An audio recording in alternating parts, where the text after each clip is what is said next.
Chapter 1. Arrived in another world. The orange-eared sun overhead seemed to be in its twilight years. It was clearly still noon, but the light around felt as if the sun was about to sink below the horizon. Looking around, the ground was filled with various pits of different sizes, surrounded by scattered, uneven stones, and there was not a trace of any plants or animals on the desolate land. However, as she turned her gaze, the girl with her hair styled in a bun suddenly widened her eyes. How could she see two suns? She looked up at the small orange sun above her and then at the fading sun in the distance, and Sheng immediately understood. What was hanging above her was not a sun at all, and oh wonder it fell a bit off. She thought that was just how small the sun was in this other world. But if it wasn't the sun, then what was it? Sheng looked up at the object above her, her dark pupils reflecting the orange-eared glow. Then she saw that the red light was getting bigger and closer. With a scorching heat, it was eager to make intimate contact with the earth. Realizing what was coming down, Sheng's heart tightened, and she turned to run desperately.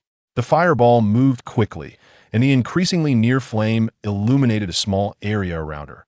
Feeling the heat on her back intensifying, Sheng's heart raced to her throat. She pushed her legs hard, her eyes darting among the piles of rubble and pits to find a suitable foothold, the wind rushing past her ears, and Sheng felt she had never run this fast in her life. However, the hot sensation behind her did not diminish in the slightest. Boom! With a loud explosion behind her, the scorching air wave quickly spread out. Sheng knew she was safe. Her body continued to run forward a few steps due to inertia before her legs went weak, and she sat down on the ground, panting heavily. If she had known this world was so dangerous, she would have trained her body for a few months in her original world before coming here. However, this thought only crossed her mind. This other world seemed to be even more dangerous than that man had described. With a face full of lingering fear, Sheng looked up at the orange-eared light ball. At this moment, she would no longer think of it as a sun. Recalling the information about this world that she had learned from the man over the past 3 days, Sheng was certain that she had not heard anything about two suns from him. But the man also said that after the disaster struck, modern technology was rendered useless in an instant. He hadn't traveled to every corner of this world, many things he heard from others, so discrepancies were inevitable. Yet some important information still matched up. Unsurprisingly, this place was likely the fire zone that the man had previously described to her. In the fire zone, from sunrise to sunset, fireballs would continuously rain down. Among them, the fireball rain was most intense from noon to 2 in the afternoon, while it was sparse around sunrise and sunset. Glancing at the sun that was about to set on the horizon, Sheng felt that her luck wasn't too bad. However, even though the fireball rain was sparse at this time, Sheng didn't plan to gamble on her luck or race against the fireballs again. She looked around and quickly spotted a giant stone that was taller than a person not far away. The massive stone had many indentations, likely created by the fireballs that had fallen from the sky, with only one side remaining intact. Sheng glanced at the position of the orange-eared light ball above, and then at the intact stone wall. If the fireballs were coming from the orange-eared light ball overhead, then hiding behind this stone should be relatively safe. Having found a safe spot, Sheng did not immediately hide. The evening fireball rain was not as dense as during the day. According to what the man said, some of the stones that fell from the sky contained a type of red crystal called fire crystal. For most people here, the fire crystal was only used for warmth in cold weather. But before coming here, the man had integrated a box in her left hand. That box could absorb substances containing strong energy, like fire crystals, and then convert that energy into other items. Sheng had seen the man use the box once. However, since the box was integrated into her left hand now, she could only use its abilities by touching stones with her left hand. If the stone contained a fire crystal, it would be absorbed by the box in her left hand, and then converted into other items, including but not limited to food, weapons, etc. Sheng looked at the stones scattered around. Even if the probability of finding fire crystals was low, there should still be quite a few in this endless pile of stones. As her thoughts raced, Sheng's hands did not stop moving. She crouched down a couple of steps away from the large stone, quickly picking up stones from the ground, glancing at the orange-eared light ball overhead now and then. Her hand movements were different as well. With her left hand, she picked up a stone, held it for 3 seconds, and if it remained a stone after that, it meant there were no fire crystals inside, and she would throw it far away. If the stone turned to dust, it meant the fire crystals inside had been absorbed. However, after picking up more than 20 stones, Sheng hadn't seen a single one turn to dust, indicating that stones containing fire crystals were indeed rare. The stones in her right hand were thrown to the side of the large stone that faced away from the orange-eared light ball, and they had already formed a small pile. Although they were all small stones, it wasn't determined by the size of the stone whether it contained fire crystals. Clatter, clatter. Just as this thought crossed her mind, Sheng felt the stone in her left hand quickly crumble apart, small fragments spilling through her fingers and falling down, leaving her hand empty. In her palm was a bright red chili pepper. The chili pepper was about the length of a palm, as thick as her fingers with a pointed tip. It looked very fresh, as if it had just been picked. Sheng didn't study it closely and directly stuffed the red chili pepper in her pocket, and her hands began to get busy again. Right now, she needed a weapon for self-defense more than food. This was not the peaceful, law-abiding society she had been in before the harsh survival environment forced people into desperate situations, and some would do anything to survive. Fortunately, she was lucky not to have fallen into the local people's settlement, and there were so many resources available around her.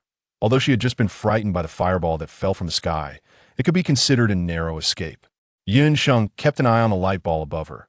Even though it had been several minutes since the last fireball had fallen, and there were no signs of another fireball coming down, Sheng still dared not let her guard down. After picking up a few more stones, Sheng nestled behind the large stone. She watched the sun about to set in the distance. She prayed for the sun to set quickly while picking up the stones at her feet to test for fire crystals. Boom! Just as Sheng threw down the second stone, there was another loud explosion behind her, until the sun completely sank below the horizon and the sky darkened further. Looking at the seemingly quiet light ball above, Sheng finally began to explore outside little by little. Chapter 2. The first special item. In the pile of stones she had just checked, Sheng found another stone that contained fire crystals. The moment when the stone turned into fragments and fell. Sheng also found a carrot in her hand. Although this wasn't what Sheng wanted the most right now, this carrot was clearly much better than the previous red chili pepper, as it could fill her stomach when she was hungry. Sheng needed time to determine if there was any fire crystal inside a stone with her left hand, so she couldn't speed up much. Basically, once she chose a spot, she wouldn't move for a minute or two. Anyway, there were plenty of stones here, and even if the probability of finding a fire crystal was low, she could still find quite a few. Clack, clack. On the open land, the sound of stones clashing was particularly rhythmic, echoing every few seconds. Sheng occasionally looked up, not only to pay attention to the light sphere above, but mainly to keep an eye on her surroundings. If no fireballs flew out from the light sphere, there might be people coming out to move around next, if there were any survivors nearby. Clack, another stone was tossed aside, and Sheng reached out to aim for the next one. Hissed, in the dim light, she could still clearly see the culprit that had pricked her hand, that a stone covered in spikes. Sheng exhaled, feeling some relief from the tension that had just surged. She reached out, avoiding the sharp spikes on the stone surface, and picked up the spiky stone. After waiting 3 seconds without any change, she immediately tossed it into the pile of sorted stones nearby. However, because of the appearance of this spiky stone, Sheng became noticeably more cautious when touching the stones afterward, always needing to take a look first before feeling at ease. Plus, considering the possibility of encountering natives, her speed slowed down. Swish, swish. Not knowing how many stones she had collected, feeling the rocks in her hands suddenly loosen, Sheng's almond eyes brightened. Hopefully, this time it's a weapon. Almost simultaneously with Sheng's silent prayer, a light and airy item landed in her palm. It was a very thin silk handkerchief. A flicker of disappointment crossed Sheng's eyes, although she knew that the items produced by the box from energy were very random. Whether she could obtain a weapon was all about luck. But coming to this completely unfamiliar world alone, even with such an amazing item in her hand, she still felt a bit uneasy. Sheng silently sighed in her heart and was about to put the silk handkerchief away. Even if it was just an ordinary handkerchief, it was still an important resource for Sheng, who had nothing upon entering this other world. However, just as she was about to put the handkerchief in her pocket, Sheng's almond eyes suddenly widened, looking at the handkerchief in disbelief. This handkerchief was not an ordinary one, but a special item mentioned by the man before. Because the man had said that most items absorbed and transformed by the box were ordinary, and such special items were very rare. So Sheng hadn't thought in that direction at all. If it weren't for the feedback information from the box, Sheng might have really taken it for an ordinary silk handkerchief. The special function of the handkerchief was to absorb water. This handkerchief, just big enough to cover her face, could absorb 10 cubic meters of water. Although Sheng couldn't use this handkerchief for the time being, it was after all the first item with a special function that she had obtained through the box in this world. And being able to absorb 10 cubic meters of water was not insignificant. There might come a time when it would be useful. After storing the handkerchief, Sheng was about to continue searching for fire crystals when she saw a few figures appear in the distance. The figures gathered more and more, and soon there were 7 or 8 of them. They should be the natives of this world. Thinking of some things she had heard from the man about this world, Sheng immediately became alert. Because she was far away, the sky was getting dark, and Sheng was sitting on a stone with many stones around her blocking the view. Those people walked this way without noticing her presence. However, as the distance closed in, it was only a matter of time before Sheng would be discovered. I could see that moment. Sheng couldn't care about searching for fire crystals anymore. She crouched down and began to slowly back away. Maybe it was Sheng's luck those people's speed wasn't very fast. She maintained a half-squatting position and moved back for quite a while without seeing much reduction in distance. Sheng didn't dare to relax at all. She kept her eyes fixed on the distant figures, who occasionally bent down as if picking something up, her palms sweating nervously. She was afraid those people would discover her at any moment or suddenly return to their normal speed. Due to being too focused on the distant figures, Sheng didn't notice that a deep pit created by a huge stone was only half a step away from her. Crouching low, Sheng continued to retreat as quickly as possible. 1 step, 2 steps, but when Sheng extended her left leg again, she stepped into empty space and lost control, rolling backward uncontrollably. Ah! A short cry escaped before she could stop herself, and the owner of the voice immediately clamped her mouth shut, biting down hard. However, her rapidly rolling body couldn't stop at the same time as her voice. She rolled several times and finally stopped at the slope, feeling dizzy and disoriented. Not caring about the dirt on her body and head, Sheng quickly looked around. This was a very deep pit. Sheng was still shorter than the height of the pit when she stood up. Fortunately, the pit wasn't steep, and along a gentle slope, Sheng quickly climbed back to the ground. Sheng's pupils trembled violently, and only one thought flashed through her mind. They found her. If they hadn't discovered her, why would a group of people who had been leisurely picking up things suddenly speed up and run this way? Sheng's face turned pale, and her heart raced with panic. The only thought left in her mind was to run quickly. She mustn't be caught. It was a hard one to come back to life. Although the man had only mentioned the worst-case scenario, that some people without principles would disregard everything when they were starving, who knew if the group of people that had appeared now was indeed the worst-case scenario. Without ensuring her own safety, Sheng didn't want to gamble with her own life. Chapter 3. The natives of another world not knowing how long she had run. Sheng finally let out a sigh of relief when she saw that no one was chasing her. However, having just arrived in this world and lacking any self-defense capabilities, she still did not dare to relax. Breathing heavily, she looked around at the environment still filled with stones and pits, confirming that there was no one nearby and that this place was temporarily safe. Only then did she sit down on a slightly smooth stone to slowly calm her racing heart.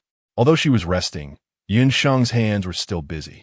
She picked up small stones one by one, pressing her hands against those she couldn't lift until she had explored a small area nearby. However, to her disappointment, she found not a single fire crystal in this small area. It was possible that she had chosen the wrong spot. Having restored some of her strength, Sheng leaned against a stone and stood up, moving to a different area to continue her search. As she touched more stones, she finally found a fire crystal. Just as she felt the stone crumbling under her palm, her attention was suddenly drawn to a tomato that appeared out of nowhere. What a big tomato! It must be juicy. She licked her slightly dry lips. After running twice in a row, she was already quite thirsty. However, she had been worried about her safety and had kept her guard up, so she hadn't thought much about it. But now, seeing the tomato, she couldn't help herself.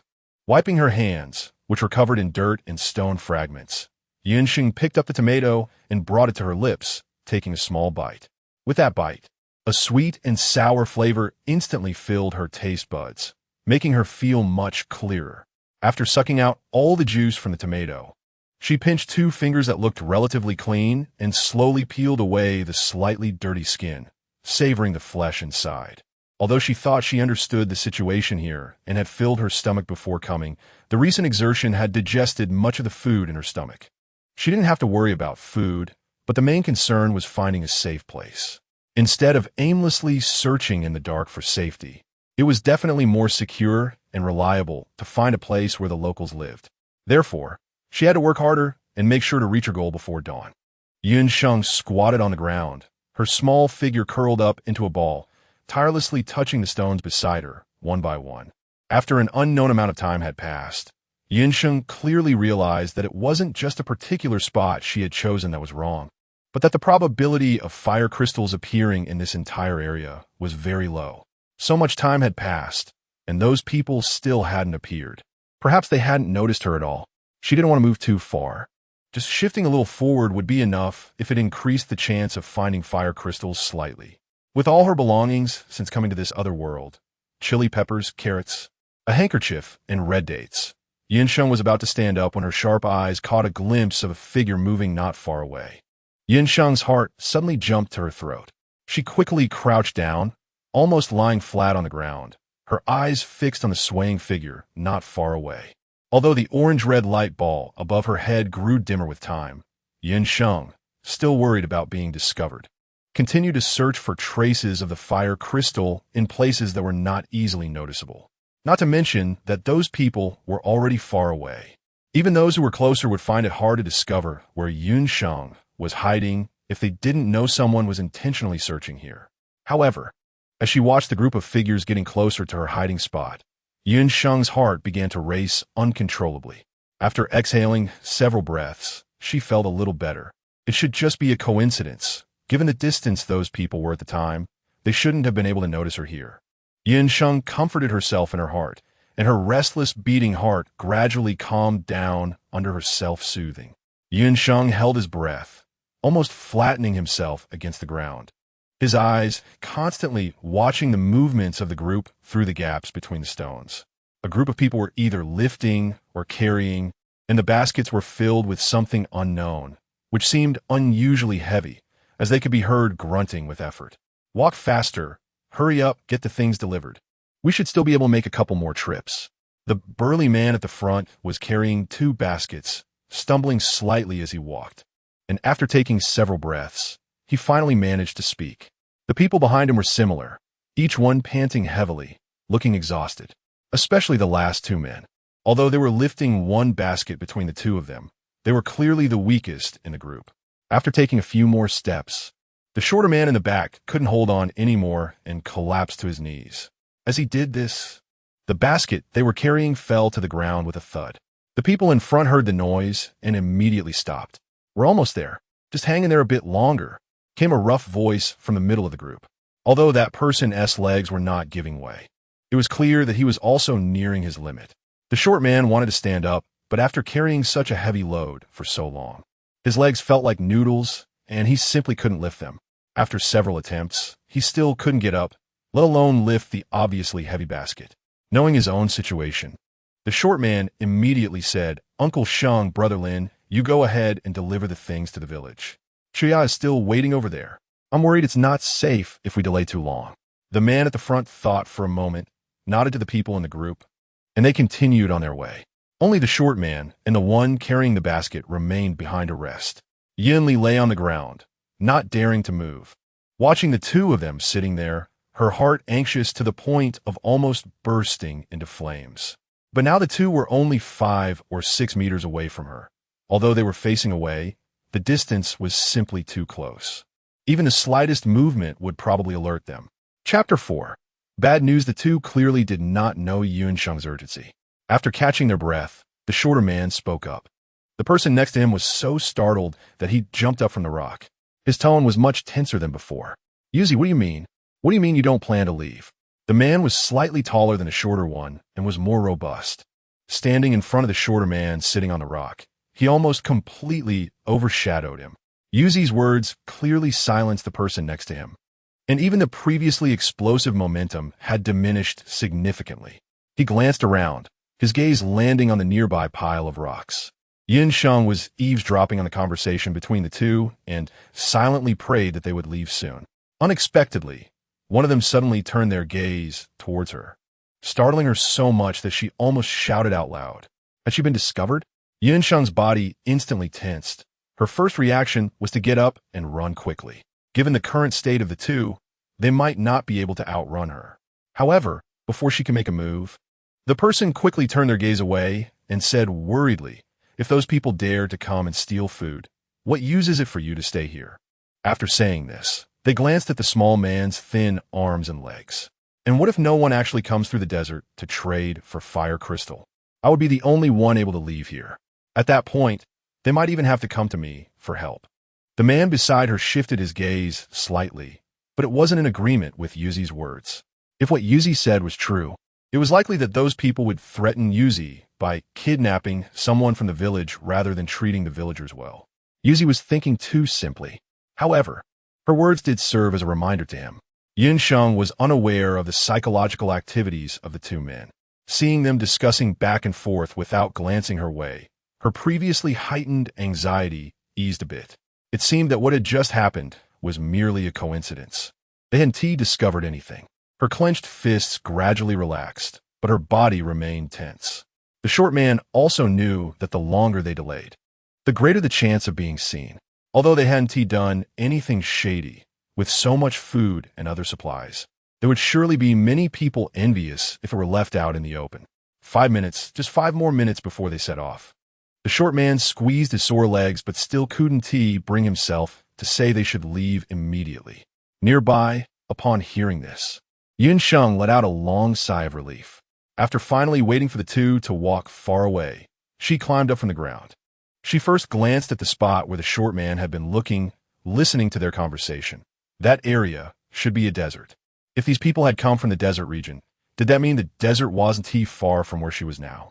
According to what the man had said, after the apocalypse began, the world had been divided into different zones, each with its own distinct disasters. The biggest disaster in her current location was the falling fireballs, while the desert faced harsh natural conditions. If she could reach the desert area before sunrise tomorrow, wouldn't she be able to avoid the threat of the fireballs? But if it were truly that simple, why wouldn't the locals bring their families to a safer place? Sheng didn't blindly feel happy. The reason those people stayed in the village was that they had no way to leave. But why were they trapped here and unable to get out? That person hadn't mentioned this to her. Sheng lowered her gaze and patted the dust off her body. She didn't know whether that person was unaware of the situation or if there was some other reason. Although she really wanted to go see the situation at the junction of the two disaster zones, it wasn't possible for her right now. From the conversation between two people, it seemed that there wasn't just one village nearby, and some of the villagers appeared to be quite unfriendly. The locals were worried that someone would steal the food they had left for their families, and as an outsider who looked helpless and lacked combat ability, Sheng figured others would have even less hesitation about her. So, Sheng decided to change to another area to continue searching for fire crystals. It would be even better if she could obtain a weapon or something else that could ensure her safety. Having made up her mind, Sheng bent down and continued to search, feeling somewhat heavy-hearted. Although there weren't many of the spiky stones she had touched before, the ground wasn't particularly smooth either. Earlier, when the light wasn't too dim, she could occasionally catch a glimpse of a few stones, but now she had to be as gentle as possible with her movements, counting silently to 3 in her mind. If the stone under her hand didn't react by the time she reached 3, she would immediately move on to the next one without hesitation. Time passed without her noticing, and when the 2 pockets of her jacket could no longer hold anything, Sheng finally sat down on a stone to rest, feeling a bit disheartened. After such a long search, she had managed to find several pieces of fire crystals, but they had either produced food or some random items. Not even a stick. Food was indeed what Sheng needed most right now. But there wasn't a single tree in this place. Only stones covered the ground, making it difficult for her to find a weapon for self-defense. Chapter 5. A life-saving card. The food she currently had included red chili peppers, carrots, red dates, pepper, and sweet potatoes, all in single quantities. She had a small bunch of pepper. In addition, there was a silk handkerchief with a special function, a pair of ordinary sunglasses, and a regular pencil. Whether it was an item with a special function or an ordinary one, it was clear that none of them were useful to Sheng at the moment. What she needed most was something that could ensure her safety. Thinking back to what she had heard from that person about this world, Sheng unconsciously clenched her fist. She had to find more fire crystals quickly to obtain a weapon, and also go see the situation at the junction of the two disaster zones. After gathering all her belongings, Sheng continued to search among the stones around her while resting. Just as she touched what felt like the umpteenth stone, a flickering shadow in the distance suddenly alerted Sheng. Sheng's body instantly tensed up. She dropped the stone in her hand and immediately hid herself in a more concealed pile of rocks, her eyes fixed intently on the shadowy figures moving in the darkness. That direction was where those people had previously left. Although those people's behavior hadn't been particularly vicious, Sheng still dared not let her guard down. Hiding in the gaps between the rocks, her figure was completely concealed. If it weren't for the prior knowledge that someone was hiding here, no one would have discovered her presence. "Hurry up!" A breathless voice, deliberately lowered, came from not far away, causing Sheng to unconsciously slow her breathing. The small stones beneath her feet made a considerable noise as they were continuously pressed and collided. A group of people was panting heavily, yet they refused to stop and rest for even a moment. Sheng's hiding place was at least 10 meters away from the route taken by those people, and with the dim light, she could only see their general outlines. However, after one of them spoke in a low voice, Sheng immediately confirmed that these people were from the same group that had passed by earlier. The heavy sound of breathing grew louder as it approached, then faded away again. The group moved quickly, completely unaware of the pile of stones hidden in the darkness, let alone Sheng concealed within it. Even so, Sheng waited until the group had completely walked away before emerging from the pile of stones. She needed to hurry. Sheng crouched down and continued to feel the stones. Although she had not had a moment's rest since arriving in this world, she had neither crafted a weapon nor found a refuge to escape the rain of fireballs. Moreover, she heard particularly bad news from the local population. Even though she had made considerable mental preparations before coming to this world, she felt somewhat overwhelmed by the current situation. However, Sheng was not someone who would easily give up. Whether she could leave this place would depend on her attempts at the intersection of two disaster zones, where at least there was a 50% chance. Even if her luck was bad and she ended up trapped here, it wasn't impossible to find someone for help. The most important thing now was to ensure her survival in this world. Taking a deep breath, Sheng reached out to continue searching among the pile of stones. In the silent night, the orange-red light sphere above her was growing dimmer, and the moon had vanished behind the clouds, leaving only a faint glow. Sheng relied solely on the tactile sensations in her hands, replacing the stones beneath her one by one. After countless experiments, she finally realized that it was likely not the area she had chosen that was the problem, but rather that the probability of finding fire crystal stones in this area had indeed decreased significantly. Although one of the fire crystals had transformed into a 500 milliliters bottle of mineral water, which made Sheng very happy for a long time, it did not change the fact that the probability of finding fire crystals had decreased. Perhaps as she moved further outward, the chances of finding fire crystals would be even lower. Although Sheng was not sure if her guess was correct, the probability of finding fire crystals was too low, and there was clearly not enough time for her to waste here. After a moment of contemplation, Sheng decided to head directly to the boundary area to take a look. If she could leave this place, at least she wouldn't have to worry about the fire rain problem after the sun rose tomorrow. If not, she would pretend to be someone who came from another disaster area to trade fire crystals. Although this might be a bit risky, what was there that didn't have risks? Having made her decision, Sheng's gaze became resolute. After rubbing her legs, which had become slightly sore and numb from squatting for a long time, she placed her hand on a nearby stone that was higher than her knee, wanting to use it for support to stand up. Before she could exert any force, the hard stone suddenly shattered as if it had suffered a heavy blow. The broken pieces of stone scattered in an instant, burying Sheng's left foot. But she paid no attention to that. She tightly clutched the small cat plush toy that had suddenly appeared in her hand, her eyes filled with surprise. The special item she had been looking forward to for so long had appeared just like that, unexpectedly. The special function of the small cat plush toy was to transfer its status to other specified living beings, including but not limited to wounds, drunkenness, hunger, etc. It could be used 9 times. After binding, it could be used. Binding. After understanding the function of the small cat plush toy, Sheng immediately decided to bind it without hesitation. As soon as she uttered the word bind, the small cat plush toy in her hand instantly disappeared. But Sheng felt no panic, because just as she had learned from the information she received earlier, Sheng could now clearly sense that the function of the small cat plush toy had transformed into her own ability, and she could use it at any time with just a thought. With this life-saving trump card, Sheng felt even less worried about her plan to quickly head to the boundary area to assess the situation.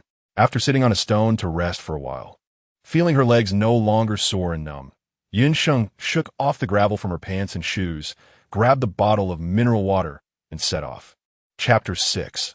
The traveling merchant. The road was rugged and filled with stones of various sizes, and with the faint light from the moon above and the orange-red glowing orb, Sheng still found it difficult to walk. In the silent night, the only sounds are the friction created by her feet pressing against the stones with each step and her own breathing. This road is really harder to walk than mountain paths. Sheng lifted her foot and stepped onto a stone again, feeling stable before moving her other foot to follow. Previously, she had almost fallen and hit her head on a rock because she didn't step firmly. After that, Sheng became much more cautious and hadn't encountered such dangerous situations again. Once again, she stepped firmly onto the stone, and her other leg followed in an orderly manner. Time passed, and feeling the increasingly fragmented stones beneath her feet, Sheng thought she might be close to the boundary. As it turned out, she was indeed very close to the junction of the 2 disaster zones. At her current speed, she could reach it in just a few minutes. Nearby the junction, the pitch-black night concealed the faces of several villagers from Shao family village, but it couldn't hide the increasingly tense atmosphere among them. A young voice, which sounded quite youthful, carried a tone of despair.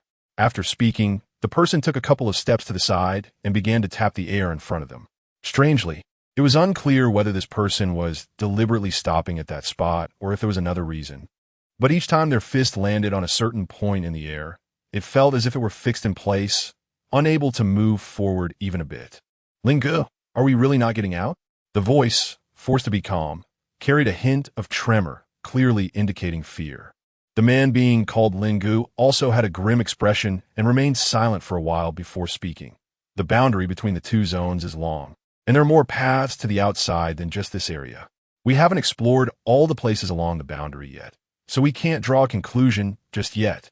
The young man's voice was steady and carried a convincing power. Upon hearing him say this, not only the one who had just asked the question, but several others present felt a sense of relief. Yes, maybe the path to the outside has just changed. Let's look around. We will definitely find it. Right, let's search bit by bit. We will definitely find a way out. The voices echoed in agreement, and they turned to join the person who was tapping the air, forming a line. A few of the younger ones were still somewhat reluctant, considering the gravity of whether they were also trapped here. However, the middle-aged man held some authority among them. Then came the second, the third. Several faces showed visible fatigue, but the thought that they might never leave here kept them from resting. Uncle Sheng, one young man, wanted to say something more. Just as he started, he suddenly twitched his ears and turned to look into the darkness behind him. I think I heard something. Before he could finish, he turned and walked towards the source of the sound. After a while, an excited shout came from the other side. Come quickly. There's someone here. Someone has come in. What? The few who had come a step slower immediately hurried over, not caring if they would trip over something in the darkness. When they reached the excited young man, they indeed found the traveling merchant who had just arrived in the flame zone. Hearing that unfamiliar voice, excitement surged again. Uncle Sheng, someone really came in. Wow, it's a traveling merchant, and he brought so many things. Before getting closer, Sheng heard a cacophony of wailing from the front, clearly indicating that there were quite a few people. Although the light was too dim to see any figures, she could hear them clearly. Not knowing what kind of people they were, Sheng chose not to approach. The traveling merchant was named Yu Fu and he had been to many places. Little did he expect that just as he brought a bag of goods over, someone would rush up to him, touching him and shouting. Yufu naturally didn't hold back and threw a punch towards the source of the voice. He thought the matter would be resolved like this. But unexpectedly, several more young people rushed over, not only pulling at him, but also trying to meddle with the goods he brought. Yufu naturally taught each one of them a lesson. No, don't hit. We didn't mean to rob you. A few of the young people who had been taught a lesson covered their aching spots and dared not approach again. However, their eyes remained fixed on the shadowy figure in the darkness, their burning desire palpable even if the dim light prevented it from being seen. Yufu crossed his arms, looking at these people who couldn't hide their intentions, a cold glimmer flashing in his peach blossom eyes. Really? As a traveling merchant for so long. Anyone who dared to lay a hand on his goods had long since become food for birds and beasts, with their bones likely long gone. Ever since his infamous reputation spread, even though many knew he had valuable items, few dared to provoke him. He didn't expect that as soon as he arrived in this small place, someone would have their eyes on him. Although it would be easy to deal with these people, Yufu was still extremely displeased.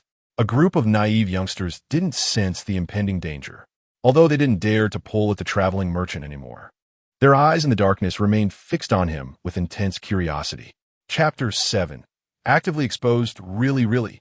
The few young people nodded vigorously, completely unaware that one of the traveling merchant's hands was already resting on the dagger, strapped to his arm, evaluating the figures in the darkness and contemplating how to strike. The middle-aged man and the young man beside him, who sensed a hint of danger, immediately pulled the oblivious youngsters behind them. At the same time, they didn't forget to divert the traveling merchant's attention. Sorry, they just recently learned that they were trapped in this place and couldn't get out. So they became a bit excited when they saw someone coming in from the outside. They didn't mean to offend. In the darkness, although the middle-aged man couldn't see the traveling merchant's face, no matter what kind of person he was, hearing that he might be trapped here would be unsettling.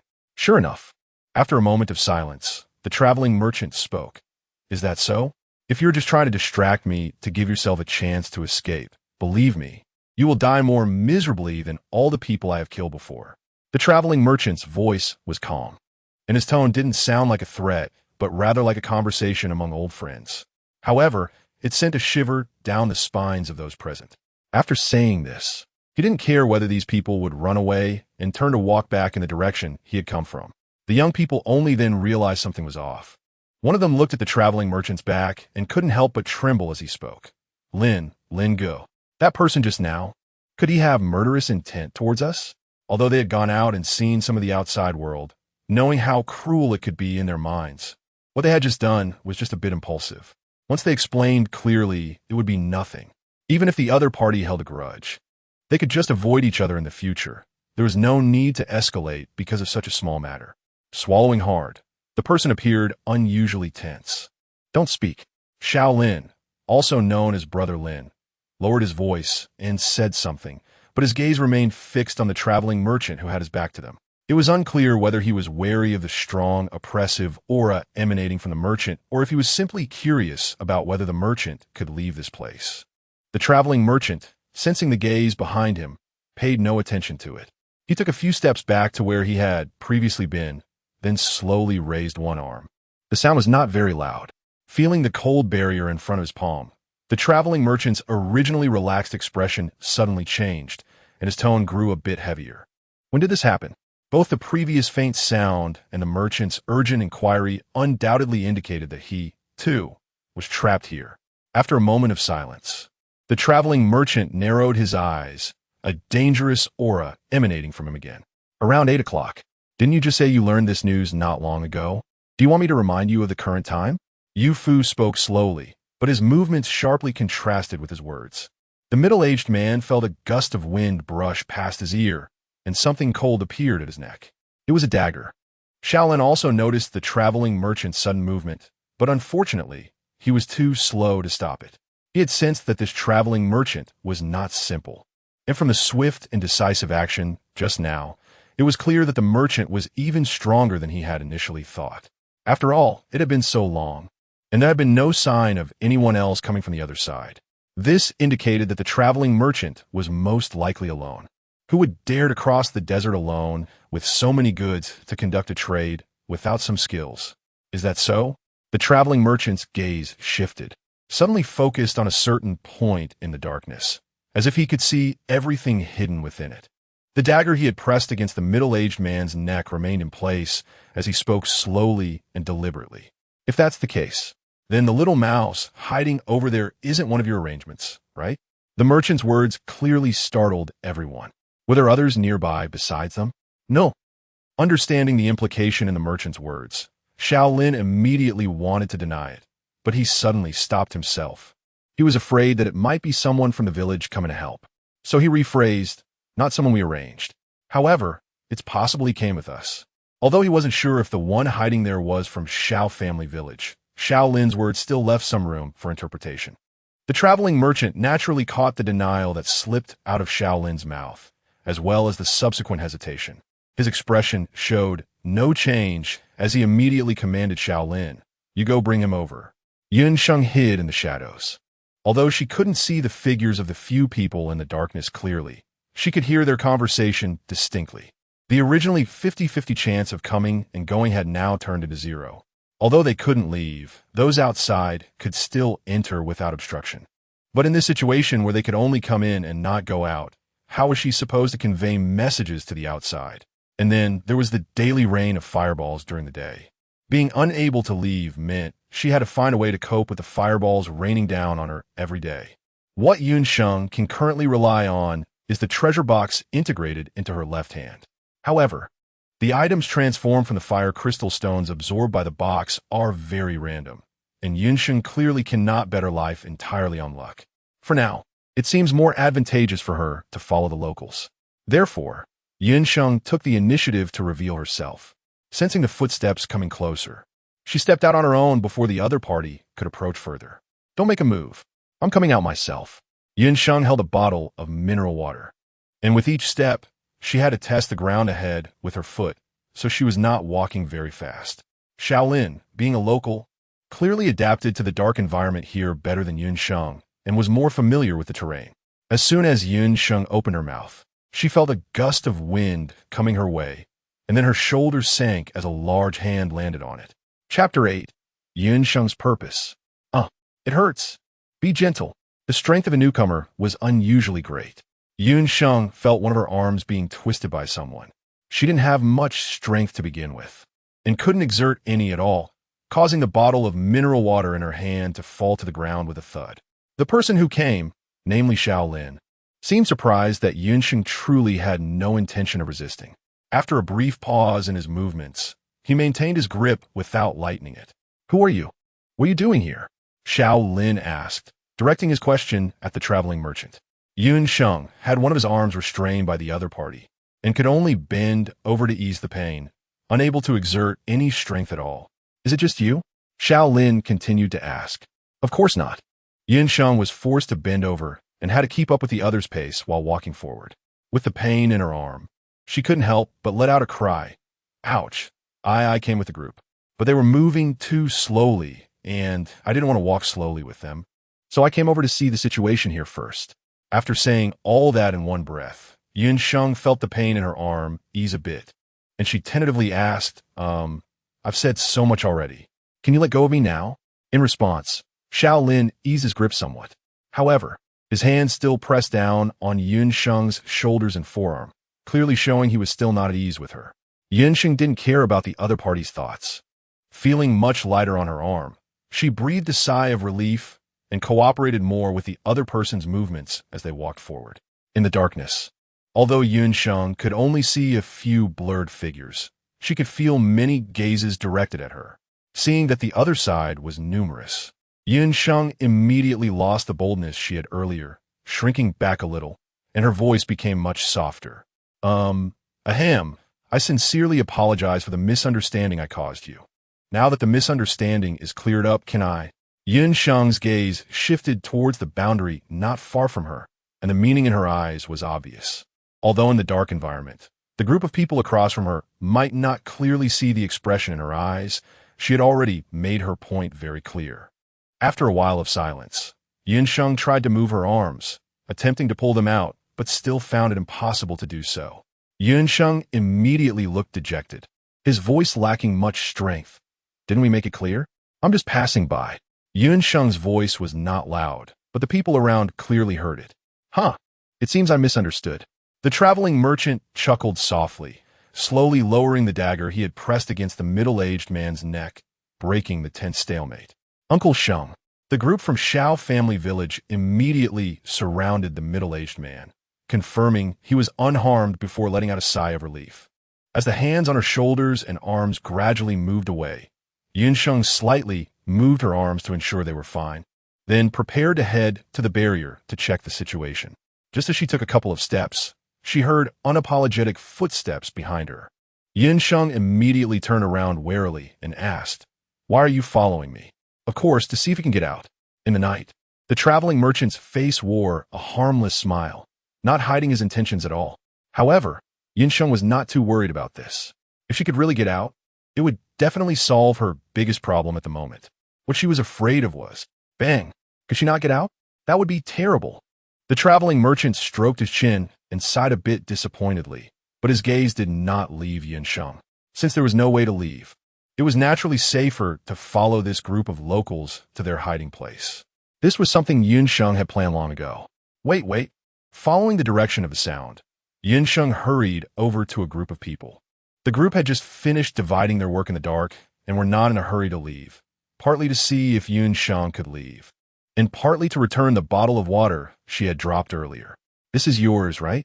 Also, I'm really sorry about what happened just now. These are gifts for you." Upon touching the familiar mineral water bottle, Sheng immediately understood what they were handing her. She just didn't expect these people would even apologize to her. As for the compensation they gave her, although she couldn't tell what it was by touch, she could still smell some food aroma upon careful sniffing. Knowing there was no way to leave, every bite of food would mean one less for her. Yet these people still offered her food as compensation. Sheng really didn't know whether to say these people had noble character or were just foolish. However, this was better for her, thinking of her own purpose. Sheng naturally did not reach out to take the things handed to her by the others. That bottle of water could be considered a reward for them. "I have nowhere to go right now. Can I stay with you?" What else could she say? If it weren't for the night, Sheng would definitely be able to see a group of people looking at her as if she were a fool. Of course, if these people thought a little deeper, they might not really believe that Sheng was a fool. After all, they couldn't go out right now. And if they couldn't find a place to avoid the rain of fireballs, those who stayed outside when the sun rose tomorrow would face the impending rain of fireballs. A whole day of fireball rain would make it hard for even the strongest to survive until the evening when the rain ended. Sheng used a bottle of water along with the temptation of supplies brought by the transport team to win at least a day's safety for herself. Uncle Sheng, hearing that a transport team will be coming tomorrow, it was clear that some people couldn't sit still. From the tone of their voice, if it weren't for the fact that they weren't in charge of this matter, they might have immediately agreed to Sheng's proposal. Regardless of whether Sheng is a fool or not, food and water are the most tangible necessities. After all, Sheng is just one person and doesn't take up much space. Given Sheng's previous behavior, they aren't worried about her harming the people in their village. Chapter 9. Unexplained thrust. The middle-aged man, referred to as Uncle Sheng, had remained silent. In the darkness, Sheng couldn't see the expression on his face or know what he was really thinking. Fortunately, the silence didn't last too long, and finally, a voice came from the darkness. "Our place is small, and it's a bit cramped for us residents." Before the middle-aged man could finish, Sheng understood what he meant and felt somewhat disappointed. If the supplies from a transport team couldn't change the other person's mind, that would indeed be a bit difficult to handle. Sheng sighed, pondering whether there were other ways to break through when she heard the voice continue. "However, if you just want to avoid the fireball rain during the day, I can provide you with a place." Huh? Sheng, who had never expected to hear such words, instantly looked up, perked up her ears, and her eyes showed unmasked surprise. "Really?" The man standing in front of her answered, "Yes. That place is not far from here. I can take you there shortly." A group of people began to lift or carry things from the ground, and their footsteps gradually faded away.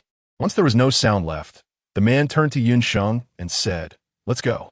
I'll take you there right now." As he spoke, he started walking towards the boundary. A trace of doubt flashed through Yun Sheng's mind, but her feet showed no hesitation. It wasn't until she kicked an invisible barrier that she finally spoke up. Aren't we supposed to go to a place where we can avoid the fireball rain? You wouldn't be lying to me, would you? Yun Sheng turned her head to glance at the direction where a group of people disappeared into the darkness. She still remembered the way they came. She had a rough idea of where those people were headed, and it wouldn't be difficult to find a way back. Before Yun Sheng's thoughts could continue to extend, the man had already begun to explain, "It's too dark here. Holding on to something can help us move faster." As he spoke, the man slapped his hand against the boundary wall, making a considerable noise. It was unclear whether he was trying to confirm his position for Yun Sheng behind him or testing the sturdiness of the wall. "Oh," Yun Sheng responded and placed one hand on the boundary wall. Indeed, it was too dark here, and having something to lean on made her feel more secure. As soon as her palm touched the boundary wall, she immediately felt a force pushing her back, and before she could prepare herself, she fell to the ground. The iron spoon in her pocket clattered to the ground, making a crisp sound. Her palm brushed against a few small stones on the ground, bringing a sharp pain. Yun Sheng initially judged that she must have scraped her skin. However, more than her palm, what concerned her was a strange sensation she just experienced. Did she fall? Shaolin, who was ahead, obviously heard the commotion behind him. He stopped and turned, taking a few steps toward Yun Sheng. Listening to his tone, which showed no signs of abnormality, and his question, Yun Sheng realized that the force she felt just now must not have happened to him. But she had clearly leaned her palm against the boundary wall earlier, and everything was fine then. How could this be? Yun Sheng blinked, seeming to still be a bit confused. Confirming that she hadn't lost anything and that her uninjured left hand was propped up on the ground, she finally got up. However, after what had just happened, Yun Sheng didn't dare to press her palm against the boundary again. Anyway, there weren't any big rocks in this area, and there was someone ahead scouting the path. She should be fine following behind them. The man in front said nothing more, glanced at Yun Sheng, and continued leading the way. "Wait for me." A somewhat familiar voice came from behind. It was the traveling merchant.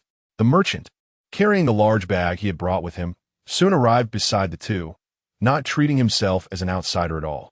"I heard that fireball rains fall during the day here, and you can't stay on the ground at all. Is the place you mentioned safe? If it's safe, I won't look for another place to stay." The traveling merchant clearly understood the situation here very well. Of course, anyone bold enough to come this far to do business would have made sufficient preparations. The only thing he hadn't anticipated was that once he came here, he wouldn't be able to leave. It's a pity for the supplies he brought. He didn't know if they would be cheapened for others. Feeling the sudden gaze directed at her, Yun Sheng involuntarily tensed her body. What did this person want, given how he had moved freely in the darkness? Could it be that he noticed her earlier anomaly? Yun Sheng felt anxious in her heart, just as she had spoken the first word of her sentence. She heard the traveling merchant beside her continue in a relaxed tone, "Don't worry, I'm not unreasonable. I will pay you the corresponding rent. And I will also get along well with this roommate beside me."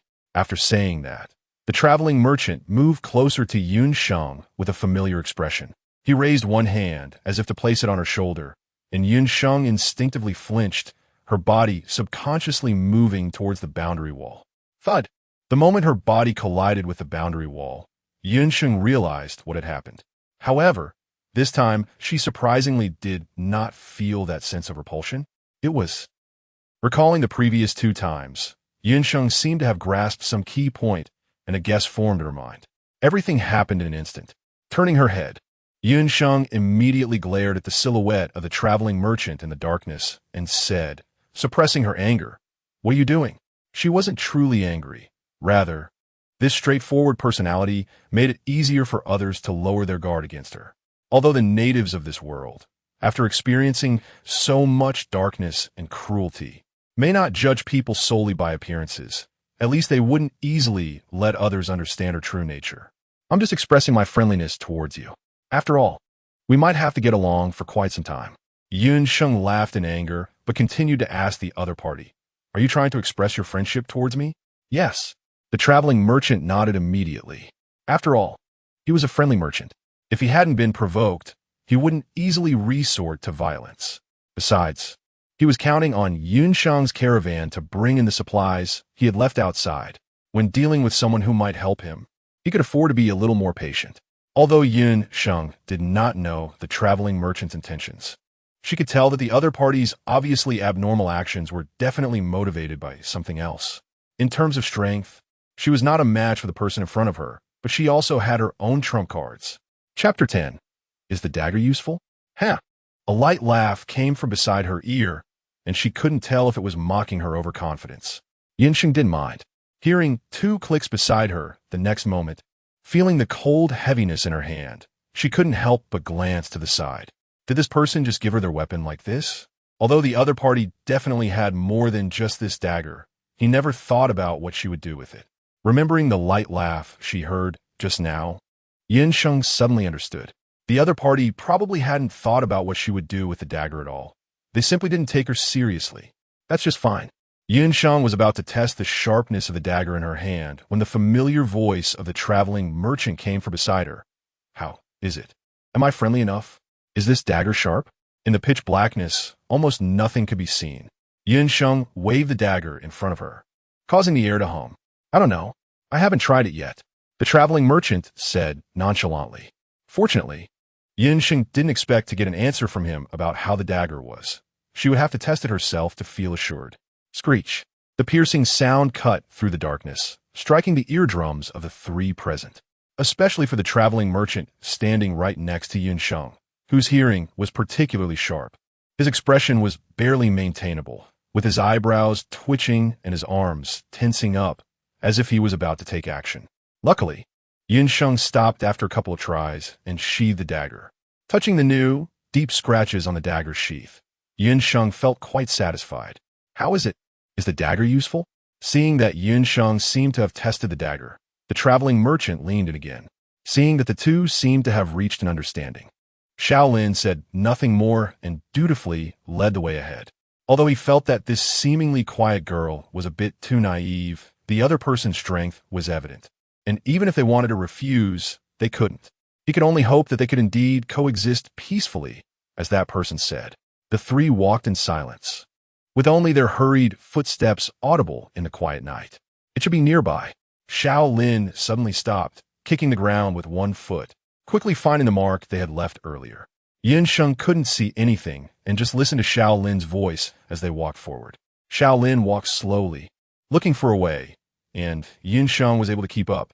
As Sheng kicked aside a few small stones, it felt as if she had lost her eyesight, making it difficult to walk. She didn't know where they were. The surroundings grew darker as they walked. By the time Shaolin stopped 5 minutes later, Sheng could hardly see the path beneath her feet and was relying on the nearby wall to move forward. But now they had strayed from the direction of the wall, and Sheng could only take 1 step at a time. Hey, you really can't see anything at all. TSK, TSK. A familiar voice appeared beside her again.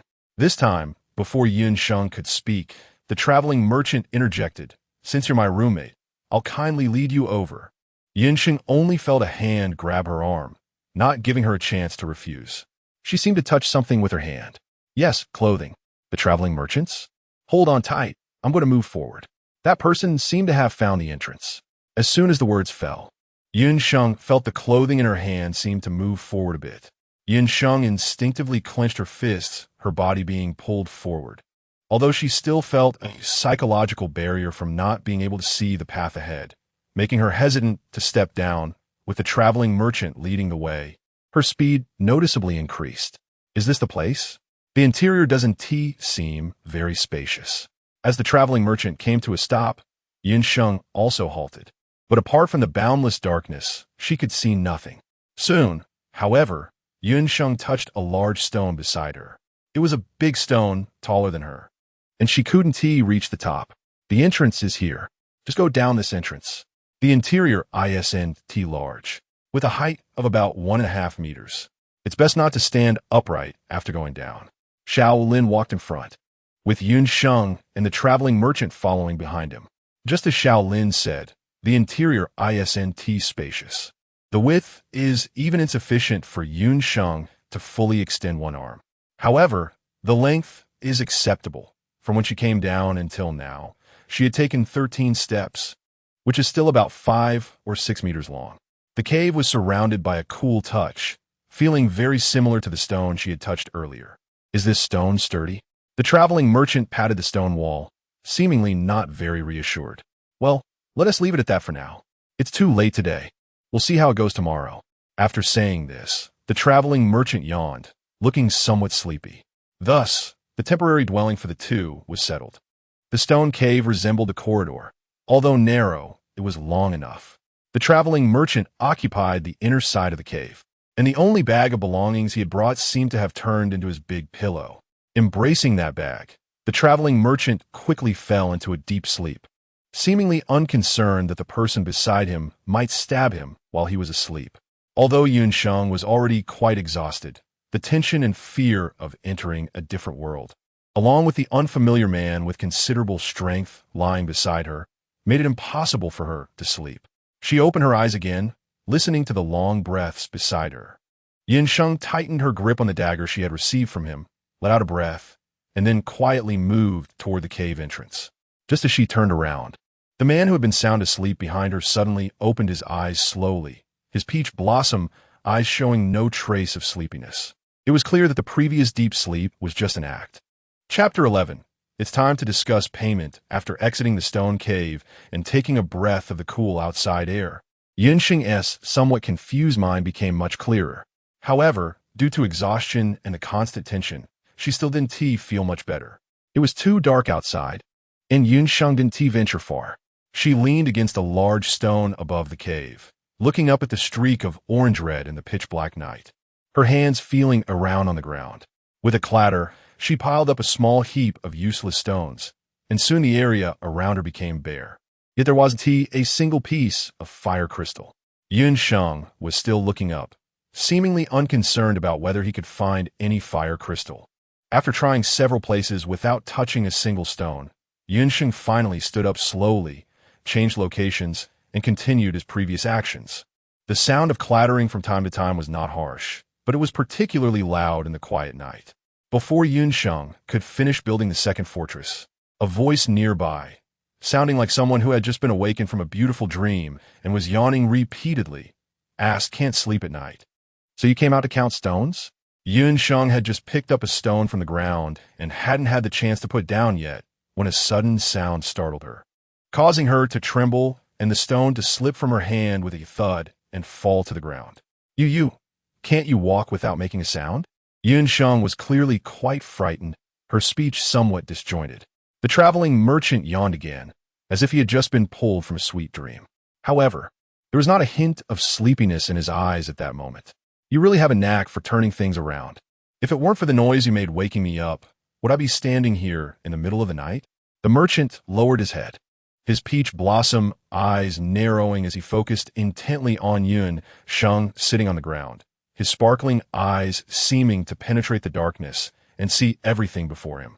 Although Sheng was currently blind and could see nothing, she certainly didn't believe that he was awakened by the sound she made. It was very likely that he hadn't been asleep at all. Sheng pursed her lips, seemingly a bit unconvinced. However, upon considering the other party's combat power, her previously puffed cheeks deflated like a deflated balloon, and her voice became weak. A soft laugh came from above her head, and then Sheng felt a strong grip seize her arm, directly pulling her up from the ground. A lazy and somewhat sleepy voice rang in her ear. "What a joke. What if you ran away while I was asleep, or stabbed me?" The traveling merchant said this without any intention of seeking Sheng's opinion, dragging her toward the entrance of the stone cave. Sheng knew she was no match for the other party, so she didn't struggle at all. Dragged by the traveling merchant to the entrance of the cave, Sheng suddenly seemed to realize something and swiftly turned to look at the traveling merchant behind her. "So you just didn't sleep at all, right?" She didn't finish the latter half of her sentence and allowed the traveling merchant to push her inside. It wasn't until she kicked something slightly heavy but not hard underfoot that she stopped. Realizing it might be the large bag the traveling merchant had been carrying, Sheng immediately halted. The traveling merchant clearly heard the noise just now. He let go of Sheng, bent down, and picked up the bag, blocking her way before speaking. "It seems you are not feeling sleepy at all. In that case, why don't we discuss the issue of our compensation first?" "What compensation issue?" Sheng instinctively asked out loud. The next moment, as if realizing something, She unconsciously took a step back. In the darkness, the traveling merchant, hearing the sound, grinned widely, his face breaking into a big smile. Haven't you already figured it out? I don't know, Sheng denied. But her hurried denial sounded to the traveling merchant like the best acknowledgement. The traveling merchant's mood was clearly not too bad at the moment, so he patiently began to explain to Sheng. It's about the reward for ensuring your personal safety. Before the transport team you hired arrives here, I can guarantee that you won't be harmed. I don't ask for much as a reward. If your transport team can bring the supplies I left outside, all I need is for you to return what belongs to me. Generally, such items left outside are considered unowned, and the traveling merchant had no doubt that whoever discovered the supplies would immediately claim them as their own. Sheng obviously understood this as well. However, she still had a question. What if they didn't TC your things? That would be the worst-case scenario. At the same time, it was also the most likely situation. Although there weren't many people in the center of the desert area, it was impossible for there to be no one at all in a day. But it didn't matter who it was. As long as they dared to bring their supplies in, they could force the other party to give up everything that belonged to them. With a smile on his face, the traveling merchant spoke in a slow and steady voice. Then just give me half of the food you brought this time as payment. How about that? We'll leave half of the food for you. If the food you brought is enough, maybe it can last until the day we can get out of here. The traveling merchant said this casually and lightly, as if he already knew the exact day they would be able to leave. But Sheng clearly remembered that this person didn't know about the impossibility of leaving when he first arrived. Moreover, he still had so many supplies outside that hadn't been brought in. The only thing he had brought was the bag in front of them. Now he was speaking as if he understood everything. Sheng's mind was racing with thoughts as he suddenly grabbed the arm of the traveling merchant. His voice clearly urgent. What do you mean? Do you know a way to leave here? Or are you just lying to me? That's a different price. If you want to know the reason, we can discuss this deal after we leave here. What I can tell you now is that we will definitely leave here. Whether we can hold on until that day depends on personal luck. The traveling merchant spoke confidently, and there was a hint of annoyance in his eyes, as if he could have avoided such a predicament. Although Sheng, cloaked in darkness, couldn't see the changes in the person's expression, he could tell from the merchant's tone that perhaps this person really knew something. However, it was clear that the merchant had no intention of revealing it. Still, it was good enough that they could leave here. Chapter 12. Living in Peace, Why is it about personal luck? Although Sheng was starting to believe the traveling merchant's words, he couldn't help but ask. The merchant smiled, his voice much softer than before. So, do you want to talk about another deal with me right now? Sensing the dangerous undertone in the merchant's words, Sheng immediately shrank back into the corner. Feeling that today's performance was nearly over, he yawned and, feeling sleepy, said, What deal? What are you talking about? I don't understand. I'm tired, I want to sleep. The traveling merchant clearly had no intention of arguing with Sheng, but he had his eyes on other things belonging to Sheng. You can sleep later. A familiar voice came from the side, accompanied by a faint rustling sound. Not knowing what the other party was doing, Sheng could only ask, Is there anything else? As if sensing the tension in Sheng's question, a light laugh came from the darkness. Sheng hadn't had a chance to ask what the other person was laughing about when she suddenly felt something flying towards her, startling her into quickly protecting her head. A soft, warm sensation slid across the back of her hand, making her icy cold fingers feel much better. Before that thing could completely slide away, Sheng swiftly grabbed it. The warm touch immediately made her eyes squint involuntarily as she felt the smooth fur at her fingertips. At that moment, Sheng realized what the traveling merchant had thrown to her. It was a piece of bee skin made from the fur of a fire attribute mutated animal, which not only provided warmth, but also had fire-resistant properties. Definitely a great find. Although she didn't know the grade of the mutated bee skin, it still didn't stop Sheng from highly appreciating the piece in her hand. However, why was that person so kind? Sheng held the animal skin thrown at her by the other person. Before she could say anything, the traveling merchant seemed to be unable to wait any longer. One fire attribute cloak for that carried in your pocket. In the past, the traveling merchant would obviously not engage in such a foolish deal. However, times had changed. Who told him to bring in that bag filled with useless items? The traveling merchant clearly stated his purpose for offering the fire attribute cloak, which was exactly what Sheng needed now. In fact, if this person had no principles, he could have easily come over and robbed her. But instead, he chose to exchange it for the fire attribute cloak. Regardless of his true intentions, at least she could sleep soundly tonight. In the darkness, the traveling merchant steadily caught the carrot thrown by Sheng. Hearing the crisp sound, Sheng couldn't help but sigh. Whether he distinguished sounds or truly had exceptional night vision, it was something she couldn't compare to at the moment. Spreading the cloak on the ground, Sheng curled up and picked up one side of the cloak to cover herself. In no time, her body, which had been cool from the night breeze, became warm. In the darkness, the traveling merchant also put away the carrot, draped himself with a cloak, and fell asleep, clutching the bulging bag he had just complained about. Meanwhile, at the nearest border to Sheng, a group of 9 people was carrying the fire crystals they had just traded for. Although they were panting heavily, the smiles on their faces couldn't be hidden. "Boss, we traded for so many fire crystals this time. Once we sell them all, we won't have to worry about food and drink for a year." One of the younger members patted the bag of fire crystals on his back. Hearing the clinking sounds, his previously tired legs seemed to regain strength. It felt like he could walk another 4 or 5 kilometers without any problem. "Less talking. Hurry up and get out." The 9th brother should have prepared the camels over there. Although the oasis in the desert area had few people, it wasn't necessarily safe, especially since they were carrying so many fire crystals. Saying this, the man adjusted the position of the bag on his back and stepped towards the boundary wall. Bang, bang, bang.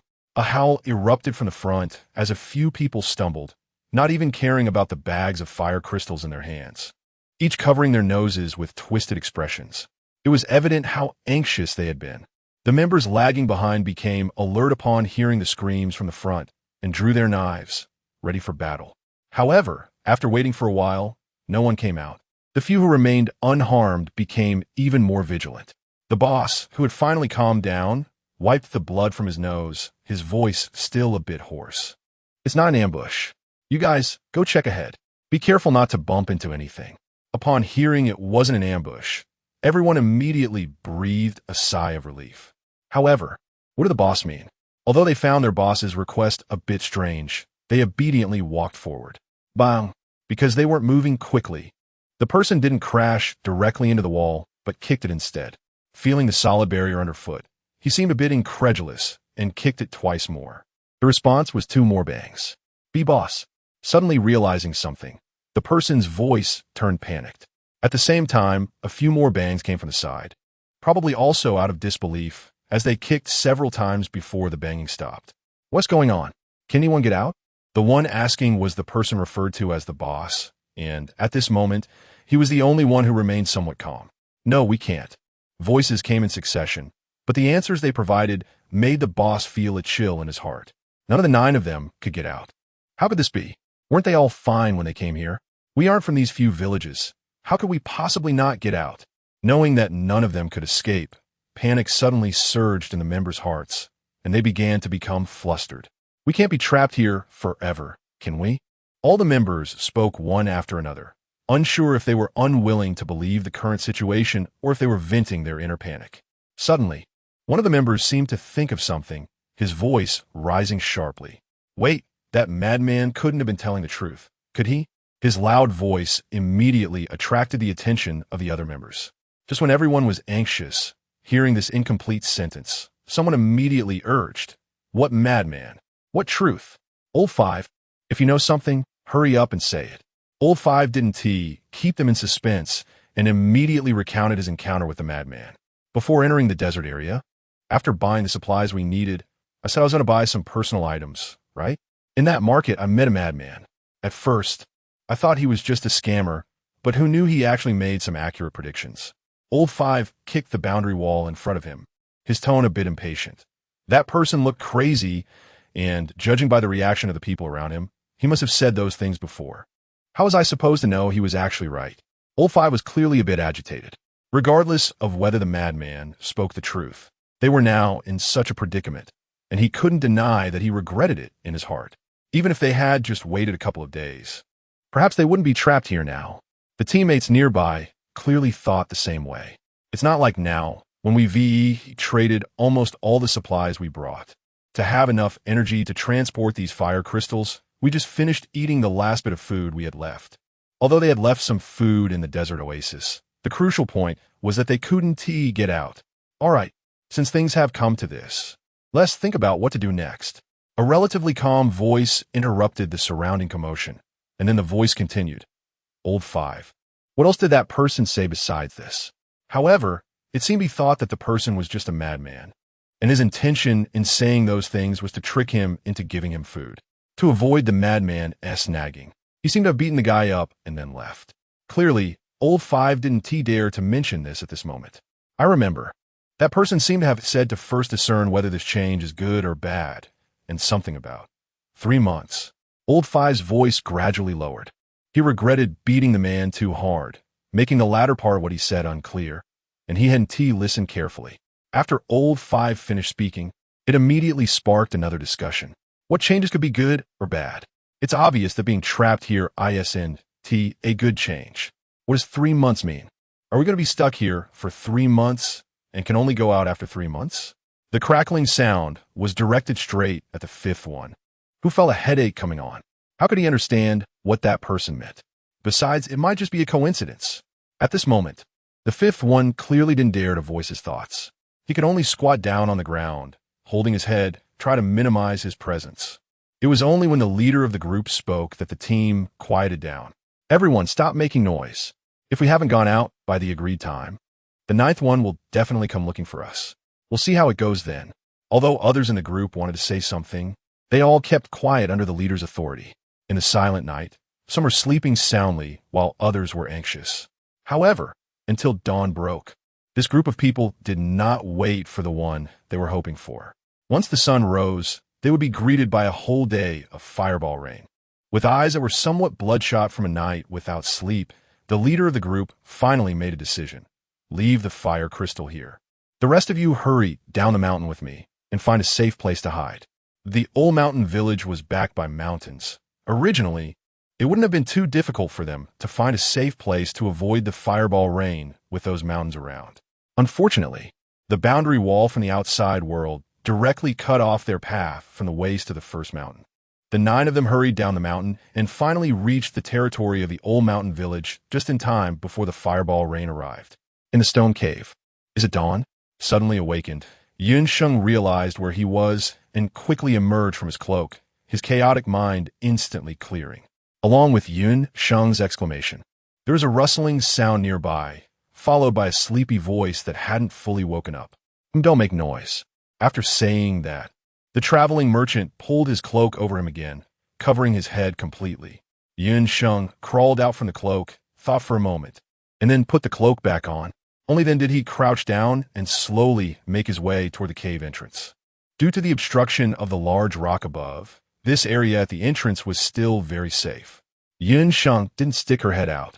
She first stood at the entrance and looked outside. The sky was slightly bright, and she could roughly make out the scenery outside. However, she hadn't heard any sounds from outside for a long time, so the meteor shower probably hadn't started yet. With this in mind, Sheng quickly crawled out of the stone cave and ran off into the distance. Taking advantage of the cloak's cover, Sheng quickly resolved her physiological needs. That was the boundary wall? Sheng was stunned for a moment.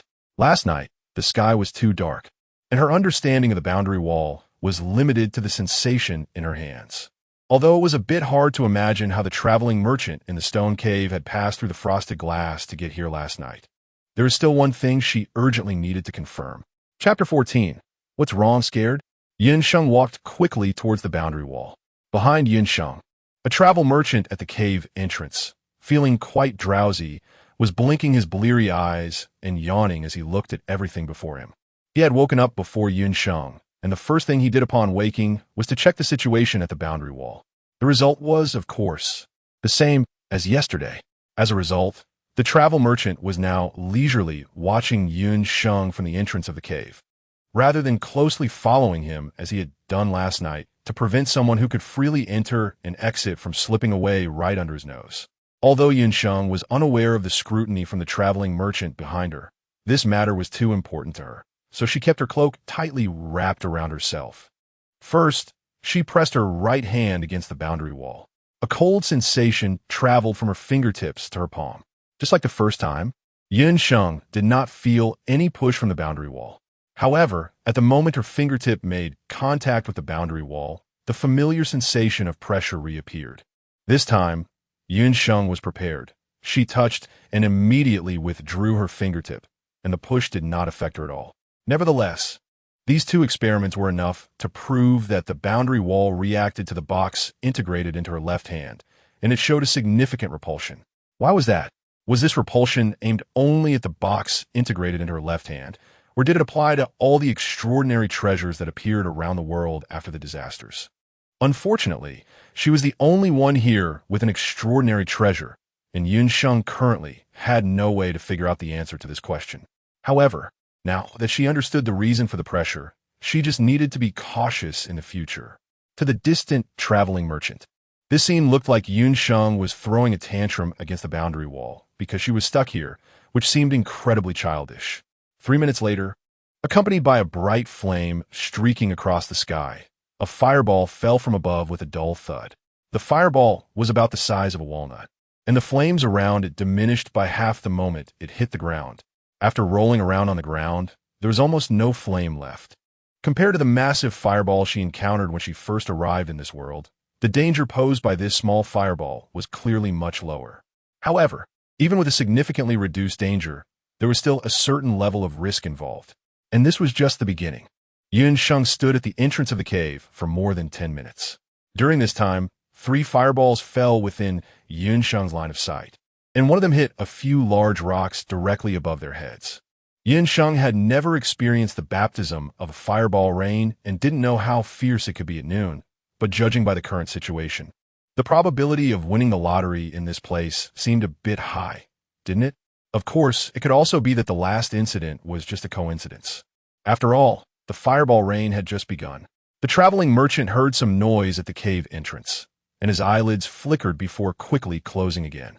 Time passed by second, and the sounds outside became more frequent and intense.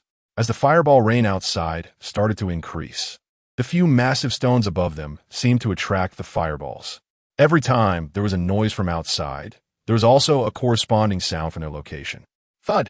Another fireball struck the massive stone above the cave, the sound penetrating through the stone and clearly reaching the ears of the two inside the cave. The traveling merchant lifted the blanket off himself and took a few steps to the entrance of the cave. Surely, the fireball rain couldn't be targeting places where people were present, right? The accuracy was just too high. The traveling merchant looked at the fireballs falling from time to time outside, a mix of surprise and caution in his expression. Sheng pressed her lips together, harboring similar thoughts in her heart. However, even if their guesses were true, they had no better way than to hide here. One hand tightened around the cloak on her body, and Sheng spoke with a trembling voice. "Can we hold on until the sun sets? What? Are you scared?" Sheng's lips moved slightly, as if she wanted to say something. In the end, she only pressed her lips tighter and said nothing. Experiencing something like this for the first time, it would be a lie to say she wasn't scared. However, more than fear, Sheng was now more curious about whether the person in front of her had any tricks up their sleeve. Otherwise, how could they still appear completely unhurried? The traveling merchant chuckled softly, the shimmering light in his peach blossom eyes making his clear and elegant features even more striking. "Don't worry, I promise to keep you safe.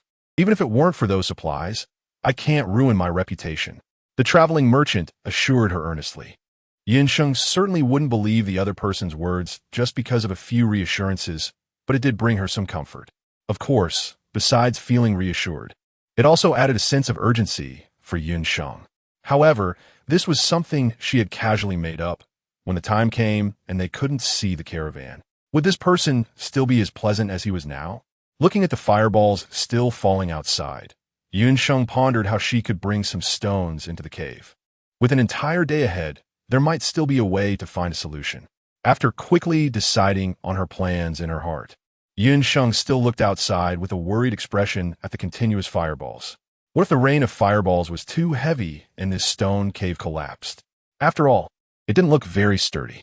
Sheng muttered softly, listening to the occasional sounds of impact coming from above, and the more she thought about it, the more likely it seemed. With your combat ability, you shouldn't be afraid of that group selling you out. Although those people didn't seem like ruthless villains, when it came to life and death, their bottom line could be challenged little by little. Chapter 15. I'm not a bad person, you. But just because Sheng didn't say anything, it didn't mean this matter was over. What? The traveling merchant leaned against the stone wall, his long legs resting on the opposite wall, one eyebrow slightly raised, his clear and handsome face showing no signs of tension or worry. He casually said, "Are you trying to say that no matter how dangerous those people are, it's still much safer than being here in this cave with me? This cave could collapse at any moment. Well, even if the cave is safe, there is still a dangerous person like me nearby. Oh, and if I don't keep my promise and when your caravan arrives, I might just rob your supplies or use you to threaten those people to seize all the supplies for myself. Are you worried that if your caravan doesn't come here today, I might suspect you're lying to me? Whether I might act against you, or whether I might keep you?" The man, who spoke each word with incredible fluency, suddenly leaned closer, startling Sheng into instinctively stepping aside. With her heart still racing, she heard the last few words slowly escape the traveling merchant's mouth as emergency rations. Those few words pierced her ears, and Sheng's body instantly tensed uncontrollably. Her hands hidden beneath her cloak clenched into fists, turning pale from the force. She had heard something about this before coming to this world from the man's mouth. However, the man had never encountered such a situation before. These were all stories he had heard from others, and he didn't know if they were true or not. He only advised Sheng to be cautious and didn't say much more. Could it be that she encountered such a person right after arriving in this world? Sheng told herself to stay calm, but before the incident, she was just a college student who hadn't entered society yet. Even though life wasn't particularly affluent, at least the people around her were relatively friendly. She had never experienced anything like this. A pair of hands instinctively reached out to drape the cloak over the ground above the hole, but before she could take any action, a sudden force came from beside her. Hiss! Sheng gasped in pain, but after this fall, her somewhat dazed mind became much clearer. Going outside now would be seeking death. Staying here, however, was not without a chance of survival. Sheng was quickly pondering the next plan when she suddenly heard a somewhat exasperated voice beside her. "You can't really be thinking that, can you? Do I look like a bad person with this face?" A face suddenly enlarged and came close. So close that Sheng could count the individual eyelashes on the other person's eyes. Sheng pressed her lips together and remained silent. Bad people don't have the words, "I am a bad person," written on their faces. However, upon calming down and thinking about it, if they were truly a bad person, they wouldn't be arguing these points with her at this moment. But it can't be ruled out that this person is an oddity among bad people. Sheng pondered for a moment and shook his head. Not quite. The traveling merchant was about to nod in agreement, but upon hearing what Sheng actually said, his eyebrows instantly shot up, and he corrected Sheng word by word. "What do you mean, not quite?"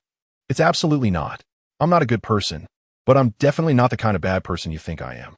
After finishing, he seemed to feel that this explanation was somewhat weak, and the traveling merchant wanted to say something more. His face twisted for a long time, but it seemed he couldn't come up with any convincing evidence. So he waved his hand in frustration. "All right, just remember that I'm not a bad person. I was just a bit bored and said that casually. It's very dangerous outside right now. If you run out like this, you won't last a few minutes." He didn't forget to mumble something before lying down. "I don't know what your family is thinking. How can they be at ease letting such a small child come out alone, even before disaster strikes?" Sheng didn't hear the specific content behind her. She was stunned for a moment, and then seemed to think of something. Her face had always looked small. Even at 20 years old, she looked like she was only 15 or 16. Could it be that this person took her for a child? Sheng was momentarily surprised, but she quickly put the matter out of her mind. Regardless of what that person was thinking, the urgent task was still to continue accumulating the chips in her hand. Bang, bang, bang. The sound of fireballs continued to ring in her ears as Sheng stared at the pile of stones just an arm's length away, pondering how to get those stones to her side. Although the rain of fireballs outside was not dense at the moment, it was clearly impossible for her to risk being hit by a fireball to go get the stones. Not to mention her own safety. Her actions would undoubtedly attract the attention of the traveling merchant. After a moment of thought, Sheng took off her cloak. Grasping one side of the cloak strap, she threw it out like a net. This cloak was long and had a large enough area. Before long, a fireball struck the cloak directly. The fireball rolled over the cloak, and the flames quickly extinguished, causing no damage to the cloak at all. Once about 10 stones had collected on the cloak, Sheng tugged on the cloak strap, pulling it back little by little. This time, after throwing out the cloak, Sheng did not wait beside it like before. She kicked a pile of stones that she had just gathered in, immediately hearing a few sizzling sounds. Knowing that the temperature of these stones had not yet cooled down, Sheng naturally would not touch them directly.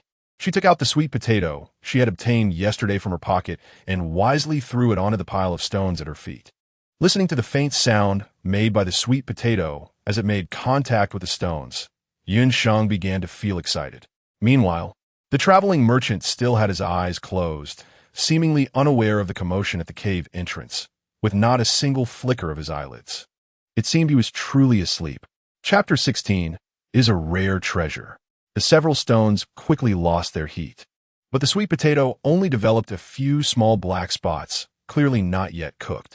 At this point, there were already 7 stones piled up on the cloak again, the largest one about the size of an egg, and the smallest no larger than a fingernail. Sheng didn't pick and choose. All the stones fell to the ground as she continued to repeat her previous actions. The black spots on the sweet potato's skin were increasing, and the popping sound from above and outside became more frequent.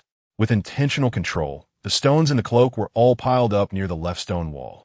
As for the right side, that was the spot Sheng used last time to warm the sweet potatoes. Picking up a half-cooked sweet potato from the right side, Sheng skillfully placed on the pile of stones on the left. Then her gaze turned to the pile of stones in the middle that had been used to warm the sweet potatoes. That pile of stones was no longer hot. Its temperature was basically the same as that of the stones outside.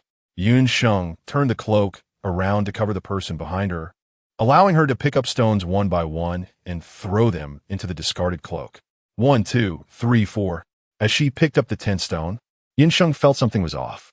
Sure enough, the next moment, the palm-sized stone instantly cracked into tiny fragments, slipping from her fingers.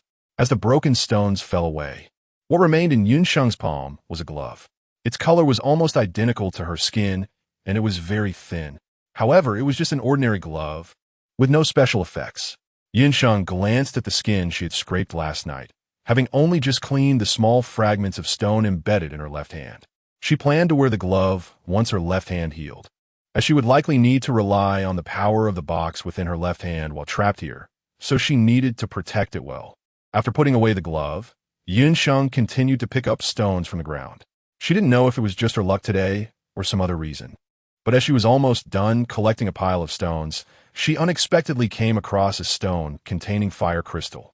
The stone was only the size of a fingernail, and when she picked it up, she didn't even realize it might contain a fire crystal, grabbing several others in the process. Yet, that inconspicuous little stone held a significant amount of energy from the fire crystal. It directly transformed into a special item.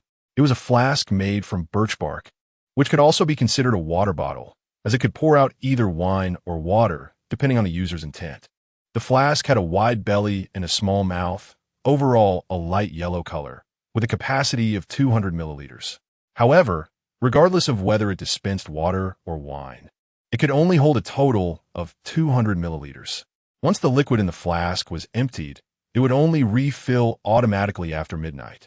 Unlike the silk handkerchief that could be used by anyone without binding requirements, or the small cat plush that activated after binding, this flask was directly bound to Sheng. This meant that no one else could draw a single drop of liquid from it.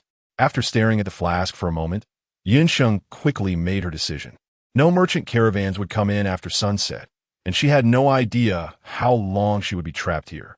Although Sheng initially planned to use the daylight to gather as many self-defense items as possible, the transformations from the box in her left hand were too random, and she wasn't sure if she could produce anything today. The traveling merchant clearly hadn't brought any food inside, having been hungry all day. If she still had no food by nightfall, perhaps the other party wouldn't act immediately. But what about tomorrow or the day after? The words the other party had said might not be untrue. Moreover, as her stamina decreased, their combat effectiveness would also decline. Therefore, in order to last longer, the other party might not wait until she was too weak from hunger to take action. Sheng had thought about leaving this place. After all, it wasn't very safe. But apart from her, there was only the traveling merchant left. If the traveling merchant intended to attack again, she could directly transfer the damage she received to him, increasing her chances of survival. However, if there were many people on the other side, and all 9 transfers were used up without solving the problem, she would be in danger. So, in situations where she couldn't protect herself, it was better to avoid places with too many people. These thoughts flashed through her mind. But in reality, only a moment passed. The next second, Sheng turned around and excitedly shouted at the sleeping traveling merchant, "Look what I got. It's a rare treasure. A rare treasure." The light yellow tree bark water bag was being waved in front of the traveling merchant's eyes by Sheng. Sure enough, it wasn't long before the traveling merchant was awakened by the noise. In his dazed state, he only saw a yellow shadow in front of him and couldn't make out what it was. However, he clearly heard the words coming from Sheng's bright voice. Instantly, his blurry eyes became alert. The traveling merchant looked at Sheng, then at the item in her hand, seemingly still in disbelief. "What did you just say?" Sheng's face showed no signs of unnaturalness, looking as happy as if she had obtained a treasure. Yes, she indeed had obtained a treasure. The clear voice rang out again, exactly the same as before. "I said, I just obtained a rare treasure." Sheng raised the birch bark water pouch in her hand and held it out in front of the traveling merchant so that he could see it clearly. 3 months after the calamity struck, various extraordinary treasures began to appear around the world. Each of these treasures had its own miraculous qualities, and those destined to possess them were able to do so. In just 3 months, the ordinary people who obtained these treasures saw their status and identity rise dramatically, becoming figures that the rest could only look up to. However, the chance to casually pick up good fortune with these treasures only existed for 3 months. In that time, the number of people who obtained treasures worldwide did not exceed 100. Now, 6 months had passed since the last person acquired a treasure, and yet someone had obtained one again, with the treasures reappearing across the world. Or, are you sure that what you have in your hand is a treasure? The traveling merchant thought this while staring at the birch bark water pouch in Sheng's hand and directly asked. Sheng naturally picked up on the meaning behind the traveling merchant's words, raising an eyebrow and her expression suddenly turning fierce. "Of course, I'm sure this is a treasured artifact in my hands. This artifact cannot be used by anyone else besides me. All artifacts have this characteristic, which I already learned from that person before coming here." Chapter 17. You are the chosen one. The traveling merchant clearly knew a bit about this as well. Without saying a word, he raised his hand to pull the stopper out of the birch bark water pouch. However, the stopper seemed to be stuck to the pouch, and no matter how hard he tried, he couldn't pull it out. But when the pouch was in Sheng's hands, she easily pulled it out.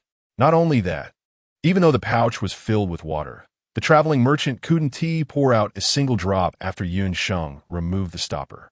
At this point, even if the traveling merchant didn't want to believe it, he had to. Could it be that after 3 months, the treasured artifacts had descended once again? Was this anomaly related to that? The traveling merchant muttered to himself, seemingly caught up in something he couldn't comprehend. At this time, it had been 9 months since the first disaster occurred in this world. In the first 3 months of frequent disasters, the originally peaceful and stable world seemed to have suddenly turned into hell. People around the world were in a state of panic, with countless deaths reported daily. They prayed for each natural disaster to end soon, but every time they woke up, reality only brought more despair. During those nightmare-like 3 months, the world's population drastically decreased. Just as more and more people lost hope in life, a sudden piece of news emerged. Villagers from a coastal fishing village seemed to possess some extraordinary power, able to breathe freely underwater and swim at astonishing speeds. At first, many people doubted it, but before they could even discuss the authenticity of the matter, similar reports began to surface from around the world. For example, a lady in the capital had a magical flower pot, where seeds planted the day before could yield fruit the next day. Or a boy in the icy plains found a pair of gloves that allowed him to shoot ice spikes from his hands. As similar occurrences spread across the globe, these unique individuals naturally attracted special attention. Of course, There were those who thought about taking those treasures for themselves. However, the items that were incredibly magical in the hands of these individuals turned out to be no different from ordinary flower pots or gloves in the hands of others. In other words, these treasures could only be used by the chosen ones. Once this phenomenon was discovered, the number of people trying to target those who already possessed treasures dropped significantly, especially as they heard daily news of someone gaining a new treasure. Everyone's hearts raced with excitement. People would pick up anything they saw on the street, eager to test it out, fearing they might miss out on a treasure. The appearance of these artifacts brought a bit of vitality back to a world that had been tormented by disasters. As the number of treasure holders increased, a new definition emerged for these individuals. They were called the Chosen Ones, and the special powers they possessed were referred to as treasured artifacts. The emergence of treasured artifacts and the Chosen Ones also conveyed a message. This world had not reached a dead end yet. Perhaps what awaited them in the future was a brand new world. Regardless of who spread this news or whether it was true, the continuously appearing treasured artifacts undoubtedly stirred the hearts of everyone. If they could also possess a treasured artifact, they could instantly change their current situation.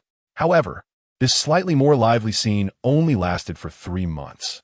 In the 7th month of the disaster, the world faced another major change. Overnight, the previously stable disaster zones became more distinctly divided, with barriers erected to clearly mark the boundaries between different disaster areas.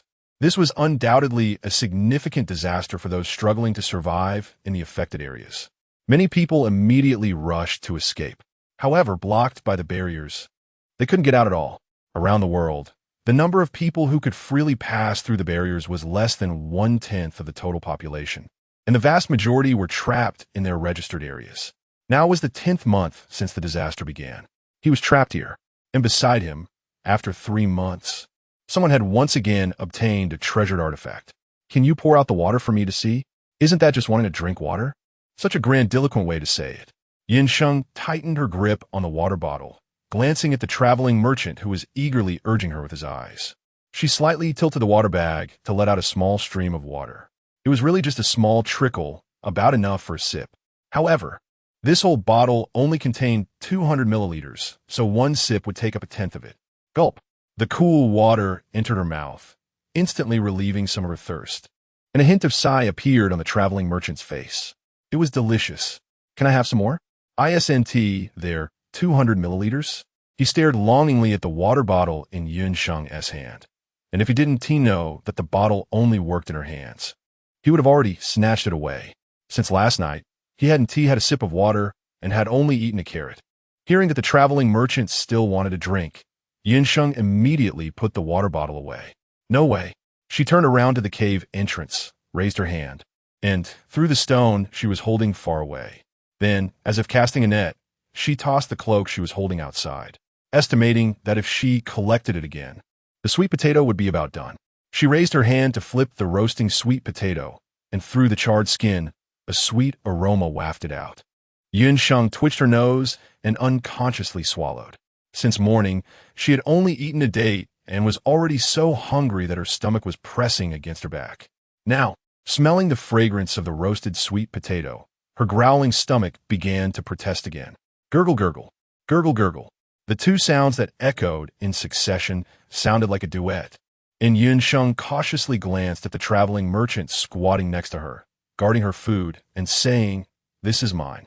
The traveling merchant shifted his gaze from the nearly roasted sweet potato, a hint of a smile in his eyes, and his tone suddenly became much more familiar.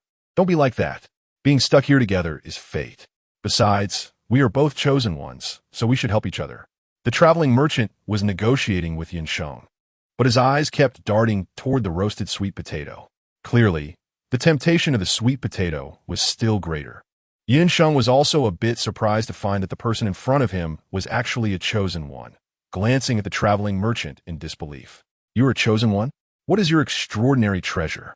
Chapter 18, The First Conflict, A Spatial Bag. The traveling merchant took a deep breath, seemingly unable to resist the aroma, and was negotiating with Sheng. "I think the sweet potato is about done. How about we eat while we talk?" He moved his fingers while eyeing Sheng's expression. Snap! Sheng reached out and unhesitatingly slapped the back of the traveling merchant's hand, her eyes clear and bright. But not easily fooled. "Where's your space bag? Show it to me." Among the many chosen ones, there was indeed someone who possessed a space bag. Sheng didn't know the exact size of that space bag, but it was like the water bottle in her hand. No one other than the owner could open it. Moreover, no matter how far apart they were, as long as the owner called out, the bag would immediately appear before them. This person had brought a bag with him when he arrived, but the traveling merchant smiled politely in the desert area.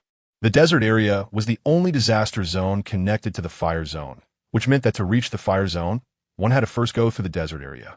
Furthermore, one had to reach a small oasis in the center of the desert to find the passage to the fire zone. Thinking back to last night, it seemed that this traveling merchant had only brought a bag of items and then got stuck here. His words were indeed credible. However, it was still uncertain whether this person was one of the chosen ones. Then summon the space bag. Sheng looked at the traveling merchant, her statement flawless. The extraordinary space bag looked just like an ordinary bag on the outside, but inside it was another world. A small bag could hold items 10 times its own volume. Of course, these are just what most people said. How much the space bag could actually hold was probably something only its owner knew. The traveling merchant's expression became somewhat unpleasant. If he could summon it, would he be so harsh on himself? But if he said, "I don't know what has changed in the fire zone that is preventing the space bag from being summoned," could this girl believe him? Although she looked like she had been well protected by her family, anyone with a bit of common sense would probably not believe him. But that was the reality. Before the traveling merchant could think of a response, Sheng suddenly seemed to understand something, her face filled with suspicion. "You wouldn't be trying to say that for some unknown reason, the space bag can't be summoned right now, would you?" "Yes, you're absolutely right." The traveling merchant sighed, realizing that there was no point in trying to explain, and simply said, "Yes." I see you are not at all." Sheng hadn't finished speaking when the traveling merchant's gaze suddenly became sharp. The traveling merchant felt it was necessary to teach Sheng a lesson, lest he continue to speak so recklessly and not know how he would meet his end. He raised his hand to touch his waist, and a curved knife suddenly appeared in his hand, as if he intended to show off his skills. The cold gleam of the blade drew near, and although Sheng was prepared, his body still involuntarily tensed up a bit. At the same time, the curved knife in the traveling merchant's hand came closer. The icy temperature brushed against the tip of Sheng's nose, and the shiny blade reflected his slightly trembling pupils. "What is it?" The traveling merchant exerted a little force, and the hand that had been pressing Sheng against his pocket was moved to a safer position. Sheng trembled and was about to speak when the traveler's cool voice sounded in his ear again. "Think it through before you speak. After all, the water bottle in your hand still has its uses. As a fellow chosen one, I don't want to lay a hand on you." Hearing the traveler's obvious hint and feeling the chill at the tip of his nose, Sheng quivered his lips and tentatively said, You are a chosen one." "That's right." The chill at the tip of his nose moved back a little, and the traveler spoke again. "Come on, say it again. You are a chosen one." The curved dagger gradually withdrew to the side as Sheng finished speaking, and soon after, the heavy pocket that Sheng had was suddenly lightened. Without needing to think, he knew that the dagger inside had been taken by the person beside him. Sheng pursed her lips and remained silent, looking as if she had been scared silly. The traveling merchant raised his hand and waved it in front of Sheng's eyes, noticing that her eyes were still following his hand as it moved left and right. Realizing that the earlier incident must have startled her quite a bit, the merchant decided to give Sheng some time to calm down and did not press her further. He immediately headed towards the increasingly fragrant roasted sweet potatoes nearby. With the extraordinary water bottle in her possession, Sheng was not too worried that the traveling merchant would actually harm her at this moment. However, just to be safe, she remained on guard. Yet, the way he had been coercing her seemed solely aimed at making her acknowledge him as the chosen one. If this person in front of her truly was the chosen one and wanted her to believe in his identity, shouldn't he choose a gentler approach? Or was it that whether she truly believed the traveling merchant was the chosen one didn't matter? If that were the case, then why was he forcing her to say it? Sheng let out a helpless sigh. Even after this conflict, she still found it difficult to understand what the person in front of her was really thinking. Next to her, The traveling merchant was tapping a dagger he had just taken from Yun Sheng's pocket against a sweet potato on the stone, feeling that it was almost done roasting before finally picking it up. Not long after the roasted sweet potato was in his hands, the traveling merchant clearly couldn't stand the heat anymore and quickly switched hands. He took several deep breaths, and the heat in his hand seemed to have diminished a bit. Gathering his strength, the traveling merchant easily broke open the roasted sweet potato. The steam from the sweet potato finally found its escape, rising in wisps of white vapor. Yun Sheng also stared at the baked sweet potato in the traveler's hand, which she had painstakingly roasted after carrying stones into the cave. And she was indeed hungry. As she fixed her gaze on the baked sweet potato, Yun Sheng subconsciously bit her lip. It was uncertain if the traveler noticed this scene, but the next moment, a steaming half of the baked sweet potato was handed to Yun Sheng. Chapter 19. The unusual fireball rain. This sweet potato was hers, and she had roasted it herself. Now that she was hungry, Yun Sheng naturally wouldn't refuse the food offered to her. Glancing at the traveler, who seemed unwilling to say anything, Yun Sheng curled up with the sweet potato inside the stone cave. The sweet potato was small to begin with, and since it was split in half, it barely filled her up. However, the fact that this person was willing to share food with her made her wonder if he was afraid she would starve to death, and whether the extraordinary treasure would be lost as well. Taking bites of the baked sweet potato and feeling her stomach no longer growling with hunger, the dizziness caused by her previous hunger seemed to ease quite a bit. Well, since they could still coexist peacefully for now, it was better to wait until the fireball rain ended to see how this person would react. The half of the baked sweet potato was quickly devoured by Yun Sheng. Aside from the burnt outer skin that was crisp and tasted charred, everything edible had gone into her stomach. Although this half of the baked sweet potato could not completely satisfy her current hunger, at least it was no longer as uncomfortable as before. Were those stones thrown at her cloak? Glancing around the cloak, although there were quite a few scattered stones piled up, it was definitely not as many as those in her cloak. However, it couldn't be said that the fireballs specifically targeted her cloak, so it was probably just a coincidence. Yun Sheng frowned slightly and reached out to tug at the tie left above the cave entrance. With one pull, she realized it was heavier than usual. After all, there were quite a few stones piled on top. Afraid of snapping the tie, Yun Sheng didn't dare to exert too much force. Glancing at the edge of the cloak, which was not far from the cave entrance, she thought that with the stones above blocking the way, no fireball should be able to hit her. Yun Sheng reached out to grab the cloak, but before her fingers could touch the edge of it, a sudden force from her waist yanked her backward. In a moment her body tilted back. Yun Sheng's eyes caught sight of a fireball, the size of a fist, leaping with dazzling flames, flying straight towards her. The fireball moved quickly, but the pulling force behind her was equally strong. Yun Sheng quickly leaned back, feeling a wave of scorching wind as the fireball flew past, making it hard for her to open her eyes. Bang! Bang! Two loud noises echoed in the stone cave, and Yun Sheng felt a sharp pain at the back of her head. It didn't seem as painful as she had imagined. It should not have been a direct hit against the stone slab below. Cough, cough. Before Yun Sheng had more time to react, a coughing sound came from below her head, followed by the sound of the traveling merchant gasping for air. Get up. It seemed he realized something, and Yun Sheng hurriedly crawled up from the ground.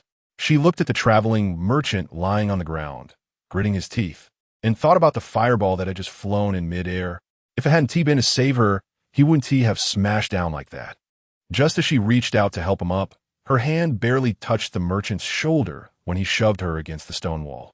In the next moment, a bright firelight swiftly crossed, crashing down just half an arm's length away from the merchant. Go inside. Almost the moment the traveling merchant spoke, Yun Sheng realized something.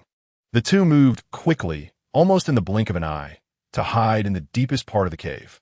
Bang! Another fireball flew in from the cave entrance, hitting the ground about 3 or 4 meters away from them. The two hid in the innermost part, watching the still-burning fireball. Although they were relieved that the cave was long enough, their expressions became serious. How to get in here? The fireball had struck the cave 3 times. Yun Sheng had been completely unaware of the first 2, and it was thanks to the merchant's quick actions that they hadn't been hit. As for the 3rd time, she had seen the fireball enter the cave from the entrance, yet she still didn't understand how it had come in. Could it be that this fireball had a tracking function? It rebounded after hitting the boundary wall, the traveling merchant said in a low voice. So deep it seemed almost to drip water. If this fireball did not appear due to a disaster and is not controllable by humans, I would suspect that we are being targeted. What? Sheng was also quite surprised. This answer was not much better than the idea of the fireball having a tracking function. Like the traveling merchant, Sheng felt this was a bit too coincidental. And it happened 3 times in a row. Although she didn't know what was happening elsewhere, we need to be careful from now on. After a brief moment of contemplation, the traveling merchant did not voice his inner suspicion. Sheng also pursed her lips, and the stone cave suddenly fell silent. After waiting for 5 minutes, the two did not see a single fireball flying in from the cave entrance. But the banging sounds from above seemed to have become more frequent than before. Even so, the two still hid in the deepest part of the stone cave, not moving an inch. Although no fireballs had flown into the cave, the current situation was not much better than before. The sounds coming from above were very dense, and even though they could not see the outside situation from inside the cave, they knew that the fireballs falling above were definitely numerous. The reality was just as they thought.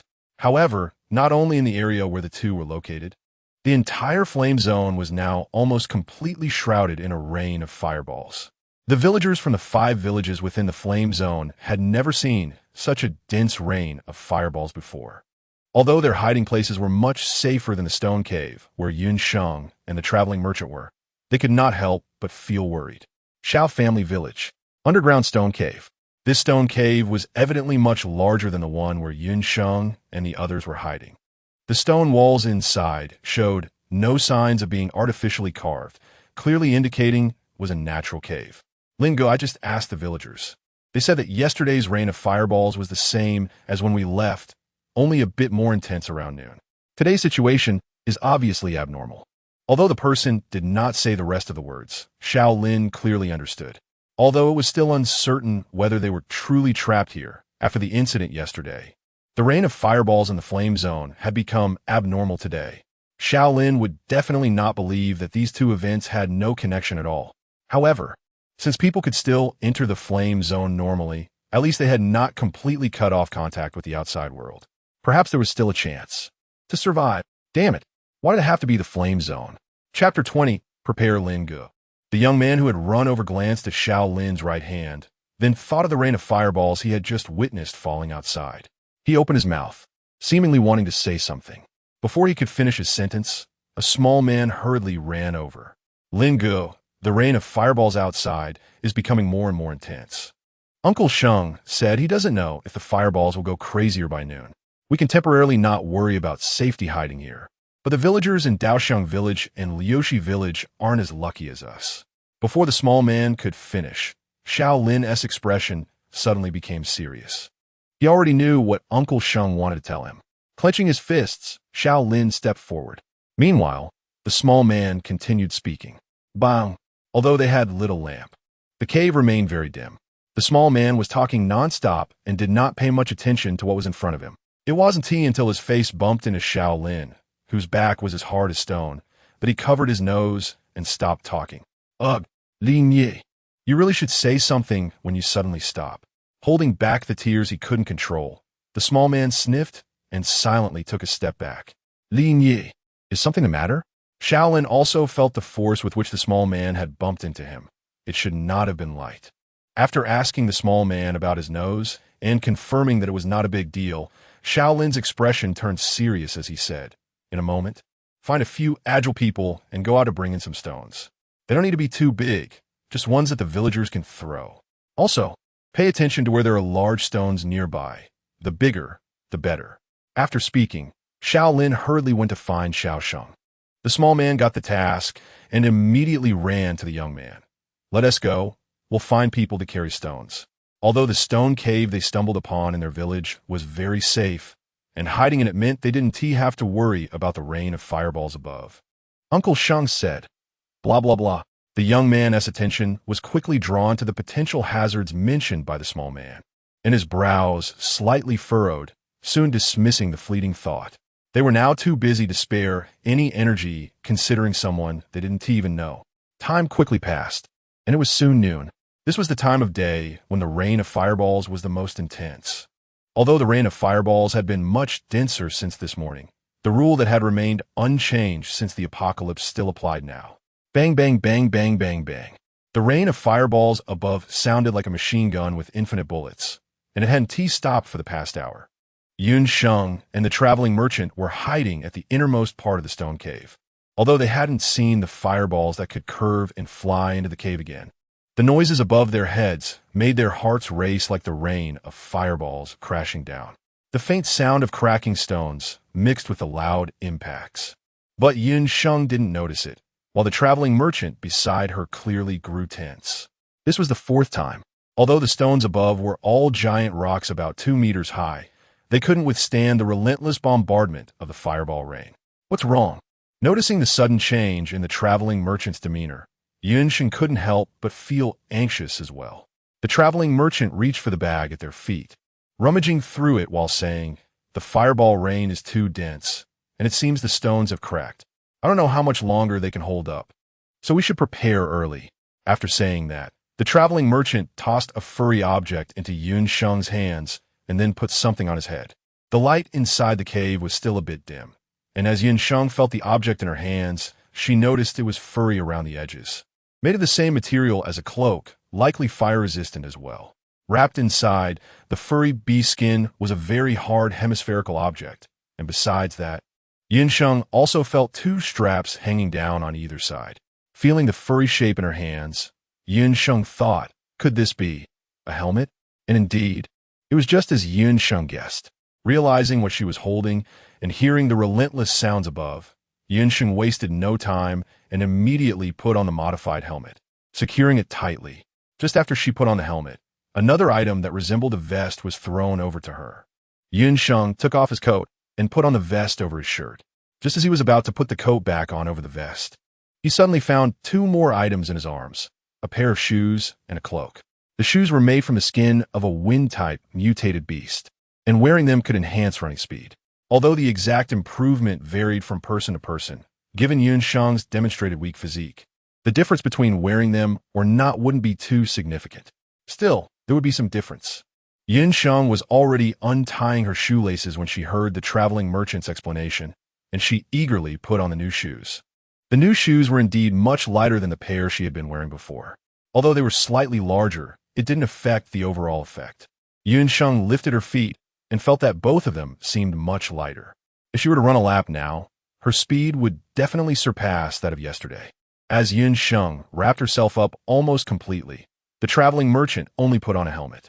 Although the traveling merchant had saved her twice before, which changed Sheng's opinion of him significantly, she didn't think that if there were only 1 pair of shoes or a vest, the merchant would willingly give them to her. So it was very likely that the merchant was already wearing these items. The traveling merchant naturally noticed Sheng's gaze, but he had no intention of explaining. After fastening his cloak, the traveling merchant finally turned to Sheng. Chapter 21, 3 Lucky Stones. The traveling merchant moved his wrists and ankles, then relaxed his body and leaned back against the stone wall, closing his eyes to rest. Sheng wanted to stay calm, but a big fireball had already left her panting before. Now outside, with the crackling sound of fireballs raining down, even with extra gear, she didn't dare to confront the fireball rain head-on. Sheng prayed for the stone cave to hold out a little longer while slowly surveying the cave. The fireballs could still bounce through the barrier into their cave, and Sheng dared not approach the entrance any closer. However, she remembered that 3 fireballs had flown into the cave earlier. A considerable amount of time had passed since the fireballs entered, and they should have cooled down by now. Soon, Sheng spotted one of the stones. This stone was the closest to her. She just moved a little forward, and with a quick kick, the stone came to her side. But the other 2 stones were a bit farther away. Sheng wanted to obtain the stone, which meant she had to enter a dangerous area where fireballs might fly in. Her left palm slowly covered the stone beneath the cloak, and after 3 seconds, feeling the gradually dispersing fragments under her palm, Sheng knew she had struck lucky. The stone contained fire crystal stone. Furthermore, it had transformed into a good item this time, a stone statue about the size of half a palm. As long as she held the statue, Her skin would become incredibly hard, protecting her from injury and pain. However, the duration of use was only 2 hours, with no binding requirements. Although 2 hours wasn't a long time, it was enough for Sheng to accomplish many things, since holding the statue would continuously consume the duration. And the stone cave where they were hiding wasn't dangerous enough to require their escape. Sheng carefully wrapped the statue in the handkerchief she had received earlier to avoid accidentally consuming the time, and then tucked it into the small pocket inside her vest. Nearby, the traveling merchant, hearing the noise, glanced at Sheng but said nothing, quickly closing his eyes again. The sound of fireballs crashing down above grew closer. Although he couldn't see, the traveling merchant could still imagine how tragic the once 2-meter-high large stone above would look now. If such hard stone couldn't withstand the onslaught of the fireball rain, how could they? Well, he could hold on, but the traveling merchant opened his eyes again, his voice slightly hoarse. He should drink the remaining water in the water bag now. Huh? Sheng was suddenly startled, and she almost lost her grip on the bag in her hand. Fortunately, her reflexes were quick, and she immediately tightened her hold on the bag. This was the space bag she had just obtained, with a capacity of 11 cubic meters, which was 1 cubic meter more than the space bag of the traveling merchant, who was said to be the owner of a rare treasure. The owner of the space bag was Sheng, and only Sheng could use it.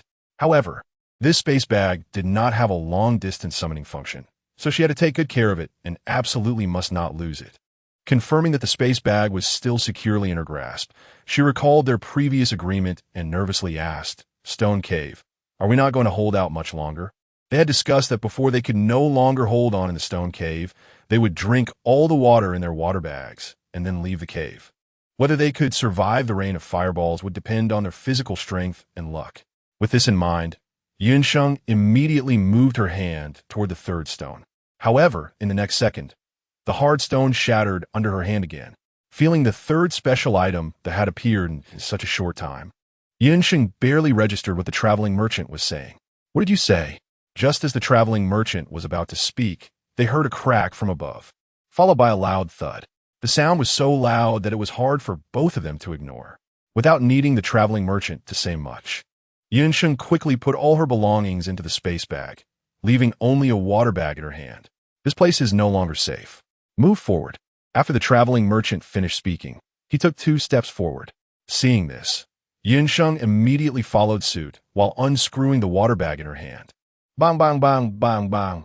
The sound of fireballs raining down from above was still intense, and Sheng carefully observed the traveling merchant's expression while holding the water bag, fearing he would say they had to leave the stone cave right away.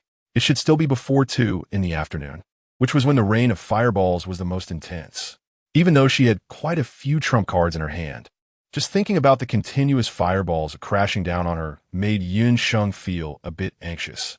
But after waiting for a long time, she didn't see the traveling merchant speak. Sheng was afraid of disturbing the other person, so she could only listen attentively herself. The thudding sound of something being smashed down was still as dense as ever. Sheng did not have the discerning ability of a traveling merchant and couldn't tell if there were more or fewer fireballs falling than before.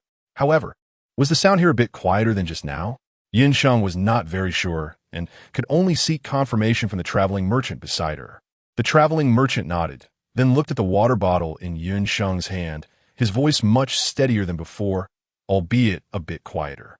However, it wouldn't hold for long. On the ground, the giant rock closest to the light sphere had been smashed to less than 1/3 of its original size. As fireballs continued to fall, the remaining third was peeling away inch by inch. Soon, there would be nothing left. Because of the obstruction of the rock behind them, the rock directly above their current position was in better shape, but once that rock completely shattered and the cave collapsed, fireballs would surely come flying through the gaps created by the collapse. At that time, it would still not be safe here, and they would have to leave. However, once they left that dangerous area, when the rock above them finally shattered and collapsed, at least they wouldn't be directly buried underneath it. Chapter 22. No more waiting. With a series of relentless impacts from the fireballs, the battered rock finally shattered completely and crashed down. With nothing behind them to block their way, Countless fireballs surged forward, the intense heat illuminating the faces of the two. Go out from the front. Seeing the number of fireballs behind them, the traveling merchant grabbed Sheng's arm and ran forward, fearing that she might suddenly decide to crawl out through the opening behind them. Sheng was certainly not that foolish. Even if she crawled out through the opening from behind, she would first hold onto the statue. Bang, bang, bang. Fireballs rained down one after another on the ground behind the two, raising a wave of heat. Although the cloak provided some protection, the dust and sand kicked up by the falling fireballs still made the two cough, and their vision became unclear. Bang, bang, bang. The rain of fireballs continued behind them, and the wave of heat never ceased. Sheng covered his nose, and the statue was already in his hand. The traveling merchant clearly thought the same way. He quickly pulled out a cloak from the bag he had brought, and, after a few twists, the cloak immediately wrapped around the bag. With the bag wrapped in the cloak, the traveling merchant rushed to the cave entrance in 2 steps, blocking it securely. Bang, bang, muffled sounds came from behind them, and the traveling merchant knew this method wouldn't hold out for long. But even though they were wearing so many things, going out now would still be tantamount to seeking death. As long as they could hold on a little longer, once the fierce rain of fireballs outside calmed down, their chances of survival would undoubtedly increase significantly. The sound of falling rubble continued from the other side of the cave, and both of them knew that the time until the third-to-last stone completely shattered was not far off. Once all these stones that could provide cover shattered, they would be completely exposed to the attack of the fireball rain. Sheng took a deep breath. I can't wait any longer. I'll go out and check the situation. You stay here. Before Sheng could finish speaking, a frustrated voice from the traveling merchant interrupted. What are you looking at? Can't you hear what's happening outside? With all that banging, you might get buried as soon as you step out. If you die, who am I supposed to ask for the things you owe me? The traveling merchant was merciless with his words. If Sheng truly had the oblivious personality she seemed to display, she might have believed him. But if the rain of fireballs outside continued as it was, whether they could survive until sunset was uncertain. Without their lives, what else was there to discuss? With the traveling merchant's intelligence, he surely could think of these things. Sheng chuckled lightly and said, Don't worry, I will definitely work hard to survive. After saying this, Sheng didn't give the traveling merchant a chance to say anything else and turned to leave the stone cave from the other side, holding the statue in her hand. The fireballs crashing down from the sky felt like cotton hitting her body, not painful at all. However, even though she didn't feel any pain and had no injuries, the overwhelming fireballs flying towards her were still quite impactful. Even after personally verifying the statue's effectiveness, Sheng still didn't dare to look too closely. With her back to the incoming fireballs, Sheng rushed towards the towering boundary wall ahead. Even if there was just a slight possibility, she still wanted to try to see if she could leave this place. She placed her right hand on the boundary wall, but it showed no reaction. When she used her left hand, however, she felt a push. The difference between her left and right hands was that the box integrated into her left hand could absorb energy-containing substances and transform them into other things. The boundary wall could prevent them from leaving this disaster zone, and such power was clearly extraordinary. So, could the material that made up the boundary wall also contain energy? Because the boundary wall was different from the fire crystal she had absorbed before, she felt the energy flowing away, which was why it repelled Sheng. Sheng wasn't sure if her guess was correct, but now was a good time to test it. Bang, bang, bang, bang. With a slap, her palm hit the boundary wall, and even though Sheng was prepared, she was still pushed back a step by the rebound force from the wall. Her hand also detached from the wall. The whole process took less than 2 seconds. The box needed 3 seconds to absorb energy. Here we go again. She stepped forward with her left leg into a lunge, found a point of force with her right foot, and clenched her right hand into a fist while pushing against her left palm, pressing it tightly against the boundary wall once more. Perhaps this time Sheng's force was gentler, so the rebound wasn't as strong as before. However, as the time her palm remained in contact with the wall increased, the force became noticeably more violent. A buzzing sound emerged as if a ripple quickly spread outward from the boundary wall, pushing Sheng back several steps until she fell onto the ground with a thud.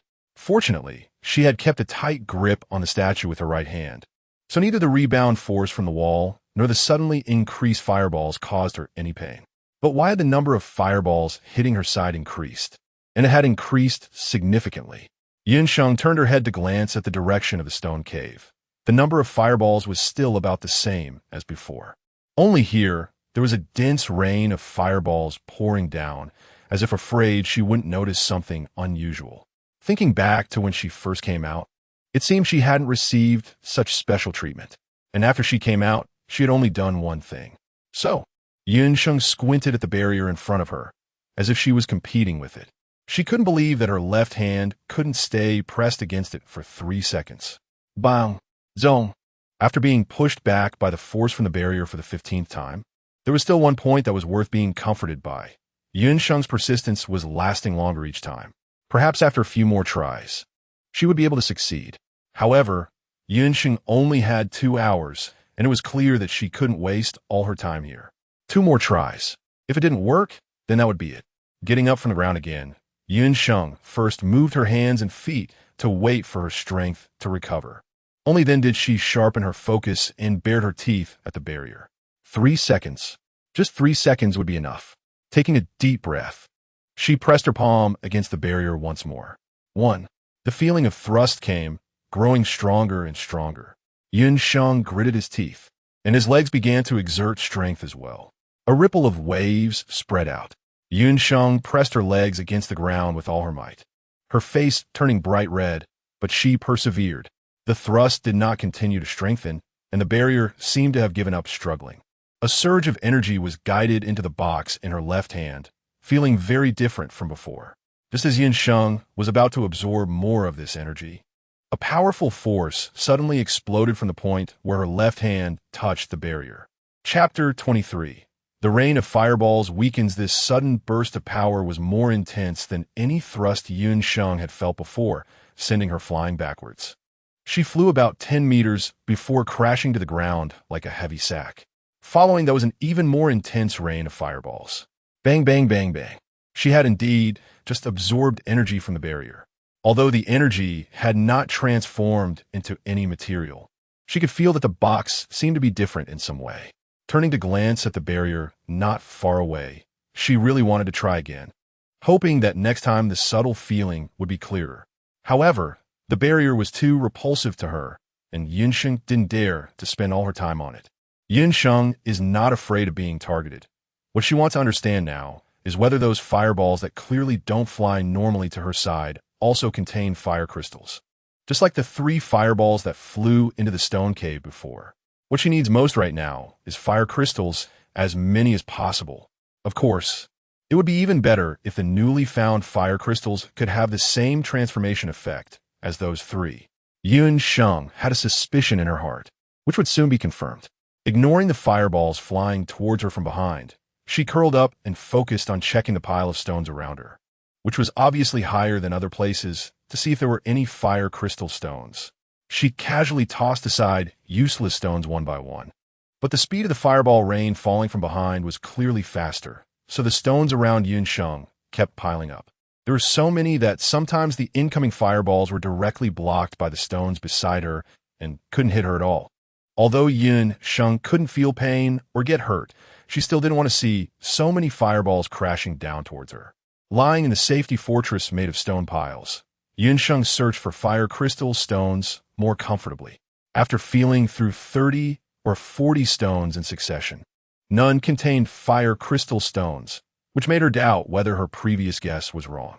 Perhaps she was indeed being targeted, but those fireballs aimed at her might not necessarily contain fire crystal stones. The 3 fireballs that had flown into the stone cave earlier were just exceptions.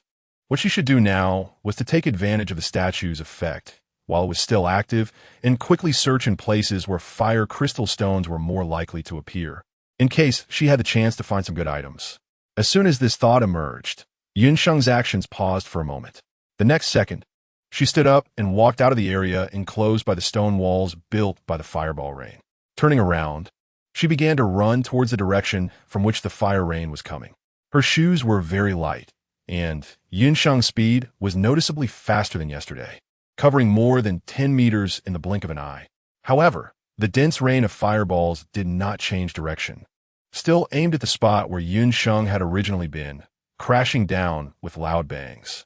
Listening to the sounds behind her, Sheng kept moving as the next wave of fireballs targeting her also changed direction with her movement.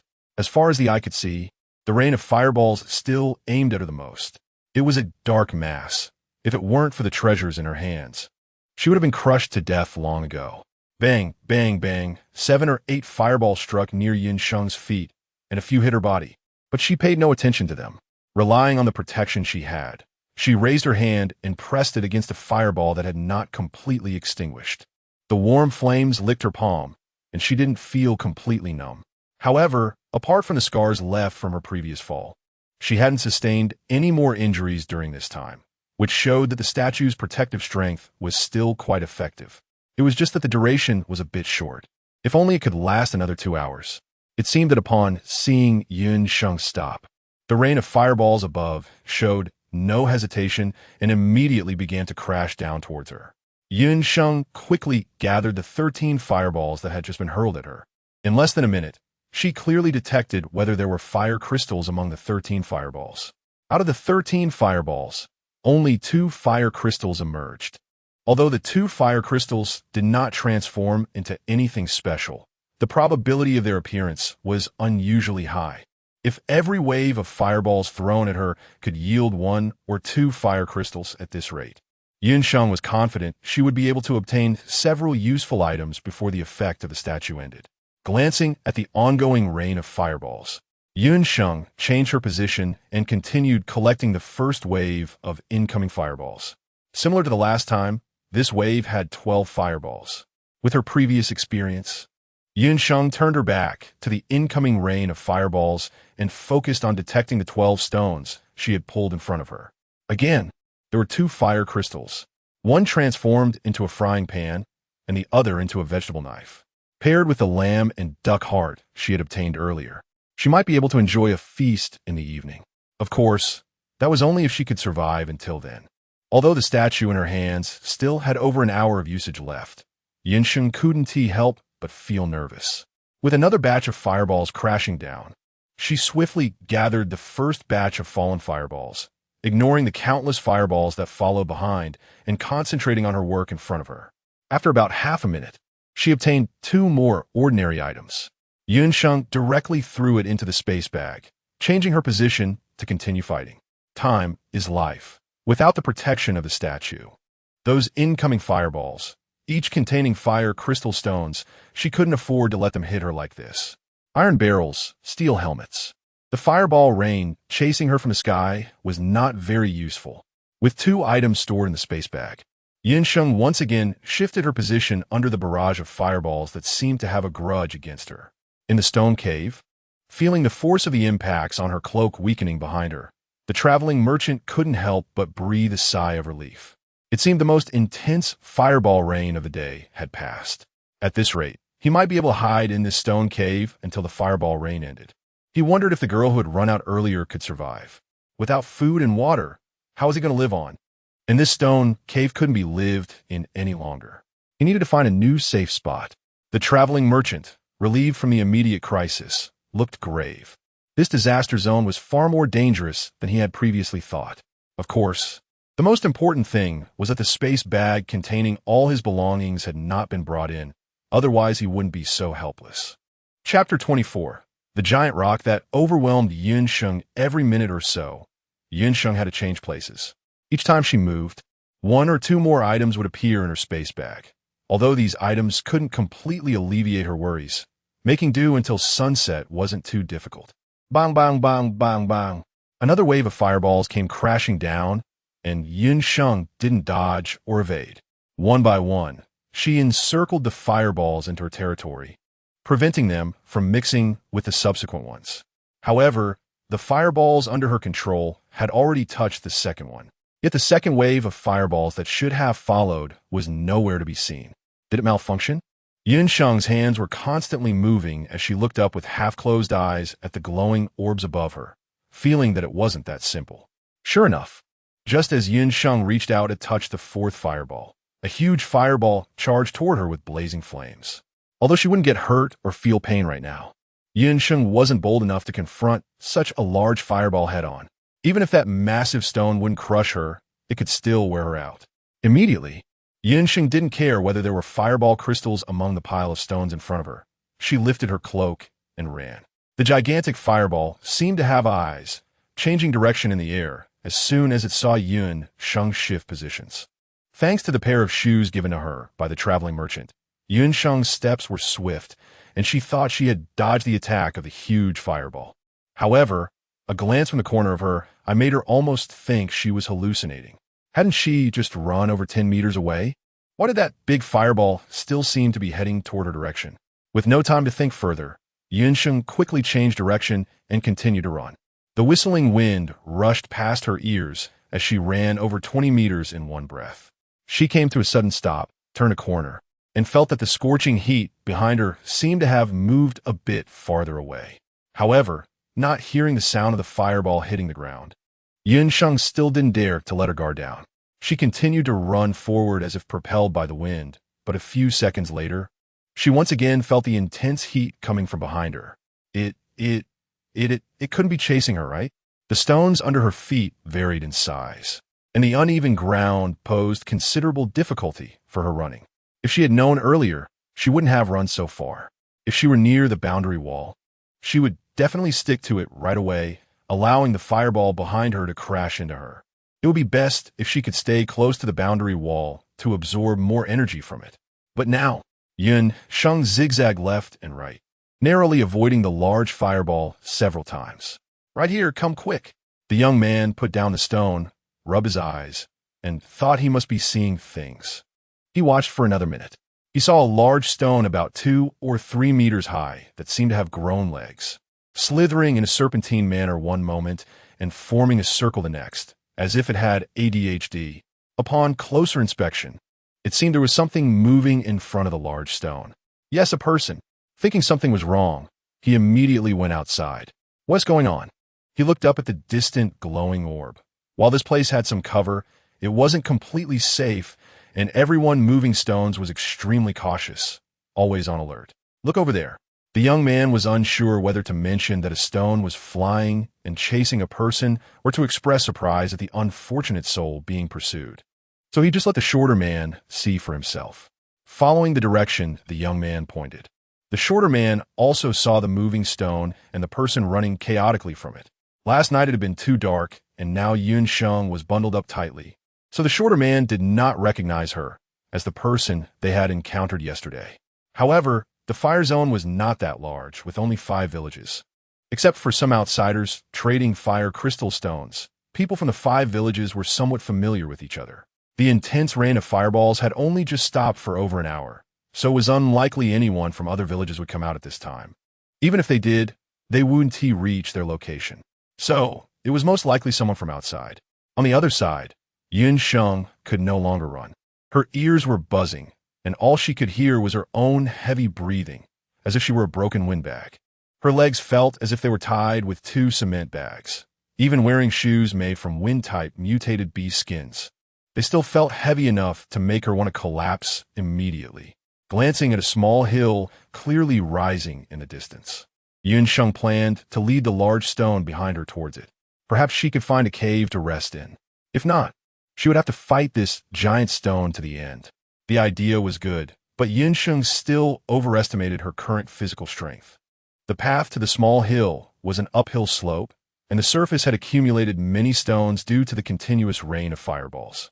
After just a few steps up, Sheng slipped on a stone and slid back down. The large stone behind her caught up perfectly and landed squarely on her back, with a loud bang. If it weren't for the effect of the stone statue, Sheng would have already been crushed into a meat pie. Even though the stone pressing down on her back felt as light as cotton, Sheng was still in a terrible situation. Flailing her arms, she slapped the large stone. 1 second, 2 seconds, 3 seconds. 10 seconds later, the large stone remained firmly stuck to Sheng's back. Sheng dejectedly lowered her arms. As expected, she knew things couldn't be resolved so easily. This was just an ordinary stone with no fire crystal inside, and it couldn't be absorbed. Although Sheng was curious about how the other party had been manipulating an ordinary stone to chase her for so long. The most important thing now was to escape quickly. Originally, the palm-sized statue had now shattered to leave only a head. Once the last piece of the statue in her hands completely shattered, she would lose her protection. At that time, even without the rain of fireballs, this large stone could take half her life. Chapter 25. Out must think of a way quickly. The stone was too heavy for Sheng to move, and of course, it couldn't fit into her space bag. However, there were still many useful tools she had obtained earlier in the space bag, and although she couldn't move now, it didn't mean she couldn't do anything. She took out a half-arm-long hammer from the space bag and started banging on the stone behind her. Chunks of stone continuously fell from the giant rock, but the speed of the falling stones was such that before Sheng could knock down even 1/10, she would be crushed by the giant stone.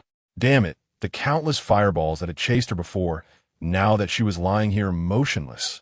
Those fireballs started to avoid her instead, exhausted from using up her strength.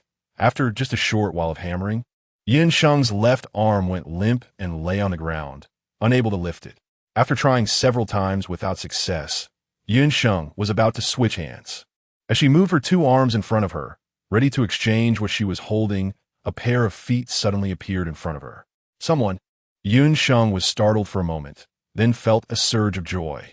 Without caring who had come, he immediately shouted, "Can you help me push the stones off my body? I can give you food, or..." Before Sheng could say a word, a pair of feet quickly moved to her side, and then a somewhat familiar voice appeared above her head. "The rock is too big. I can't push it alone." After a moment's pause, the other party seemed unable to hold back and continued to ask, "Why haven't fireballs fallen down here?" Maybe they're afraid of smashing the rock that's pinning her down, so she could come out from under it. Sheng murmured to herself, but didn't say it out loud. However, after a brief moment, she realized why this voice sounded familiar. The owner of this voice was the person who had pulled her out last night, wasn't it? Although it was also her voluntary exposure. Knowing who had come, Sheng felt more at ease, afraid that if she delayed any longer, she would really end up in trouble. Sheng quickly said, I don't know. Can you help me push the stone away first? I have tools here. As long as you can get me out, you can choose food or anything else." Sheng, while saying this, resembled a wealthy young lady, and the person, who was Shaolin, looked at the things Sheng took out as if it were magic, his gaze finally landing on the small bag in Sheng's hand. After a long while, he slowly spoke, "All right, you wait here for a moment, I'll go get a few people." The tools on the ground were indeed complete, but it was a bit difficult for him to manage alone. He didn't expect this girl to have something extraordinary. No wonder she dared to come to the flame zone alone. And the fact that the other party was trapped under such a large stone didn't seem to indicate any issue. Shaolin's brows furrowed slightly, and he said no more, turning to climb towards the top of the slope. Sheng listened to the footsteps beside him that left as soon as they said they would, and for a moment, he was unsure whether it was his display that was not shocking enough or if the conditions he offered were not attractive enough. Sheng's voice was not small, and several people from Shao family village under the stone wall were craning their necks to observe the situation below. Upon hearing Sheng's remarks, they momentarily didn't know what expression to wear. Shaolin acted quickly, briefly explaining the situation below in a few sentences, and chose two agile individuals who were well protected to follow him down. The ground was equipped with all the necessary tools, but they had to be cautious of the fireballs that occasionally flew by. Just as the three of them began to pry the huge stone off Sheng, the fireballs that had been avoiding this area suddenly seemed to change their behavior and all came crashing towards them. This bizarre scene was hard to ignore. Even if they wanted to, move faster. Shaolin's eyes darkened as he glanced at Sheng, who was lying on the ground, and continued to exert force with his hands. Sheng felt no weight on her body and kept moving forward. When she sensed that a part of her body could move, she immediately started to crawl forward, regardless of whether her forceful movements would cause injury, as her skin was tough and her flesh thick. The three villagers from Shao family village initially saw Sheng's actions and couldn't help but remind her not to rush, suggesting they pry the stone up a bit higher before crawling out. But feeling the stone in her hand getting smaller, how could Sheng not be anxious? "It's fine. Hurry up, just pull me out." One fireball after another seemed to concentrate here, and Sheng truly couldn't struggle anymore. So she could only seek help from the three beside her. The three hesitated at first, but after glancing at Sheng's increasingly flushed face from all the previous struggles and then at the dense rain of fireballs behind them, they ultimately decided to follow Sheng's instructions and forcibly pulled her out from underneath. As soon as she was free, Sheng dashed out of the range of the giant stone's cover, and those fireballs that had been densely striking the stone shifted their targets with her movement. The two were stunned for a second before quickly adjusting their gear and rushing up the slope. It wasn't until they reached the base of the cliff that no more fireballs could hit them, and only then did they realize that Shaolin hadn't followed them up. Down the hill, after taking just a couple of steps, Sheng's legs went weak and she collapsed to the ground. She truly had no strength left. It seemed that the rain of fireballs particularly favored Sheng, falling one after another, but she did not dodge or avoid them. Even if he had already guessed that something unusual must be happening with Sheng, perhaps she was not afraid of the fireballs at all, Shaolin, witnessing this scene, couldn't help but clench his fists. Sheng held a stone the size of fingernail in her palm, rolled it a few times, and then went back to the large rock that had been pressing down on her. Although she wasn't afraid of the fireballs for now. No normal person would enjoy having a bunch of fireballs crashing down on them. Of course, what worried Sheng more was the possibility that the unknown creature would bring out another large rock. If that happened, she would truly have nothing to smile about. The rain of fireballs came chasing after Sheng again, but most of the fireballs were blocked by the giant rock, with only a few landing on her. Sheng curled up weakly until her body was smaller than the man squatting beside her, completely in the blind spot of the fireball's attack. Only then did she take out a shield half her height from her spatial bag and stand it beside her, while simultaneously wrapping a stone the size of a fingernail in a handkerchief. The stone behind her probably wouldn't hold out for long, so she had to hurry and rest. As for the man beside her, Chapter 26, The Temptation of the Exotic Treasure. Don't worry, I keep my promises. The things I promised you won't be lessened. Do you want food or something else? Leaning against the large stone behind her, Sheng was too weak to stand. Yet her words were the complete opposite of her condition. However, someone who could fearlessly endure fireball attacks and casually take out so many items was certainly not simple. Shaolin stared at Sheng's somewhat youthful face, remaining silent for a while before finally speaking. I want food. All right. Sheng took a deep breath, and his gaze slowly rose. Including Shaolin, several people had come down from above, so there must be places like caves up there to the rain of fireballs. Sheng did not hide her intentions and said directly, "This rock won't hold for long. Can we find a safer place to talk?" Shaolin also knew that the rock wouldn't last much longer. If Sheng hadn't revealed so many extraordinary traits, perhaps he could have taken her to their hiding place. But now, noticing the hesitation in Shaolin's eyes, Sheng understood that anyone who had witnessed the earlier scenes would be on guard against her. After a moment's thought, Sheng spoke again. How about I give you a rare treasure? A treasure that anyone can use. Just take me to a safe place first. What? Shaolin was taken aback, momentarily thinking he had misheard her. However, Sheng's words were not finished. It's the rare treasure that allowed me to remain unharmed in the rain of fireballs just now. If you take me to a safe place, this treasure will belong to you. With this treasure, you can also stand in the rain of fireballs without taking any harm. Shaolin squatted beside Sheng, who was a head shorter than him, and as he spoke, his gaze fell on Sheng's face, which was covered in dust, and he stared directly into her striking black and white almond-shaped eyes. Shaolin felt that this girl might be saying this because the treasure couldn't be used for long, or perhaps for some other reason, with the purpose of getting him to take her to their hiding cave. But those bright almond eyes shone with determination, allowing Shaolin to gaze at her without evasion, as if to say that what she was saying was true and there was nothing to hide. However, Shaolin recalled what he had heard about rare treasures after leaving the flame zone, and still spoke up. Rare treasures can only be used by those chosen by them. In the hands of others, they're just ordinary things. Sheng certainly knows. She's been waiting for the other party to say this. The statue she obtained is not a rare treasure, so it is naturally not bound by this restriction. Sheng's gaze was steady and unwavering as she showcased a pitifully small piece of stone nestled in her silk handkerchief to Shaolin. I know, but this extraordinary treasure of mine is different. If you don't believe me, you could try it yourself. After saying this, she leaned the handkerchief forward, seemingly unafraid that the man before her would snatch it away and leave. Shaolin's expression remained unchanged, and he showed no intention of reaching out. Sheng knew the other person's concerns, but hearing the faint cracking sound behind her, she realized that the stone behind her probably wouldn't hold out much longer. If another stone were to fall on her, Sheng couldn't guarantee that she would still be as lively as she was now. She quickly handed the small stone in her hand to Shaolin and then swiftly picked up a larger stone to hit Shaolin on the calf. After doing that, she hurriedly wrapped the small stone in her handkerchief. Sheng looked at Shaolin, who was worried about being hit by the rain of fireballs behind him. Even though he knew her intentions, he didn't dare to make any big movements and was very cooperative.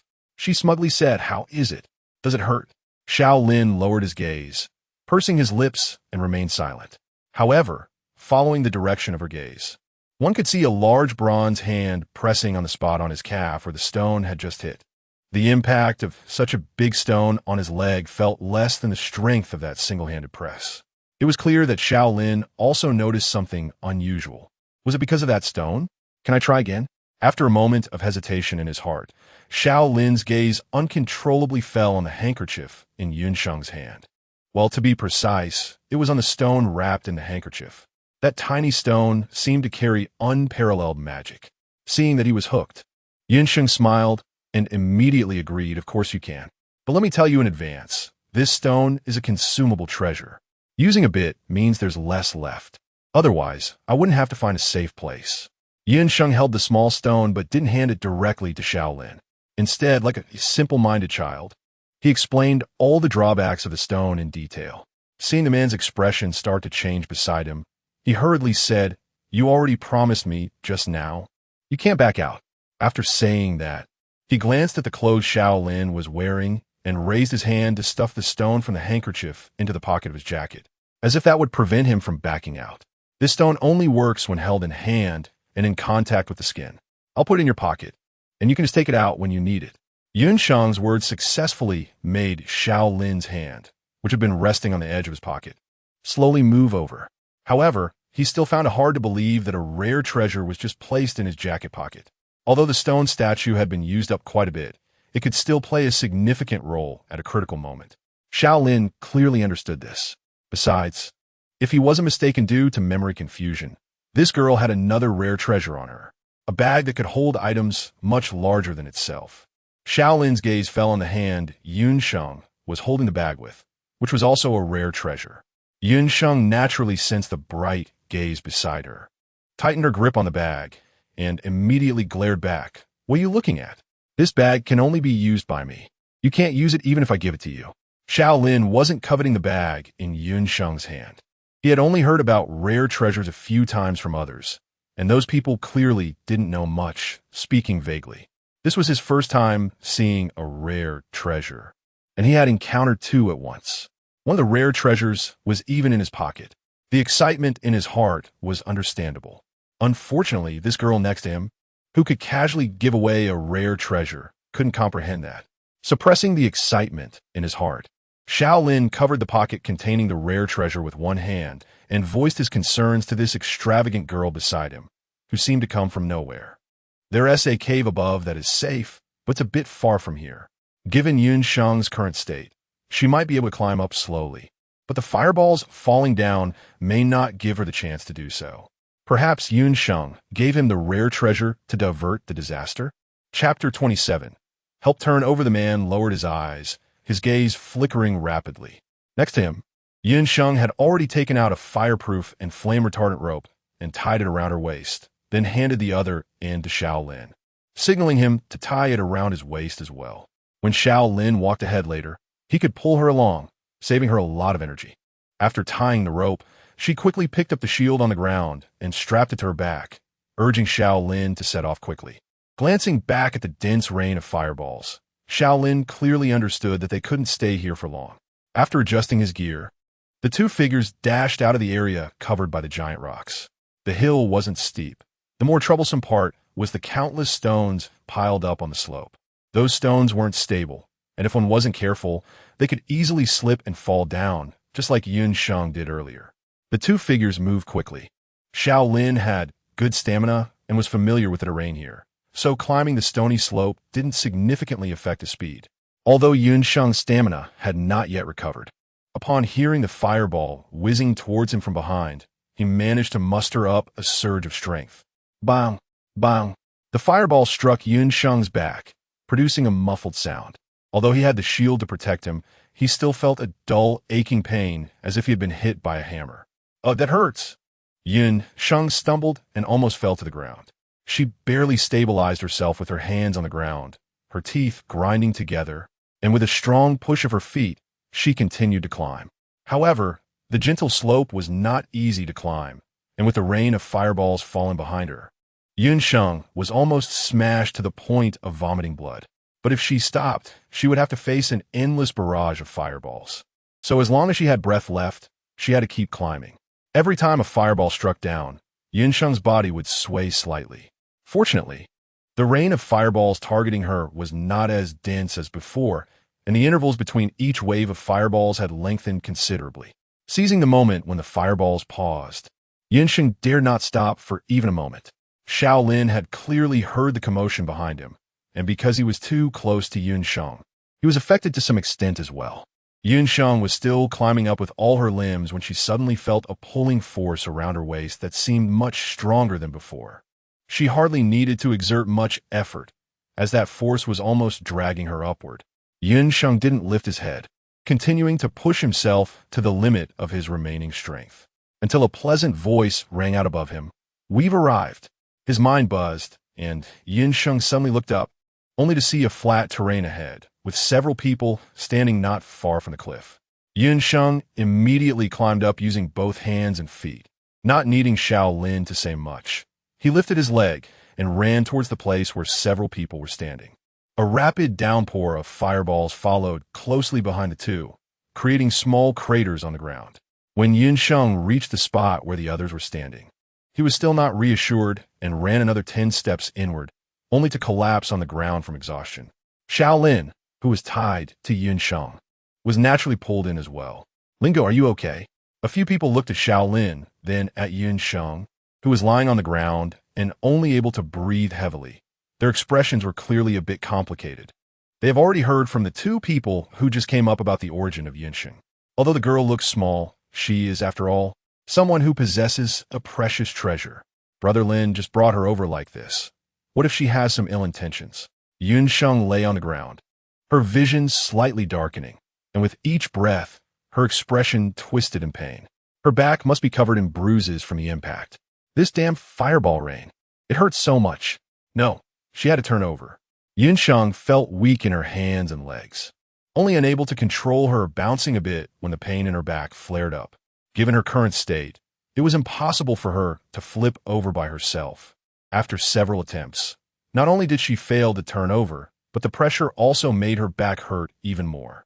"Please help her." Sheng looked at the group of curious yet cautious people surrounding her, and with some effort, slowly raised her right hand, showing a friendly smile. Her back was killing her. "Can someone help me turn over?"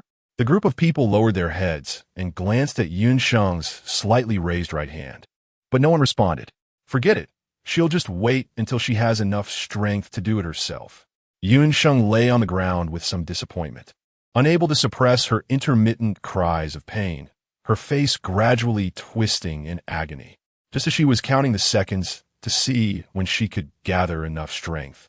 Someone suddenly grabbed her shoulder, and her body shifted from lying on her back to lying on her side. That's better, that's better." Feeling a lot of relief in her back, Sheng hurriedly shouted out loud. The kind person behind her paused for a moment, then naturally let go of their grip.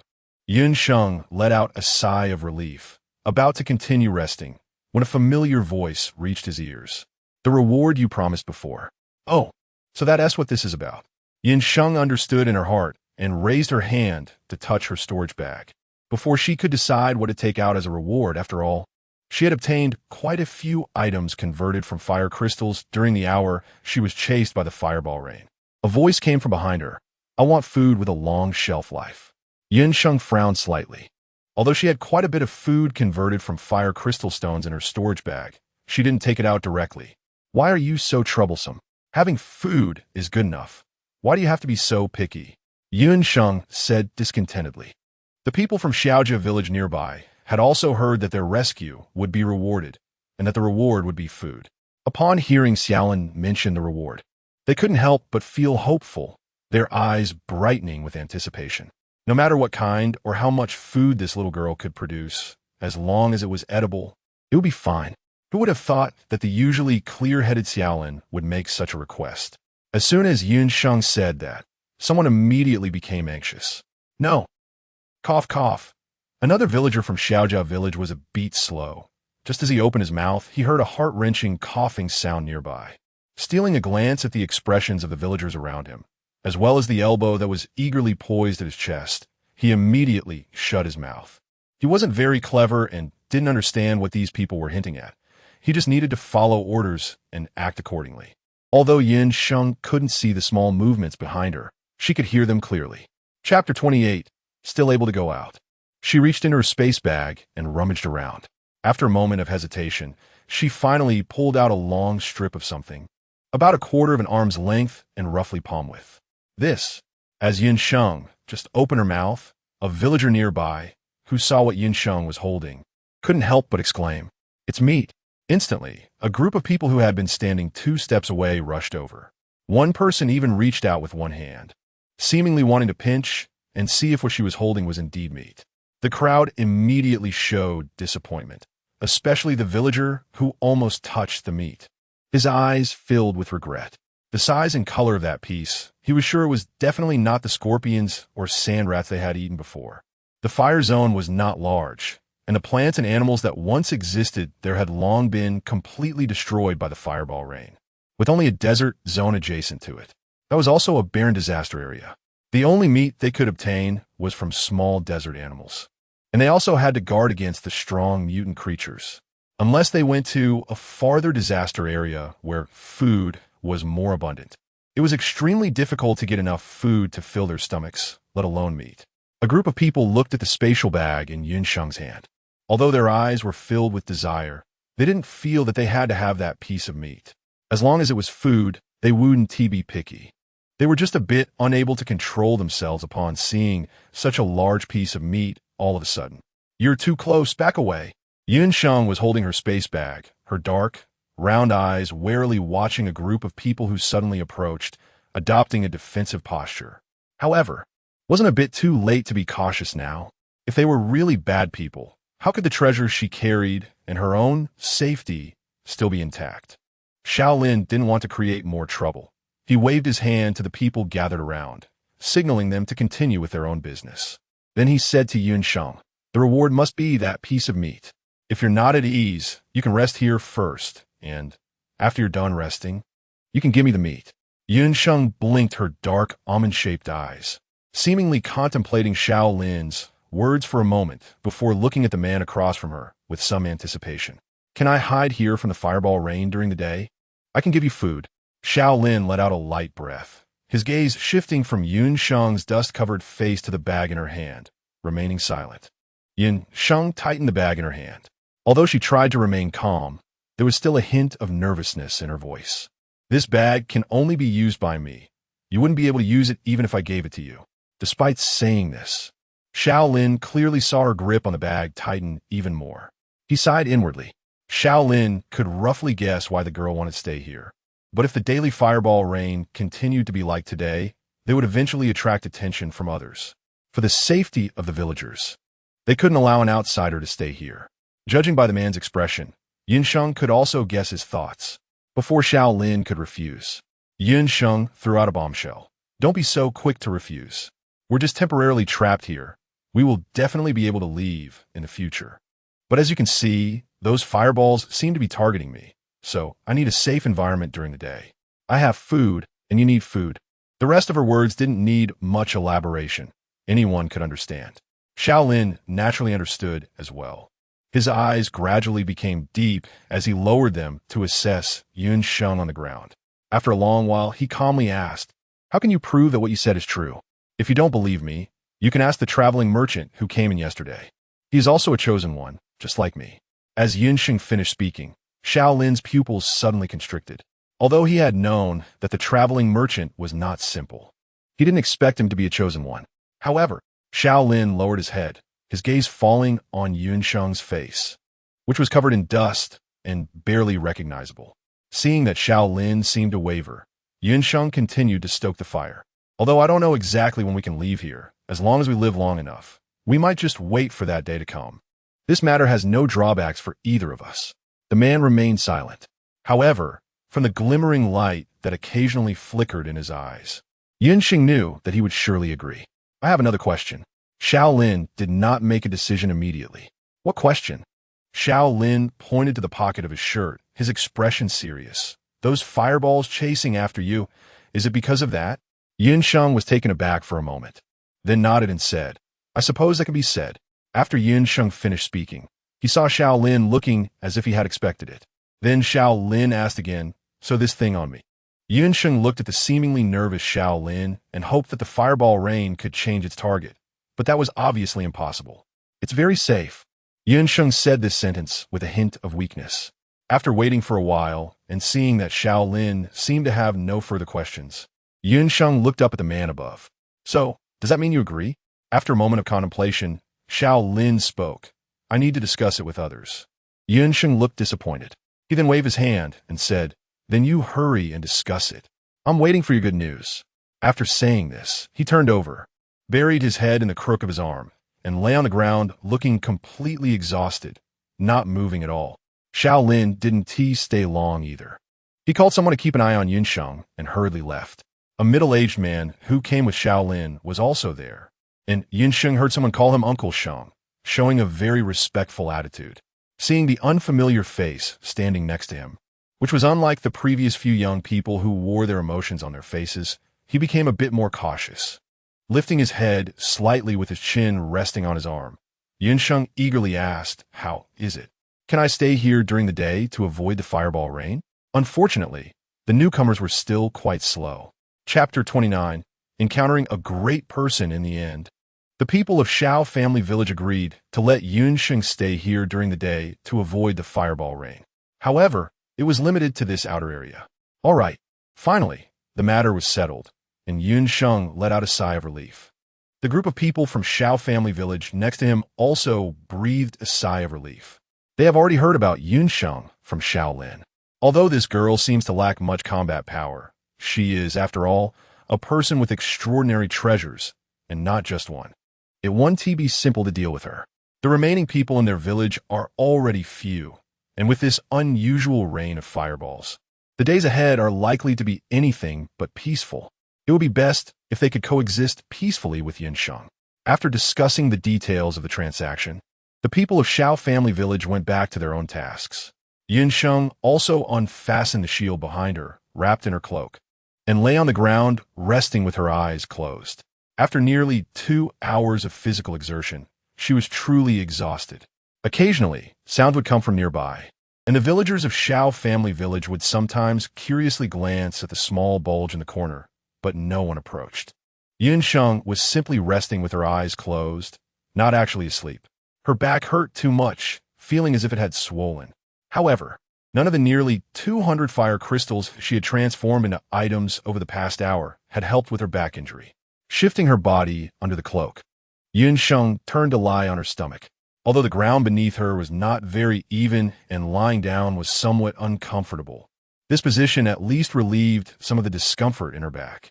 As time passed, just as Sheng was dozing off, she suddenly heard someone next to her say, The rain of fireballs is about to stop.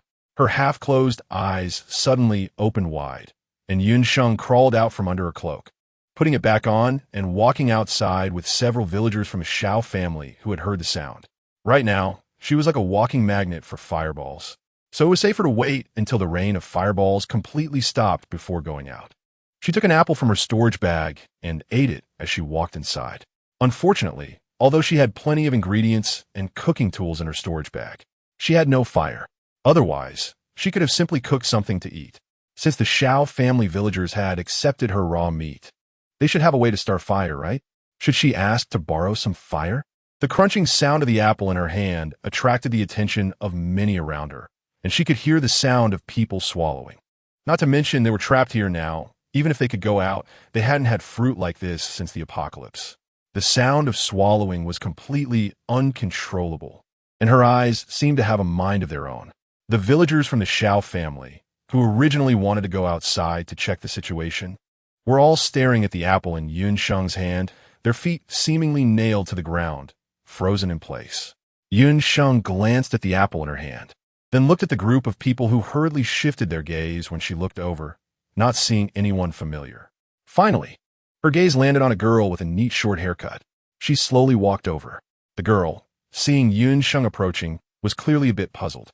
After hearing Yun Sheng's request, she paused for half a second before nodding. "Wait here for a moment. I'll check if there are any available stoves." Yun Sheng nodded, feeling happy but also a bit regretful. She didn't have any water now, so she couldn't cook anything and could only roast something casually to fill her stomach. While eating an apple and waiting, she finished the apple in her hand and finally saw the figure of the girl. Along with the girl came Shaolin and a few people from the village. The expressions of the group were noticeably more serious than before, and she didn't know what had happened. Yun Sheng only glanced briefly, and her gaze quickly fell on the item in Shaolin's hand. It was a barrel-shaped barbecue grill, not even knee-high. It looked light as a feather, seemingly easy to carry. However, compared to the grill, Yun Sheng was more concerned about the charcoal inside. From yesterday until now, she hadn't seen a single plant or anything that could burn. The girl before could easily agree, indicating that starting a fire wasn't a difficult task for them. Could it be that there is a coal mine here? Before this thought could fully form, Yun Sheng quickly suppressed it.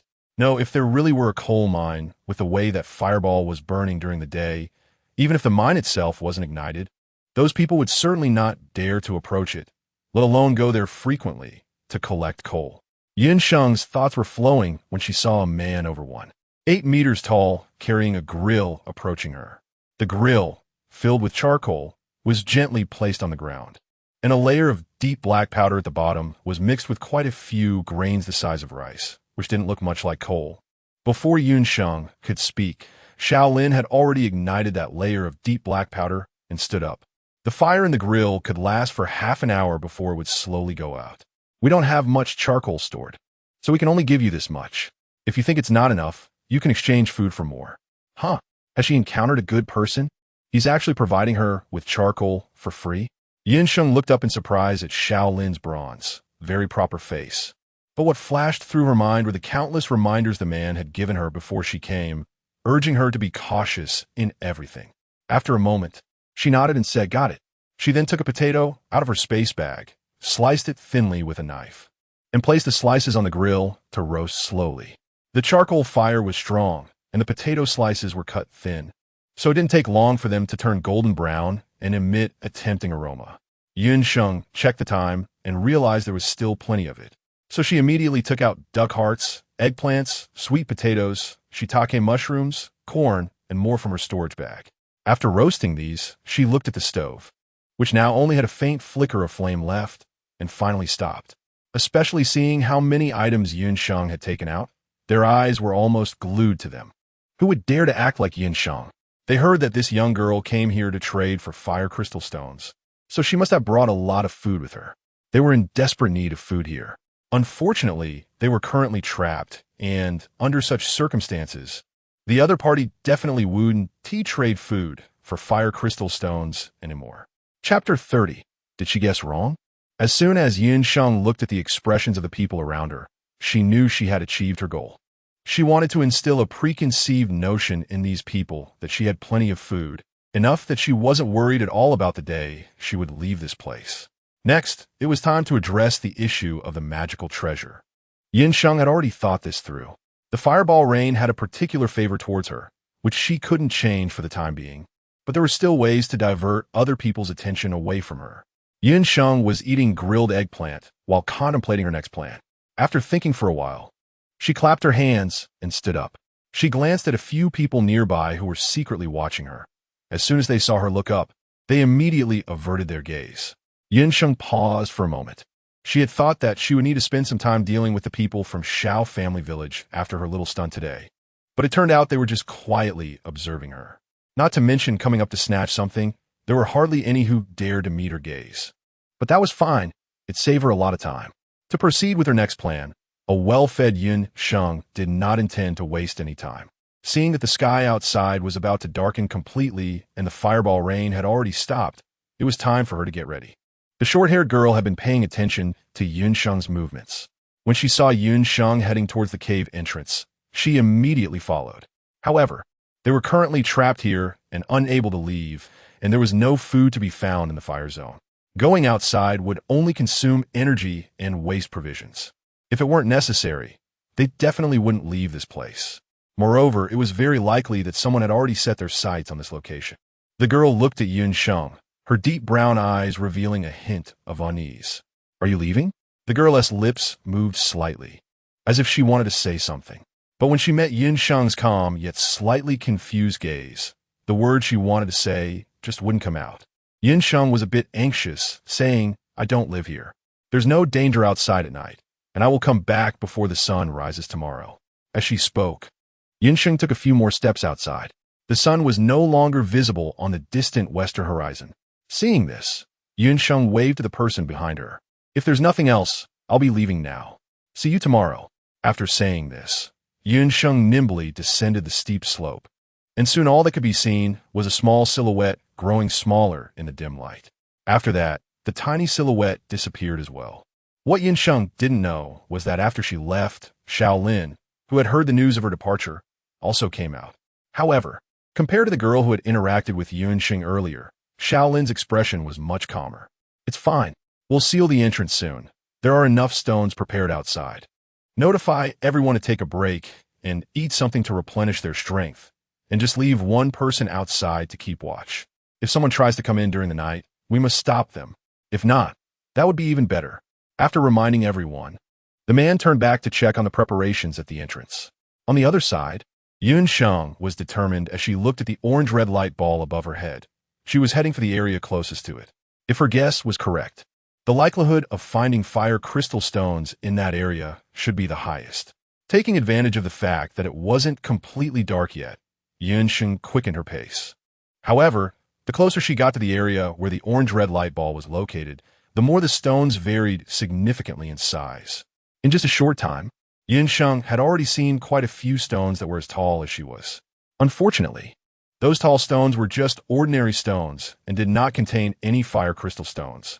Leaning against a stone taller than herself, Sheng took a short rest before continuing forward. However, her speed was noticeably slower than before. This was partly because the path was difficult to navigate and partly because the increasing number of towering stones around her was obstructing her view. Fortunately, as Sheng got closer to the light ball, the surrounding light began to brighten again. Although it couldn't compare to daytime, it was certainly much better than the previous night when she had to feel her way out in the dark. Just as she was about to stop and search for fire crystal stones in this area, she heard a cracking sound beside her 3 seconds later. A stone block over 2 meters tall was teetering precariously, looking as if it could collapse at any moment. Sheng didn't even glance to the side and dashed straight towards the open area she had spotted earlier. To her surprise, after supporting so many stones along the way, she actually supported out a piece of fire crystal. With a loud crack, a huge boulder instantly shattered, and the broken stone fragments scattered all over the ground. As she lifted her foot and kicked around a bit, Sheng suddenly heard a clanking sound. She had kicked something. This place was filled with stones, and if she encountered anything else, it was definitely something that had transformed from a box. Sheng instantly perked up and kicked aside some gravel next to the object he had just kicked. Before long, a corner of that object was revealed. It looked somewhat familiar. Sheng bent down and continued to clear the rubble. Once that thing was half exposed, Sheng immediately showed an expression that was hard to tell whether it was a smile or something else. Wasn't this the stove she had just used?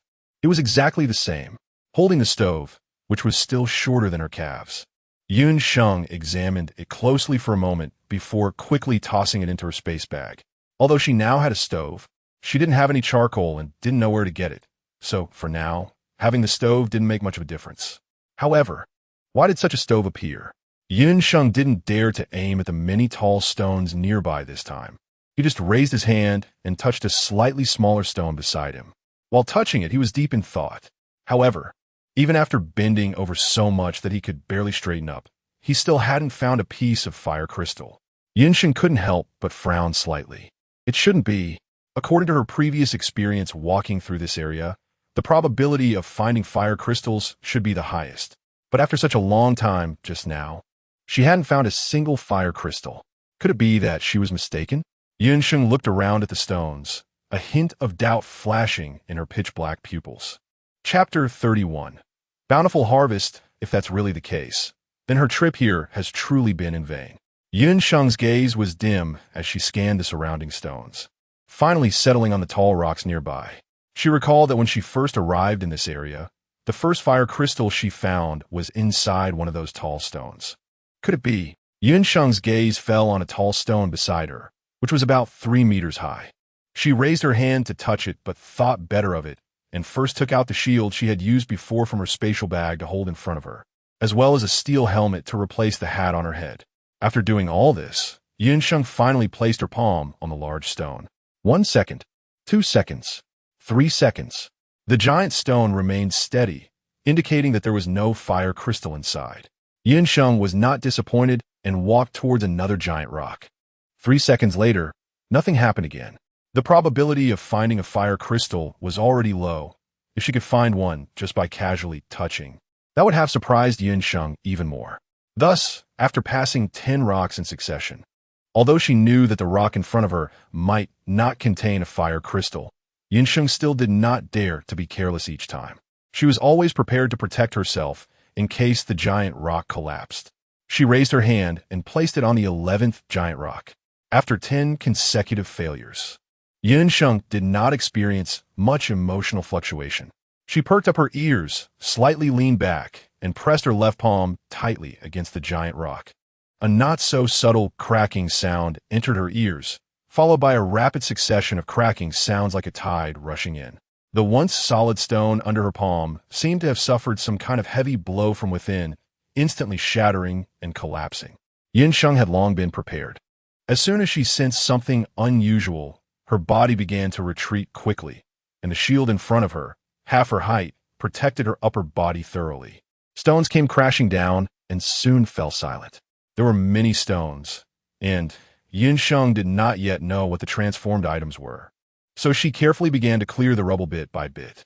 As she removed the stones, the true nature of the items inside finally emerged. A telescope. Feeling somewhat disappointed, Sheng picked up the telescope from the ground, just as she was about to toss it into her space bag when she suddenly paused. This was actually a high-power night vision telescope.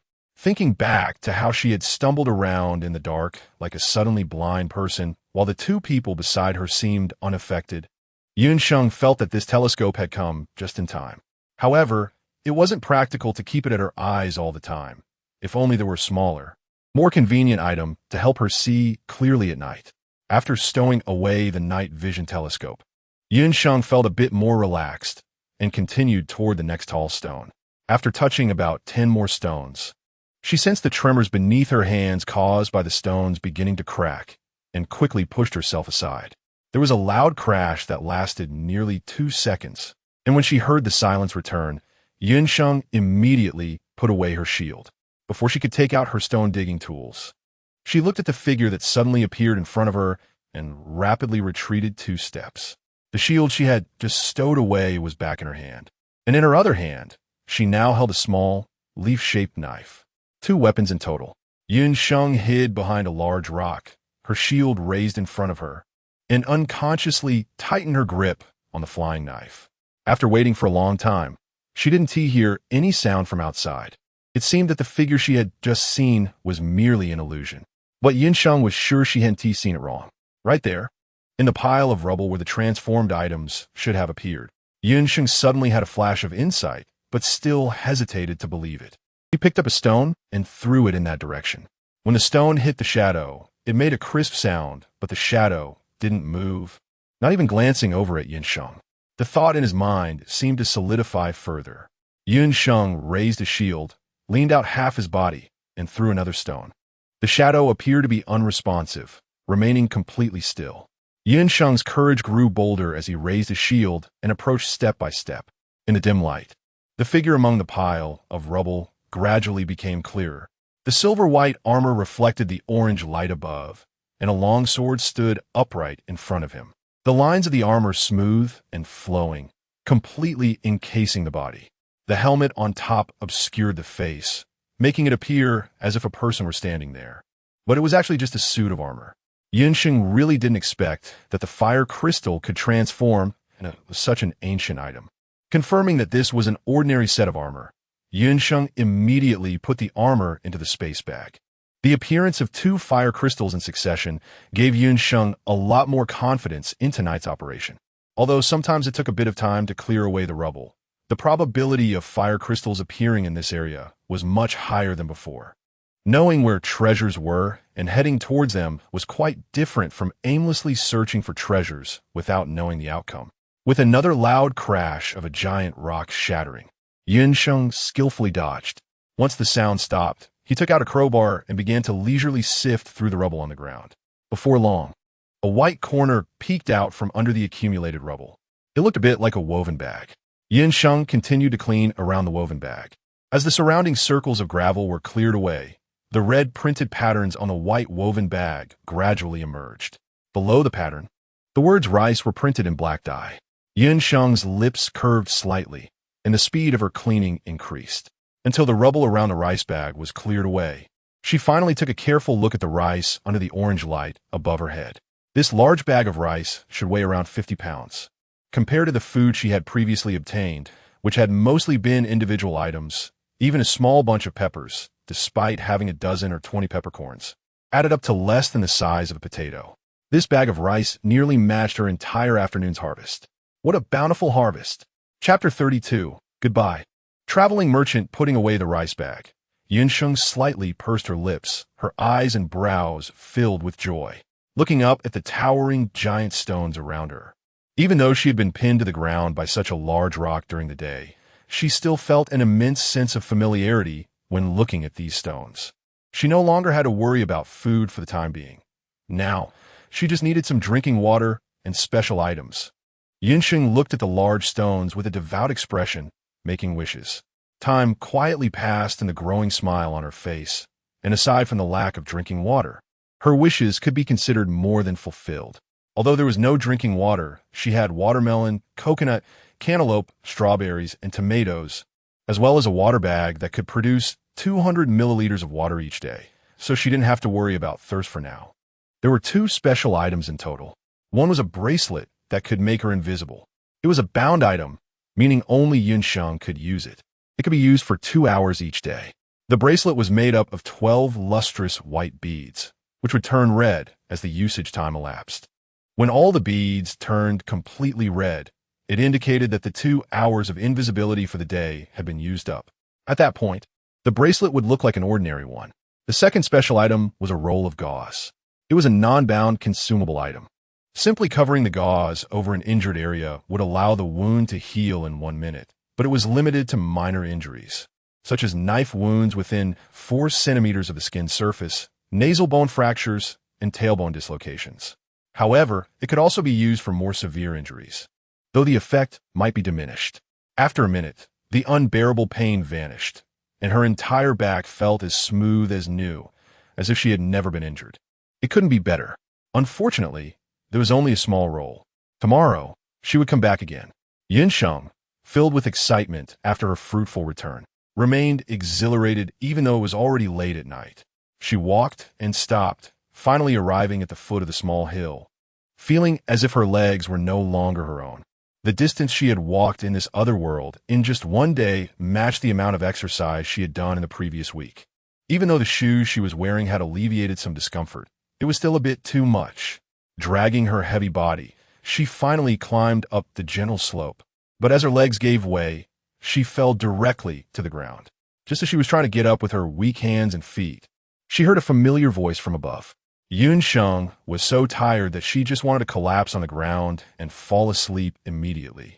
However, when that voice reached her ears, she froze for a second and then suddenly opened her eyes. It was too dark to see clearly, and she could only make out a shadow moving. Yin Sheng's eyes were fixed on the swaying shadow, and before long, she felt like closing her eyes to sleep again. Then she really shut her eyes and murmured, "How could you be here? How could he be here?" Of course, it was because the stone cave she had been living in was broken, so he found a new place to stay. However, what he didn't expect was that the girl not only had a magical water bottle, but also a bag that functioned similarly to a spatial bag. Thinking of this, the traveling merchant squinted his peach blossom eyes and reached out to shake Yun Sheng's shoulder vigorously. "Don't sleep yet. I have something to ask you. Is there anything that can't wait until tomorrow?" Yun Sheng lay on the ground motionless, looking weak and lifeless. Fortunately, a pair of eyes finally opened. Although he could still only see things vaguely, the traveling merchant confirmed through those eyes that Yun Sheng was not asleep, so he stopped shaking him. An important matter. The traveling merchant's hands resting on Yun Sheng's shoulders did not move away. Yun Sheng yawned, and tears welled up in the corners of her eyes. What's so important? Her eyelids were starting to fight again. She really wanted to just fall asleep. Why is this person so annoying? I heard them say you have a space bag? Yin Sheng nodded. His mind was buzzing, and his eyes were blank, looking completely dazed. You, buzz buzz buzz.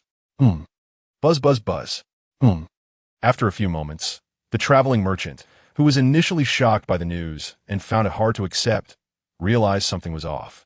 He tentatively asked again, "Did you just go to the desert area?" The traveling merchant cursed under his breath, finally confirming that Yun Sheng had no idea what he was asking. Whatever he asked, it was just Although he still felt an itch in his heart, eager to know how Yun Sheng had obtained so many rare treasures. He couldn't do anything about it. After all, he couldn't run away. Yun Sheng held on to the last bit of his spirit, and finally heard a moment of silence beside his ear, which made him quietly breathe a sigh of relief in his heart. The next moment, feeling his body lift off the ground, he could hear the gentle sound of a heartbeat beside him. Yun Sheng adjusted the cloak on his body and felt more at ease to sleep. This is really great. What is spread on the ground? It's not hard at all to sleep on. Yun Sheng rolled over and then bumped into something with a thud, feeling no pain at all.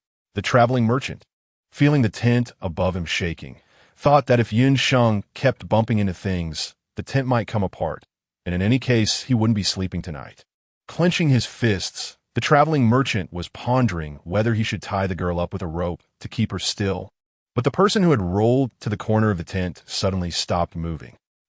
The traveling merchant let out a light sigh and dragged his sleeping bag to the entrance of the tent. The entrance was tightly sealed to prevent the person inside from escaping during the night. Then the traveling merchant also crawled into his sleeping bag. After resting well, he would have the energy to figure out how that girl managed to acquire so many treasures. Although he was also a chosen one, he only had a space bag with a built-in capacity of 15 cubic meters. Aside from being able to store things, it had no other use. Compared to other chosen ones, the usefulness of his treasure was rather limited. However, thanks to this seemingly useless treasure, he wasn't left empty-handed in this situation. But if there was an opportunity to obtain more treasures, who wouldn't want that? As he stroked the large bag beside him, which was about his height, the traveling merchant gradually fell into a deep sleep. Chapter 33. Personal opportunities. Yun Sheng felt groggy and soon fell asleep again after noticing that there seemed to be no movement on the other side. The next day, she was awakened by a traveling merchant shaking her. When she opened her eyes, she found the merchant's face just inches away. The merchant already knew that she had a spatial bag, and with a water bag from before, that made two extraordinary treasures. This was something that had never happened before, so it was no wonder the merchant was unsettled. What kind of extraordinary treasure is that bag of yours? The merchant stared intently at Yun Sheng, his peach blossom eyes shimmering with curiosity and a hint of complex emotions that were hard to describe. His gaze scanned the inside of the tent and was quickly drawn to a large, gray bag at the entrance. The bag was almost as tall as a person, and although its color and style were similar to the bag Yun Sheng had seen in the stone cave, there were still some subtle differences. Yun Sheng pouted, but didn't argue with the other person. She raised her hand and pointed to the bag that the traveling merchant had placed at the entrance of the tent, casually saying, "It's just like your bag." As she spoke, Yun Sheng patted her body and soon had a small bag about the size of a palm in her hand. She casually fiddled with the opening of the bag, seeming a bit regretful. But it's not as impressive as yours. If I lose it, I can't summon it back like you can. Just like this time. If it weren't for that summoning function, even if others couldn't open the bag, it wouldn't have reached the traveling merchant's hands. The traveling merchant's gaze also fell on the bag in Sheng's hand. Just as a few people from the Xiao family village had said, it was a very delicate little bag that could fit in any pocket. Unlike his own, as the traveling merchant looked at it, he reached out, wanted to take a closer look. What are you trying to do? I just want to see if this bag is a treasure. I'm not trying to steal your stuff. Why are you so nervous? Besides, if I really wanted to steal it, I wouldn't wait until now. Sheng didn't say a word. She didn't miss the gaze of the traveling merchant fixed on the flying knife in her hand, and she naturally knew that the other party had already believed her words. The flying knife was about 20 centimeters long, while the space pouch in her hand was only palm-sized. Sheng being able to pull out such a long flying knife from such a small bag is clearly questionable. Either the problem lies with the flying knife or with the bag in Sheng's hand. But regardless of which one it is, it proves that there is another extraordinary treasure besides that water pouch. Sheng glanced at the traveling merchant and finally put away the flying knife into her space bag after a while. The traveling merchant had come for the rare treasures. Since she could possess two rare treasures at the same time, others might be able to as well. It's just that the other party didn't know how to obtain the rare treasures, which is why they had set their sights on her, who already had two rare treasures. Seeing through the traveling merchant's thoughts, Sheng didn't expose it. After all, she would eventually have to give away a few special items.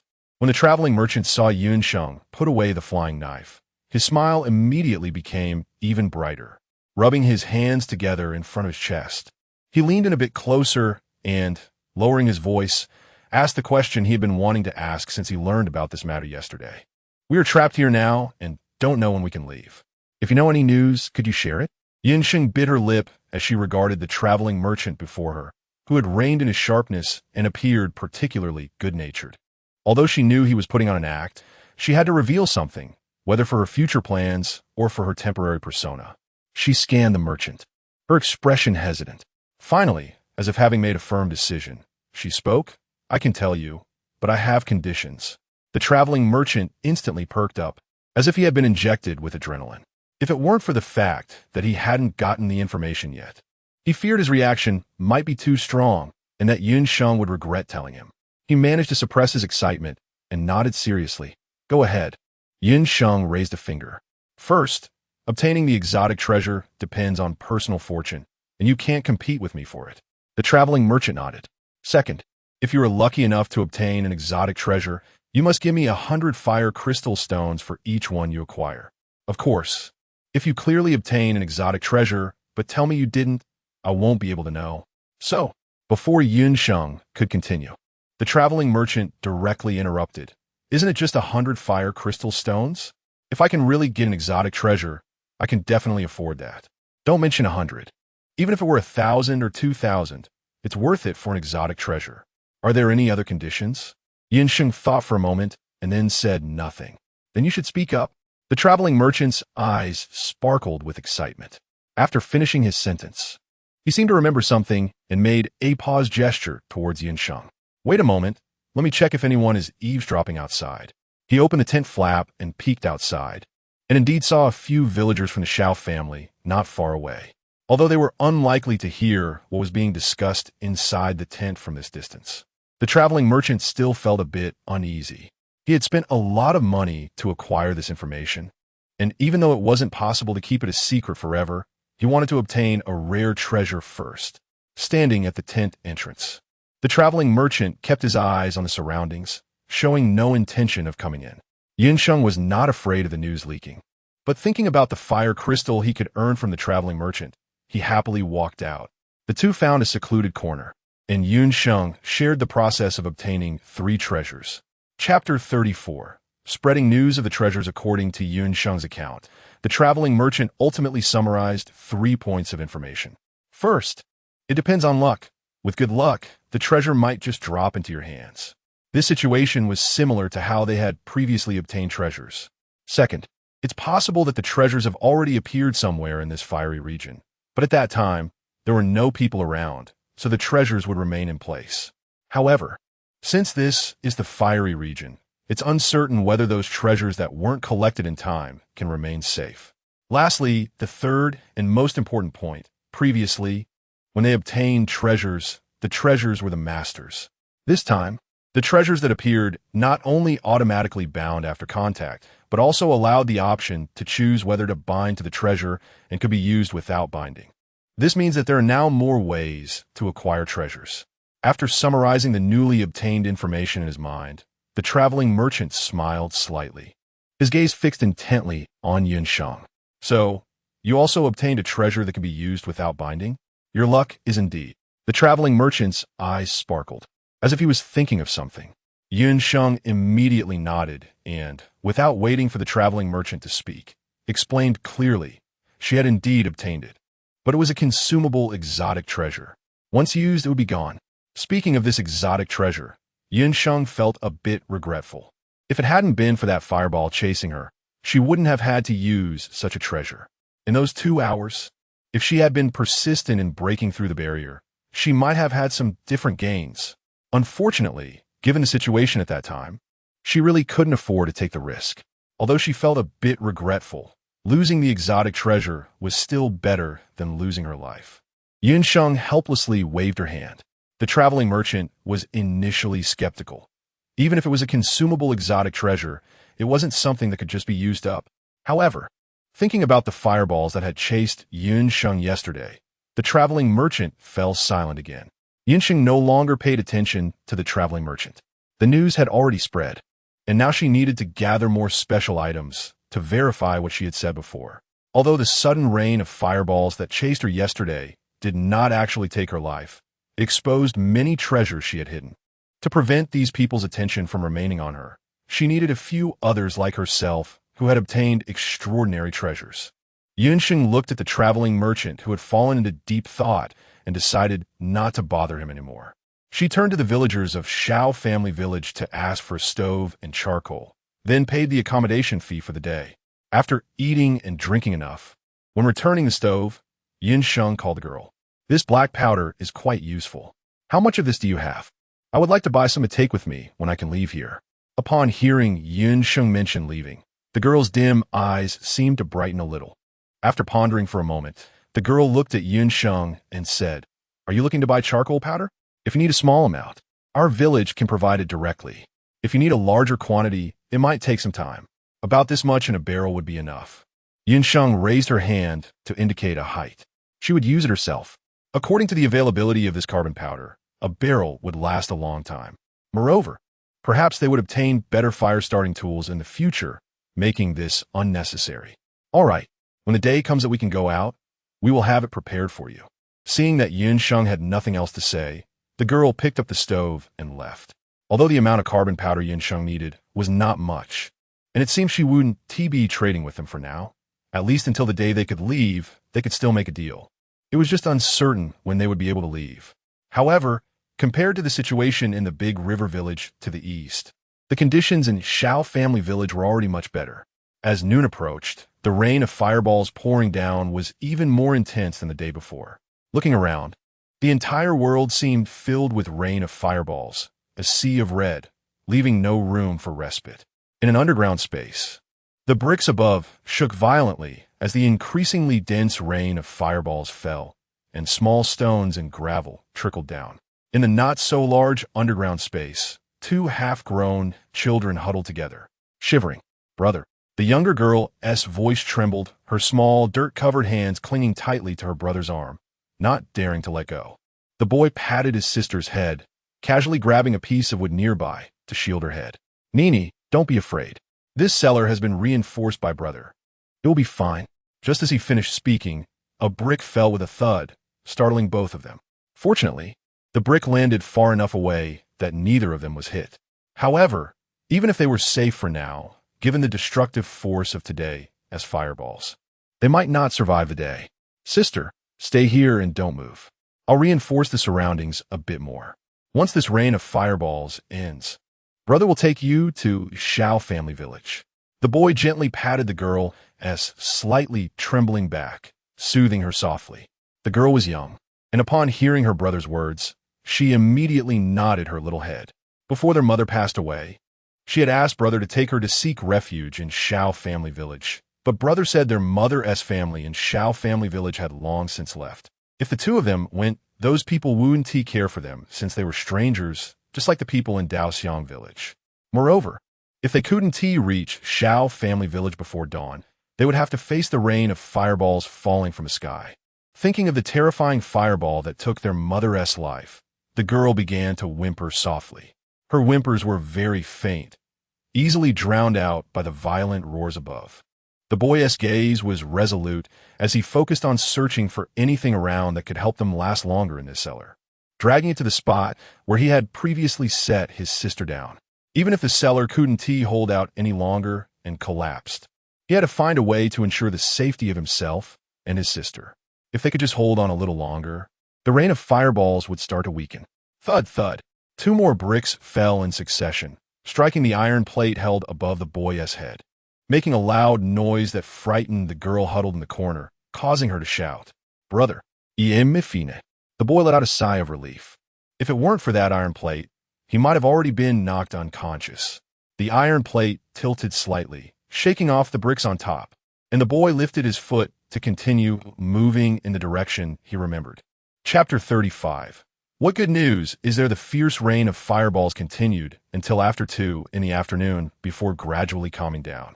From the people of Shao family village, Sheng and the traveling merchant learned that the rain of fireballs in the past in the flame region was not as fierce, as if it were going to destroy the world. This change had started yesterday. There were still important matters to attend to in the evening. Before they had taken 2 steps, someone grabbed their sleeve again. "What is it?" Sheng looked up at the man who had been quiet for half the day, and her impatience was evident in her eyes.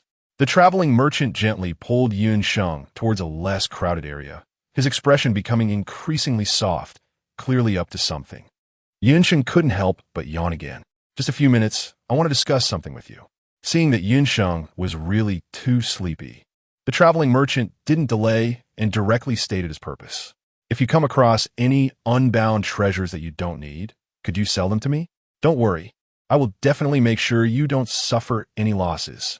Hee hee. Sheng let out a light laugh. She had already thought that with the emergence of such special items that were not directly bound, some people might use financial pressure to directly purchase unbound special items from others. She didn't expect that before these special items had even started to circulate, one would already appear in front of her.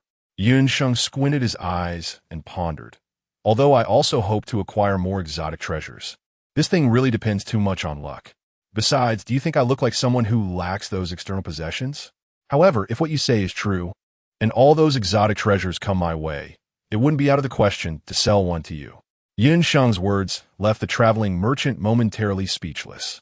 However, for some unknown reason, the traveling merchant surprisingly did not refute it. Sheng felt a pang in her heart. She could say whatever she wanted, but if others truly thought the same, it wouldn't be a good thing for her. The urgent matter was to quickly shift her attention elsewhere. Sheng pondered over this matter while slowly walking towards the gray-blue small tent he had set up nearby. Behind Sheng, the traveling merchant listened to the sounds coming from outside and also entered his tent to rest. Time passed in the blink of an eye, and soon it was evening. When Sheng woke up, it was already dark outside. Knowing it was getting late, she was relieved that she hadn't planned to go too far today. Her space bag was still nearly full, so Sheng took out the stove and her full armor, which took up a lot of space, and placed them in the tent, freeing up quite a bit of room. After finishing dinner, as Sheng stepped out of the tent, she saw a person rush in, panting and looking unwell. The person clearly noticed Sheng as well. Without waiting for her to speak, the newcomer quickly glanced over Sheng and continued running deeper into the stone cave. What had happened? That thought fleetingly crossed her mind as Sheng walked out of the cave and into the open air. With the sun setting, the fireball rain had stopped, and the temperature outside dropped rapidly. Feeling the chill coming from all directions, Sheng tightened her coat and took out a cloak from her space bag to drape over herself. Then she looked towards the villagers of Shao family who were patrolling the surroundings. Several villagers were stationed at various points and didn't seem to have a sense of crisis. Could it be that she was mistaken? In Sheng's mind, the face of the young man who had hurried by flashed again. She looked towards the dark distance and fumbled in her spatial bag for a long time before finally finding the night vision binoculars she had just obtained yesterday. With the night vision binoculars, her surroundings became much clearer. However, after taking a look around, Sheng didn't see anything unusual. She really had misjudged the situation. Removing the binoculars, Sheng was about to descend the slope. Although she didn't plan to go too far today, she didn't want to be too slack either. She still wanted to gather more special items. Just as she was about to take a few steps, she heard a series of footsteps coming from inside the stone cave. Soon after, several figures from the Shao family village appeared. Sheng turned around and saw that each person from the Shao family village was either carrying or shouldering a large bamboo basket with a stick in hand. Their smiling faces were hard to hide, and they didn't look like they were going to carry stones at all. The concern she had about others eyeing the stone cave, where she currently lived, can now be ruled out. Moreover, perhaps something good has happened. What could it be? Sheng glanced again at the things that the people from Shao family village were holding, and suddenly something flashed through her mind. The group clearly did not expect to encounter Sheng here. After a brief moment of surprise, their smiles froze on their faces, and their hurried steps suddenly came to a halt. Both sides just stared at each other, and neither of them spoke first. Sheng did not intend to pry into these people's privacy. She was currently well-fed and clothed and did not have to worry about safety issues. If there was anything that could make her concerned besides the fire crystals scattered in this area, it was leaving the fire zone. Although it seemed a bit unlikely, Sheng couldn't help but ask, "Are you all going to the border?" As soon as she said this, she noticed that the figures of several people from the Shao family village in front of her became even stiffer. Moreover, a few gazes directed at her clearly grew wary. Sheng also noticed those gazes, but before she could say anything, Shaolin, who was walking in the front, spoke first. Sheng didn't expect that these people were really going to the border. But what surprised Sheng even more was yet to come. Sheng looked at Shaolin in surprise. She didn't know if she was surprised by what Shaolin said or by the fact that he would actually talk to her about these things. However, Shaolin's words were not finished. Those people were grateful for Yan's reminder and offered 2 bags of food to him, asking us to take care of the person in their team who was stuck in the barrier. It was said that their caravan came here to trade for fire crystal stones and brought a lot of things for the trade. Since we don't have many people here, we can't all leave in order to ensure safety. Upon hearing this, Sheng could already guess Shaolin's intentions. Chapter 36. Pre-planned. She had said that as an outsider, although she had gotten along quite well with the people of Shao family village these past 2 days without much friction, their relationship wasn't close enough for this. How could Shaolin, who usually didn't talk much, suddenly say so much to her? It turned out he had his eyes on her space bag. Sure enough, the next second, she heard Shaolin speak. "I saw you take out quite a few things from a small bag before, and I was surprised at the time. Later, I thought about it, and that should be a rare treasure. The space inside might be much larger than what I saw. If you're willing to help with this trip, we can share some of the 2 bags of food with you, or if you want something else, we can discuss it." Sheng lowered her eyes, appearing to be deep in thought. In reality, when she heard Shaolin mention the person trapped in the barrier, she had already made up her mind. After a brief moment of contemplation, Sheng nodded. "All right. However, my bag has limited space and can't hold much. I don't want your food. Just, let's talk about it later. I definitely won't take your food." After saying this, she disregarded the astonished looks from the group and turned to head down the slope first. A villager from Zhao's family seemed to want to say something, but was directly interrupted by Shaolin. "Hurry up and go. Although that place is closest to Shao family village, it doesn't mean other villagers won't go there. If those supplies are taken by people from other villages, they won't even have a place to cry." Upon hearing this, everyone immediately became tense. Without needing Shaolin to say anything else, they quickly made their way down the slope. Their pace was noticeably faster than usual, fearing that the food they had just acquired might slip away. Even if these people slowed down, Sheng might not be able to keep up, let alone with them performing exceptionally. Sheng gripped the arm of a villager from the Shao family, feeling particularly anxious with each step. After stumbling several times and nearly falling along with the villager who was acting as her human crutch, anyone walking beside Sheng felt uneasy. Fortunately, their pace had finally slowed down a bit. Lin Ye, a young man from the Shao family, whose arm was being tugged by Sheng, looked pained, especially in his right arm, which felt like it was about to break even before he had to exert any force. Ouch! Sheng's heart skipped a beat. Almost unable to see clearly, she tripped over a protruding rock again, nearly falling flat on her face. Luckily, she held tightly onto the villager's arm, stabilizing herself. Ow! The young man being pulled by Sheng grimaced. This was the 5th time it had happened. They had already slowed down, yet he had still been yanked 5 times. Sorry. Sheng let out a breath, still feeling a lingering fear. It really couldn't be blamed on her. This place was getting darker and darker, and she couldn't see anything clearly.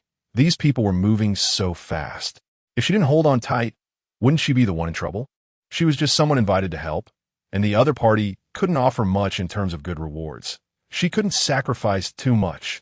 Lin Yi. The young man looked helplessly at Shaolin, and although Sheng couldn't see the despair in his eyes, she could truly feel it from his voice.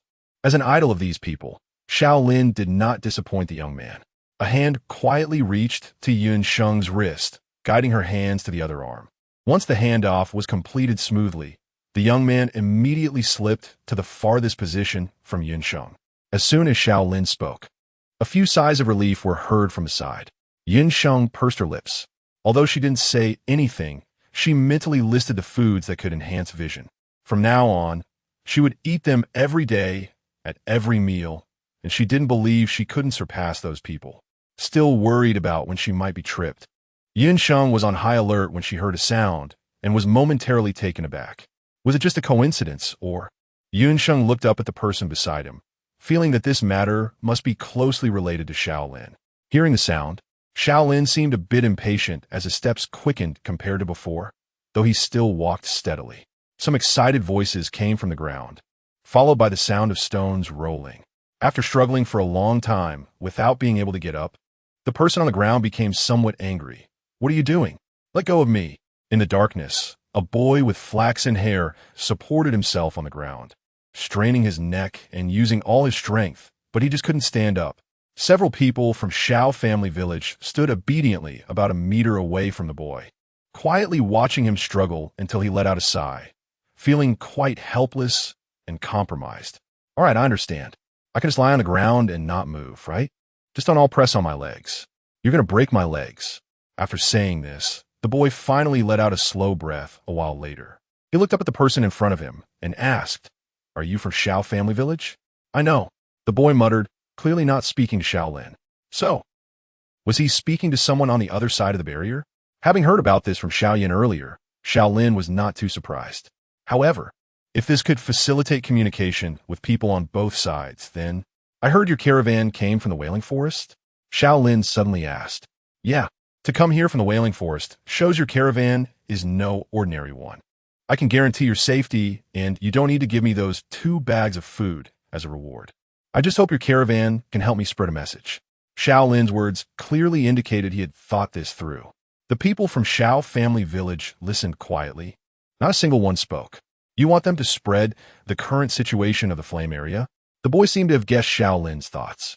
Given that they couldn't determine when they would be able to leave this disaster area, sending a message out was clearly more valuable than a bag of food. To be precise, it needs to reach the ears of certain people I specify, Shaolin corrected. "Okay, I'll tell them." After saying this, the boy continued to communicate with the people on the other side of the barrier. They want to change the terms, saying... Following that, a series of bags and boxes were pushed from the other side of the barrier to here. A total of 8 bags plus 2 large boxes showed just how much the caravan had brought. Chapter 37. The Gene family of Wailing Forest. Do you really only need our caravan to help send a message out without wanting the 2 bags of food as a reward? The boy looked up at the places where the previous voices came from, seemingly still a bit uneasy. Shaolin nodded without any hesitation. Yes. As long as you ensure that the message reaches the ears of the people I mentioned in the shortest time possible. The current state of the flame area was uncertain in terms of how long it would last. 2 bags of food were simply not enough for the people of Shao family village to last long. Fortunately, they had considered some factors beforehand and left a few people outside. Otherwise, it would really be... The boy nodded and said a few more words to the other side. Sheng only heard a slight sound coming from the front, as if someone was approaching. Sheng was still somewhat unsure when she heard the youth's somewhat irritable voice. Didn't I already say that I can take care of myself? Why are you here? You followed Daoxiang village, right? Bring the things over. I swear by the reputation of the Jean family in the WNLing forest that I will definitely help you deliver the items to your family. However, I need half of it as a reward. Listening to the youth's conversation with the other side, Sheng and several people from Xiaojia village looked in surprise towards the youth. Sheng knew about the Jean family in the WNLing forest. That area was originally rich in resources and lush vegetation. After various natural disasters occurred around the world, that area not only did not suffer any disaster, but the growth of plants actually accelerated, presenting a scene of lush greenery. Many people heard about the situation there and moved their families there. However, shortly after they arrived in that area, animals began to attack humans as if they had gone mad. Many people were unprepared, and even some who were prepared were no match for those large, ferocious beasts. The battle was brutal and deadly. It was after that nearly one-sided battle that people realized the hidden dangers behind the lush and vibrant scenery of that fertile land. Not only did the plants grow wildly, but the animals living in the forest were also undergoing some kind of mutation. They became increasingly ferocious and aggressive. If the wildly growing plants provided ample food for humans, then the increasingly brutal animals, with the deepening of the mutations, were like a sword hanging over the heads of those living in that area, potentially taking their lives at any moment. However, if one could slay those mutated animals, the rewards would also be quite substantial, especially for some mutated animals with special abilities. Their fur, bones, blood, and meat were all rare treasures. The Jean family was the first family to discover the hidden value of mutated animals at the beginning of the apocalypse. By hunting mutated animals, the Jean family quickly rose to prominence, leaving other families that were originally on par with them far behind in just a few months. After a brief shock, Sheng heard another scraping sound from the ground, as something else was being sent over from the other side. Although it wasn't much. For others who had to ration their food, even a half-palm-sized piece of dry flatbread could become a life-saving item. The villager from Daoxiang village was named Li Fei, who had a wife, a son, and a daughter. His wife was from Xiaojia village, although his wife's parents and siblings had left Xiaojia village. And this young master swore by his family's reputation. Li Fei still kept his guard up. The youth snorted lightly, easily guessing Li Fei's thoughts. However, he originally didn't intend to take the remaining half of the food for himself, so he quickly repeated Li Fei's request. I swear, I will definitely deliver the remaining half of the food to Li Fei's wife and daughter, and I will never go back on my word. Hearing the youth repeat what he had said, the people from Xiaojia village on the other side must have heard it as well. That Xiaolin seemed to be a decent person, although now, in the apocalypse, he had seen friends turn against each other and siblings harm one another. He could only pin his hopes on this youth and a few people from Xiaojia village. On the other side of the boundary, a burly man clenched his fists, fearing that he might lose control and rush in. However, he had just heard that the people inside didn't know how long they would be trapped in the fiery area, and the food he sent in was limited. Even if his wife and children rationed it, it wouldn't last long. He needed to get more food inside. I have some words I want you to relay to my family, Li Fei said, looking at the youth who was about to climb over to the other side. Why are you so troublesome? Hurry up and say it. The youth had been lying here for several hours, although he had a fluffy blanket underneath him. It was still uncomfortable. He just wanted to add an extra layer of assurance for himself, but he didn't expect the other party to ask for so much. Got it. I will relay it to them. The youth expressionlessly repeated, and after finally waiting for the matter to be completely resolved, without waiting for the other side to say anything else, he quickly crawled in, letting out a long sigh of relief. The man standing beside him seemed to want to say something, but since his young master had already come in, he could only swallow the words that were on the tip of his tongue. Sheng picked 2 small bags from the 10 bags. It wasn't that she was unwilling to share more. She didn't know what was inside those bags, but they were all incredibly heavy, and she couldn't move them at all. Naturally, what she couldn't lift couldn't be put in her space bag either. It seemed that she would need to exercise more in the future, not just to be able to smoothly pack things into the space bag, but also to survive well in this dangerous world. Is this all we can take? Xiaolin looked down at the 8 large bags and 2 big boxes in front of him, his brows slightly furrowed. Although they had helped share some of the burden, this How is that possible? Sheng retorted somewhat unhappily. It's these bags that are too heavy. I can't move them. This was a sizable caravan, and the bags used for transporting goods were all large and thick. If they weren't carrying something light, like animal skins or cotton, it generally required 2 strong laborers to lift them. It was unexpected that Sheng's space bag had such limitations. Chapter 38. Strike first. Sheng lightly responded, and then heard the young man shout, "Shanli." In the darkness, several footsteps sounded. Sheng heard someone patting on a few bags, and then that flat voice echoed again in the dark. "This chosen one, these bags contain individually packaged food. You can pack them into your space one by one." Several bags, almost as tall as a person, were open at the top. Sheng reached in and felt around. Sure enough, she touched several vacuum-sealed bags. The bags contained some unknown type of meat, each weighing about 10 to 20 pounds. Sheng emptied a large bag in no time, but after finishing that one bag, her already small space was nearly full. Seeing the man named Sean, Li put another big bag in front of her. Sheng immediately said, "The space is full. I can only fit 2 or 3 more bags like this. The rest, you'll have to figure it out yourselves." Calculating it, the meat she had packed in a space bag was at least 200 gene. That was just one big bag, and there were still 7 more left. Not to mention that they couldn't possibly carry that much. Even if they could, the time wasted on the way would be considerable. She could only huff and say, "So who will stay here to watch these things?" There was silence for a few seconds around them. After a long time, without anyone speaking, the boy seemed to realize something. He immediately got so angry he jumped up. "You guys aren't thinking of leaving me here, are you? And just me alone?" The boy became even more furious. "No way. I'm telling you, don't even think about it. Even if all these things were stolen, I won't stay here alone." Sheng only carried the things she packed into her space, which were almost weightless in her hands, while others were busy with their tasks. She listened to the boy's youthful and angry voice nearby. She couldn't tell if the boy was truly like this by nature or if he was putting on an act just like her. As Sheng was thinking this, he suddenly heard several exclamations from his side. It turned out that the man named Sean Li had effortlessly shouldered a bag with one hand, looking quite relaxed. Sheng saw it vaguely, and this information was derived from the fragmented words of the villagers from Shao family village. It seems that this man named Sean Li has quite a bit of strength. Indeed, how could someone from another world, or rather, someone daring enough to venture out, not have some skills? She still needs to continue training her small frame. Taking a stick from her spatial bag and propping it against the ground, Sheng walked slowly behind a group of people. The sound of metal striking stone once again caught the attention of a young boy.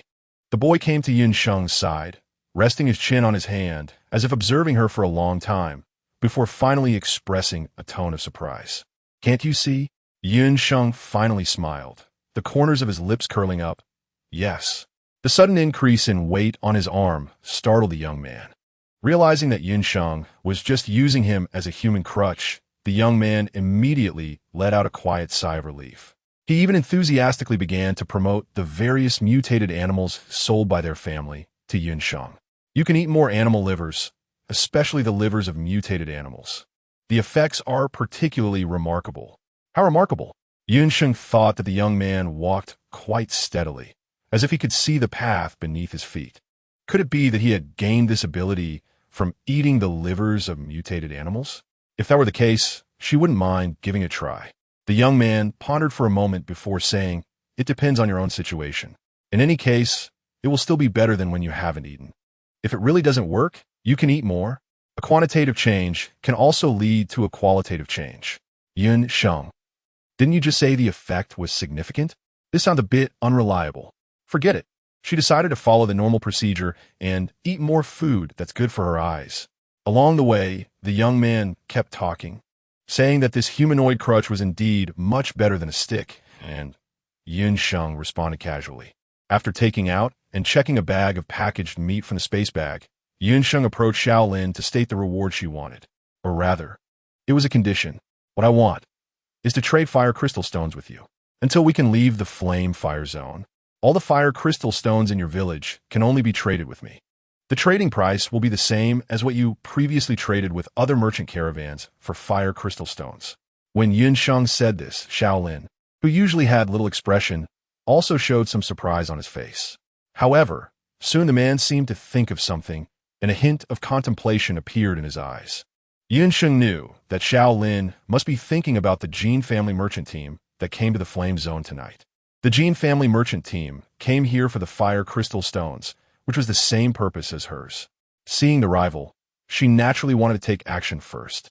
Upon hearing this, the man's eyes instantly narrowed, his dark pupils revealing a hint of sharpness.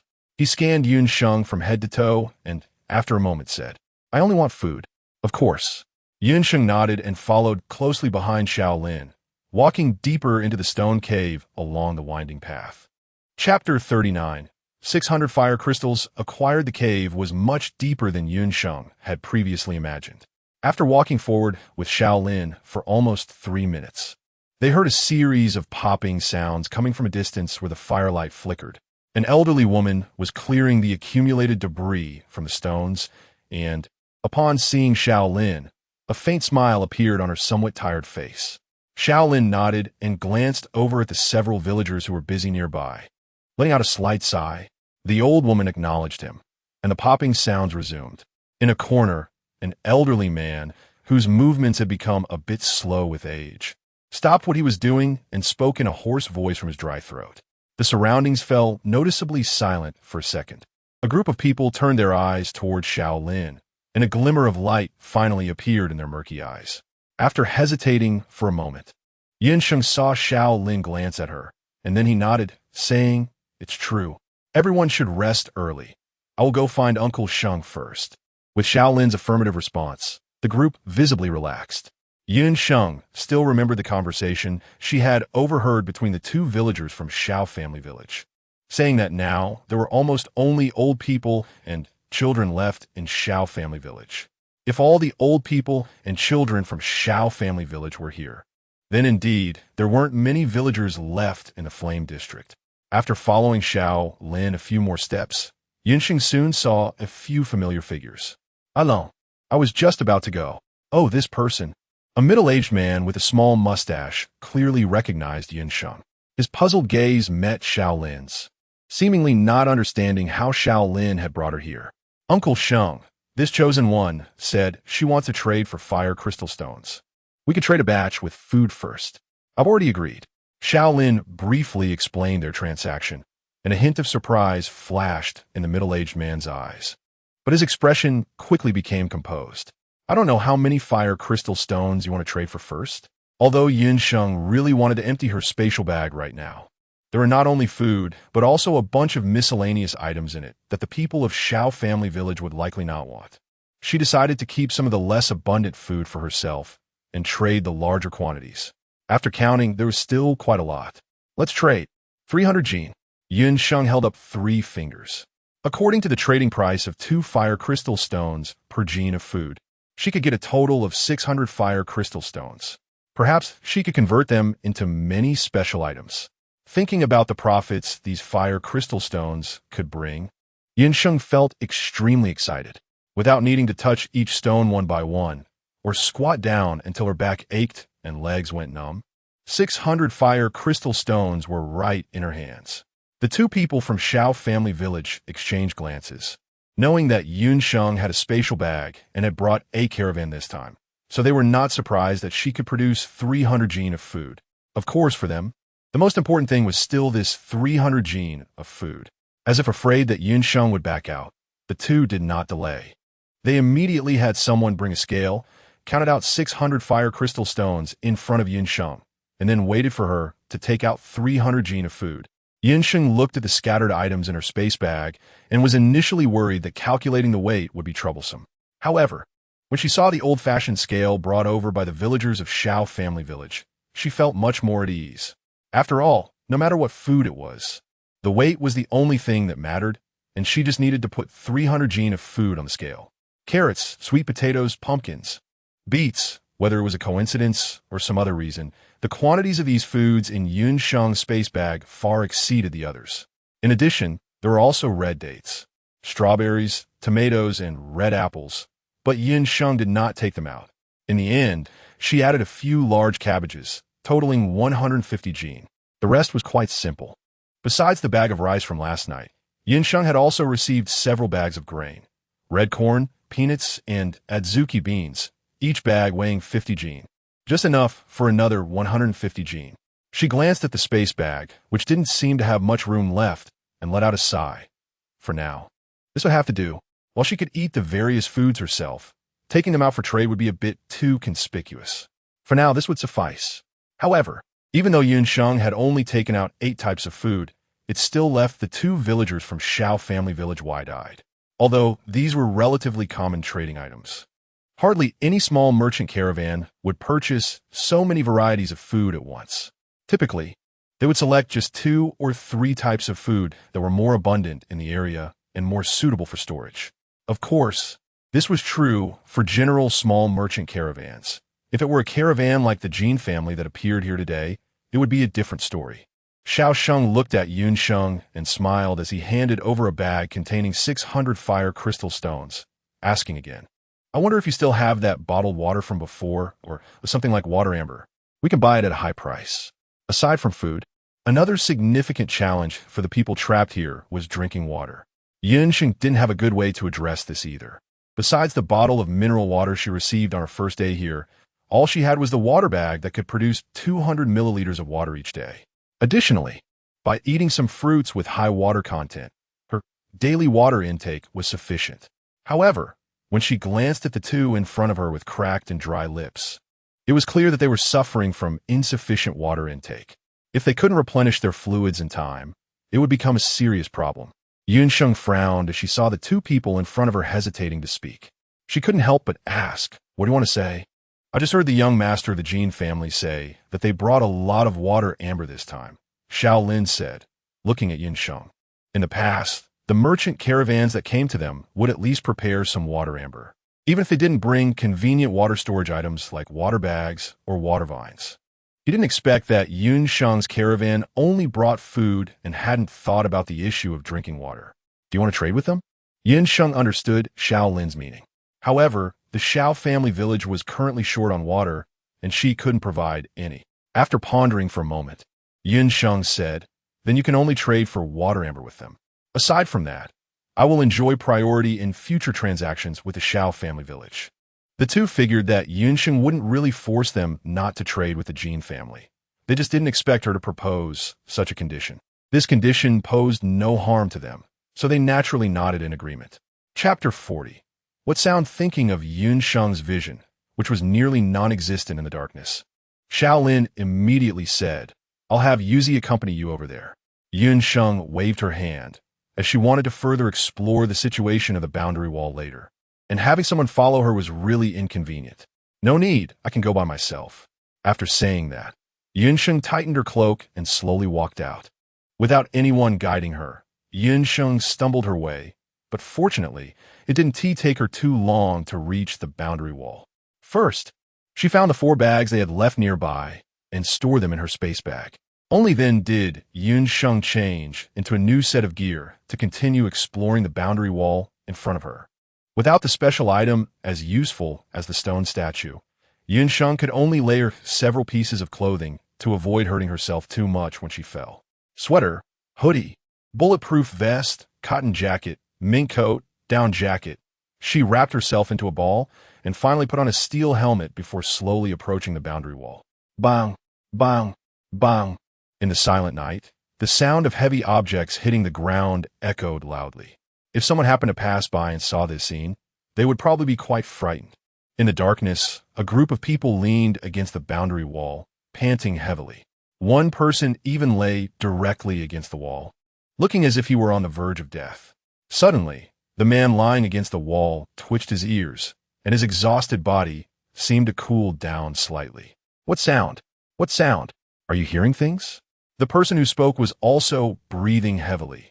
He leaned against the boundary wall, took a couple of breaths, and impatiently urged, Don't waste time, let us go. We must reach Liu family village before the sun comes up tomorrow. No, you all should listen closely. The man who spoke first still had half of his face pressed against the boundary wall. Not long after, a sound suddenly came from somewhere on the wall, like a slap hitting the surface. Hearing the man's serious tone, the others hesitantly leaned in to listen, but after half a minute, they still heard nothing. What sound? You're just being overly dramatic. Hurry up, and let us move. A broad hand landed on the back of the first man's head, and he moved his lips but dared not say anything further. However, he had clearly heard a sound just now. The man, not believing it, quietly pressed his ear against the boundary wall again, waiting for about a minute, but still heard nothing. Strange, could it be that he really heard it wrong? He scratched his head, immediately beginning to doubt himself. Hearing the footsteps ahead growing more distant, he quickly picked up his pace to catch up.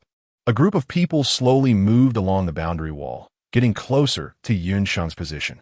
On the other side, after about 10 attempts, Sheng was so exhausted that she lay on the ground, looking like she didn't want to move a finger. However, those attempts were not without gain. Raising her left hand, feeling the increasingly noticeable heat source in her palm, Sheng slowly closed her hand. Instantly, that warm sensation became even more apparent. It seemed that the box had indeed absorbed some kind of energy from the boundary wall, and this energy did not seem to be convertible into any material. However, since she was able to absorb it, it should not be entirely useless. But how should she use it? Sheng raised her palm. Since the energy was absorbed from the boundary wall, could she also use this energy to create something similar to the boundary wall? It didn't need to be too big, just something to protect her from damage. However, Sheng stared intently at her left hand and struggled for quite a while. Aside from the warm, pulsing sensation becoming more pronounced, nothing else happened. How exactly was this energy supposed to be used? Or was it that she simply couldn't use it at all? Sheng swung her left hand, pondering intermittently. Although this energy could not be utilized by her at all, she would not give up on absorbing energy from the boundary wall. But wouldn't the energy she absorbed be wasted? Sheng lay on the ground, thinking about energy while loosening her overly thick clothes to disperse the heat. Thanks to so many layers of heavy clothing, she didn't feel much pain after being thrown down a dozen times. However, wearing too many clothes in this not-so-cold weather was quite unbearable. As the heat from her body gradually dissipated, Sheng comfortably exhaled and continued to lie on the ground. At that moment, she heard the voice again. It was definitely not her imagination. The sudden sound startled Sheng, and she immediately took out her flying knife, pricking up her ears to listen carefully. Could it be someone coming in from outside? A sharp voice came through, even analyzing the situation in a very orderly manner. That person didn't expect to be stuck here, just like us after entering, which is why they kept banging against the boundary wall. The man who spoke first shook his head, wanting to say no, because the intervals between those bangs against the boundary wall were quite long. But aside from that reason, could there be other possibilities? We need to be more alert. Perhaps we might encounter a caravan that knows about our current predicament and kindly comes to deliver supplies. The rough voice was incredibly arrogant, already eyeing the supplies of a caravan before even seeing its shadow. Sheng listened quietly, swiftly removing the extra clothes from his body and quickly putting on the hidden bracelet. On the other side, a seemingly calm man slowly spoke. If it's a large merchant caravan, they would definitely be equipped with strong armed protection. We may not be their match. However, if the other party realizes that once they enter here, they cannot leave, they might stop the loss in time and not let everyone in. So we still have a chance. Although we might not get much, at least there is no risk. The second said it right. The sound of metal clashing came, and a group of people seemed to be ready. Sheng wasn't sure if the other party had already discovered her presence. The darkness here was truly disadvantageous for her. Boss, there are traces of someone moving here. The traces are still very fresh. One person discovered the traces left by the two members of the Gene family when they came earlier and couldn't help but exclaim in surprise. These fresh traces. Could it be that the person hasn't gone far? Sheng held her breath and focused, listening to the scattered footsteps. One was about 5 meters to her diagonal side, and she couldn't help but grip the flying knife in her hand tighter. 1 step, 2 steps. The footsteps grew closer. Chapter 41. People are here. First resolve this. Suddenly, the footsteps stopped, followed by a series of gradually receding footsteps. Sheng tightened her grip on the short knife, not daring to relax. The person closest to her had not yet left. She didn't know if they had discovered something or... Lao Chi, what are you dawdling for? Let's go. A voice urging them came from not far away. Sheng listened to the fading footsteps of the last person, sitting on the ground without daring to move. It wasn't until the sound gradually disappeared that Sheng let out a light sigh. Just as she was about to get up, she heard a faint creak behind her. Sheng immediately rolled on the spot, and the flying knife in his hand was thrown out. There was a tearing sound that seemed like fabric ripping, and in the next moment, Sheng felt a sharp pain in his back, with a faint smell of blood spreading in the air. With the protection of a bulletproof vest, Sheng only felt a brief pain and did not sustain any significant injury. So that smell of blood was. A soft hiss came from the darkness, followed by another voice. "Third brother, you're hurt." Two people. Sheng held a flying knife, ready to attack again. The person who had previously ambushed her from behind must have been holding a weapon. If it weren't for her wearing a bulletproof vest, she would be in danger now. As for the one beside him, although they hadn't made contact yet, they should be similar. Without any hesitation, she threw out two flying knives. Whoosh whoosh. The two reacted quickly. Upon hearing the sound of the knives flying towards them, they instinctively dodged. At the same time, based on the direction the knives were coming from, they quickly locked onto Sheng's location. Although that position seemed empty, was it the chosen one? One person hesitated slightly and asked aloud. Or perhaps someone who had eaten mutated beast meat and possessed some special powers. The other person, hearing the sound of the flying knives passing by and then suddenly disappearing, couldn't help but become more serious. Just then, whoosh, another flying knife was thrown, flying straight towards the place where the sound had originated. As the knife was thrown, Sheng also tossed a few pebbles while swiftly changing her position. Accompanying the sound of the pebbles hitting the ground was the sharp sound of a weapon piercing into the ground, just less than a meter away from Sheng. Sheng did not hesitate at all, quickly flicking the flying dagger in his hand and throwing it to the side. There was a sound of metal piercing skin and embedding itself in flesh. He hit the target. Sheng struck true, but her position was clearly exposed. The sharp weapon that was originally embedded in the soil was suddenly pulled out and thrust straight at Sheng. The sharp sound of metal scraping pierced the eardrums, and a shield taller than a person was placed in front of Sheng, blocking the ferocious blade coming from above. Hearing the noise, another person rushed over. The enemy outnumbered her, and in terms of strength, she was no match for them, so she had no choice but to use that thing. In a flash of thought, Sheng had already made her decision. At the same time, she let out a cry of pain. Thick blood slowly flowed from her abdomen, and Sheng's hand holding the sword almost couldn't steady itself. Her small face turned pale, beads of sweat the size of beans rolled down her forehead. But she gritted her teeth and forced the long sword forward another inch. The man called Third Brother gasped, but still managed to let out a light huff. He quickly withdrew his weapon, causing Sheng to tremble again. She could no longer hold the long sword, and it fell straight back. Third Brother. Another person hurried over, taken aback by the heavy smell of blood emanating from the man. "It's nothing," the man grunted, lifting his foot to kick around. Before long, there was a loud thud as if he had kicked something. Although he still couldn't see anything, the solid sensation under his foot told him there was a person here. The person is here. Let's take care of this first. The wound on Sheng's abdomen was causing her to break out in a cold sweat. After applying several strips of gauze, it had slightly eased. Hearing the man's words, Sheng took out a machete and swung it straight at him. Clang! The two weapons clashed, producing a crisp sound. The two opponents seemed surprised that Sheng still had a weapon, but after a brief moment of astonishment, the man with the blade pressed down hard. Sheng's strength was already limited, and now she was injured, making it difficult for her to exert much force. However, she wasn't trying to defeat the two people in front of her. Her arm trembled more and more violently, the sharp blade pressing down closer to her. Sheng simply sheathed her machete, raised her hand, and a flying knife appeared in her grip, which she threw straight at the person in front of her. Two screams of agony rang out simultaneously, and Sheng fell to the ground, her body twitching slightly. There was a deep wound extending from her shoulder to her arm, one that was visible to the bone, causing her to roll on the ground in pain. The man next to her, who had originally intended to finish Sheng off, was not in a much better situation.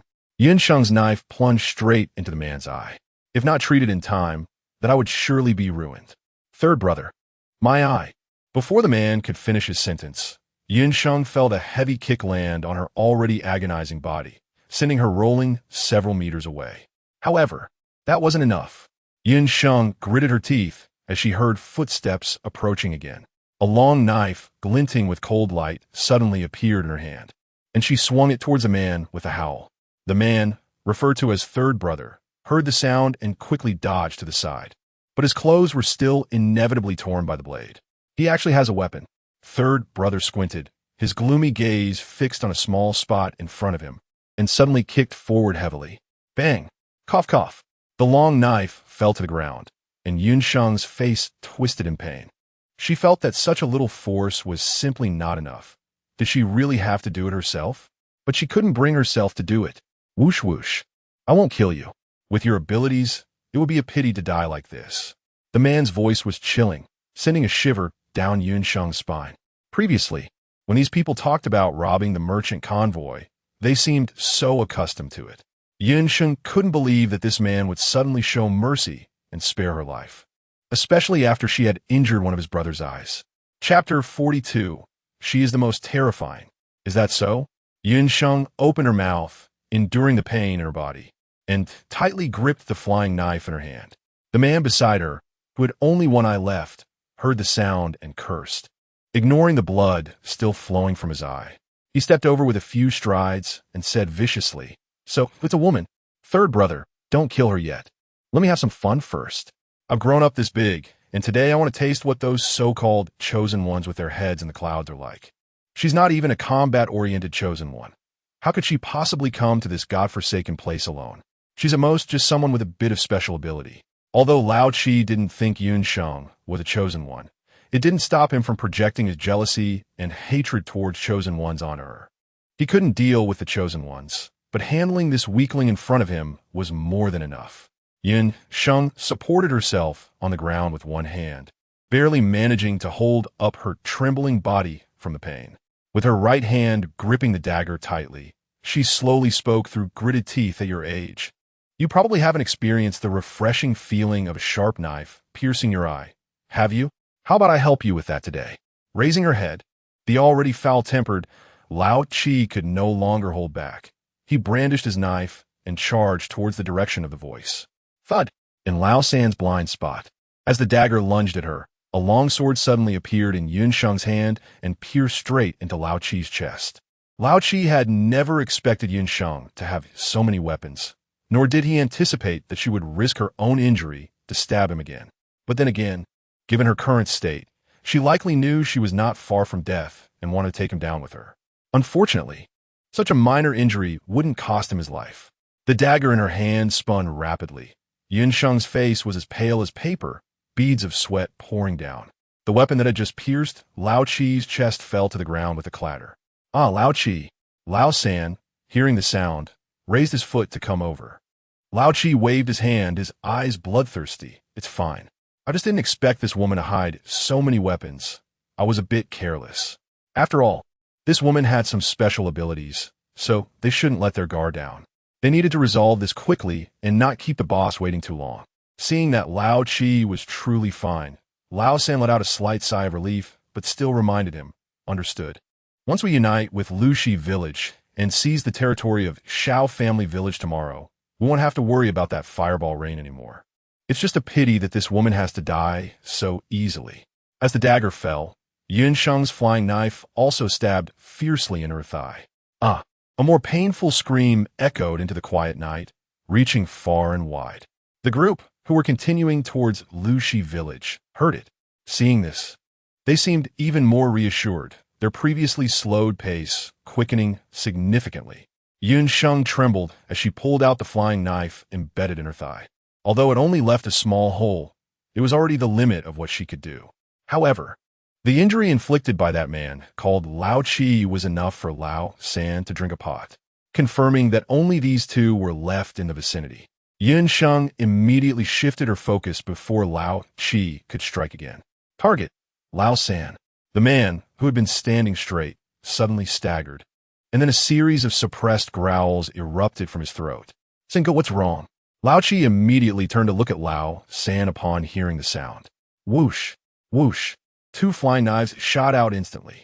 Sheng didn't care whether the knives hit or not. She scrambled up and ran toward the boundary wall. Sheng remembered that those people were walking towards the southeast along the boundary wall, while Sheng chose the opposite direction. After stumbling a few steps, fortunately, the ground here was relatively flat. Sheng fell against the boundary wall, barely stabilizing himself with his right hand, and without stopping, he quickly moved forward. On the other side, upon realizing that Sheng was trying to escape, the seventh brother immediately wanted to chase after him. However, both the flying knife thrown by Sheng and the muffled groans from the third brother made the seventh brother's steps unsteady. After just a few breaths, the increasingly pale third brother staggered and fell heavily to the ground. Third brother, what happened to you? You're injured. How could it be so serious? When he touched the sticky area on the third brother's chest, the strong smell of blood seemed to envelop him, shocking the seventh brother. Did that woman hurt you? No. Wait. Third brother, you were fine just a moment ago. How could? Shut up. Before he could finish speaking, the seventh brother was struck heavily on the head. The third brother looked into the dark distance. Sheng had already run far away, and now he couldn't even hear his footsteps. Moreover, with Sheng's seemingly invisible ability, it was likely that they wouldn't be able to catch up. Besides, if his injuries were indeed related to Sheng with the seventh brother's temperament, even if he did catch up, it probably wouldn't be of much use. After quickly analyzing in his mind, the third brother said, "Help me up." The seventh brother obediently helped him up, still thinking about how the third brother had gotten such serious injuries. They had been fine before coming here, and the only unexpected incident during the journey was encountering that woman. However, that woman's combat ability could be described as a disgrace among the chosen ones.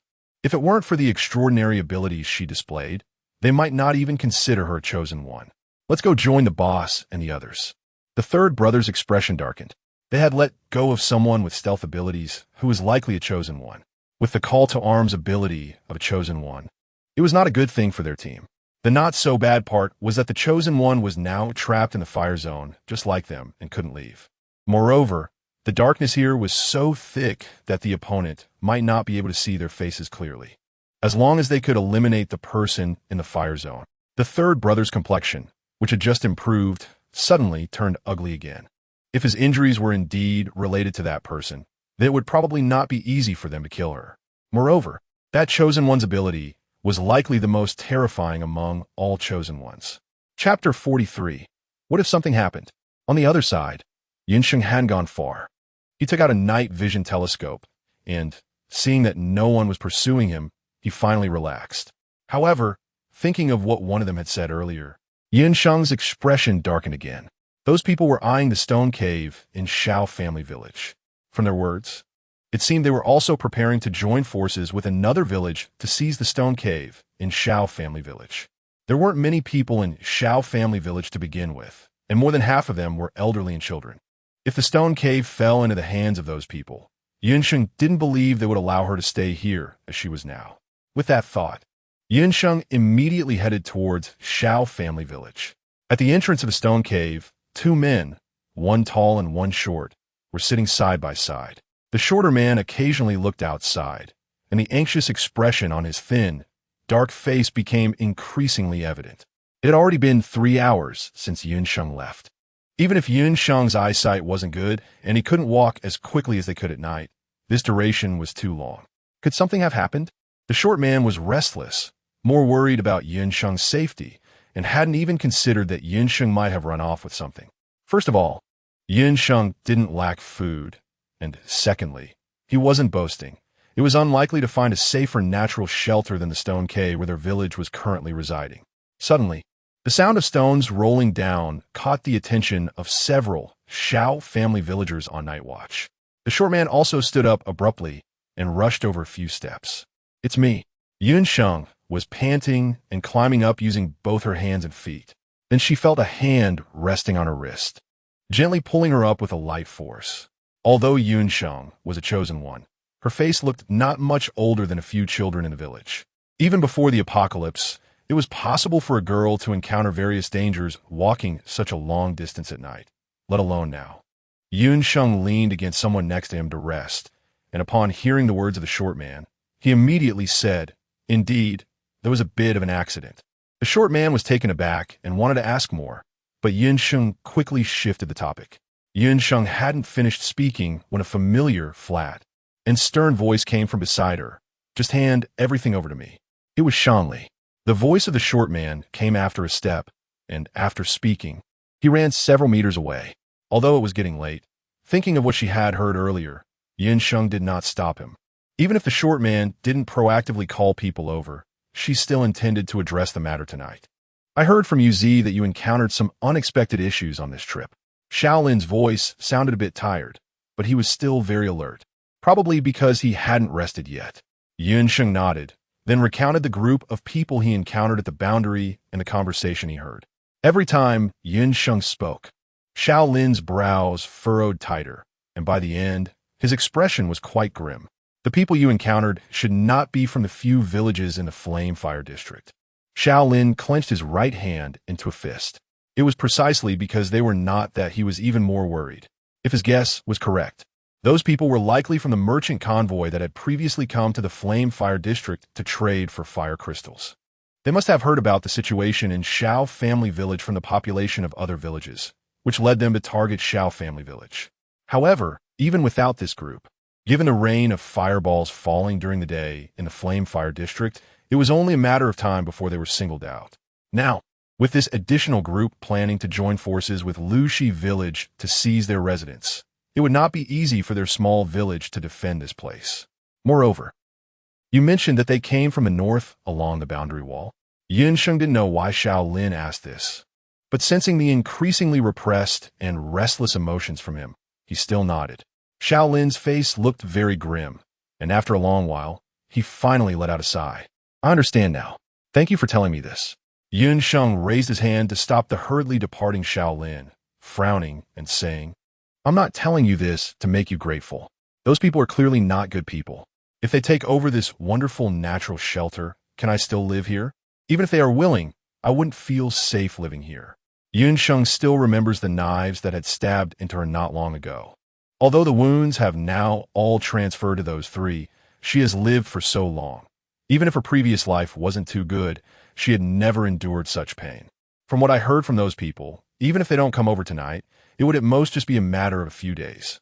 If you have any plans, or if there's anything you need me to do, just let me know. If it weren't for the fact that there were so many of them, I would have torn them apart right then and there. How dare they try to take my things and want to kill me? Let's see who ends up killing whom.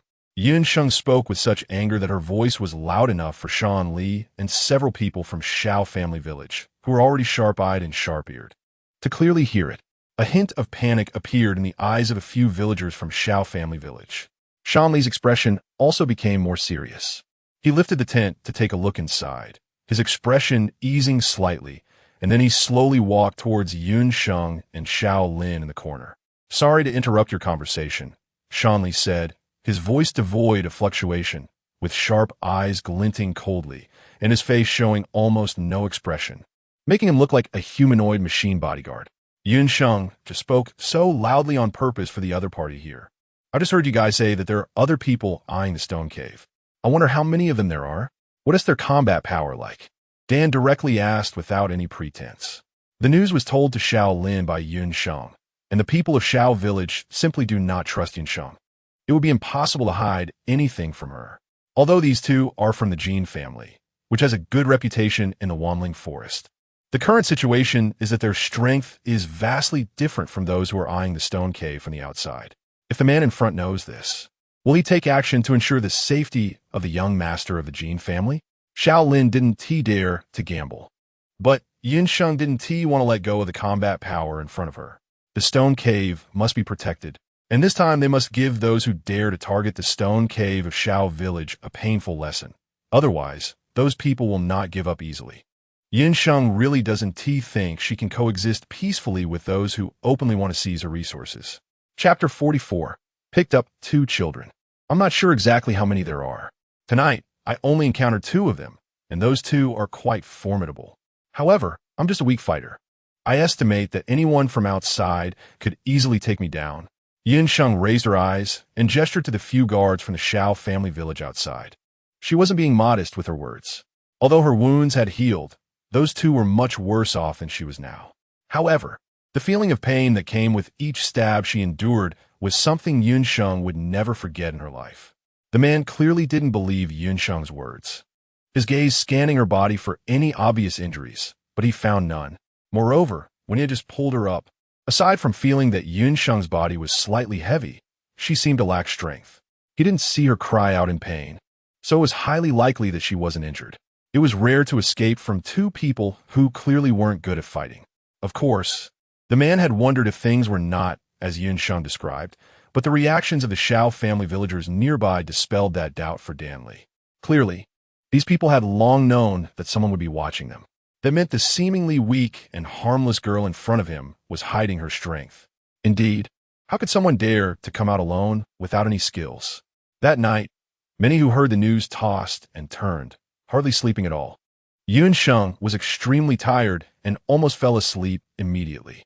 It wasn't until dawn that she heard a considerable commotion outside the tent. Sheng thought those people she encountered earlier had attacked so soon and hurriedly came out of the tent. Sheng looked at the traveling merchant with suspicion, as well as the little girl in his arms, who was about 4 or 5 years old and clearly fast asleep.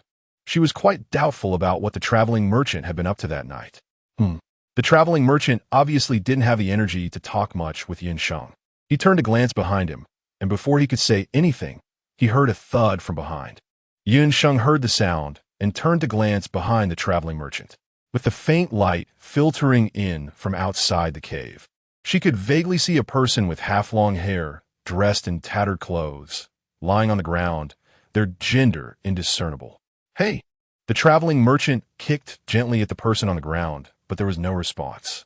However, from the rising and falling chest and the faint sound of breathing, it was clear that the person was merely in a deep sleep. She looked at the traveling merchant, who seemed like he could collapse to the ground at any moment, and kindly offered a tin bucket for him to sit on. She continued to ask, where did these 2 kids come from? Pick them up on the road. The traveling merchant replied weakly, the short 4 words seemingly exhausting what little strength he had left. Pick them up? Sheng raised an eyebrow. Given the current situation in the Flamefire district, which parent would dare to let their child run around without keeping an eye on them? Sheng wanted to ask again when he heard hurried footsteps approaching from deep within the stone cave. It seemed that someone from Shao family village had already informed the village leaders. The newcomer was a middle-aged man with considerable reputation in Shao family village, named Sheng. Previously, when he heard about it from the villagers, he was somewhat skeptical, but upon seeing the child in the traveling merchant's arms, he exclaimed in surprise, "This is an I, right? It's been a few months. How did she get so thin?" Didn't Alin say that Li Fei left a lot of food for the mother and her 2 children before leaving the village? Before Sheng could finish his sentence, he obviously noticed the person lying on the ground. Although the traveling merchant appeared weak, he still noticed Sheng's gaze.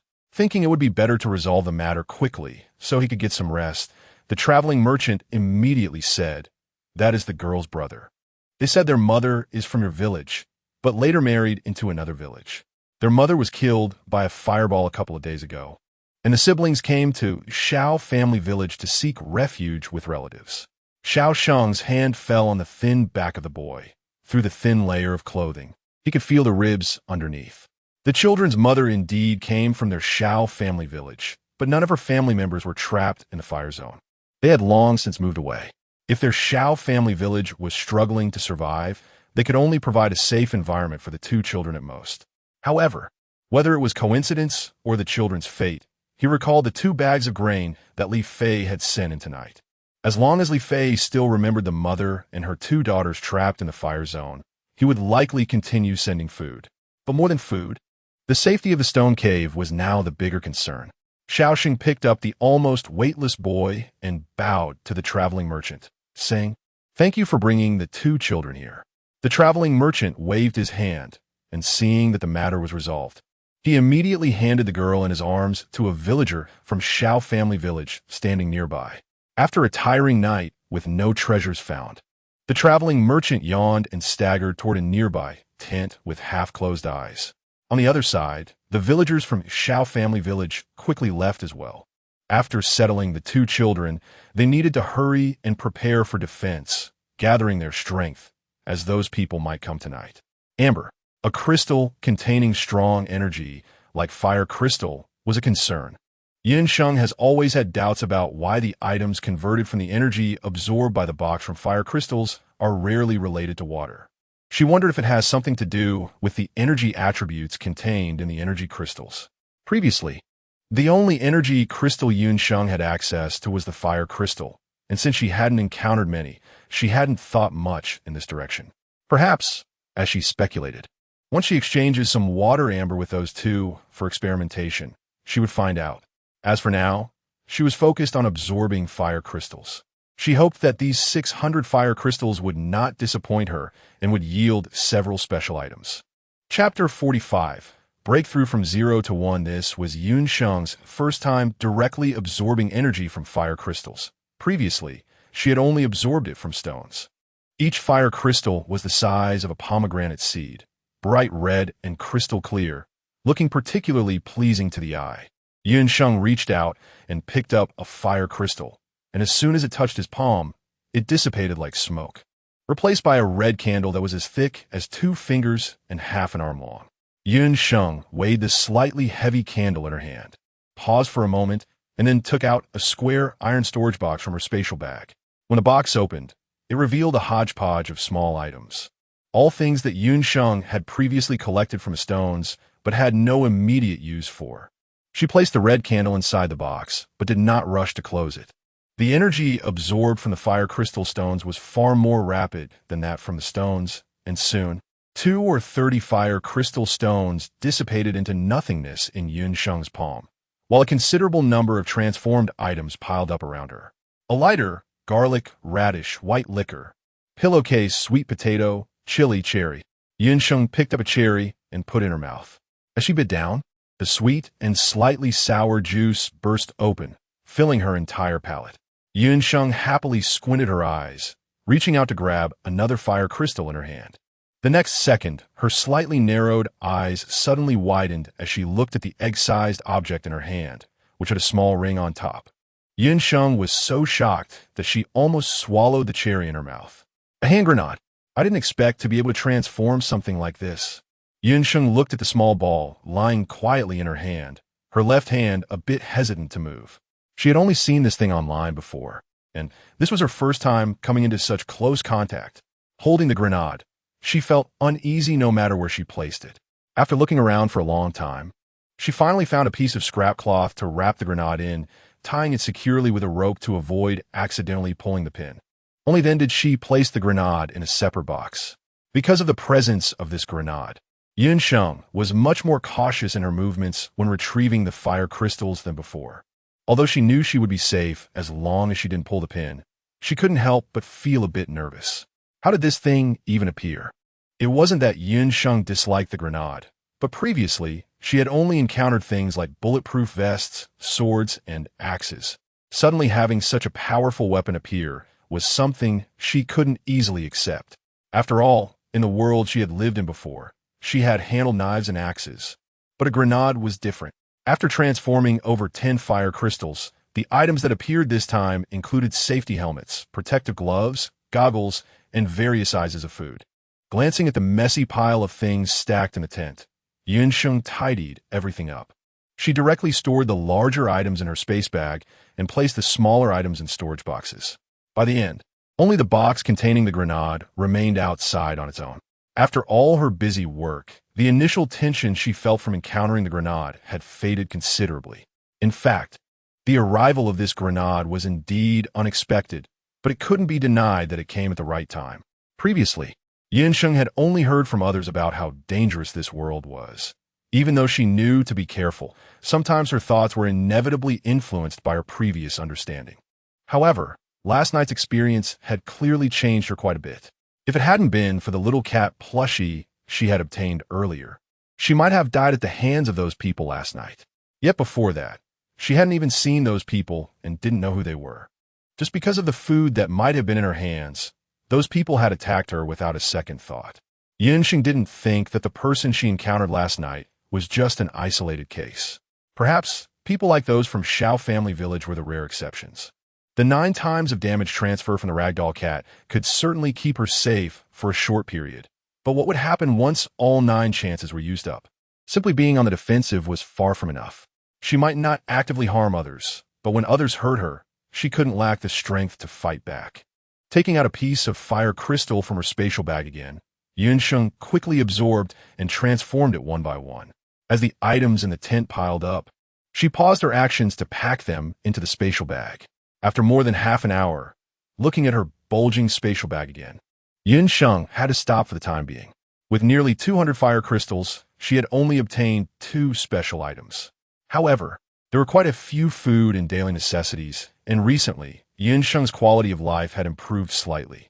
The 2 special items did not have binding conditions, which meant that, like the previous stone skin armor, anyone could use them once they obtained them. Sheng didn't think much of it. She wiped a bright red apple on the fabric and bit into it with a crunch. As long as it was in her stomach, how could anyone take it away?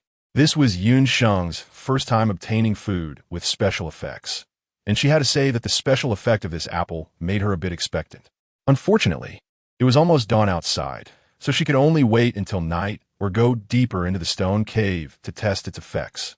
The special effect of the apple was to increase the range of vision in the dark by 1 meter. For someone like Sheng, who turned completely blind in particularly dark environments, this was finally a groundbreaking leap from 0 to 1.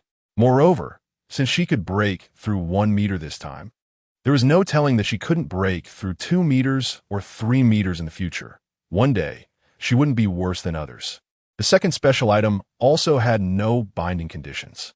It was a small handgun that was entirely deep red and had a barrel resembling a trumpet.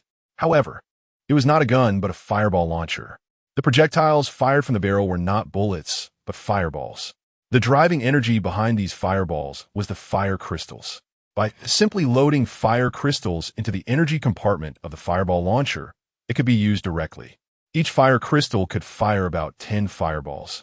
Although this number could vary slightly depending on the amount of energy contained in each individual fire crystal. The size of the fireballs was also determined by the energy contained in the fire crystal. The effective range of the fireballs was 30 meters. Sheng stared with wide eyes, and her speed of biting into the apple increased. She fished out a fire crystal from her space pouch, quickly loaded it into the fireball launcher, and eagerly wanted to go out and test its effectiveness. Chapter 46. Are you a dog's nose? She had set up so much beforehand just to avoid drawing too much attention. Although this fireball launcher could enhance her combat ability to some extent, others might still have their suspicions. Why did she have so many extraordinary treasures? What was special about her? Perhaps in the future, she could rely on the box in her left hand to be unafraid of anyone's threats and covetousness, but the current her clearly did not have that strength. Sheng stared at the fireball launcher in his hand and temporarily put it away in the spatial bag. Then he opened a nearby box containing grenades, lifted a tightly wrapped grenade, and lifted the tent flap, preparing to find the 2 responsible people from the Shao family village. Just as he stepped out of the tent, he saw 2 figures, one tall and one short, coming out of the large tent not far away. Sayu, the boy, dressed in long clothes and pants, with a round head topped with messy hair, was still halfway through a yawn. Upon seeing Sheng walking out, he immediately rubbed his eyes and came over. After a while, without any response from Sheng, he realized he didn't even know Sheng's name. Just as he was about to ask, the boy, now in front of Sheng, suddenly twitched his nostrils a couple of times and looked at Sheng with some surprise. Did you just eat an apple?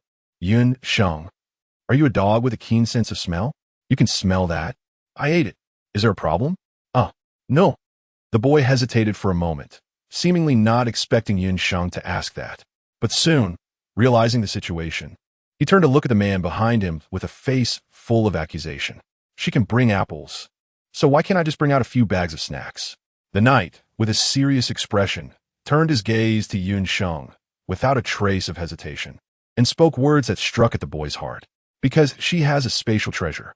If the young master also had a spatial treasure, I'm sure the young master would fill it with snacks, and the head of the family wouldn't question it. Sheng looked at Shan Li's serious face and almost couldn't help but laugh out loud. However, even if she didn't laugh out loud, the expression on her face was already very obvious. Sheng thought the young man would be angry, but to her surprise, he just looked at her seriously and said, "A total of 125 rare treasures have been discovered in the world. Although my gene family may not fully understand all 125 of them, there definitely aren't two spatial treasures among them. How did you come by your treasure? Yunxing looked at the young man in front of her and couldn't help but admire his boldness. She turned her head to glance at another tent behind her, and as expected, the UFO he mentioned was indeed a traveling merchant. Having already explained it once, Yunxing didn't want to elaborate further, so she simply said, "If you think so, then it is. I have some apples here. Do you want to eat?" Although they weren't the special apples she had just eaten, they were still very delicious. It was quite a nice thought. Yunxing squinted, extending her 5 fingers slowly in front of the boy, 5 water ambers for an apple. "Give me 10. A handful of crystal clear, transparent crystals that resembled water droplets was handed to Yunxing. She let out a sound of surprise, not expecting that the water amber she wanted for her experiment would come so easily. However, Yunxing picked out 10 of the largest and most plump water amber from the boy's hands, and then took out 2 red apples from her spatial bag. Only 2. No more than that. After handing the apples to the boy, Yunxing continued to discuss the specific matters of guarding the stone cave with the person in charge of the Shao family village. Although the remaining people in the Shao family village were few, they still occupied a geographical advantage. However, if what Shao Lin said was true, those people were setting out from Laoshan village to Liaoxi village, planning to team up to seize their stone cave. The situation for Shao family village was still very dangerous. But danger aside, it wouldn't be easy for those people to take the stone cave. At worst, they could block the entrance of the cave, and even if they were trapped inside, those people wouldn't be able to get in. As long as they held out through the night, come the next day, it would be the people outside who would have a headache. Hearing the people from Shao family village talk about this matter so familiarly, it felt like it wasn't the first time. Upon inquiry, Yunxing learned that there was more than one entrance to the stone cave that they currently used. There was also one underground, directly connected to the tunnel they had dug in Shao family village. Last time, the people from Laoshan village had tried to come in through the tunnel, but the people from Shao family village blocked it, which is how they preserved the stone cave. However, this entrance was not hidden, and there were only a few hills around Shao family village, so it was only a matter of time before those people discovered it. But if they really starved to death inside, the stone cave would definitely fall into someone else's hands. However, things are different now. Moreover, the Yanhua area was closed off, and there was no way to go out. Every day, apart from knocking on stones to collect fire crystals, they had nothing else to do. And even if they blocked the entrance, it didn't mean they would do nothing. In short, the strategy of Shao family village was to avoid direct combat as much as possible. After all, there were few people in Shao family village, and even fewer who could fight. This was a disadvantage for them, so it was better to avoid it if they could. Of course, this was just the opinion of a few people. Most still disagreed. This situation was different from before. Previously, Laoshan village probably just valued their high safety and wanted to take it for themselves. But now, the daily intense rain of fireballs outside should have already threatened their safety, making it impossible for them to give up the stone cave. If they collectively hid away, those people would definitely spare no effort in breaking open the cave entrance, leaving them with no way to escape.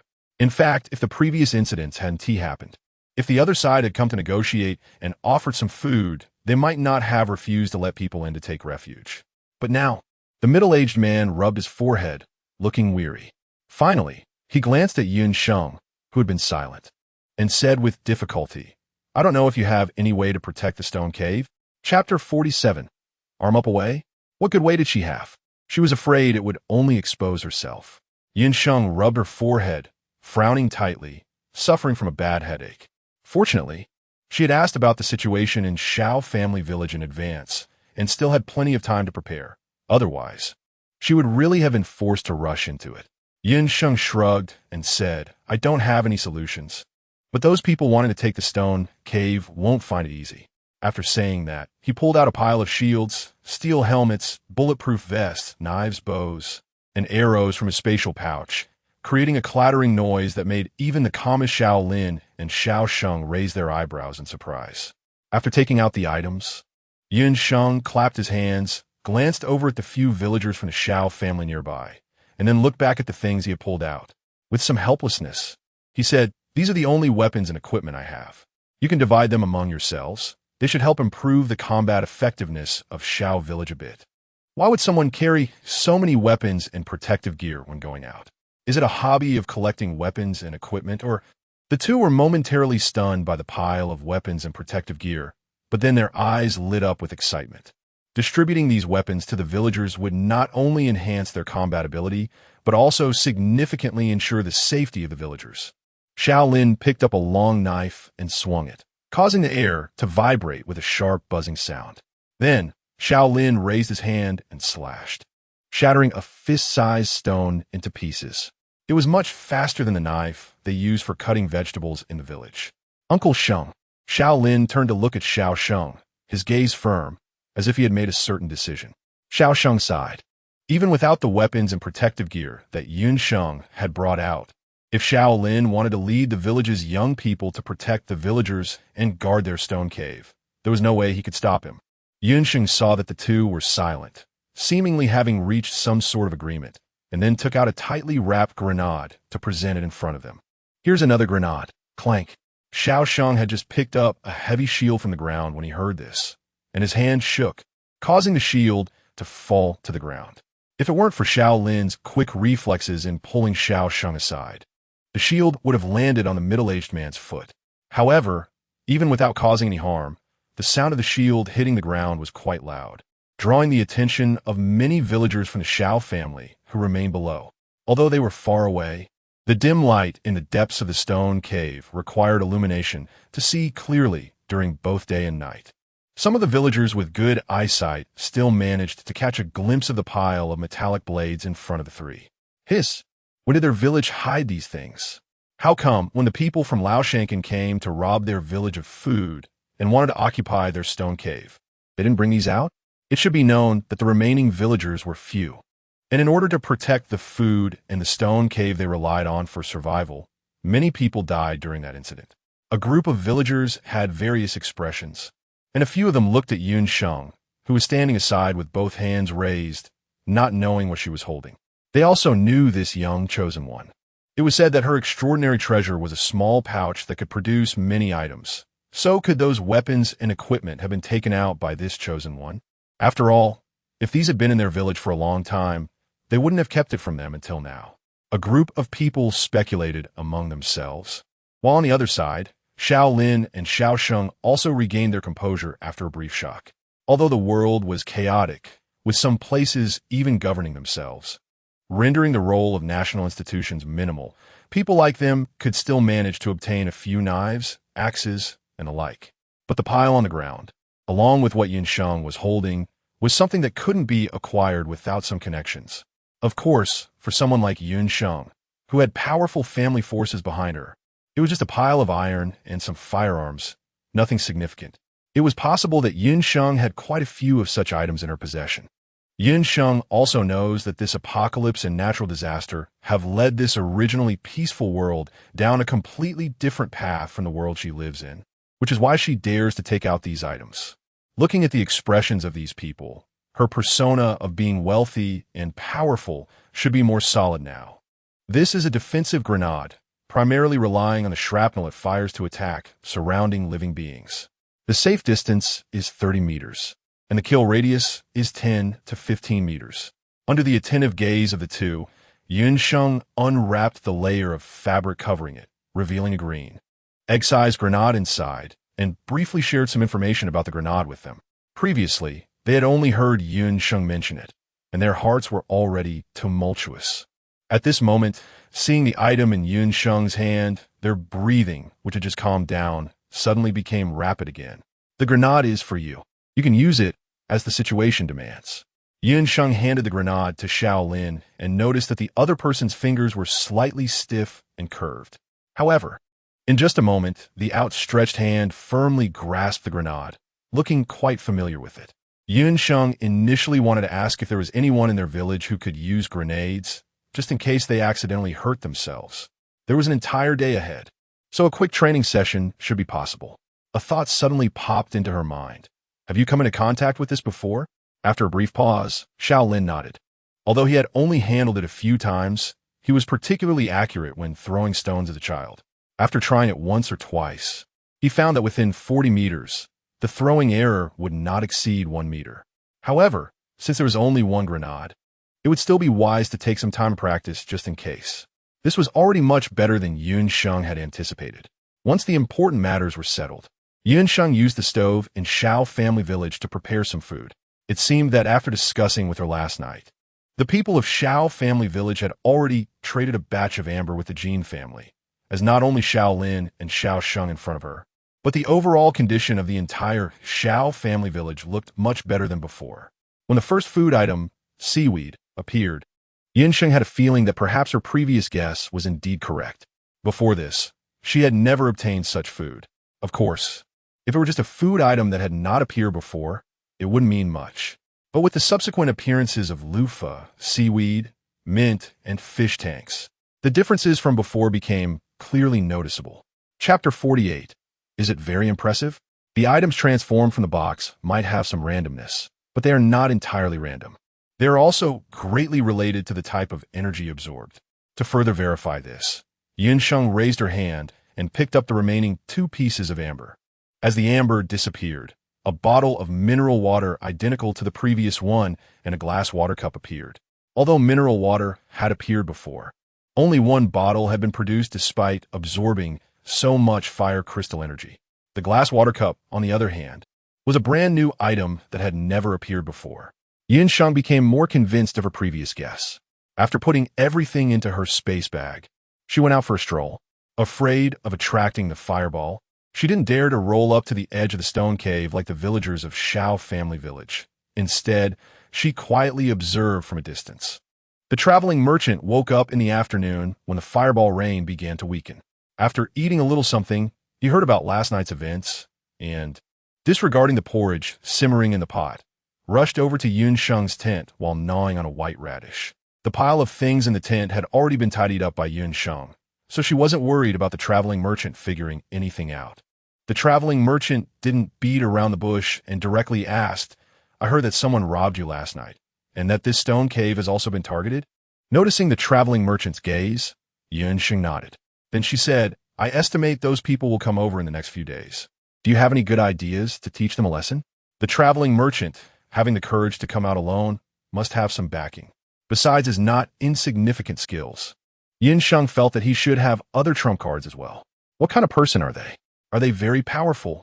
The traveling merchant took a crunching bite of the radish, showing little sign of tension on his face. He appeared as if accomplishing this task would be very simple, just waiting for Sheng to ask. Sheng complied with the other party's wishes, but how should they fight? The traveling merchant finished speaking in just a few sentences, and Sheng's eyes brightened a bit. He didn't expect the other party to have so many good things. After all, these were specialty products from various disaster zones after the apocalypse, and their combined effects should not be underestimated. Where are the items? Show them to me. Are they really as amazing as you say? Sheng stood up, still pulling the traveling merchant along, eager to see the things the merchant had mentioned. The traveling merchant raised a hand and pressed it on Sheng's arm, indicating not to rush. When he looked up, he saw the merchant's peach blossom eyes half smiling. Clearly scheming something, Sheng pressed her lips together, seemingly unhappy that she couldn't immediately see the treasures the traveling merchant mentioned. In reality, she was thinking that it would be best not to talk about any exotic treasures at this time. Otherwise, the fireball launcher she was planning to take out would have to be postponed for a few more days. However, the traveling merchant dreamt of being able to trade for an exotic treasure. Although that wish was currently impossible to fulfill, wouldn't it be even better to possess 2 exotic treasures at the same time? With handsome and delicate features drawing closer, his sparkling peach blossom eyes smiled enticingly. The traveling merchant lowered his voice, asking if she had any unbound exotic treasures in her possession. Although Sheng had 3 unbound special items in her hands, could she take them out at this moment? Sheng rolled her eyes and said angrily, "Do you think rare treasures are like cabbages? You could just pick one up casually. There aren't any. I haven't seen a single rare treasure in the past couple of days." Speaking of this, the traveling merchant also felt quite frustrated. He glanced at Sheng several times without saying a word. While others sitting in the stone cave could have a rare treasure drop from the sky right into their hands, He had run so much that his legs were about to break, yet he still hadn't seen anything. However, since he finally had this opportunity, the traveling merchant clearly had no intention of giving up. But don't forget, if you come across a rare treasure in the future that isn't bound to you, and you don't want, remember to save it for me. Sheng didn't respond. You really think highly of me. Let me see those things you mentioned. Once we leave here, I need to get some too. Urging the traveling merchant to hurry up and go out, after looking at the items, the two whispered and discussed for a while, and only then were both sides satisfied. However, upon hearing that Sheng also wanted to go along, the traveling merchant felt a bit uneasy. It's better if I go alone. With the items he brought, their operation this time could be considered very secure. But adding Sheng into the mix made it uncertain. Sheng understood the meaning behind the traveling merchant's words and didn't rush to explain herself. Not going was just fine. It was as if she wanted to go even more. She left the people outside to the traveling merchant and Dan, while she stayed near the stone cave to prevent any fish that slipped through the net from getting here and taking advantage of the situation. Time passed second by second, and the raging rain of fireballs outside gradually weakened, and in the blink of an eye, the sky darkened. The villagers of Shao family village, who had just relaxed for a short while, became tense again, waiting for the rain of fireballs to completely stop so they could start setting up outside the stone cave according to the previously agreed plan. The traveling merchant was not prepared to wait passively. As soon as the rain of fireballs had just stopped, he took his things and went out of the stone cave with Dan, seemingly worried that the boy would be scared alone. Dan directly handed the boy over to Sheng. As soon as the two of them stepped out of the stone cave, Sheng and the boy began to stare at each other. After a long while, it was the boy who spoke first. Sheng looked at the young man. He hadn't mentioned anything about the traveling merchant offending anyone, but the general situation of this world couldn't be explained clearly in just 3 days. Moreover, even if he had told her everything, Sheng couldn't guarantee that she would remember it all. So, she simply pressed her lips together, gazing outside with her 2 eyes, and remained silent. After a while, she finally lifted her foot and walked outside. As soon as the young man saw Sheng heading out, he hurriedly followed her, chattering nonstop. Chapter 49. Eating too much becomes boring. The young man spoke with great righteousness, but his gaze couldn't help but glance at the spatial bag that Sheng carried with her. He had smelled the aroma of the coconut porridge she had cooked at noon, even while in the tent. Originally, he wanted to buy some to taste, but as it was his first time traveling far, with all the hardships along the way, the young master felt like his sense of taste was almost ruined. To his surprise, Sheng completely ignored him and ate the entire pot of porridge by herself. This forced the young master to make a pot of porridge with mutated beast meat. Although mutated beast meat was a good thing, eating it every day, at every meal, got monotonous. He hadn't eaten much at noon, and seeing that it was mealtime again, the young master was already starving. Sheng certainly did not miss the youth's gaze towards her spatial bag. In fact, she had noticed it several times throughout the afternoon. Considering the boy's words were indeed reasonable, Sheng did not oppose. When she turned around, the boy immediately followed her, not forgetting to continue chattering in her ear. Although the boy had only seen Sheng take out apples and coconuts, he was sure that there were definitely more items in her spatial bag. After all, even the big bag that Fu carried contained more delicious food than just those. And since Fu often came to visit Sheng for no particular reason, there should be even more treats in her spatial bag. Although this was merely the subjective imagination of a food-loving young master, it must be said that he guessed right. Sheng nodded, clearly having her own plans. All right, then tonight we'll have loofah and pork slice soup. I've had a few barbecues recently, so it's just right to cool down. Also, let her see if the mutated beast meat in this world is really that amazing. The boy's interest was obviously not very high. He glanced at Sheng several times, and seeing that she had no intention of continuing the conversation, it meant that there was a high probability his dinner would only consist of loofah and pork slice soup. A flash of disappointment crossed his eyes, and the boy, full of hope, spoke up. How about we get some fruit after the meal? I could trade my portion for something else. It sounded as if she had already agreed to having fruit after the meal. Sheng glanced at the boy and thought that there were still quite a few fruits left in her space bag from before, so she nodded. According to the boy, the water in the barrel was all condensed from water amber. On a daily basis, At least one large barrel was produced, which he and Danley wouldn't even finish. Seeing this, Sheng directly took out the remaining strawberries from her space bag, and then took out 2 tomatoes, which made the boy's eyes widen. These are the fruits for after the meal. Eat them after dinner. Also, these items count as part of today's dinner, so you don't need to give me anything extra. After Sheng finished speaking, he raised his hand to interrupt the boy's eager gaze and instructed him to pour water into the pot. The method for making the loofah and meat slice soup was relatively simple. Mainly, they just needed to wait for the pot to boil. After finishing the chores, the idle boy again stared at the strawberries and tomatoes nearby, feeling more and more regretful the longer he looked. Why did he impulsively mention fruit after the meal just now? If he had said before the meal, they could have enjoyed it now. Time seemed to drag on under the boy's gaze, though it was only about half an hour. Some people looked surprised, while others showed a hint of envy. But compared to these feelings, the looming concern about potentially losing the stone cave and the safety of the villagers clearly weighed more heavily on their minds. However, just as the soup was about to be ready to drink, Sheng suddenly felt a very light tug on his sleeve. Sheng turned her head and saw a little girl about her height looking at her nervously. The girl had one hand on her sleeve and was holding a bag in the other hand, which contained something unknown. "See, can I trade these for a tomato?" said the girl as she held the bag out in front of Sheng so she could see the contents clearly. Inside the small bag were 3 pieces of cactus, all non-toxic. Each piece was about the size of a hand, and the thorns on the cactus had not fully grown, so the texture should be quite nice. Sheng took out 3 pieces of cactus, preparing to eat them cold tomorrow. Then, he pulled out a tomato from his space bag and placed it in the bag that originally held the cactus. After the little girl completed the exchange, she smiled at Sheng and ran away with the bag.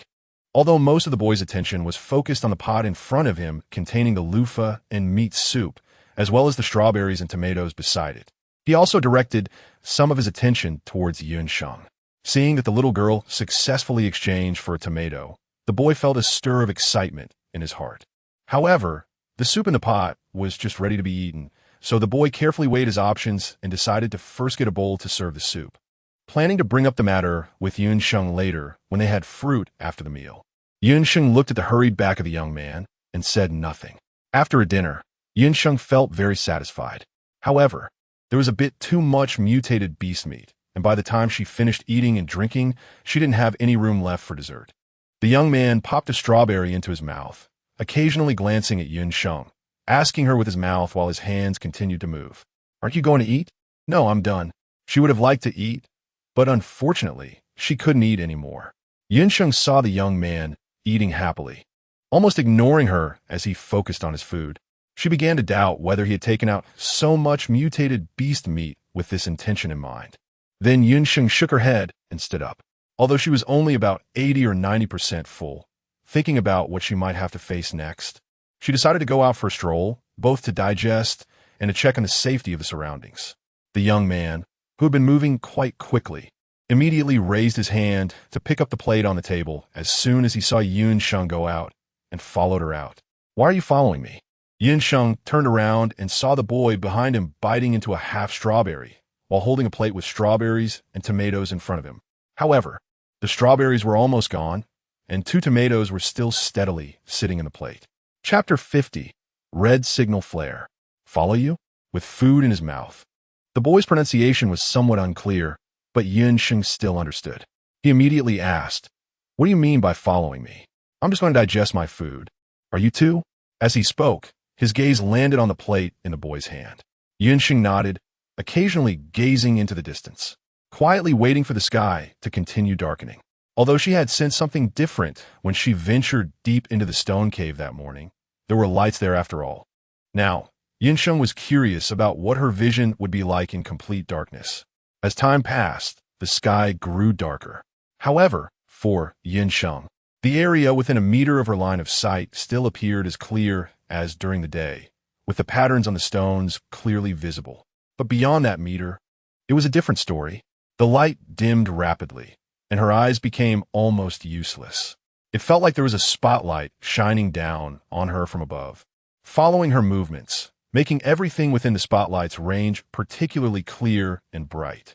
But as she moved further away from the spotlight, her vision quickly blurred, until she could see nothing at all. Sheng was unaware of the specific situation regarding the people from Shao family village and the traveling merchants in the darkness. But it was somewhat different from what she had previously imagined. The young man spoke quickly, clenching his fists tightly, waiting for the middle-aged man to issue orders. Before leaving, the two groups had already agreed on a signal. Fu and Shanli held red signal flares, ready to alert if they spotted a large number of people approaching in this direction. According to their usual style, they had likely already had a direct confrontation with those people before firing the signal flare. Quiet. Don't panic. The middle-aged man raised his hand to silence everyone and then began to speak. Those who are young or unable to move should stay in the stone cave.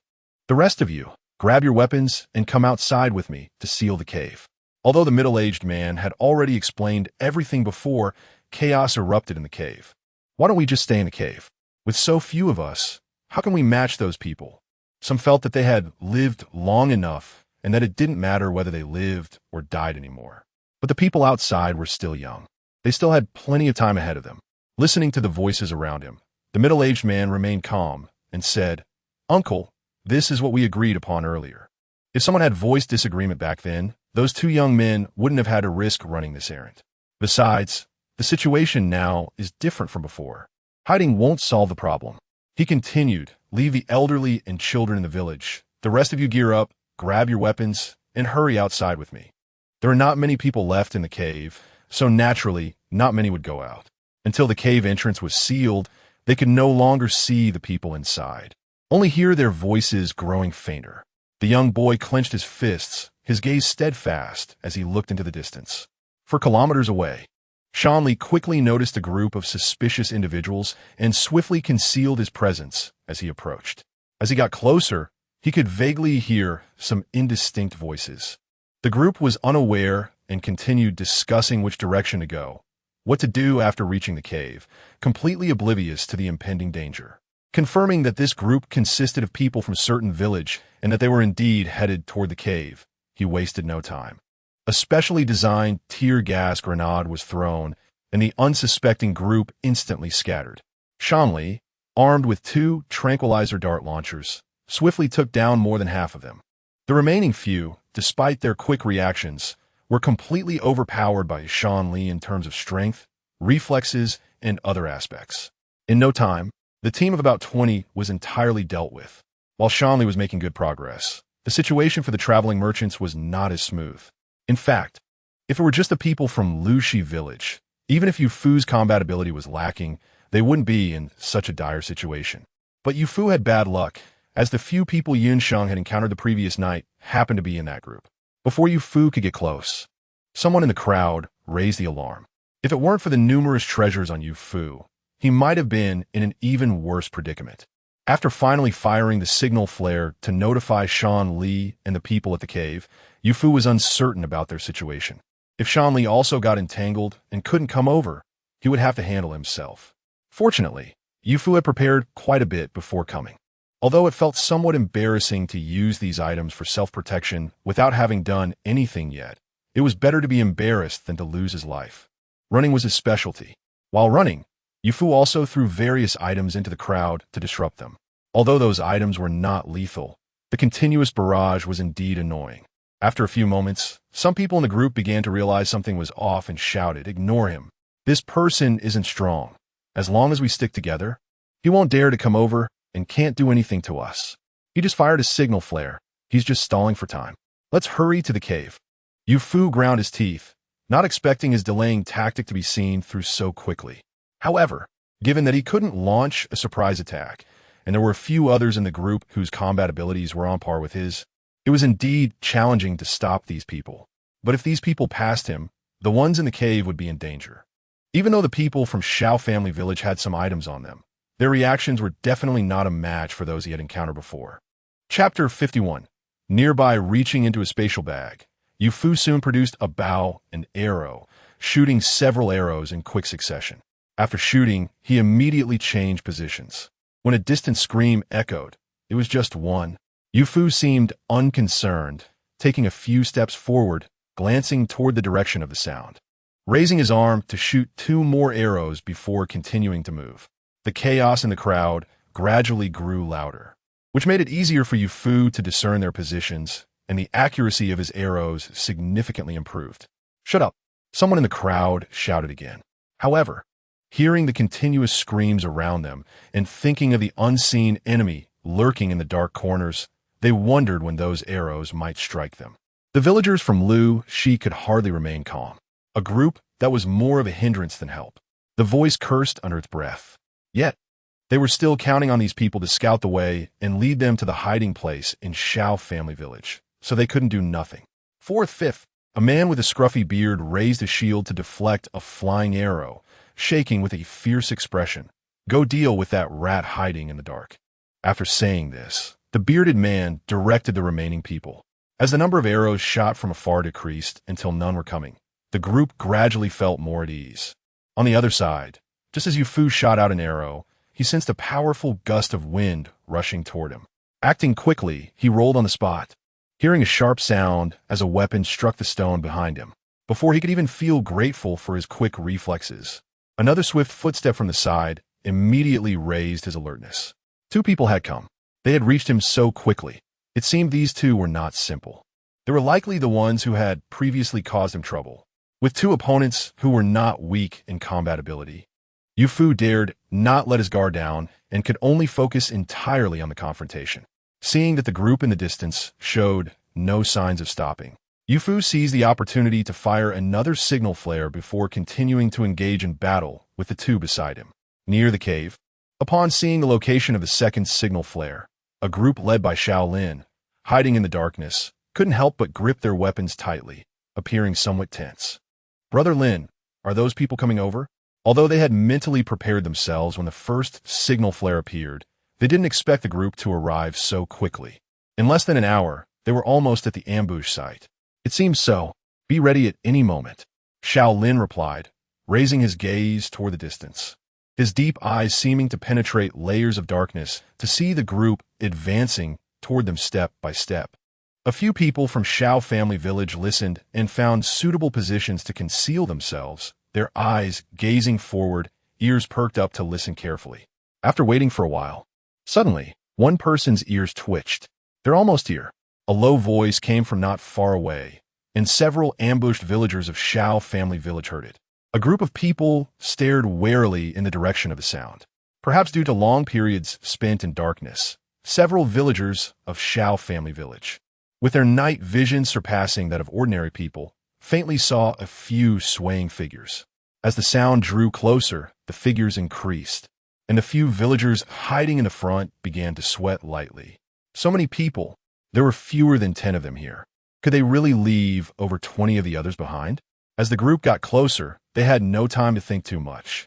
Behind them were the elderly and children of Shao family village, their parents and nephews. In the darkness, pairs of eyes focused tightly on the group, gradually entering their ambush range. 6 meters, 5 meters for meters. Is that cave entrance really nearby? One person scanned the surroundings, seemingly not finding anything, and couldn't help but ask. However, aside from the person who intercepted them earlier, they hadn't encountered any trouble along the way. Could it be that the people from Shao family village received the news and hid? One person's brow furrowed slightly, feeling that this was more in line with the behavior of the villagers from Shao family village.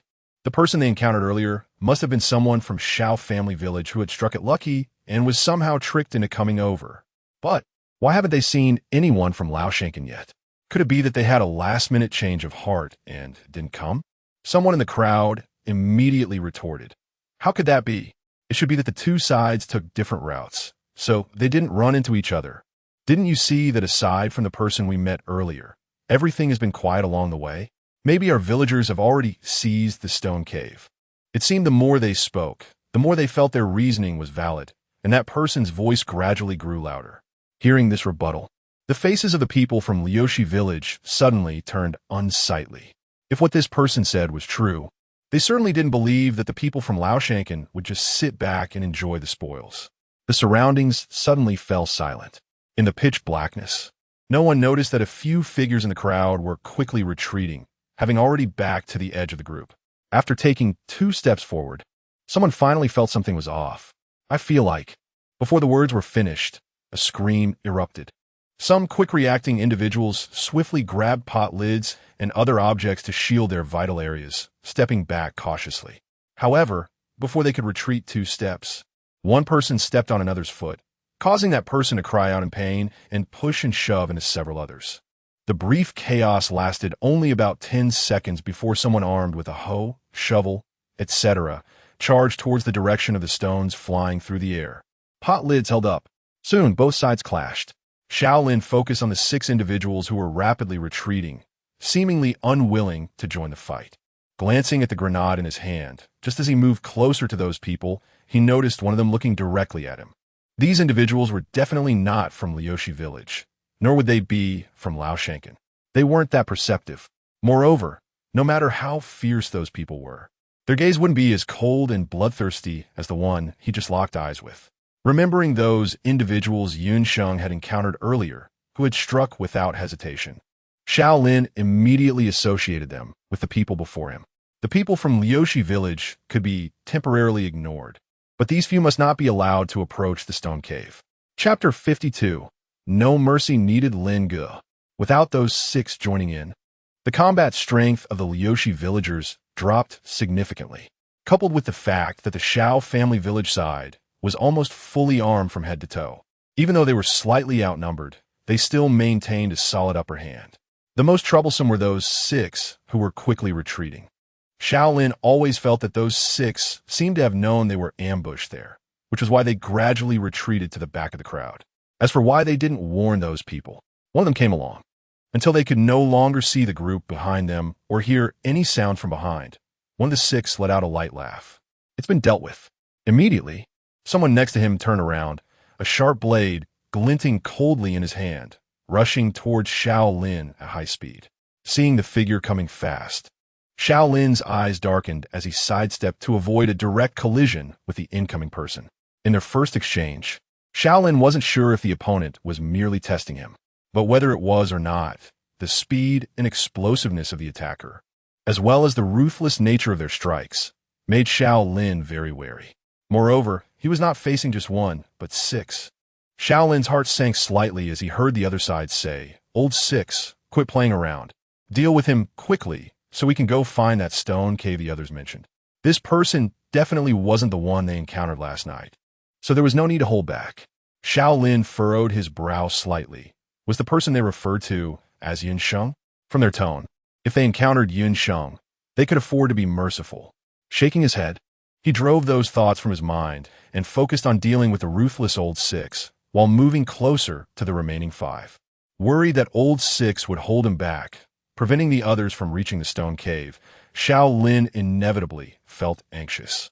Several times he disregarded the blades stabbing at him from old 6's hands, just wanted to get closer to the other 5 as quickly as possible. The 5, although not paying much attention to Shaolin, felt a subtle shift in their emotions as they watched the 2 getting closer.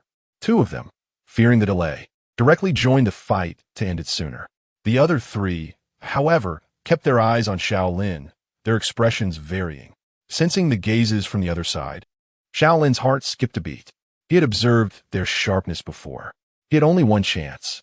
Shaolin originally could only match the previous opponent, but having to pay attention to the side, he had already received several deep cuts. With the addition of the other 2, the situation became increasingly difficult. But at this distance, it's almost time.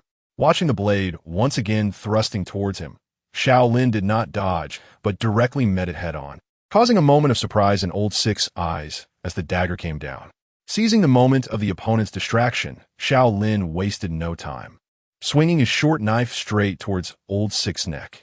Catching sight of the rapidly approaching short knife, old 6's pupils constricted.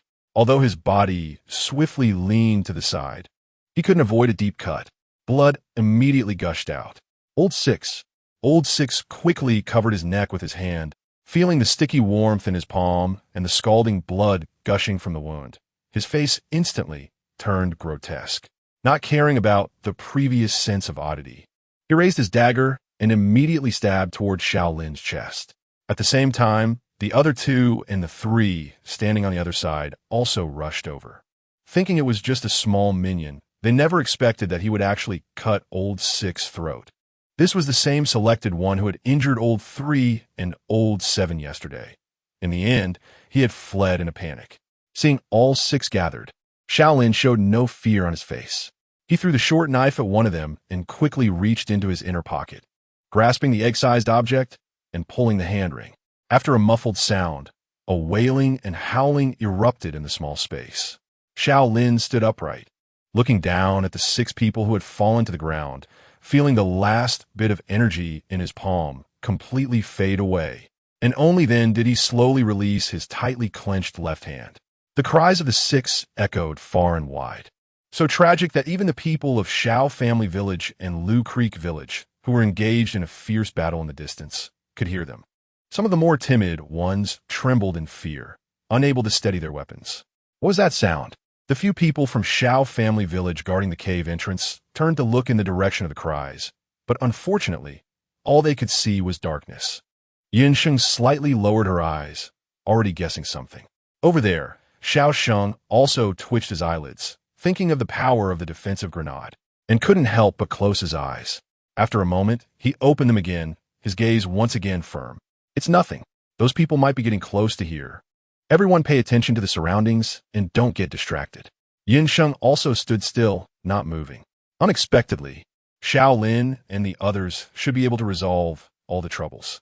However, to be on the safe side, they still couldn't let their guard down until they were certain it was truly safe. What was that sound? His arm was poked by someone, and a cautious voice of a young boy came from beside his ear, asking. Sheng glanced at the boy's nervous and fearful, yet somewhat curious gaze, and said softly, I don't know. The boy clearly didn't believe him. However, since Sheng didn't want to say anything more, he had no choice but to wait with the others. The waiting was excruciating because they had no idea what was happening ahead, whether anyone would come next, who it would be, and how the people from Shao Family Village who had gone out were doing. Until a commotion came from below the gentle slope, the group, already on edge, instantly tightened their grips on their weapons and stared intently down the slope. Those people have already been driven away by us. It's safe now. Hearing the incredibly familiar voices coming from below one after another, the few people who had been tense all night finally breathed a sigh of relief. As long as everyone is okay. Sheng patted Shaolin and didn't say much more. Chapter 53. Yu Fu is injured this time. They faced mostly people from Lushi Village, and their numbers were far fewer than they had previously thought. Otherwise, the few people from Shao Family Village that Shaolin took out wouldn't have been able to stop them. This was all thanks to Shanli and Yu Fu. Yu Fu looked somewhat disheveled, being supported by Shanli. Comparing his situation with Shanli's, Yu Fu felt that he was extraordinarily unlucky. Why? Why didn't he have the luck to get a treasure that could enhance his combat power? Little A Sheng. Yu Fu pushed Shanli away and wobbled towards Sheng. On the way back, Shanli asked him if he would be willing to work for the Jin family. The world was becoming increasingly unpredictable, and perhaps the days ahead would become more difficult. Although he was a chosen one, his treasure was not combat-oriented. Someone like him, who continuously refused to accept any family forces recruitment, would eventually wear out the last bit of patience of some people. Yu Fu knew this, but injured? Looking at the few tears in Yu Fu's clothes and the bloodstains on them, Sheng slightly pursed his lips. Yu Fu instinctively pulled his clothes together, then remembered that it was so dark here that Sheng probably couldn't see clearly, so he continued to feign a wail. Yes, I'm seriously injured. There are no medicines or equipment here, and if the wound gets infected and can't heal, I'm afraid I won't live long. Before I die, I have one wish. Don't worry, we just happened to bring in some medicine this time. A boy's voice interrupted Yu Fu's impending words. The boy circled around Yu Fu, as if confirming something, then nodded. These are all superficial wounds. It's nothing serious. After using the medicine, you will recover in a few days. And as long as you don't go out and fight again, doing other things won't be a problem. Thank you so much. Listening to Yu Fu's gritted teeth voice, Sheng couldn't help but suppress a laugh. As the stones blocking the cave entrance were gradually moved away, the people inside heard the familiar voices and slowly relaxed their tense emotions. Knowing that the villagers were okay, their words also became more lighthearted. In the blink of an eye, a night passed. The next day, Sheng was awakened by the enticing aroma drifting in from outside the tent. However, after sniffing the air and catching the delightful fragrance, Sheng tidied up his clothes and immediately exited the tent. Without the tent's barrier, the aroma in the air became even more intense, drilling straight into Sheng's nose. Following the scent, Sheng quickly spotted Fu, who was stirring a pot of sour and spicy cabbage by the tent of the two of them. Slurp, unable to resist, Sheng swallowed a mouthful of saliva and immediately popped a blueberry into his mouth. With something in his mouth, he no longer looked at the stir-fried dish in the pot with such longing. However, with the sour and spicy cabbage as a comparison, he would probably find the breakfast he made himself tasteless later. So early in the morning, it shouldn't be like this. So fragrant. Another person drawn out of the tent by the aroma, with their head slightly leaning forward, seemed to be hooked by an invisible hook at the nose, completely unable to resist, drifting over following the scent. Their eyes were fixed on the pot, emitting the fragrance, almost burying their head inside. It was just the scent that was enticing. The eating was the same. Saying this, Fu turned down the heat and lifted the lid of another pot that was boiling water. The water in the pot was already bubbling, and upon seeing this, Fu turned around and rummaged through a large bag beside him. Before long, he had an unopened pack of noodles in his hand. Fu quickly tore open the outer packaging, shook his hand a couple of times, and half a pack of noodles went into the pot. Is something up? Sheng looked at Dan Li, who was walking towards her, and then at Fu, not understanding the tacit understanding between the two. Dan Li was holding a piece of independently packaged meat, weighing at least 10 jin, while Fu stirred the noodles in the pot with long chopsticks and smiled brightly at Sheng. Can I trade this piece of mutant beast meat for some vegetables? A large piece of meat was handed to Sheng. Having tasted the flavor of mutant beast meat and felt the warm sensation it brought after eating, Sheng found it hard to refuse. I also think that dried vegetables might not taste very good when cooked. Your merchant team should have brought a lot of fresh vegetables, right? How about you provide some fresh vegetables, and I'll take care of the meals from now on. She raised her eyes to indicate the sour and spicy cabbage in the pot, her meaning clear. Sheng naturally would not refuse. Yesterday, she absorbed more than 100 fire crystals, and her spatial bag now contained quite a few red carrots, sweet potatoes, beets, and tomatoes. Although the other items, except for the tomatoes, were relatively durable for storage, as long as she was still trapped here for another day, she would definitely only be able to absorb the energy from the fire crystals. She couldn't consume much by herself, and these items would only continue to accumulate. Exchanging some of them would not be a bad thing for her. She took 5 or 6 red carrots and tomatoes. Then Sheng pulled out a few not too large pumpkins and 2 beets. Danley received the items, nodded at Sheng, and then left. Sheng was just about to take out some more vegetables when the boy quickly changed his target, pulling out a handful of amber and presenting it to Sheng with both hands. Coupled with his bright, earnest eyes, Sheng felt as if someone was making a wish to her. I want apples, strawberries, bananas, cherries. A continuous stream of fruit names came from the boy's mouth, without a moment's pause and without repeating any. It was clear that he had eaten these things quite often before. Sheng let out a sound from his nose, counted out 20 pieces of amber from the young man's hands, then took out a sweet melon and handed a handful of red dates to the young man, dismissing him with a blank expression. As for the fresh vegetables that Fu wanted to eat, they could only be tomatoes. The tomato noodles, although lacking eggs, still tasted quite good. Chapter 54. The night's action on the first day of victory in defending the stone cave. The atmosphere inside the cave was much more relaxed than before. Sheng and Fu, feeling idle, took out their tools and joined the crowd pounding stones. However, compared to Fu, Sheng appeared to be much more indifferent and unmotivated. After all, this method of striking one stone at a time was much slower than her using a box to absorb them. Fu, having lost the supplies she brought and realizing that trading was hopeless, had no choice but to do it herself. Even Shan Li and the young man from the Jean family in the large tent, uncertain about whether they could trade for more fire crystal stones, borrowed tools to join in the clanging sounds of striking. We can leave here before the cold wave hits the snowfield, right? The young man, after a while of pounding, anxiously glanced outside, sighed, and then lowered his head to continue striking the stones. Sheng listened for a while and noticed that Yu Fu beside him had no reaction at all, completely focused on tapping the stone in his hand as if he hadn't heard anything. He couldn't help but murmur to himself. Sheng had heard someone mention the Snowfield district, a disaster area, and after the disaster struck, that region experienced a sudden drop in temperature overnight. Since it was winter and the temperature drop occurred at night, many people were completely unaware and froze to death in their sleep.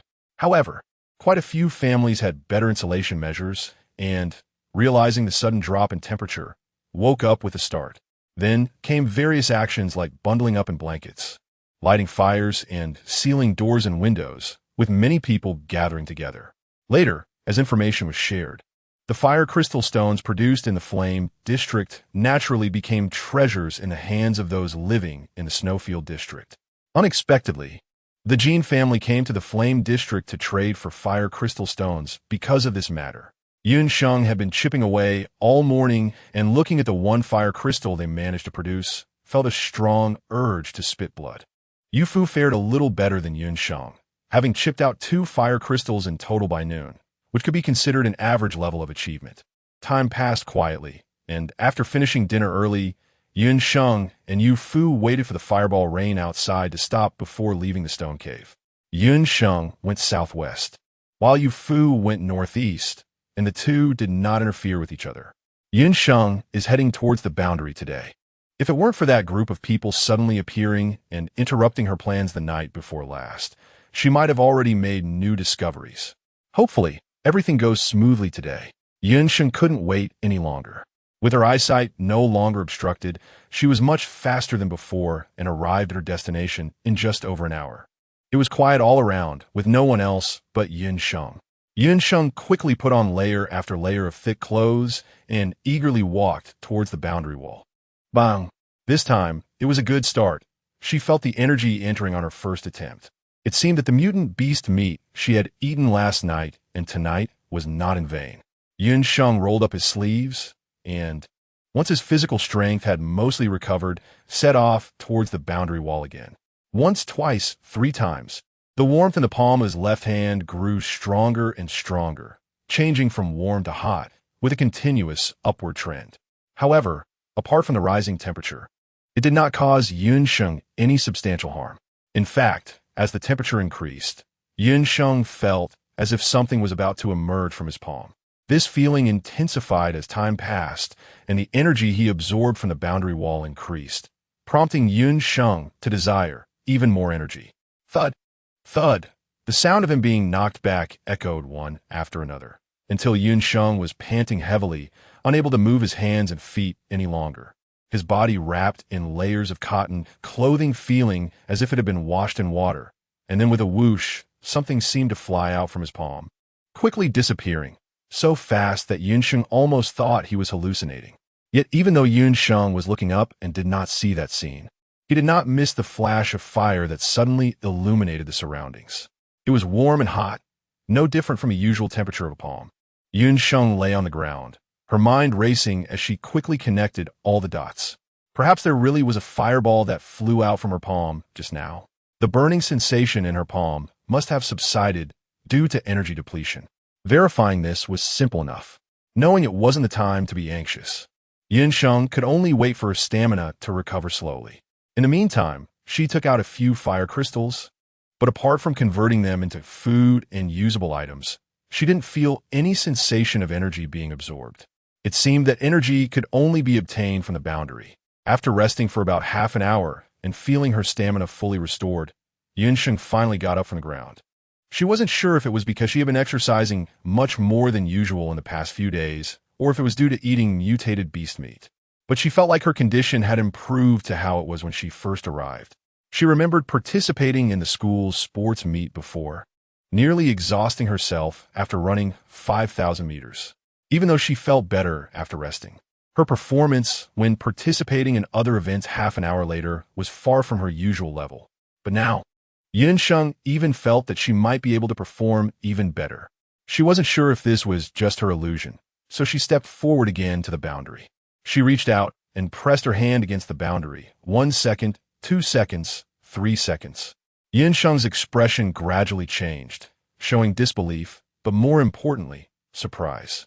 It seemed that the force coming from the barrier was indeed weaker than before. Had her strength increased? In such a short time, that shouldn't be possible. So it must be. Before Sheng could continue her thoughts, she was once again bounced away by the barrier, almost curling up into a ball. In the darkness, her eyes sparkled like a wolf that had spotted meat, and she got up and lunged towards the barrier. She felt it. This time, it was especially clear, as a wave of energy from the barrier was absorbed into her palm, causing her palm to warm up instantly. And the absorption rate far exceeded what it had been before. Sheng felt that perhaps it wouldn't take long before she could determine whether she could truly launch a fireball. Chapter 55. Discovering anomalies after being blasted away several times in succession. Sheng sensed that the initially weak energy was once again filling her up, and her palm felt hot, as if a flame could burst forth from her palm at any moment. The fireball flew out about 10 meters, drawing a brilliant line of fire in the air before dissipating.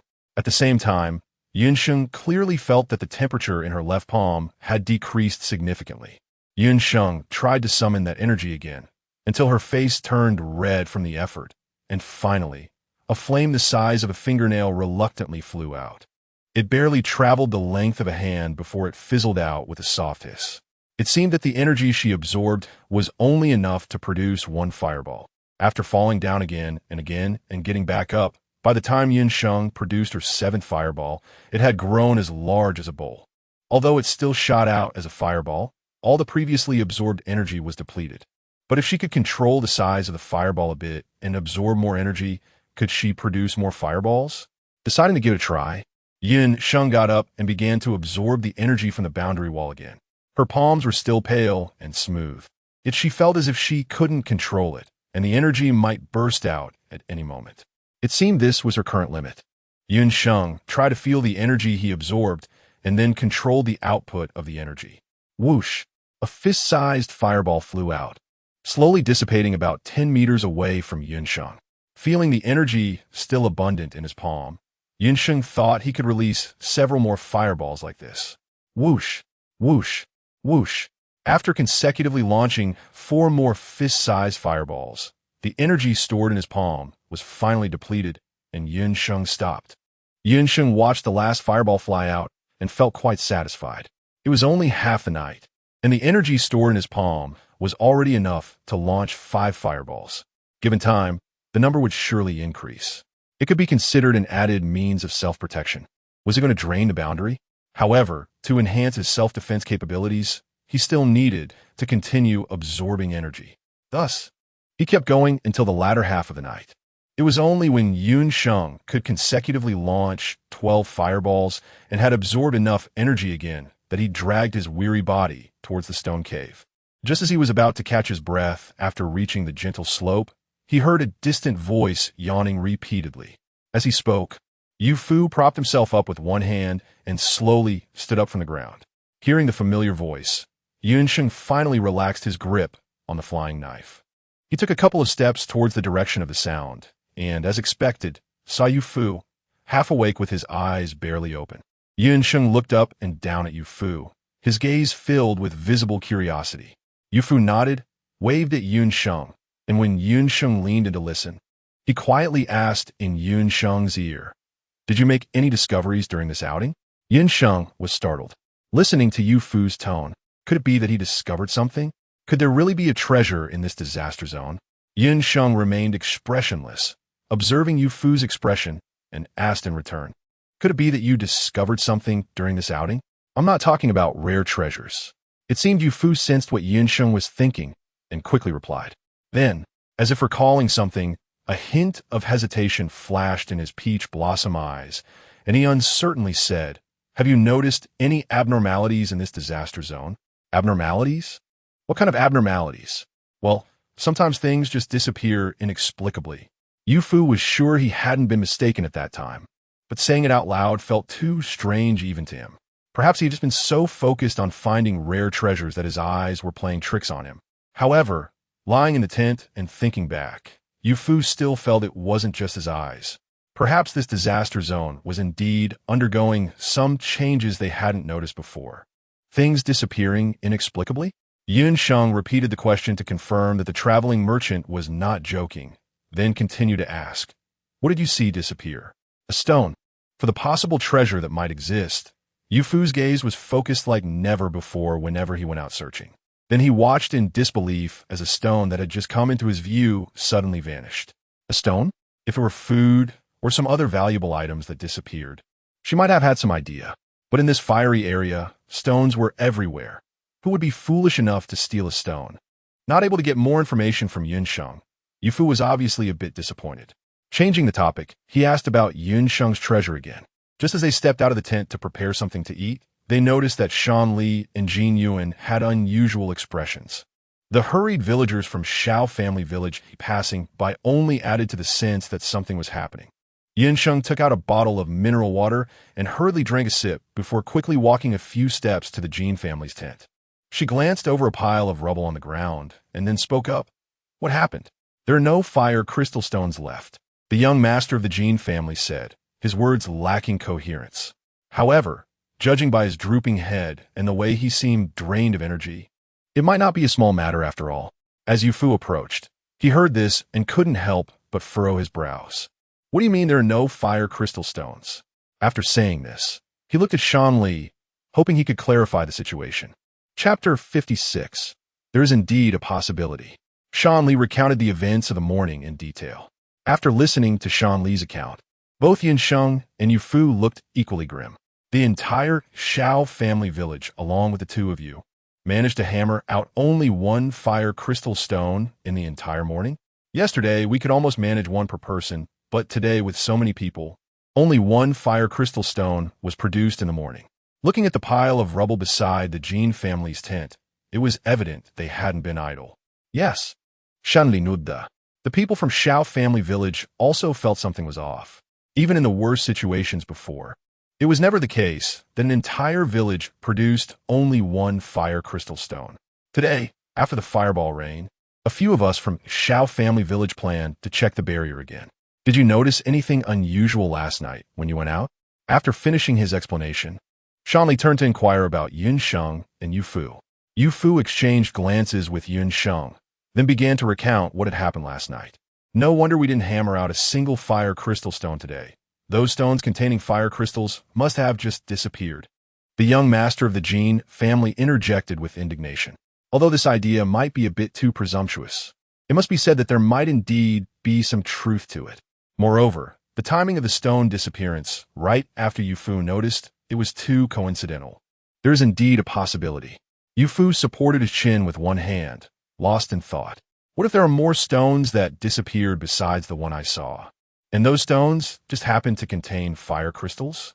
Who could silently and accurately accomplish this? "You mean?" The three of them looked outside, their eyes gradually revealing a look of fear. "No, it can't be." Compared to the others, Sheng seemed to accept this matter more readily. However, it doesn't necessarily indicate self-awareness. Perhaps there are other reasons for those stones' disappearance. The young master was so nervous that he couldn't speak fluently, and the topic didn't continue. Deep within the cave, a little girl with braided pigtails watched her brother laboriously bringing in a basket of stones, biting her lip and shaking her head slightly. "No, there are no fire crystals among these stones." Nini had been hammering stones for so long that she should be tired. She decided to leave the rest to her brother. Saying this, she sat on a nearby rock and started to hammer away along with the surrounding sounds. The little boy didn't know what had happened in the flame area that caused such changes, but he would rather not have one or two fire crystals than expose his sister's abilities. The girl nodded obediently, sitting beside her brother and watching him hammer stones. They had already accumulated many fire crystals over the past few days, and by the calculation of 2 fire crystals per pound of food, they could exchange for several pounds of food. However, if it weren't for her brother not allowing her to deliberately take those stones containing fire crystals, they could have obtained even more. Although Nini wanted to get more fire crystals to exchange for more food, she still obediently followed her brother's instructions and did nothing more. Time passed quickly, and for everyone in the cave, this day was undoubtedly very bad. However, this bad situation was just the beginning. Over the next 5 days, the entire cave produced at most 1 fire crystal stone. Besides the Nini siblings, That one fire crystal stone on 2 of those days was also produced by the people of Shao family village.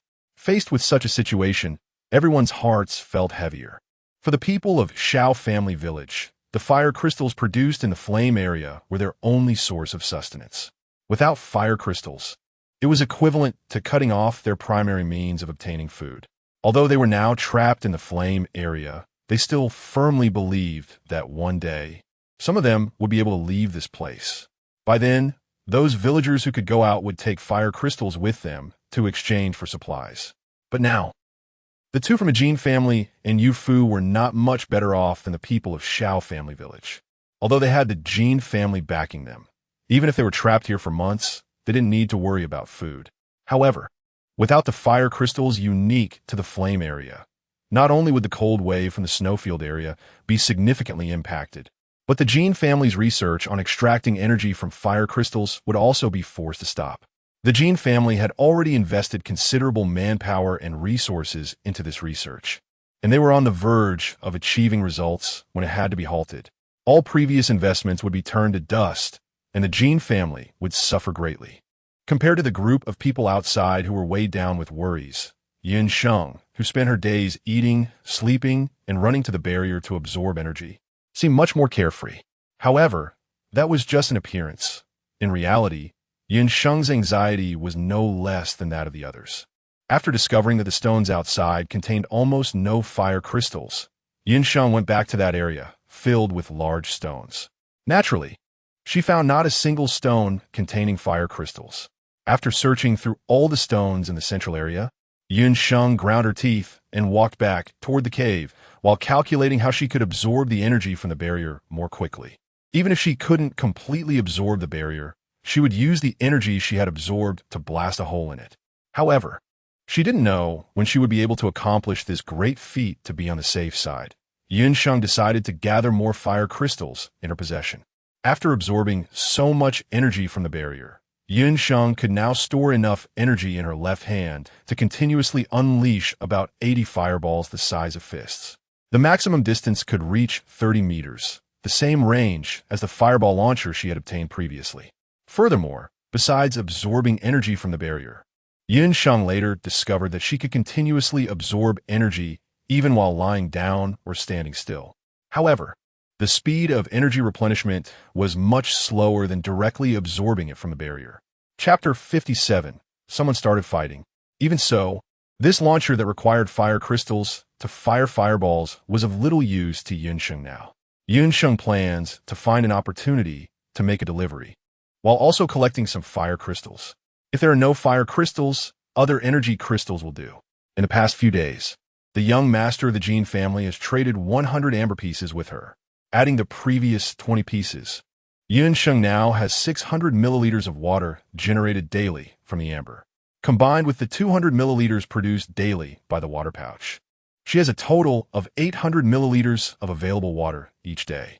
Plus, with fire crystals being relatively easy to convert into strawberries, tomatoes, apples, etc., she is still very well off daily.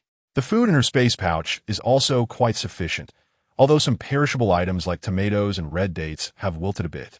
To be cautious, Sheng didn't dare to trade too much before, but now she can trade these wilted foods without any worries. She plans to go out again tonight, and tomorrow she can take these out openly. Sheng thought about this and took 2 red carrots, cutting a small piece of mutated beast meat to give to Yu Fu. He kept the larger portion for himself and set up a stove to slowly roast it. However, perhaps due to several days of going out without any gains, the fire crystal seemed to have suddenly disappeared, and Yu Fu looked somewhat unenthusiastic. This could also be seen in the taste of the food he had made in the past few days. Sheng was eating the food made by Yu Fu, already thinking about how to discreetly let Yu Fu discover a treasure. After having her fill, she wiped her mouth and quietly followed Yu Fu, who seemed to be wandering out like a lost soul. It was unclear whether Yu Fu was truly out of sorts or if he already knew she was following him, as he didn't turn his head even once. In the dim light, the sound of footsteps was clearly audible as the 2 moved one after the other. Yu Fu, walking in front, had indeed sensed Sheng behind him. However, after so many days, even without Sheng, he wouldn't necessarily be able to find the treasure. So he didn't care whether Sheng was accompanying him or not. Looking in the direction Yu Fu was heading, it surprisingly led towards the boundary wall. For the past few days, apart from the day, she went to the central area to stock up on supplies. Sheng had always been moving outward while Yu Fu moved inward. Sheng had been thinking that she needed to seize the opportunity to throw out the fireball launcher early and then head to the boundary wall. But now there was no need to hurry. Yu Fu was not walking fast, and as she contemplated how to discreetly deliver the fireball launcher to him, Sheng trailed behind at a leisurely pace. Suddenly, Sheng, who was walking behind, stopped and changed direction. Yu Fu obviously noticed the movement behind him, but he merely paused to glance back before continuing on his way, following the direction in her memory. Sheng first found the artificially constructed stone cave where they had previously taken cover from the rain of fireballs. To her surprise, after so many days, it had not completely been destroyed. Standing at the cave entrance, she took out the fireball launcher that resembled a signal gun from her spatial bag and tossed it down, then turned to head towards the boundary wall. Although the energy in her left hand had been depleted when she left yesterday, and she had not continued to absorb from the boundary wall, after a full day, she had accumulated quite a bit of energy again. However, perhaps because this was not energy that Sheng actively absorbed, the stored energy was only about 80% full and did not continue to grow. Sheng absorbed energy from the boundary a couple more times, feeling the heat in his palm before stopping to look for Yu Fu. After walking for over half an hour without seeing any sign of Yu Fu, Sheng began to wonder if he had taken the wrong direction when he faintly heard the sound of metal clashing in the distance. Someone was fighting. Was it Yu Fu? Unsure of who was involved in the fight, Sheng first used a bracelet to conceal himself, then quietly moved a few more steps forward. The vague sounds of fighting gradually became clearer, but aside from the sounds of the battle, Sheng heard nothing else. With visibility limited to just a meter around him and everything else shrouded in darkness, Sheng stood still, waiting quietly. The fight was intense, and soon Sheng heard a muffled sound that seemed like a blade piercing flesh, followed by a suppressed grunt. It wasn't Yu Fu. Just as Sheng felt a slight relief, he heard a familiar voice coming from the direction of the fight. Unexpectedly, there was still a loose end. He called out, "Third brother," indicating that he was the third in their group. Then he turned to another person and asked, "Are you the seventh?" With the 8 who had already died, there were a total of 10. This gang consisted of only these 10, right? There wouldn't be others popping up later, would there? Yu Fu's voice was slightly breathless.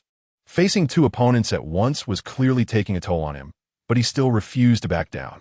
After Yu Fu finished speaking, there was another series of clangs and clashes up ahead. Third brother, 7th. However, because they had sustained serious injuries that night, those 2 had not been part of the group that came to raid the stone cave in Shao family village, allowing them to escape disaster. Sheng never expected to run into them again after so many days. "What did you say? I'll kill you," 7th brother shouted and charged at Yu Fu. After that day, 7th brother and 3rd brother had been recuperating in Lushi village, especially 3rd brother, who was seriously injured. If their team hadn't brought plenty of healing medicine, he would have suffered greatly from his wounds. If they couldn't get out soon, there was a risk of infection worsening.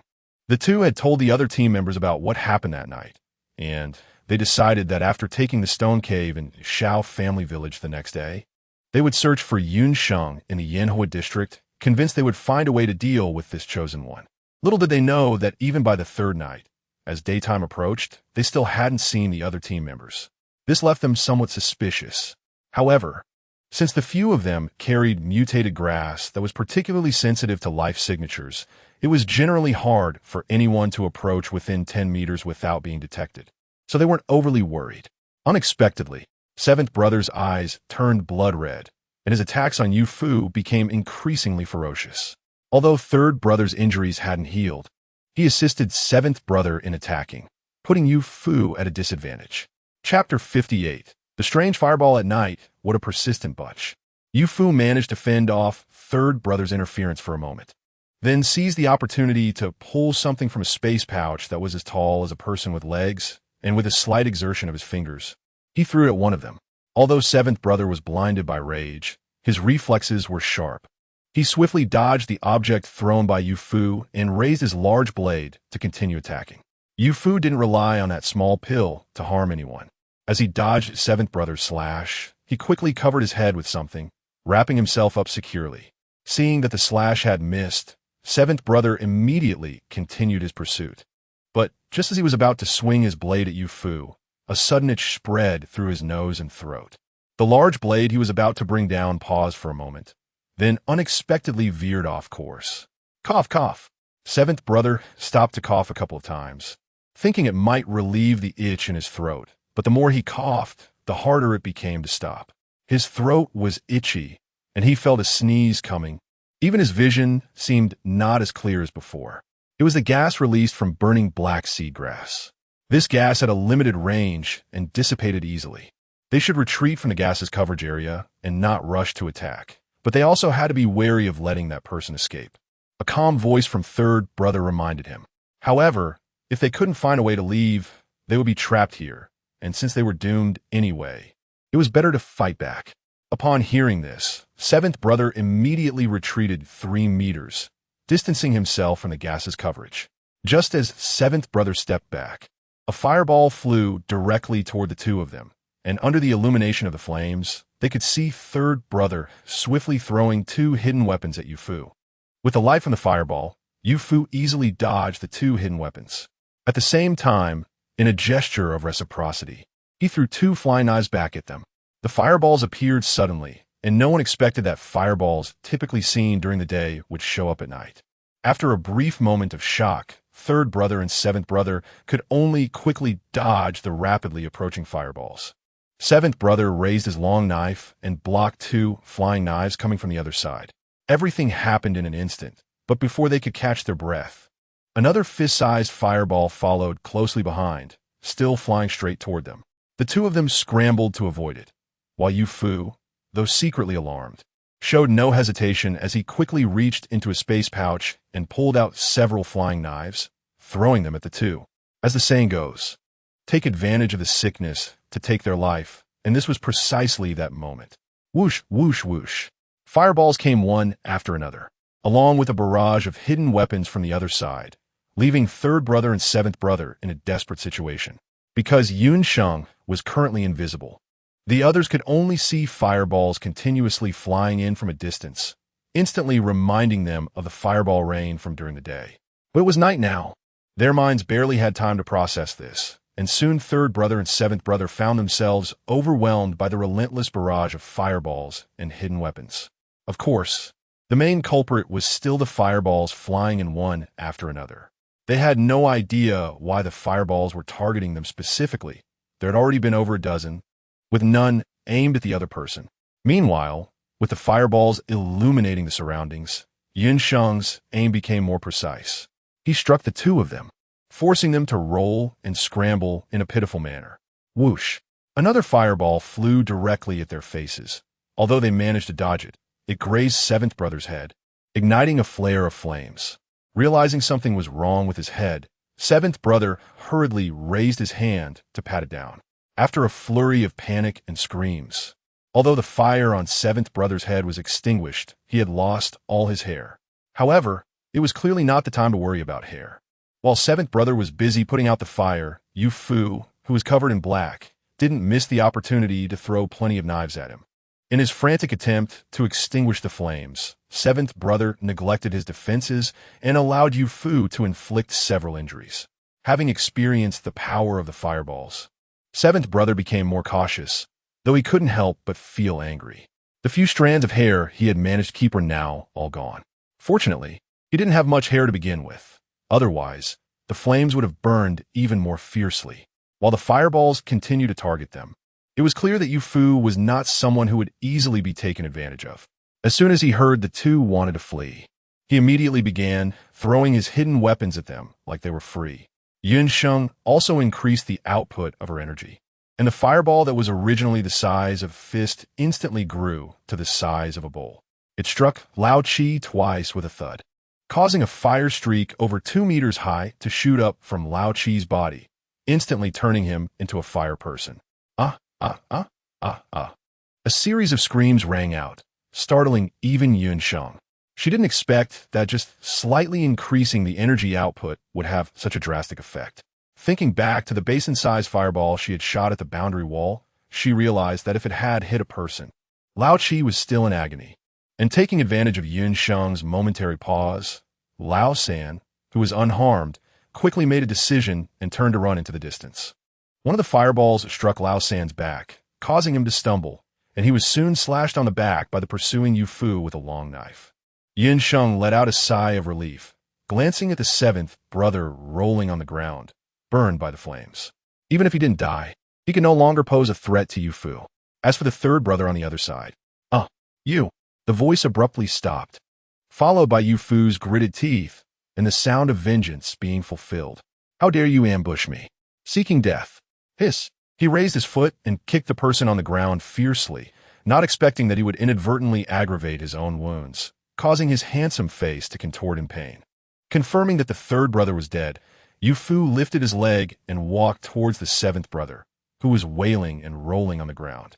He let out a cold laugh from his throat, and with a swift motion, he struck down with his knife, clean and decisive. The world suddenly fell silent.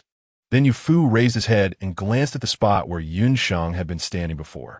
After a slight hesitation, he still didn't go over to check it out. Chapter 59. Desert area. Although the fireball was much smaller than when he attacked the third and fifth brothers, Yu Fu still didn't dare to let his guard down. He was still injured, and if he got hit by another fireball, he wouldn't die, but he would definitely suffer. Whoosh whoosh. Two more small fireballs flew over. Although the fireballs were not large, their speed was not slow at all. Yu Fu dodged while slowly retreating. As he moved farther away, the fireballs coming from the distance seemed to lose their momentum and gradually fell silent. However, he remained tense, constantly aware of the movements around him. The recent flame zone had become increasingly strange, and he wondered if it would develop in an even stranger direction afterward. As Yu Fu walked forward, he pondered silently, and a shadow fell over his usually smiling face. Distracted by the fireballs, Yu Fu focused on his thoughts, did not realize that after several dodges, his path was increasingly leading him toward the small stone cave where they had previously stayed. However, whether Yu Fu would pass by that stone cave or notice the fireball launcher at the entrance remained unknown. But she had done all she could. The rest depended on Yu Fu himself. After doing this, Yun Sheng changed her location to continue drawing energy from the barrier, and then a series of fireballs shot out, illuminating the surroundings with flames. However, one could only see the continuous stream of fireballs flying out. Even if someone was nearby, they wouldn't see Yun Sheng's figure. Furthermore, each time she released fireballs, she would immediately change her location. Even if someone nearby witnessed this scene, they wouldn't be able to find her. They might even think that something unusual had happened in the flame zone again. Yun Sheng felt completely unburdened as she continued to draw energy from the boundary wall in a horse stance. One day, she would turn all the energy above into her own. At that time, she would see how it could still confine her. Pressing her palm against the boundary wall, she felt the continuous flow of energy coming from it and silently vowed in her heart. However, although she was now able to absorb a considerable amount of energy from the boundary wall each time, the rebound force coming from it was also increasing. If it weren't for the thick layer she was wearing, fully protecting her from head to toe, she might have already been sent flying and spitting blood. As another surge of energy flowed into her left palm, Yun Sheng felt it was about time to let go, to avoid the fate of being flung several meters away. Just then, the pushing force she had been contending with suddenly vanished, replaced by a pulling force. The pull yanked Yun Sheng's palm forward and caught off guard. She stumbled several steps forward before regaining her balance. Someone had come out. Looking at the unfamiliar soil beneath her feet, a thought flashed through Yun Sheng's mind. But before she could confirm it, she saw flames flickering nearby, and soon several people surrounded her. Yun Sheng instinctively took out her flying knife, looking at the crowd gathering around her with vigilance. Although it was still uncertain whether this was a desert area, it was definitely not the fiery area she had been in before. Someone's coming out? A person seemed to have just woken up from a dream, still a bit disoriented, repeating the words several times before suddenly jumping up from the blanket where he was lying. Someone's coming out? Where are they? Let me see. The tall and strong figure of the man, with piercing tiger-like eyes, could intimidate quite a few people just by his physique, not to mention his innate strength. As soon as the man approached, the crowd around quickly made way for him. Soon, the man saw the round ball wrapped in layers of clothing, seemingly wearing a steel helmet on its head. Completely distracted by Sheng's outfit, the man didn't even notice the dagger she was holding. He asked, "Did you come out from the fiery area?" Sheng raised his head to look at the tall man in front of him, who had scanned the surrounding crowd that had suddenly fallen silent, and slowly nodded. Immediately, cheers and lively discussions erupted around them. A hot-tempered, strong man shouted loudly, walking as he called out, already preparing to gather the team to enter the flame zone. Many others, equally impatient, were also eager. Some couldn't wait, fearing that the fire crystals from the nearby villages would be snatched away by other merchant teams. Without waiting for the rest of the group to arrive, they hurriedly crossed the boundary and entered the flame zone first. Others were too slow to organize themselves, seeing the crowd leaving and bustling about. One person couldn't help but murmur. The news came from the Gene family, and they are now offering rewards to buy fire crystals. If the flame zone could be entered and exited normally, there would be no reason for them to do this. Moreover, if the Gene family intended to acquire all the fire crystals in the flame zone, given their earlier entry, they would have already collected them all. We can only hope to scoop up a few leftover fire crystals. With the Gene family's reputation, they wouldn't go this far. They looked at Sheng, who was peeling off layers of clothing, transforming into a stick in the blink of an eye, and after a moment of surprise, one of them finally asked, "I heard that those who entered the flame zone before got trapped inside and couldn't come out. Is that true?" It was no wonder they were skeptical when a living person who had walked out of the flame zone stood before them. Sheng took off the steel helmet on his head, then removed the last layer of cotton clothing from his body, wiped the sweat off his forehead, and said, "It's true. We have been trapped in a fiery zone for several days. The reason I was wearing so many clothes was to see if I could burst out from inside. I didn't expect it to actually work. However, without this layer of cumbersome clothing, I feel light all over." He raised his hand, pretending to take a bottle of water from the inner pocket of his outer garment, and gulped it down in one go, finally exhaling deeply. Chapter 60. Conspiracy theory beside him. A person who had just shown a hint of joy sighed upon hearing this. But since Sheng was able to come out this way, couldn't they also follow suit? At least there was some hope. A few people looked at Sheng, then at the pile of clothes scattered on the ground, their eyes revealing deep thought. Behind these people, there were also camels loaded with goods, and in the firelight, one could vaguely see a cart following behind. Make way, make way. If you're not going in, don't block the road." A somewhat impatient voice came from 5 meters away, and both the person and the camel did not stop as they spoke, indicating their urgency. The figures in front swayed a few times, and soon several people moved aside, but 2 remained in place. One was Sheng, who was squatting to pick up clothes, and the other was the tall, strong man who had been awakened. Because the 2 were blocking the path to the boundary wall, the group eager to trade for fire crystal stones in the fiery zone had to stop in their tracks. "Didn't I say?" The impatient man had just opened his mouth, but before he could finish his sentence, he was interrupted by a companion beside him. "That's the girl who just came out of the fiery zone, after shedding the layers of clothing and the helmet." Sheng's true appearance was naturally revealed, although the person speaking had not been present earlier. It wasn't hard to guess from the scattered clothes and the helmet that the person they had been informed about was this girl. "Are you a villager from the fiery zone? You just came out. What is the situation inside now?" As soon as Sheng finished speaking, someone in the front of the crowd said, "What do you mean you've been trapped inside for days and finally managed to come out? That kind of story is good enough to fool children. In my opinion, someone is deliberately trying to keep us out and wants to monopolize the fire crystals in the flame fire zone." The crowd immediately began to murmur, and the next moment, someone shouted, "Zhao Tian, what do you mean by that? The news that we can't enter the flame fire zone came from the Gene family. So are you saying?" Before the person could finish, Zhao Tian interrupted, "What are you talking about? I never said that. You say the news came from the Gene family. But what evidence do you have?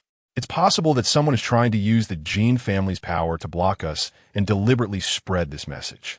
If it weren't for being pushed to the edge, Zhao Tian clearly wouldn't have voiced this speculation. As soon as he said this, many people began to waver. That's right. No one can prove that the news came from the Gene family. What if it's really like this person said? Sheng didn't expect that no one would believe her when she spoke the truth, and it even led to a conspiracy theory, which left her somewhat speechless. However, she had said what she needed to say, and there was nothing she could do if they didn't believe her. She quickly picked up the last few pieces of clothing on the ground and hurriedly ran to the side. After all, they had indeed been trapped in the fire zone and couldn't get out before as for now. Sheng was also unsure of the current situation. After Sheng's car moved to the side, the man who had been blocking her way also stepped aside. Seeing that the road was clear, a group of people quickly passed through the shortened barrier and entered the flame zone. Sheng was holding the clothes and was about to take advantage of the chaos to leave, but unexpectedly, before she could take 2 steps, 2 people blocked her way. Sheng moved to the left, and the 2 followed to the left. Sheng moved to the right, and the 2 also followed to the right, clearly on purpose. Sheng's face immediately turned cold. 2 flying knives quietly appeared in her hand, and she said in a slightly chilly voice, "Get out of the way." The 2 men, one fat and one thin, had sharp features and looked somewhat shrewd. The fat one had well-defined features and a seemingly kind face. Hearing Sheng's words, instead of stepping aside, they revealed malicious smiles in their eyes, greedily staring at the pile of clothes in Sheng's arms. Although the clothes looked like ordinary cotton garments, the girl had been tightly clutching them since earlier, indicating that they were likely more than just ordinary cotton clothes. Perhaps there were many fire crystals hidden among them, or some other good items. The fat man's eyes narrowed slightly as he chuckled. "Why are you so angry, girl? I just saw you carrying so many things alone and thought I'd help you. By the way, I do like to ask about the Flame District." It was hard to believe that the fat man was genuinely offering to help. However, if it was to gather information, it seemed more plausible. Seeing this, a few people hesitated for a moment and then slowly approached Sheng, seemingly wanting to inquire about more information. Noticing that others seemed to believe their words, the fat man subtly glanced at the thin man beside him, and the 2 raised their hands to snatch the clothes from Sheng's arms. While grabbing, they said, "Come on, let me help you hold the clothes. Look, there are so many people around who want to know what's inside, so why don't you tell us more? Let go." Sheng loosened his clothes, and a flying knife was already pressed against the hand of one of the approaching men. Due to the obstruction of the fallen clothes, the thin man beside him did not see Sheng extend the dagger towards the fat man. However, seeing the fat man's ugly expression and the scattered clothes on the ground, he quickly darkened his face. "We are just trying to help you. What do you mean by this? If you don't want to tell us about the Yanhua district, that's fine, but there's no need to resort to violence against us." The thin man immediately turned the tables when he saw the flying knife in Sheng's hand. The few people nearby, who originally wanted to gather information, upon witnessing the situation, exchanged glances and immediately halted their steps. Sheng let out a cold laugh, and suddenly a dagger appeared in her hand. Her gaze towards the 2 men was extremely icy. "What obligation do I have to tell you about the Flame District? If you have the ability, go in and see for yourselves. Coming to snatch the clothes from my hands and still speaking so refreshingly, do you not know that if you lack the strength, you shouldn't touch things that belong to others?" The 2 were infuriated by Sheng's words, with the numerous gazes around them. If they were intimidated by a little girl at this moment, it would be embarrassing. Anyone could bully them in the future. After all, she was just a little girl, and the 2 of them could surely handle her together, right? Chapter 61. That must be a rare treasure. The 2 exchanged glances, ready to make a move, when suddenly a loud voice echoed from the boundary wall. "Don't be fooled. Once you go in, there's no way to come out." The voice was loud enough to attract the attention of many people. Especially those who were just about to step through the boundary wall into the Flame District were startled and abruptly halted their steps. After a moment, they reacted and tried to pull the person in front of them by the arm. But no matter how hard they tried, turning red in the face, they couldn't pull the person in front even a bit. Let go, my arm's gonna break." The person in front cried out in pain, vigorously shaking their arm, trying to break free from the grip behind them. As a result, their arm was freed, but due to the force, they ended up pushing themselves further into the boundary. Many people gathered upon hearing the voice, inevitably reaching out to tug at the man whose upper body was already mostly on the other side of the boundary. The man occasionally cursed under his breath, becoming increasingly irritable, his body shrinking further into the Flame District, leaving less and less of him outside. "You really can't come out. Didn't someone just come out from inside?" As soon as this was said, the crowd's attention shifted from the boundary, and the man stuck there to Sheng, who was still confronting the plump and thin man. The plump man was the first to react, pointing at Sheng and saying, "She must be lying. Maybe she didn't even come out from inside. Her purpose is to trick us into going in." Those few people who hadn't had the chance to enter yet looked at Sheng with hostility. "Trick you?" Sheng's gaze was icy as he threw the flying knife directly at the fat man. The man was caught off guard, and the knife cut a deep gash into his arm, causing him to scream in agony. "What benefit would it bring me to trick you into going inside? If I could, I would actually prefer that you stop those who went in before." The crowd looked at Sheng, clearly not believing his words. However, rather than focusing on what Sheng said, some people's attention was drawn to the inconspicuous flying knife in his hand. This situation seemed abnormal. That flying knife, could it be a treasure? Before the person could finish speaking, the pained fat man suddenly produced a dagger, glaring fiercely as he lunged toward Sheng. Although some onlookers had similar suspicions, when they saw the flying knife suddenly appear in Sheng's hand, regardless of their previous thoughts, they exchanged glances and immediately shut their mouths. That has to be a treasure.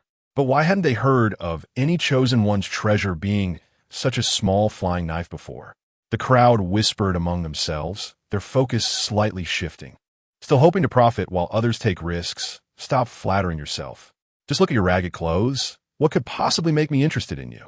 Meanwhile, you all were just staring at my pile of clothes with wide eyes. "What's wrong?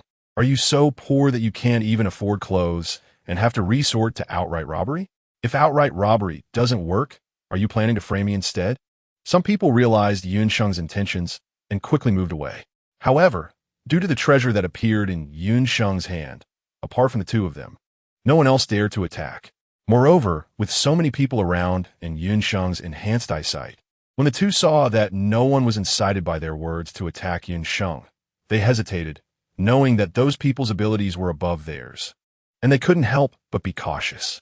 This naturally gave Sheng many opportunities, but with only the flying knife at his disposal and two opponents, Sheng was bound to be at a disadvantage. Seizing the opportunity, Sheng ducked under the fat man's dagger and grabbed the man's bare arm. In the next second, the man let out a scream, and the dagger slipped from his grasp, clattering to the ground. The onlookers couldn't help but widen their eyes. They hadn't expected this girl, who looked so small and thin, to have such strength. Sheng's eyes flashed with regret, but her hand had already been shaken off by the obese man. Seeing that he was in unbearable pain and in a state of indiscriminate attack against anyone who approached, Sheng quickly shifted her target. This person should be too preoccupied to pay attention to her for now. She needed to take the opportunity to deal with another opponent. Meanwhile, the thin man, hearing the obese man scream, immediately charged towards Sheng, his curved blade aimed directly at her neck, clearly intent on killing her. As soon as Sheng appeared, he immediately changed his strategy and ran towards the crowd that was watching. When they saw Sheng trying to use them as a shield again, the group quickly dispersed. However, this did not affect Sheng's plan. The thin man was much more agile than the fat man. If there were other options, Sheng wouldn't want to exchange injury for injury. Sheng suddenly turned around, meeting the thin man's somewhat startled but instantly more ferocious gaze.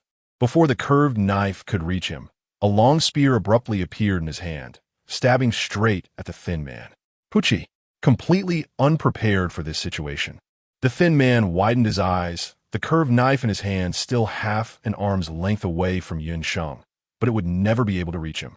He looked down in disbelief at the spear that had pierced his heart, seemingly unable to accept how this thing had suddenly appeared. Clearly, he had driven this person to a dead end. As long as they killed him here, all the treasures on him would belong to them. The fat man had said that this person carried many treasures. As long as they could get their hands on these treasures, they would have to worry for the rest of their lives. How could this be? The hand gripping the curved knife slowly fell, and ultimately, that hand could no longer hold on to the knife as it slipped to the ground. Chapter 62. Using you as a gun. The fat man beside him, seeing the scene, halted his forward motion. He glanced at the strange burn marks left on his arm, recalling the previous heart-wrenching pain. and a flash of fierceness and fear crossed his eyes, but more was still greed. Although he didn't know how this person had obtained so many treasures. Those treasures were different from the extraordinary items they had acquired before. The extraordinary items bound to a master were owned objects, unusable by others, and didn't count as treasures for anyone else, so they wouldn't show up on the detection device. However, when Sheng had just appeared, 2 light spots suddenly appeared on the treasure-seeking device, indicating that this person had 2 items that others could also use. Since he didn't know what rare treasures the treasure-seeking device had detected this time, the fat man had initially planned to acquire them first before discussing it. But he didn't expect Sheng to be so difficult to deal with. After thinking for a moment, looking at Sheng approaching him step by step, the fat man raised something that looked like a compass, glowing in the darkness, and shouted loudly, "I am the chosen one. My extraordinary item is the treasure-seeking device. This person has 2 ownerless treasures. Although I don't know what these treasures are, my treasure-seeking device has never been wrong. The 10,000-year cold ice essence that appeared in the snowfield area was detected by my extraordinary item." Speaking of the snowfield area, most of these people had come to trade fire crystal stones due to the impending cold wave from the snowfield area. They had heard some news about the recently discovered 10,000-year cold ice essence. It was said that the piece of ice essence discovered in the snowfield area was enormous and extremely cold, and even temperatures of 300 degrees couldn't melt it. Although they hadn't seen that piece of ice essence, they had heard some information, and they didn't expect the chosen one who discovered the ice essence to be the person before them. So what this person mentioned? In an instant, a group of people turned their gaze towards Sheng. Although they might not fully believe the fat man's words, they couldn't help but harbor some different thoughts. Upon seeing the crowd's reaction, a cold smile flickered across the fat man's face. "Huh, acting so aloof before, aren't you just like him?" Immediately tempted upon hearing about treasures? However, compared to the group of people who had previously watched from distance, the fat man clearly hated Sheng, who had killed the thin man, even more. Even if he couldn't obtain the treasures, today, he must make sure Sheng accompanies the thin man to the grave. The fat man's gaze fixed on Sheng was like poison. Long before the fat man took out the treasure-seeking device, Sheng had sensed something was wrong. Who would have thought her luck would be so bad, encountering this chosen one just after leaving the flame fire area?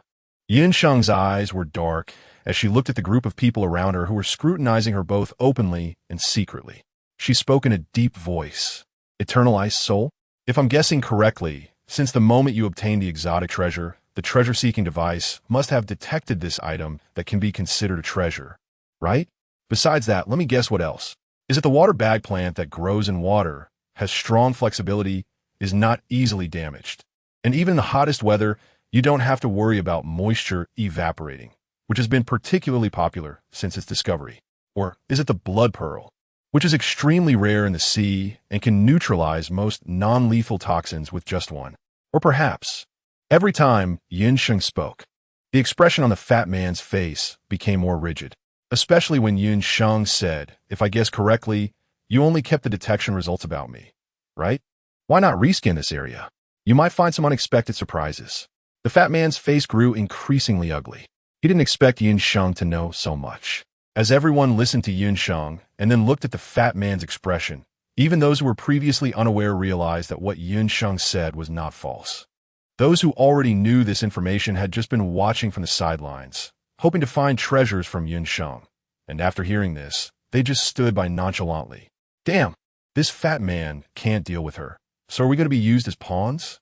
One hot-tempered person reacted, rushing in front of the fat man in just a few steps and punch him in the face. Although the fat man sensed the danger and tried to avoid it, he still couldn't dodge the punch. The person was already strong, and now, fueled by anger at almost being used as a pawn, he naturally struck hard. Bang! The punch hit the fat man's chest, and the 200-plus-pound fat man was sent flying 2 or 3 meters across the ground. However, the person only threw that one punch and then stopped. Sheng felt a bit regretful, but knew it wasn't the right time to speak up. Although she had spoken the truth, it was also a fact that the fat man's treasure could detect the ancient ice soul. If some people focused on that aspect and turned their attention to her, it would be troublesome. Fortunately, Everyone present had some treasures on them. For example, the water bagasse that Sheng mentioned earlier was standard for many teams. If the fat man dared to reveal the area detection results, there would definitely be a dense cluster of red dots. There were also blood pearls. For those who had conditions when going out, it was necessary to prepare a few. Of course, there were many other treasures that Sheng hadn't mentioned. In short, there were definitely plenty of treasures that could be detected on these people. The commotion caused by the fat man seemed to calm down just like that. However, on the way to the Oasis Hotel, Sheng could still clearly feel several gazes behind her examining her. A pile of bundled clothes was slung over her back, and in her hands, she held 2 flying knives. If someone really thought she was hiding some treasure and tried to rob her, she would have to respond with fireballs. Fortunately, until Sheng reached the small hotel at the desert oasis, the people following her made no moves. The small hotel was not large, consisting of 2 floors. The first floor was built with neatly cut stones, while the second floor was exposed yellow earth with a very smooth surface. Although this was the only small inn in the oasis, there weren't many people going to the desert oasis. Most of those who came would choose to enter the fiery area at night, so the small hotel was almost always empty. However, it still wasn't many. Most people set up their own tents and would only come here to buy some food and water. Sheng took out 5 sweet potatoes as rent for tonight and got a single room. This place is not like the Flame District where there are hardly any people around. If she really can't get in and others notice something unusual, it would be hard to explain. Chapter 63, A Peach Blossom. After Sheng took the key and entered the hotel room, a group of people still stood outside the hotel without leaving. "Captain, are you interested in the treasure that girl has?" A burly man looked at the hotel, which still had its door open, then turned to his silent captain, scratching his head in confusion. With their team's strength, they could obtain any newly appeared good items. There was no need to focus on something a little girl had. "What do you know? The captain isn't interested in the treasure in that person's hand." A hoarse and rough voice came from a clean-faced boy nearby, giving a strong sense of incongruity. The others seemed to be used to it, showing no change in their expressions, except for a tall, gentle-looking woman standing beside them who furrowed her brows and glanced at the boy, Xiaodong. Her voice was gentle but carried a hint of sternness, and the boy immediately fell silent. At that moment, another team entered the inn. It was the Gale team. They must be after that girl. Another team member couldn't hold back and spoke up. Then they saw the Gale team leading the way, followed by many others entering the hotel one after another. Clearly, these people had been living in tents before, but were now unusually crowding into the inn. It was obvious why. "Should we go in too?" the boy asked the captain, who had remained silent, his legs itching to move. The team exchanged glances, and seeing their captain take a few steps forward, they hurriedly followed suit, forgetting everything else. At this moment, Sheng, who had entered the single room, did not rest immediately. With so many tales following her, it would be strange if she could rest well tonight. However, Sheng had slept for several hours in the afternoon and wasn't feeling tired now. If it weren't for the unexpected rejection from the boundary, she would still be absorbing the energy from the boundary. Taking out a piece of fire crystal from her spatial bag, Sheng was opening a blind box while keeping an eye on her surroundings. The first item was a red chili. She stored it in her spatial bag. Next came scallions, red carrots, pepper, garlic, ginger, red chili, pepper, ginger, and red chili. "Sheng, what's going on? Where are these things that have come out? Where are her sweet potatoes, tomatoes, and strawberries?" Sheng put all the ingredients except for the red carrot into the small box she used to hold the seasonings. With the 2 pieces of ginger she obtained this time, there were only a total of 7.5 pieces of ginger in the box. However, the previous 6 pieces were obtained after she transformed several hundred fire crystals. Sheng skeptically took out 10 fire crystals again, then looked at the pile of cigarettes. White liquor, chicken hearts, turtle shells, firecrackers, bangers, fairy sticks, and ultra-high-temperature flame guns. Ultra-high-temperature flame guns. Sheng picked up a super-high-temperature flamethrower from the ground, which was almost half a meter long and resembled a submachine gun. In an instant, all the information about the flamethrower appeared in Sheng's mind. Like the fireball launcher, the super-high-temperature flamethrower also required fire crystal stones to launch flames. It could be used without binding. Moreover, Since the flamethrower's flames had a range of at least 10 meters and a minimum temperature of 800 degrees, each use required at least 10 fire crystal cores. Although the consumption of fire crystals was somewhat high, its power was truly enticing. Putting away the flamethrower, Sheng looked at her left hand. She wondered how hot the fireballs she launched were and whether the energy stored in her left hand could also produce such flames. Previously, she hadn't considered this aspect and felt that it wouldn't be as easy as launching fireballs. She decided to try it out when she had the opportunity later. Thinking this, Sheng picked up the remaining 2 fire crystal stones. Ding! A peach blossom appeared in the palm of her hand. The peach blossom had 5 petals and was red in color, sitting delicately in Sheng's palm and looking exceptionally vibrant. However, if it were just an ordinary peach blossom, no matter how beautiful it looked, it wouldn't pique Sheng's interest in the slightest. But it was clearly not just an ordinary blossom. Sheng's eyes were fixed on the peach blossom in his hand, and before he could take a closer look, he heard a faint sound coming from the door. Someone couldn't wait any longer and wanted to come in. Sheng looked at the peach blossom in her hand, a cold light flashing in her eyes. Since she couldn't wait any longer, she would use you to test the effect of this peach blossom, noticing a special fragrance spreading in the air. Sheng immediately held her breath and quickly plucked a petal from the peach blossom, gripping it in her hand. Then, she hurriedly ran a few steps to the window, raised her hand, and opened it for ventilation.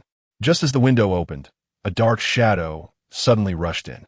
Sheng instinctively wanted to dodge, but the newcomer was faster, grabbing her arm and leaping into the room. The person waiting at the door for the effects of the mist heard the footsteps inside and knew Sheng was not asleep. She probably sensed something was wrong and was trying to open the window. Since that was the case, they could only force their way in. Bang! The wooden door of the inn was kicked open from the outside, and the newcomer quickly scanned the room, noticing 2 figures by the window, one tall and one short, who appeared momentarily stunned. However, it was just for a moment. The newcomer immediately charged toward the 2 by the window. The newcomer held a short knife, glinting coldly, making Sheng's eyelids twitch.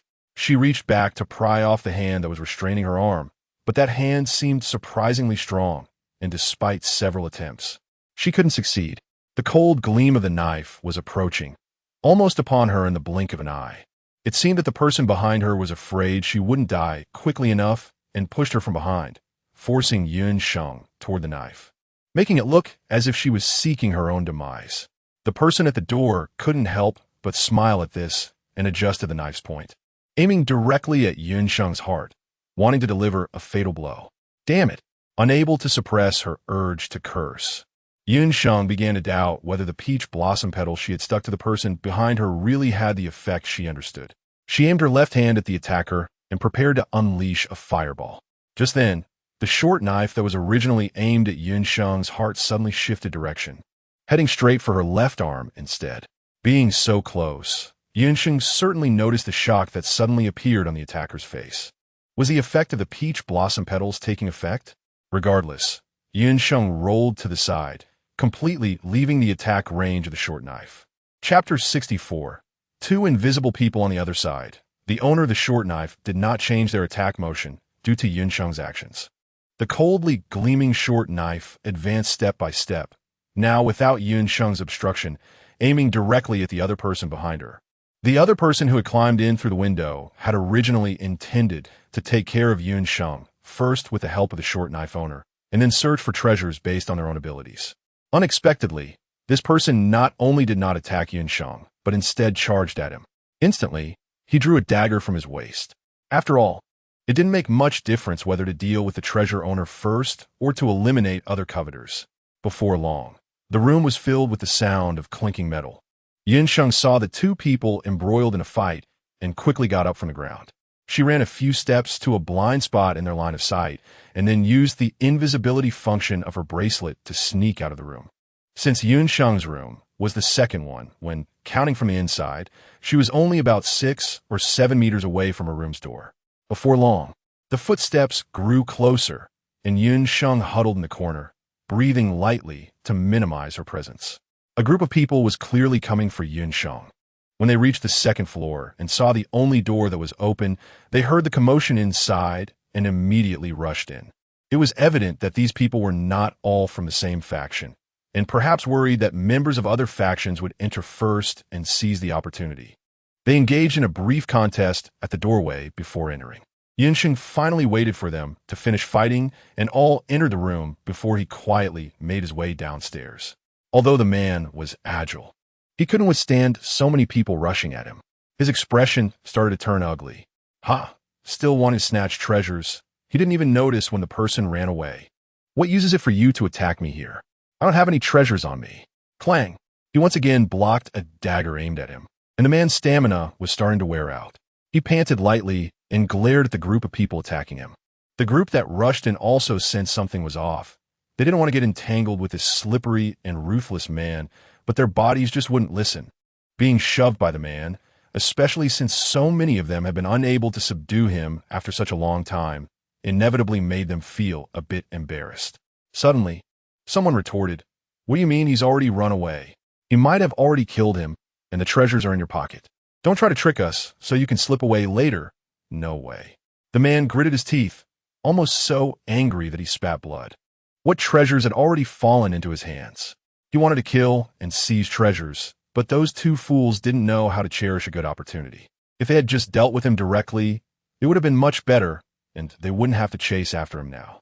Sheng tiptoed down the stairs. There was an oil lamp still lit on the short table downstairs, much brighter than the oil lamp she had seen in Xiaojia village before. When she first came in, she thought this place had electricity. The elderly person who had given her the room key was no longer there. Only an 8 or 9-year-old girl half wrapped in a blanket, softly snoring. Sheng let out a sigh of relief, still not daring to be careless. She quietly left the inn, remaining in her invisible state, and quickly headed back in the direction she came from. She estimated that those people had all been drawn to the inn, as the originally bustling area was now nearly empty. Sheng avoided the crowded areas and step by step arrived at the boundary wall. Different from what she saw in the flame zone, the boundary wall that seemed endless now appeared to have shrunk countless times, looking like a regular pentagon with sides of 5 or 6 meters. Sheng did not know whether it was the boundary wall that possessed some kind of teleportation ability, sending her to another space, or if the flame region was truly wrapped in such a small area. Unfortunately, she couldn't see what was on the other side of the boundary wall, so the answer remained unknown. Gathering her scattered thoughts, Sheng stepped closer to the boundary wall, and as soon as her left palm made contact with it, she felt that familiar push. Sheng exerted a little strength, her palms steadily pressed against the boundary wall. After a short while, she felt a stream of energy continuously flowing into the palm of her left hand. In the blink of an eye, her palm began to warm slightly. It seemed that she could absorb energy here as well. However, she still felt repelled by the boundary wall, even though those people had easily entered the flame zone before. Sheng held on for another second before releasing her grip, just as the force from the barrier began to intensify. Even so, she was still pushed back several steps by that force before she could steady herself. Bang! Her back hit a warm wall, and Sheng's hair stood on end. She bent down and rolled on the ground, then quickly grabbed 2 throwing knives in her hands. However, when she looked to the side, there was no one there. Sheng paused with the flying knife in her hand, as she had just clearly heard a short gasp, and indeed her back had pressed against someone. How could there be no one? With the situation unclear, Sheng stood still, intending to observe the changes. However, the person she had bumped into earlier seemed to have the same idea. As 5 minutes passed, and Sheng still noticed nothing unusual. Sheng didn't know whether the person had already left or also possessed the ability to become invisible, which was why she couldn't find them. Thinking of this, Sheng cautiously moved a little to the side. 1 step, 2 steps. Creak. Just after taking 2 steps, Sheng heard a sound coming from the spot where she had just been standing. She carefully turned her head but still saw nothing. However, this time Sheng could confirm that the other party was likely a chosen one with an invisibility treasure. Since everyone chose to sneak here, there must be a reason they didn't want others to discover them. If this person didn't actively attack her, Sheng didn't want to waste time on them. After all, her bracelet only had 2 hours of time each day. But if the other party actively provoked her, she wasn't a soft persimmon to be squeezed at will. Chapter 65. The Way of Wealth for UFU. Sheng changed her position, preparing to leave as soon as she replenished her energy. Just as she raised her hand to press against the boundary wall again, a force pulled her forward, causing her to stumble a few steps. Then, the scene in front of her transformed into something familiar. The flame zone. Sheng was momentarily stunned, then looked at the barrier in front of her. Something flashed rapidly through her mind, but unfortunately, this wasn't the time for experiments. After, Sheng quickly identified the direction and hurriedly walked forward. The fireball launcher in the broken cave was already gone. It was highly likely that it had been discovered and taken away by Yu Fu. Thinking of those who had entered the desert area tonight, Sheng still felt a bit uneasy. Sheng yawned. At that moment, Yu Fu, who was completely wide awake due to the excitement of obtaining a rare treasure, heard the sound from the tent next door and immediately got up to open the tent. Yu Fu smiled brightly, took 2 steps to Sheng's side, and pulled Sheng into the tent. Sheng was more certain that the fireball launcher had been taken by Yu Fu, thinking that he would soon have 100 fire crystal stones in hand. A smile appeared on Sheng's face. Although he hadn't found anything valuable, there was indeed good news. Look at your beaming expression. Could it be that you've obtained a treasure? Sheng teased Yu Fu, acting as if he didn't take the matter seriously at all. Shoo! Yu Fu placed his index finger to his lips and then summoned his space bag, which was taller than him. He reached into the space bag, and after a short while, a sizable cloth bag was handed to Sheng. Indeed, I have obtained a treasure. This is the 100 fire crystal stones I promised you before. Count them. The cloth bag felt heavy in Sheng's hands, and he genuinely opened it to count the stones one by one. While counting the fire crystal stones, Sheng occasionally looked at Yu Fu and inquired, "What kind of treasure is it? Share it with me, so I can broaden my horizons." Yu Fu shook his head. "No way. That's my secret weapon. How can I let others know? Hurry up and count them clearly, then we can settle the deal." Sheng paused while counting the fire crystals, then continued as if nothing had happened, casually saying, "Oh, then forget it. I'm not really that curious anymore. I mentioned that I have good news. Do you want to know what it is?" Yu Fu resisted the urge to pull out the fireball launcher in front of Sheng, but thinking about its power made him itch with desire.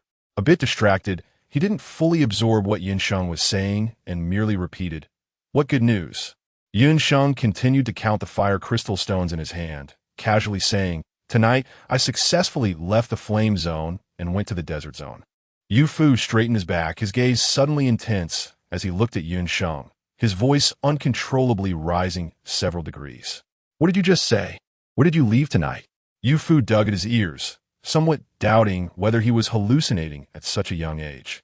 Fortunately, he now had the fireball launcher, and starting tomorrow, he would immediately return to his normal routine, so it should be. "I said I went to the desert zone," Sheng repeated. This time, Yu Fu was sure that he wasn't hallucinating. Sheng really said that. "You went out? How did you get out?" Or, before Yu Fu could finish his sentence, Sheng interrupted him. "No." The joy that had just appeared on Yu Fu's face instantly vanished. But he clearly was still not willing to give up. "Is there no way for others to replicate that special method?" Sheng waved his hand. "I don't know either. But since I can leave, it proves that we are not completely trapped here. My method may not work for you, but maybe you can find other ways to get out." Other methods? Yu Fu had certainly thought about it. However, when the boundary allowed them to pass, it felt as if it didn't exist at all. When it didn't allow them to pass, it was harder than the toughest rock. Nevertheless, it was still good news. Yu Fu's chest rose and fell irregularly, clearly very excited, and it took a while for him to calm down. Once he was calm, Yu Fu regained his ability to think, and in the next moment, as if he had thought of something, he suddenly looked at Sheng, his peach blossom eyes shining brightly.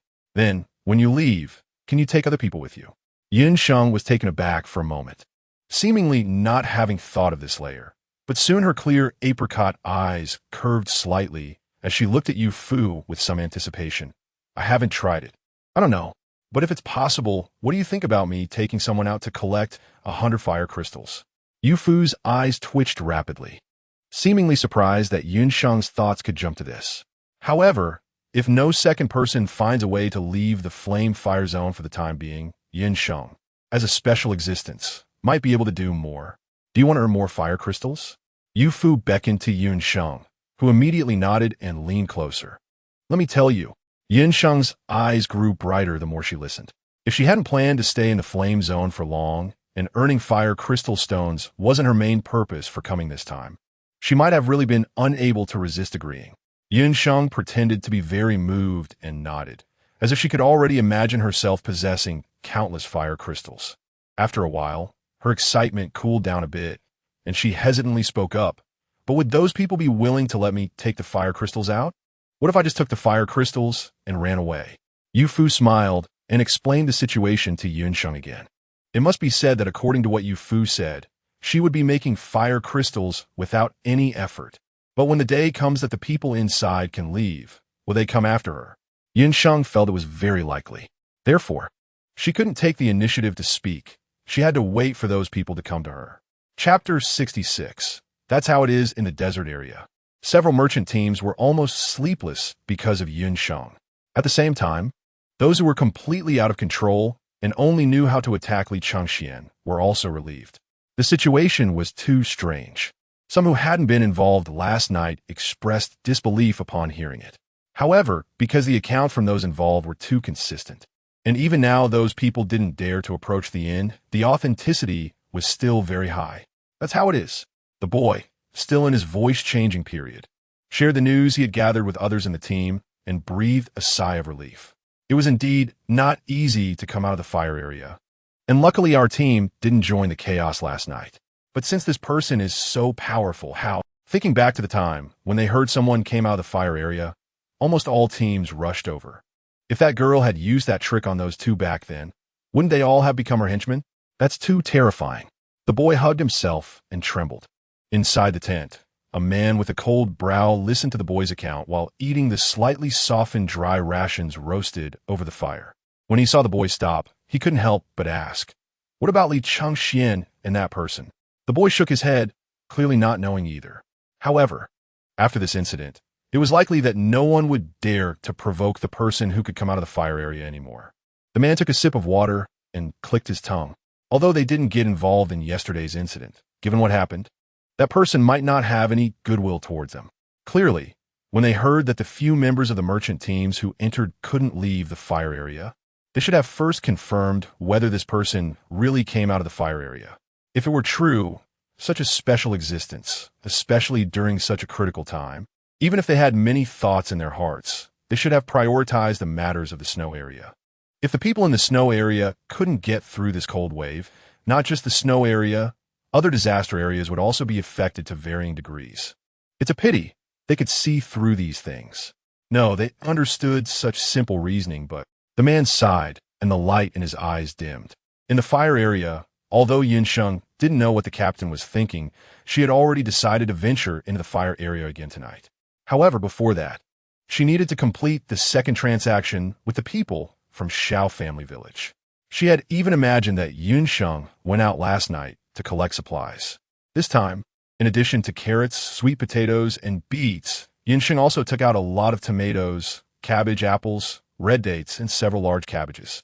Although the tomatoes, apples, and red dates didn't look very fresh anymore, by now, they were almost at a point where they could barely eat any food, so who cared about these? However, aside from these fruits and vegetables, Sheng didn't take out any staple food this time. It wasn't that she didn't want to.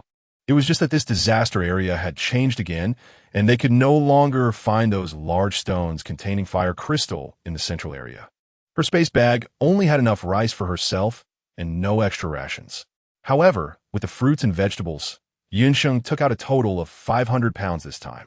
After completing the transaction with the people from Shao family village, Sheng came out and saw the two members of the Jin family waiting above. Could it be that they could read each other's thoughts, or... The two looked at Sheng, and it was evident that they had many questions in their hearts. In fact, just because the people from Shao family village didn't mention it didn't mean they hadn't thought about it.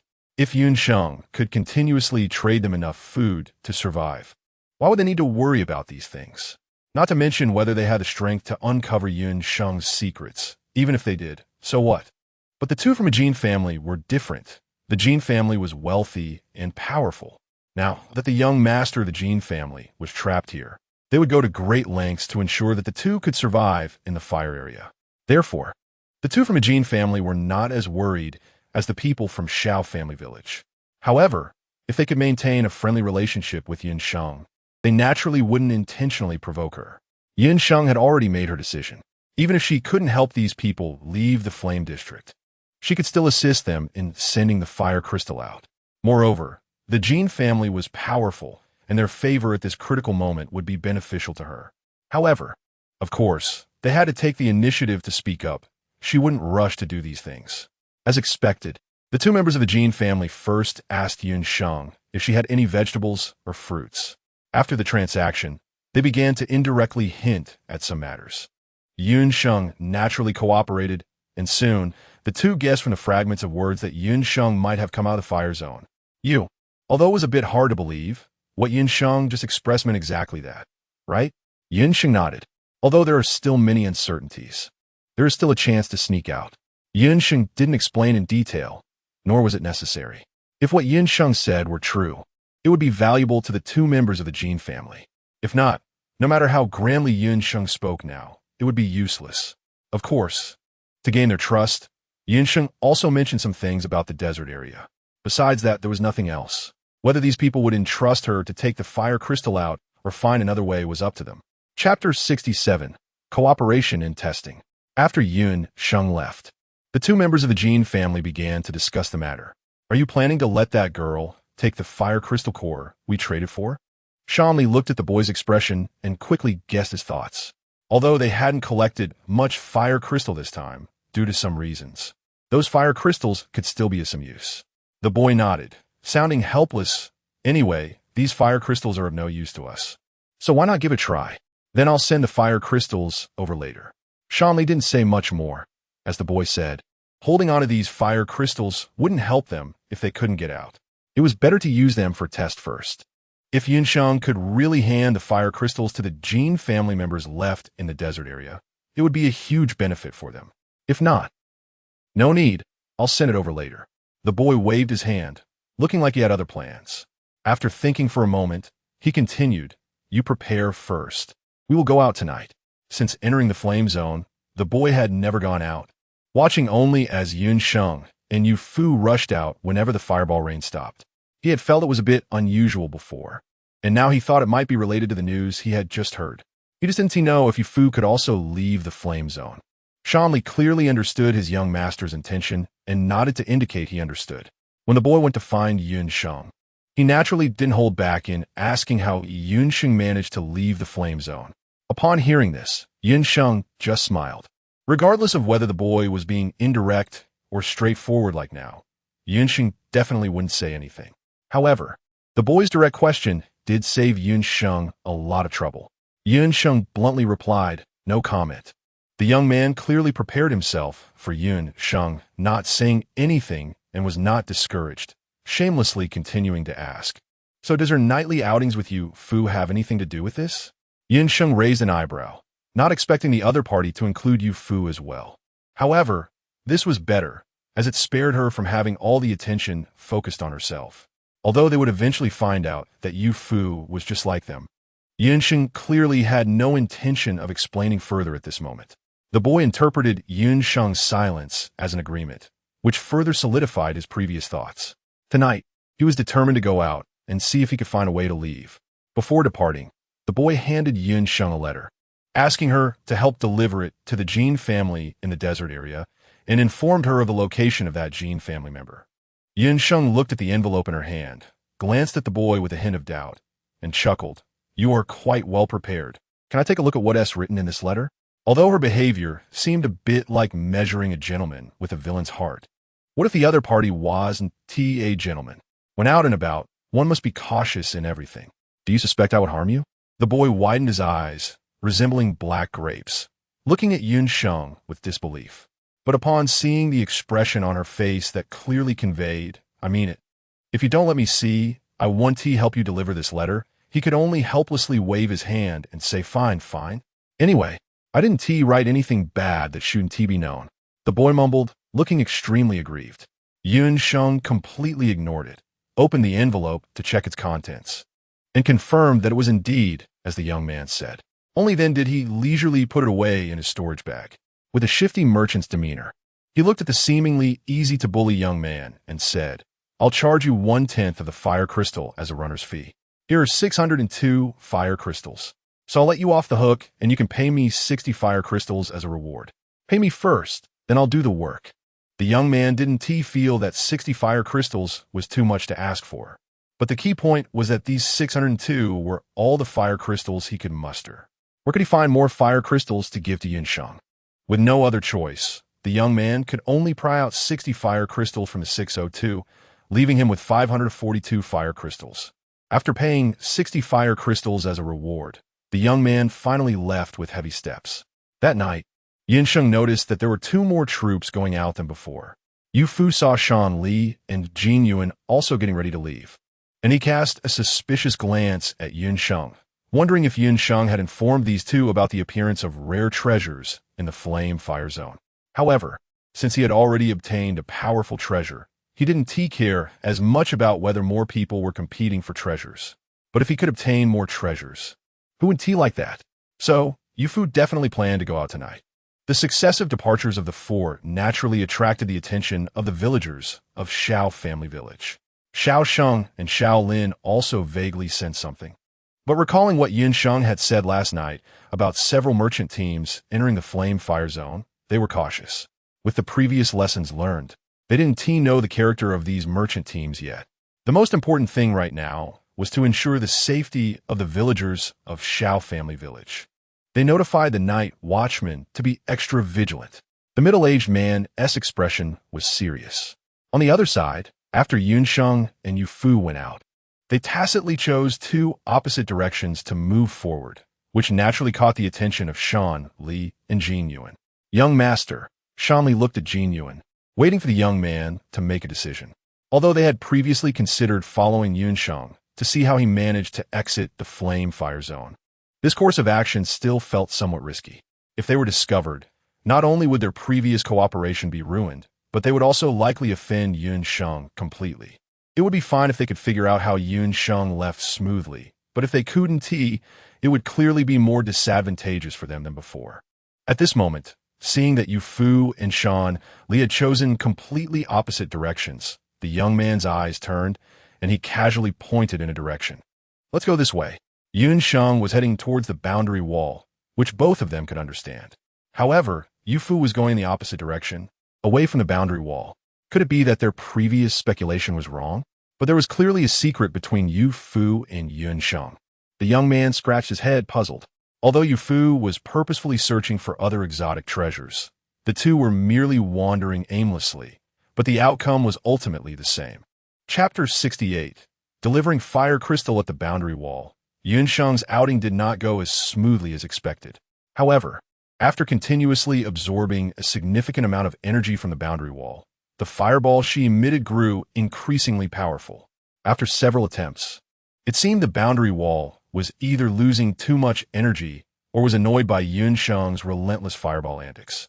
And she finally got her wish to enter the flame zone.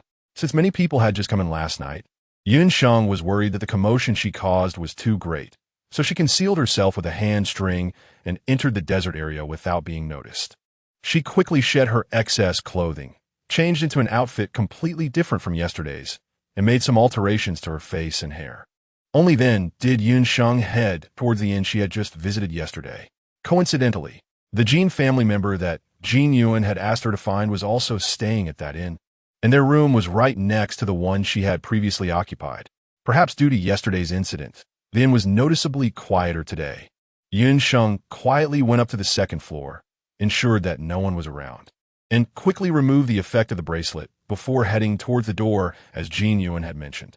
After a rhythmic series of knocks, the wooden door slowly opened a crack. The person who opened the door was a girl of about 20, with an oval face and a high ponytail. Her gaze somewhat cold, giving off an air that was hard to approach. When she first saw Sheng, a hint of surprise flashed in her eyes. But she still invited Sheng inside. "I was sent by your young master to deliver a fire crystal." Noticing the girl's scrutinizing gaze, Sheng wanted to avoid wasting time and directly stated her purpose. To her surprise, as soon as she spoke, the girl's expression turned sharp, and she instinctively reached for the dagger at her waist, clearly not believing Yun Sheng's words. Fortunately, Yun Sheng was already prepared. She quickly took out the letter that Jin Yuan had given her earlier in the day and extended it forward. "This is a letter from your young master. You can read it yourself."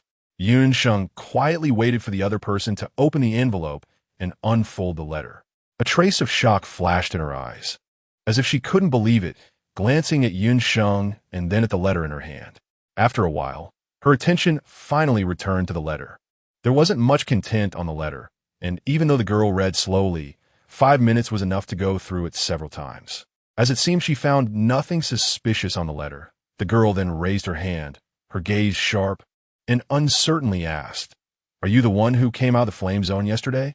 It turned out that those people had searched the vicinity and found no one because that person wasn't even in the desert zone. Yesterday, the girl felt a bit regretful. After the Jean family left, she had been worried about safety and stayed in her room without going out, missing the person who came out of the flame zone. She didn't expect that person to come knocking on her door today. Wait. The girl held the bag containing the fire crystal, but didn't immediately open it. As soon as she heard Yun Sheng was about to leave, she stood up excitedly. After standing, she realized her reaction seemed a bit excessive and smiled apologetically at Yun Sheng, completely different from the coldness she showed when she first opened the door. After going through her thoughts a few times, the girl finally spoke with some anticipation. You can freely enter and exit the flame zone, right?" Yun Sheng nodded, then shook her head again. The girl on the other side, who had just felt a glimmer of hope, saw the light in her eyes dim again. She looked at Yun Sheng anxiously, unsure of what to say, and could only stammer, Why not? They all say." Seeing the girl looking confused, Yun Sheng suppressed her laughter. She didn't expect that this girl, who appeared to be a cold goddess at first glance, had such a genuine side. Noticing the girl's anxiety, Yun Sheng explained, "I can only say it's about luck." In fact, this wasn't a lie. Although she had somewhat figured out the reason for the boundary allowing her to enter and exit, the decision still rested with the boundary itself. However, if one day she completely absorbed the energy from the boundary, perhaps she could do it. "I see." The girl seemed a bit disappointed after realizing this. After a while, she asked, "Are you still planning to enter the flame zone?" Of course, she still had to enter the flame zone. This world was full of dangers, and she needed to enhance her strength. Since fire crystal stones were almost nowhere to be found in the flame zone, Yun Sheng naturally had her eyes set on the boundary. It was a bit of a pity that she couldn't recklessly absorb the energy from the boundary now, as one careless move could get her kicked out. However, this small regret was nothing compared to the fact that she could leave the flame zone. Although she still needed to enter the flame zone, Yun Sheng clearly wouldn't tell the other party everything since they had only met once. She showed a troubled expression, and seeing the girl getting tense too, she sighed and said, "Although I sympathize with those trapped in the flame zone, all the supplies I brought this time have already been traded. If I go back into the flame zone and can't get out for a few days, I might starve to death in there." "So," the girl quickly replied, I still have food. I can share some with you. It's not much, but in a few days, the Jean family will send supplies again. If you can wait a few more days to help us deliver the food to the young master, the Jean family will definitely reward you." Saying this, the girl hurriedly dragged over 2 large bags, each about her height, and deftly opened them to show Yun Sheng the food inside. More than half of it was mutated beast meat, along with some regular meat. There were also potatoes, sweet potatoes, mung beans. The girl lifted out small bags of food from the larger ones, displaying them all in front of Yun Sheng. "As long as you agree to wait a few more days, all this food can be yours." Yun Sheng chuckled lightly and asked without any concealment, "I've taken all the food. What will you eat?" I can go out and find something to eat." The girl's voice grew softer, clearly lacking confidence. Yun Sheng made a decisive statement. "All right, I don't want these." Before Yun Sheng could finish speaking, the girl immediately became anxious, grabbing Yun Sheng's hand and trying to shove the bag in her hand. Yun Sheng saw this and quickly finished the rest of her words.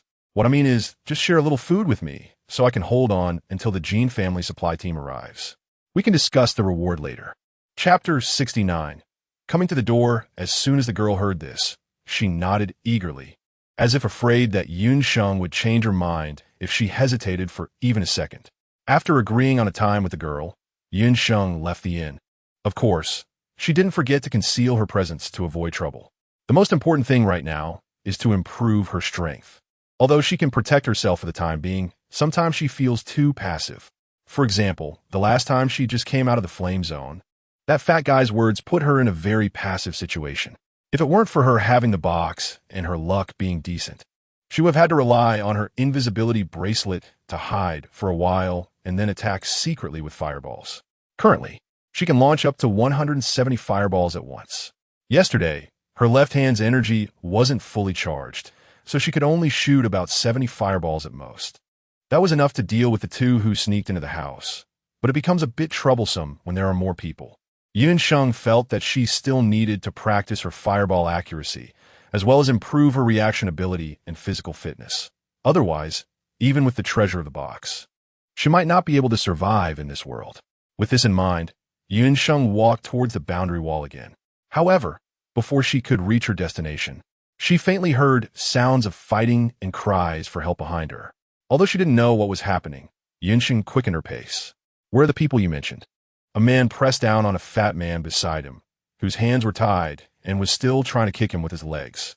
His dark eyes scanned the darkness, and soon he lost patience. The fat man continued to attempt to attack the man next to him while glancing down at the compass he was barely holding. The compass emitted a faint glow, with one point particularly bright. That was a light that only appeared with especially rare and unique treasures. Previously, the fat man had only seen it once while detecting the 10,000-year cold ice soul. But that time there was only one, and this time there were two. No, wait. How did it become three? The fat man looked at the compass in disbelief, momentarily doubting whether he had found the wrong person. However, to encounter someone with two extraordinary treasures within 2 days was already shocking enough. If there was someone with 3 treasures at the same time. No, this must be that person from yesterday. Perhaps the 3rd treasure in her hand was just obtained. The fat man thought with a hint of jealousy. Glancing at the man beside him, who seemed to have lost patience, the fat man dared not reveal the truth and only said, "It's just nearby." "Really? You know the consequences of deceiving me." Before the man could finish, the fat man nodded repeatedly. Really? It's less than 20 meters ahead. And she's standing still now. The fat man hurriedly finished, wishing he could get further away from this man, but his body, as if possessed, uncontrollably moved closer to him. He even dared to kick him. He was worried that the man would finish using him and then directly cut his throat. The man clearly didn't know and didn't care about the fat man's current feelings, and he walked step by step toward Sheng, following the direction the fat man pointed. Sheng heard their conversation clearly, and the voice sounded very familiar. She recognized the fat man's voice immediately. After all, it was quite distinguishable with a strong dialect. As for the other voice, Sheng couldn't identify it for the moment, considering there were quite a few people chattering in her ear last night. However, knowing that one of them was the fat man was enough. If it weren't for this person saying she had treasures, would so many people have come to her room that night? Instead of her looking for him, he came right to her. As the man moved forward as directed by the fat man, he hadn't even reached the spot when the fat man shouted again, "Further ahead. It's about 15 meters to our left front." Oh, it seems this fat man really can't be left alive. Why does he have to keep looking for her discomfort instead of using this extraordinary treasure to seek the true unowned treasure? Sheng squinted her eyes and did not continue to walk forward. She raised her hand, took out a small box from her space bag, opened it, and then pulled out a small firecracker about the thickness of a pinky finger in a light red color. She then turned around, listening to the sounds ahead, waiting for the two to approach step by step. Just ahead, it seemed to have stopped moving. Every now and then, the chubby man would report Sheng's location to the man. Sheng listened to the increasingly close sounds and felt it was about time. She forcefully threw the firecracker in the direction of the sound. Bang! The sound of the firecracker wasn't particularly loud, but it was enough. The two men, who were focused on finding Sheng's position, jumped at the sudden noise that erupted beside them. The man's reaction was somewhat better, while they jumped up directly and even uncontrollably shouted a few times. "Shut up." The man quickly covered the S mouth, his expression not very friendly. Although he had previously tested the area and found no other unclaimed treasures besides the two in Sheng's hands. Not detecting any unclaimed treasures didn't mean there were no people nearby. after being surrounded and attacked by a group of people for unknown reasons. The man had not dared to go near any populated areas all day after managing to escape. That was why he was so eager to find Sheng. Is she still here? After getting the information he wanted, the man threatened a couple of times before finally loosening his grip. He then called out toward the front, I know you're there. I'm the one who sneaked into your hotel room through the window last night. Since the night before last, anyone who comes within 10 meters of me will involuntarily attack me. I know this is related to you, and I also know that I was wrong before. You can state any conditions, as long as you can help me resolve the anomaly on me. Sheng didn't expect that the other person was actually a familiar face. No wonder she felt the voice was very familiar. If it weren't for her many hidden cards, she would have been stabbed in the heart and died instantly yesterday because of that person's push. Now, they actually wanted her to lift the effect of the peach blossom petals. Not to mention that she had no way to lift the effect, even if she did. She wouldn't help. Chapter 70, The Fat Man's Death. Feel free to mention any conditions. Sheng looked ahead with a sly glint in his eyes. As soon as the man heard this, he immediately said, yes. As long as it's within my capabilities, I will definitely deliver. TSK. Just now, he was saying to bring up any conditions, and now he's turned into someone who can only do what's within his abilities.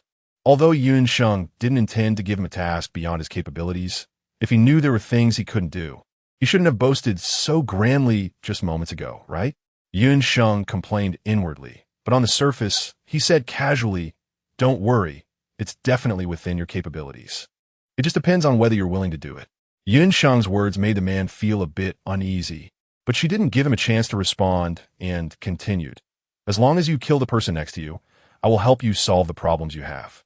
Upon hearing this, the chubby man, who was uncontrollably attacking the man, suddenly turned his head towards the source of the voice, his eyes filled with resentment.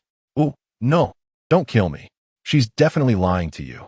If you kill me, no one will know her location anymore. And, before he could finish his sentence, the hand that had just relaxed suddenly tightened, and the chubby man became terrified, struggling violently. However, not to mention that his hands were bound, even if he were free, in his current state where he couldn't control his body at all, he wouldn't be able to do anything. Before long, the chubby man's face turned bright red, and the force of his struggles weakened.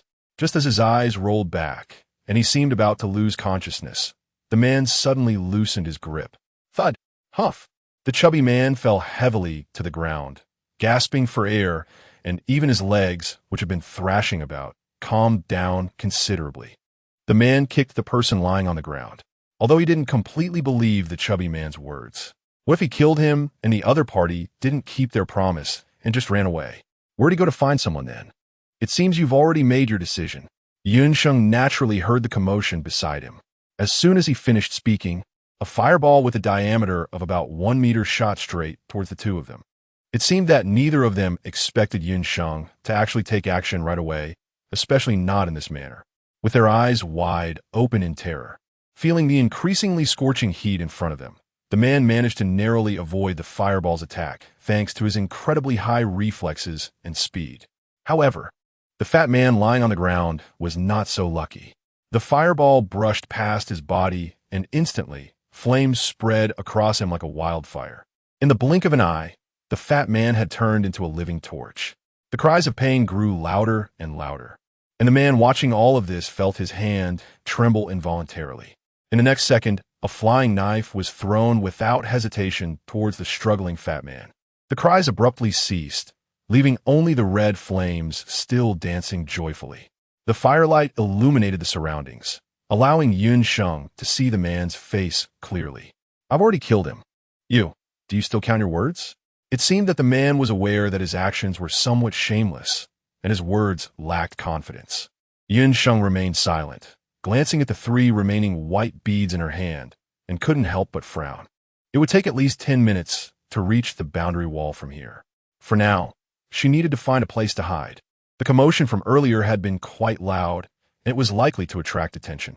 If it weren't for her still not fully grasping under what circumstances her sister would let her out, which meant she had barely absorbed any energy during her visits to the flame zone, Sheng would have definitely dealt with that person by now.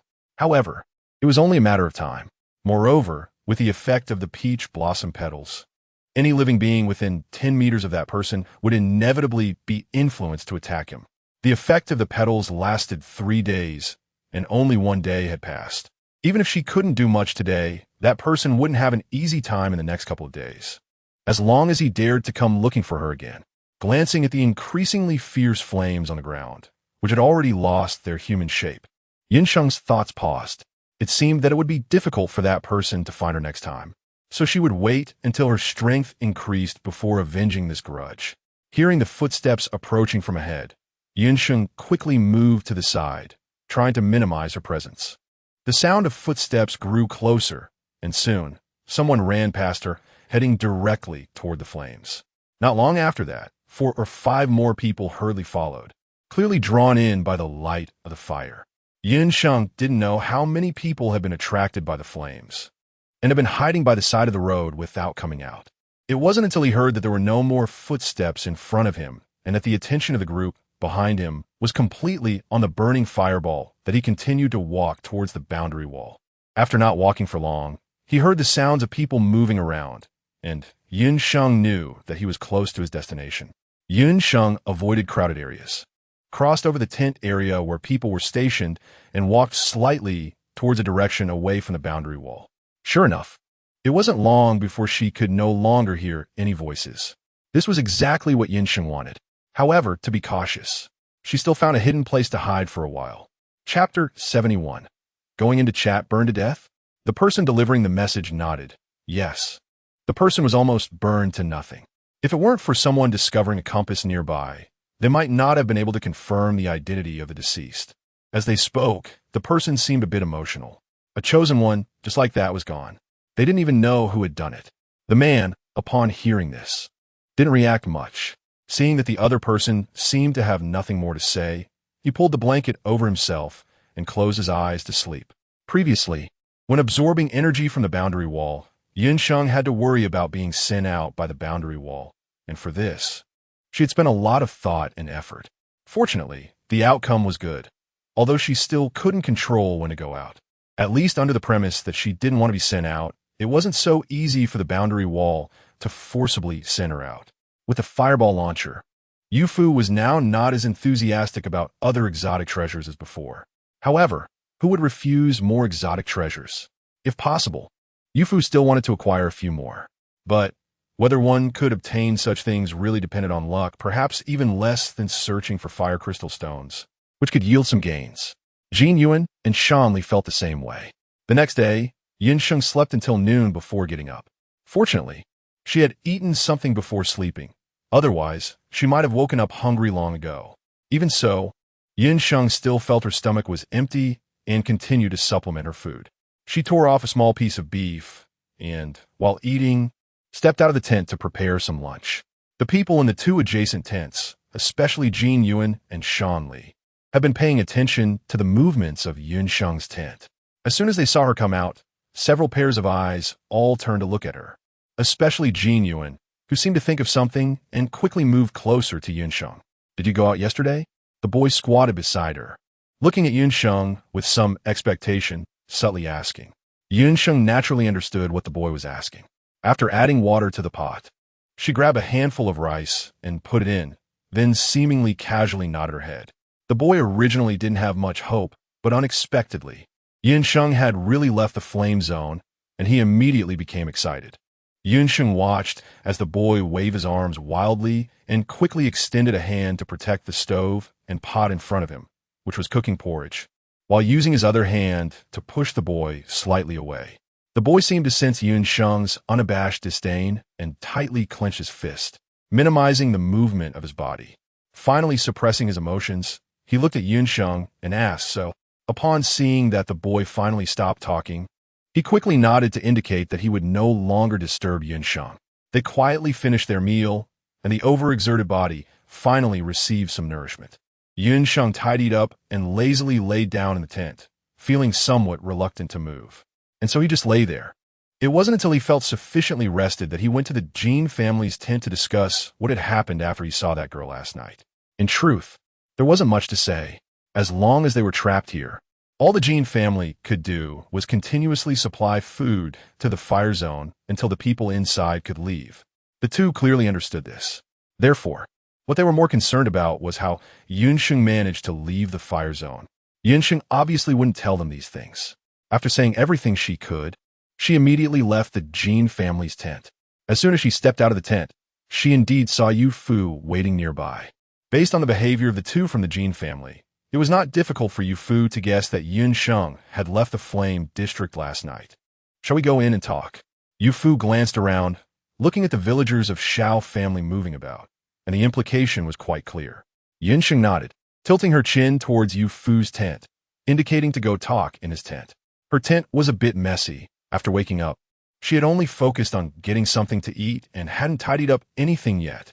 All right, Fu nodded deputy, as he just wanted to find a quiet place to discuss some matters with Sheng. Although the tent wasn't the best place, it was raining fireballs outside, so there wasn't a better option. The two entered the tent one after the other, and Fu didn't even pull the tent flap closed, lowering his voice and eagerly asking, "Did you manage to get out last night?" Sheng nodded. Fu suddenly became excited. "How about you try taking me out tonight?" Before Fu could finish, Sheng interrupted his fantasies. "Not tonight. I was too tired yesterday, and I'm still a bit worn out. I plan to stay in the stone cave to rest today, and I won't be going out tonight." Sheng spoke the truth. In order to absorb more energy, she hardly had any rest that night, and her body inevitably couldn't handle it. Tonight was indeed not suitable for going out. However, the gains from this night were also visibly significant. Now, having absorbed a considerable amount of energy and being able to somewhat control when the barrier would let her out, Sheng was no longer as anxious as before. So it was better to stay in and rest well tonight, and once she was rested, she could continue to outsmart the barrier. It was time to rest. There was no rush to go out. "I will go and discuss some business tonight." Speaking of business, Fu's peach blossom eyes suddenly sparkled. After exiting the stone cave yesterday, Fu thought for a long time and felt a bit unwilling not to try again in person. After all, he had obtained a rare treasure in the Flame Zone, and perhaps this treasure could help him leave the Flame Zone as well. However, reality dealt Fu a harsh blow. No matter how hard he tried or how many positions he changed, the barrier standing in front of him was like a cold, emotionless machine, showing no signs of wavering. Chapter 72. Regret not having acted earlier. However, although Fu couldn't leave the Flame Zone, he didn't leave completely empty-handed. Last night, he encountered several others who were also attempting to leave the Flame Zone, but were harshly met with reality. Moreover, those individuals seemed to be lacking in common sense, foolishly attempting to break through the barrier with their bodies to leave the Flame Zone. Fu was extremely shocked by what he saw and stood by for a while, until those individuals were lying on the ground in disarray, screaming in pain, before he slowly walked over to chat with them. Sheng had just told him that 2 merchant teams had entered the Flame Zone from the Desert Zone last night, and today he ran into this group of people. Fu couldn't help but connect the dots. After some communication, Fu learned that they saw a person coming out of the Flame Zone dressed like this, and that person had claimed she had rushed through the boundary into the Desert Zone, which made them want to give it a try. The result was obvious. Fu immediately matched the person mentioned by these people with Sheng, and it was not impossible that this was something Sheng would say. But they really dared to believe it. Their courage was not small. Of course, those people did not believe it, but could they think of a better way? Clearly, they could not. Since that was the case, they could only cling to this lifeline for comfort. However, this lifeline was painfully sharp. It not only failed to bring them any comfort, but almost cost them their lives before their food ran out. The group lamented their situation, regretting their past decisions. Yet, there is no remedy for regret in this world. After hearing Fu's account, Sheng was amused. He quickly opened his spatial bag and pulled out a pile of items. "Just right, I still have some unused helmets and wrist guards. They probably need them now. We could trade them for food or fire crystals." Sheng's was clacking loudly. Upon hearing this, Fu also smiled and said, "That's what I plan to do too." Since they knew that there were a group of people determined to break out of the fire zone, how could they do nothing? So the two of them gathered quite a lot of essential equipment for wall crashing and stuffed it all into Fu's space bag, planning for Fu to sell it to those unsuspecting fools for a small profit tonight. After discussing this, Yufu mentioned the fire crystal stones to Sheng. I heard that apart from Shao village, the other 4 villages' fire crystal stones were all bought at a low price by them, and the quantity must be considerable. Yufu raised an eyebrow at Sheng and asked if he was tempted, thinking about how just Shao village could produce more than 2,000 fire crystal stones. And that might not even be all of them. Sheng felt a twinge of temptation. At this point, Yufu paused. Although those few people had come from the south with the villagers of Lushi village, it seemed from Sheng's words that they had previously traveled from Laoshan village to Lushi village. Therefore, it was highly likely that the fire crystal stones were buried in some hidden place near Laoshan village. They should first go to Laoshan village to investigate the situation. With so many fire crystal stones, they definitely couldn't carry them all. So they must have hidden them nearby.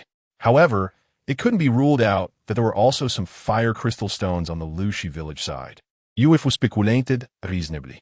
Although the speculation was not entirely accurate, it was still correct to first check the situation at Laoshan village. At that time, there was not much time, and due to the unique geographical environment of Laoshan village, there were only a few places where things could be hidden. Sheng tapped his knee with his finger, looking thoughtful, and the excitement he felt about the fire crystal gradually cooled down. After a while, he finally spoke. What if the fire crystal has already been dug up by someone? Sheng still remembers the conversation he overheard on the day he first arrived in this world, between 2 villagers from Shao family village. It seems that this old mountain village is the most troublesome and the most likely to cause trouble among several villages in the Flamefire district. Such people often have very flexible minds. Could they not think of this aspect? Could they not go after this batch of fire crystal stones? Sheng did not respond immediately, and, after a while, said, "Are you already certain that the fire crystal stone is in Laoshan village?" "If fueses my fault," and he let out a slight sigh. "Alas, I knew I couldn't hide it from you." The matter started with the trade caravan that Yufu encountered last night at the boundary wall. Although the members of that caravan did not all gather in one place. Several of them were near Laoshan village, so they would meet up there each time. When the villagers of Laoshan saw the caravan approaching, they immediately brought out many bags of fire crystal stones, hoping to trade for food. However, since they were unable to leave after entering, they were reluctant to trade their food. Seeing that the trade fell through, the villagers immediately resorted to robbery. Although the members of the caravan had not yet gathered, each was equipped with firearms. Before anyone could get close, several bullets had already resolved the situation. However, due to limited ammunition and the small number of caravan members, they were also afraid that the villagers would risk their lives for a bit of food. Seeing that the villagers were intimidated, they left Laoshan village with the food they had managed to protect, and afterward, they found a place to settle down. Ahem, none of this is the main point. The main point is that the villagers of Laoshan brought out those fire crystal stones, and I suspect they were left behind by that caravan. Sheng listened to Yufu's words and found them quite reasonable. That being said, those fire crystals might really be in the hands of the people from Laoshan village. So, do you already have a plan? Sheng asked Yufu. Yufu shook his head, saying that there was no plan yet, and that he had come to discuss it with her. What do you think? If those fire crystals are really in Laoshan village, it would be best to find a way to get them. After all, fire crystals are becoming increasingly scarce, and there are hardly any left in the entire Yanhua area. Chapter 73. The plan of 2 becomes 3 upon receiving the answer he wanted. A smile appeared on Yufu's face. Then you should rest tonight. I'll sell the items first and gather some information. If it weren't for Sheng's poor condition, Yufu would have preferred to go tonight. Every day of delay adds more uncertainty. Recently, they had been active at night, and after staying up all night yesterday, Sheng was really struggling to hold on. Although she wanted to improve her strength, if her body broke down, even the strongest power wouldn't be of much use.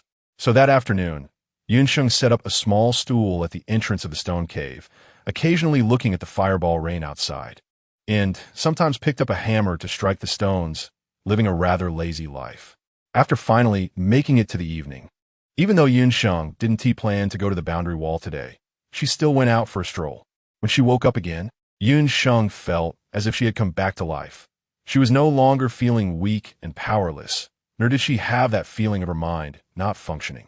But if she followed a normal routine, she probably wouldn't be able to do anything in this Yanhua area. It seems that she still needs to leave the Yanhui area as soon as possible. Sheng was planning to leave the flame zone while making breakfast. Before long, there was some movement coming from the moon floating tent. Why are they up so early? Sheng looked up at Yufu. He was awakened by hunger. Yufu rubbed his belly and glanced at the lean meat porridge bubbling in the pot, his throat unconsciously moving up and down. Sheng glanced at Yufu, then brought down the porridge that had been cooked. On the stove, 2 sweet potatoes were still roasting. She then said to Yufu, "Stop staring. Come over and get a bowl." Although there wasn't much porridge, there was still enough for each person to have more than half a bowl. Upon hearing this, Yufu immediately grabbed a bowl and came over. After Sheng served her portion, Yufu directly tipped the pot, pouring all the remaining porridge into his bowl. It was about half a bowl. The freshly boiled porridge was steaming, and Yufu could clearly see the wisps of heat rising. But along with the steam, a unique aroma of lean meat porridge wafted into his nose, making Yufu, who was already starving, even more restless. In the end, he somehow found a spoon, scooped up a spoonful of porridge, hurriedly blew on it a couple of times, and stuffed it into his mouth. The hot lean meat porridge made him exhale sharply, yet Yufu still clenched his teeth and refused to spit it out. It seemed he was really very hungry. Could it be that Yufu also came out of the flame zone last night? The boy whispered to the man beside him. Danley remained upright, and upon hearing this, he subtly turned towards Yufu, who was completely focused on the bowl of porridge, and after a moment, he slightly nodded. There was a possibility. If Yufu could leave the flame zone, did that mean others could also leave, as long as they used the right method? Thinking about how they had been out for 2 days without any gains, the boy couldn't help but look up at the sky. But soon he adjusted his mood and, together with Danley, brought a pot of food to the tent where the two were. "I see you haven't made much to eat. We made extra, so we can share some with you." Saying this, he signaled Danley to lift the lid, and immediately, a pot full of meat soup appeared before them. Yufu paused his eating, and the next moment, while looking at the meat soup in the pot beside him, he began to eat the porridge even more fiercely. Sheng quickly pulled out a sweet melon from her spatial bag and handed it directly to the young boy. Generally, Sheng kept such relatively rare food items for herself, but with so many different types of food, she hadn't managed to finish them all even after eating 1 or 2 a day. If left in the storage bag, they would inevitably spoil, so she decided to give one away. Jin Yuhan naturally did not refuse. Thanks to Sheng, his life had been a bit easier lately. However, he wished they could leave the fiery zone sooner. After all, there were no fire crystals left in the fiery zone, and staying there was just suffering. Oh wait, the young master, holding the sweet melon, suddenly seemed to remember something, and his silly smile quickly faded. Was there something wrong with the sweet melon? Sheng noticed the change in the boy's expression and asked, "What's wrong?" "Nothing." The boy hugged the sweet melon and sniffed it a few more times under his nose, his expression gradually becoming intoxicated. "I just suddenly thought of something. By the way, do you want to get more fire crystal stones?" The boy's eyes sparkled, but he also seemed a bit frustrated. Sheng and Yufu exchanged a glance after hearing this, and Sheng asked, "Do you have a plan?" The young man nodded, saying, "Wasn't there a merchant caravan among the attackers who came to Shao family village?" "Well, that's true." Upon hearing this, Sheng knew what the young man was about to say next. Yufu hadn't planned on collaborating with them, but unexpectedly, they had come to them first. "I think they must have quite a few fire crystals in their possession. If we can find those fire crystals," the young man spoke passionately, and if one didn't know better, they might think he had already received definite news about where the fire crystals were. However, even so, it must be said that it seemed they weren't the only ones thinking about those fire crystals. The young man didn't mention it for now, but Danley was indeed a strong ally. Since they had already thought of this, they might as well bring them in. The two exchanged glances and quickly made a decision. Ultimately, the original 2-person plan turned into a 3-person plan, with the young master of the Jin family staying in the stone cave tonight. They discussed how to infiltrate Lao Shankin and finally settled on a plan, just waiting for nightfall to take action. "What do you plan to do with the fire crystals once you get them?" After discussing the matter, Danley didn't rush to leave, but asked the two a question. Chapter 74. Heading to Lao Shankin, what to do? Of course, to convert them and see what special items we can obtain. Perhaps they'll save our lives at a critical moment. Now, It's very hard to find fire crystals in the flame zone, which means the available fire crystals are limited. One can say that using one means one less. I'm a businessman. I'm here to buy fire crystals to make a profit. Yu Fu casually made up a reason. If this had been before acquiring the fireball launcher, he would have indeed thought that way. But now, of course, he planned to use them on the fireball launcher. Danley obviously didn't doubt Yu Fu's words, and then looked at Yin Sheng. I'm here for the same reason as Yu Fu, to make a profit. Yin Sheng didn't want anyone to keep staring at the fire crystal in his hand, so he provided an answer that made Shanli feel somewhat reassured. Sure enough, upon hearing their answer, Shanli's face showed a look of understanding. At this time, most people coming to the flame area were there to make money. But whether it was for profit or other reasons, as long as these fire crystals could ultimately be used in the snowfield area, that was good. Shanli had no idea that this was not the true intention of the two, and he instantly felt at ease. Yu Fu. Yin Sheng.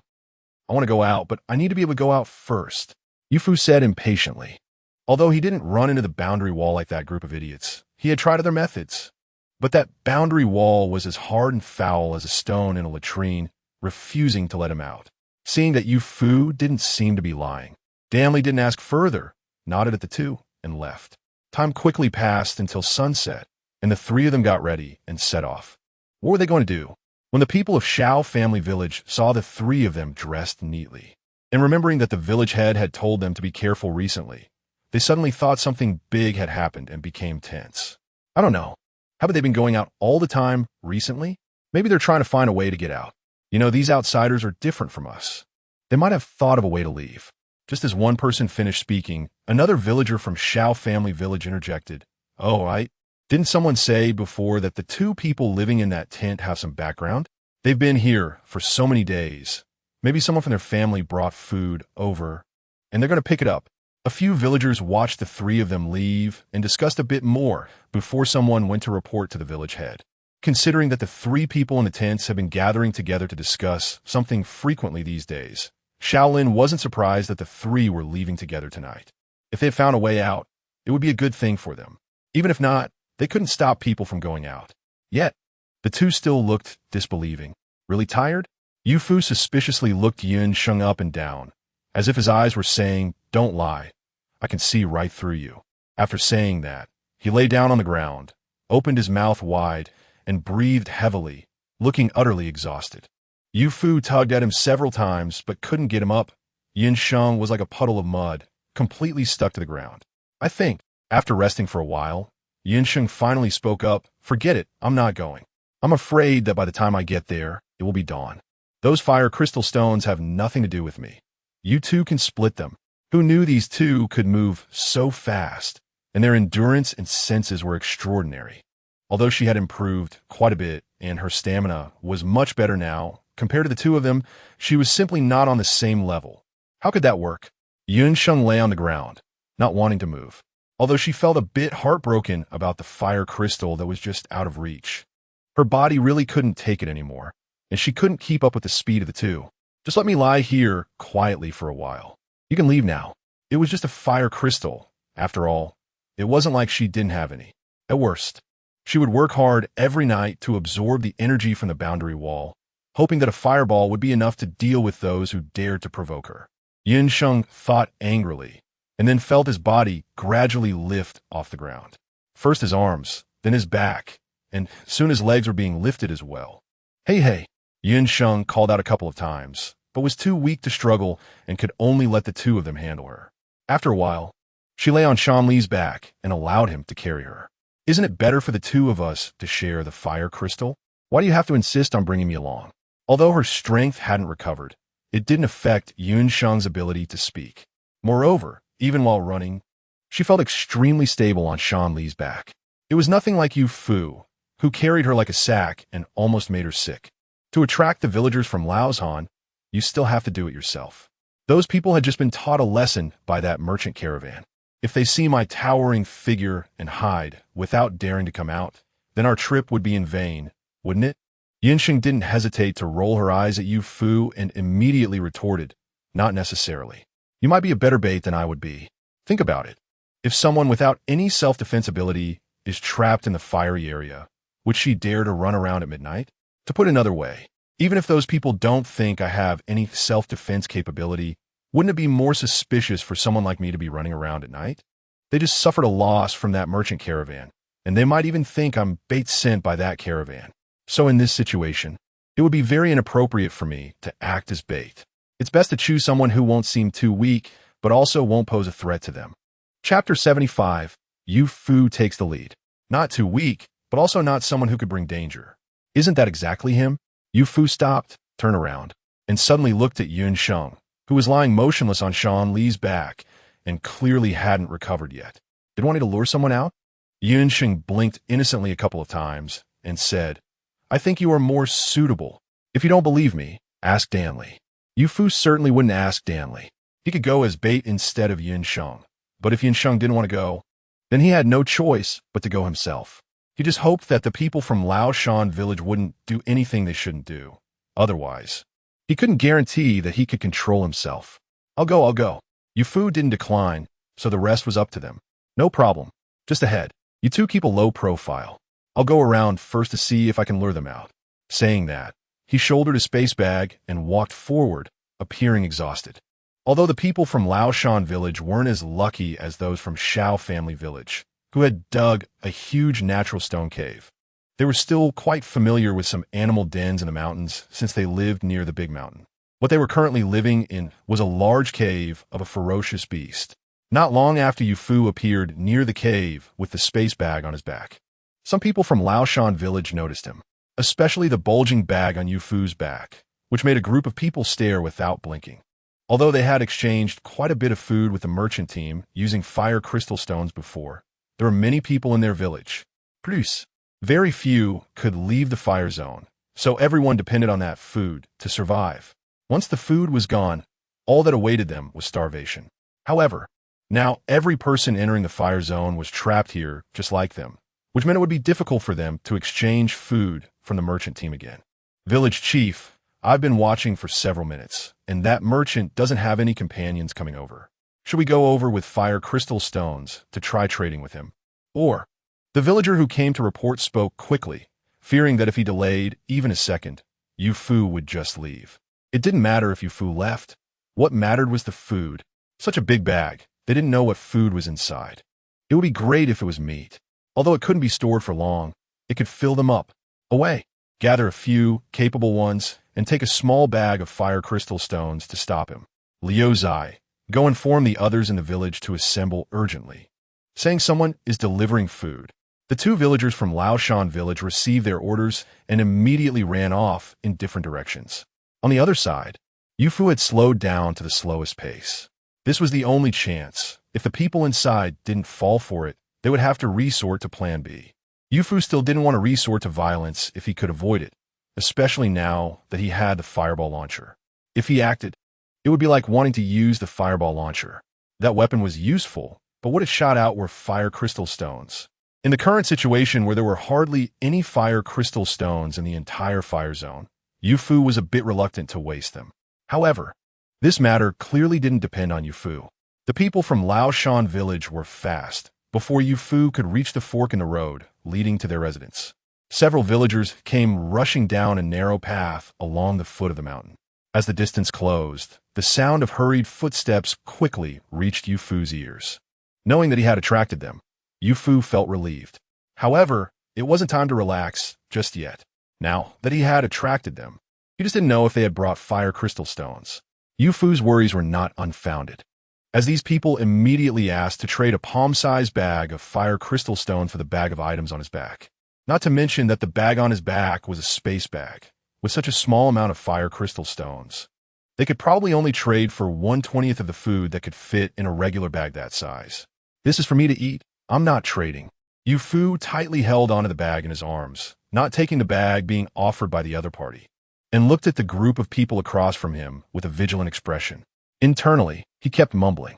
Once they heard that there was indeed food in the bag, several villagers from Laoshan village were even less likely to let Yu Fu leave just like that.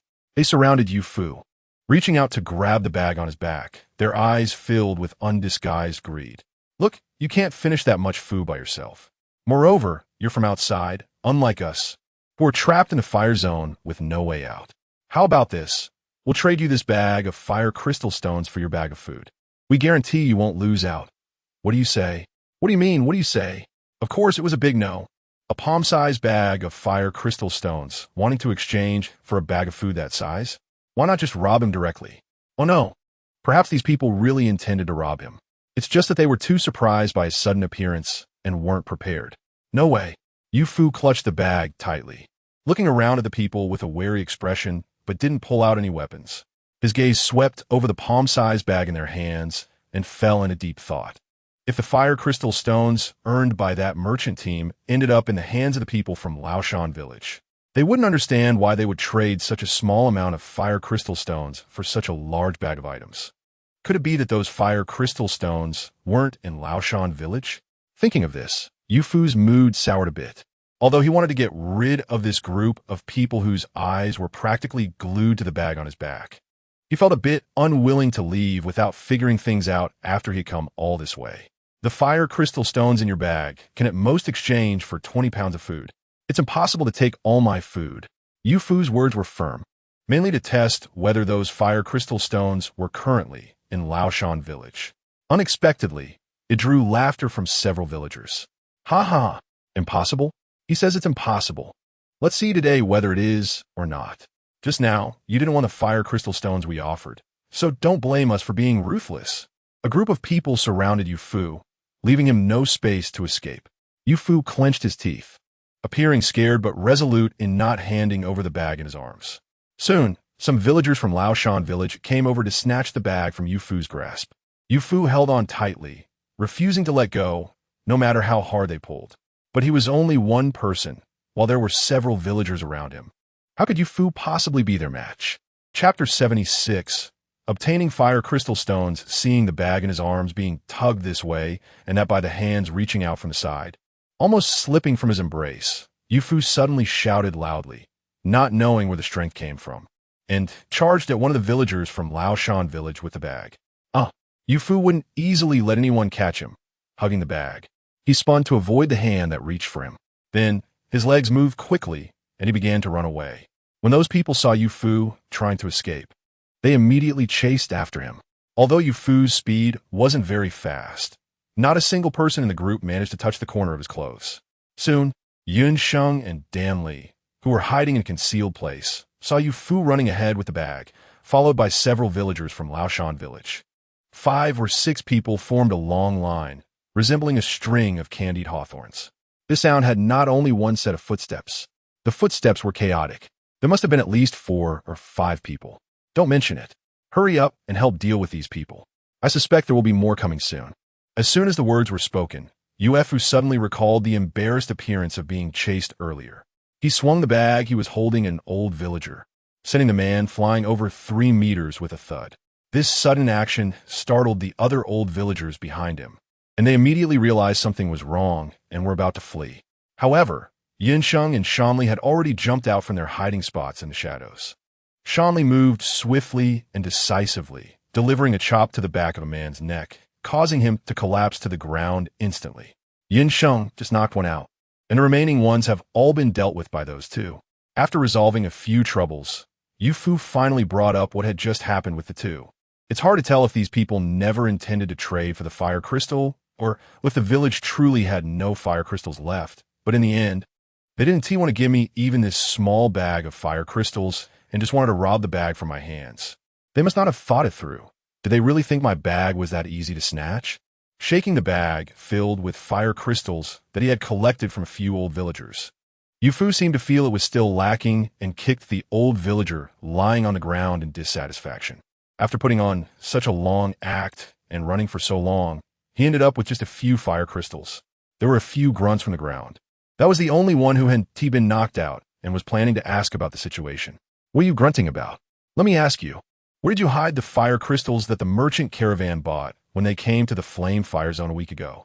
When he had stopped him earlier, Yu Fu had clearly seen that the others were acting under this person's orders, which was why he left this one unscathed.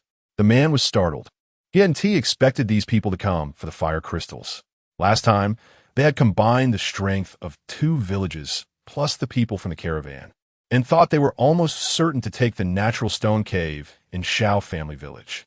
Even the caravan had only spared the two who were injured the day before and couldn't participate in the operation the following night.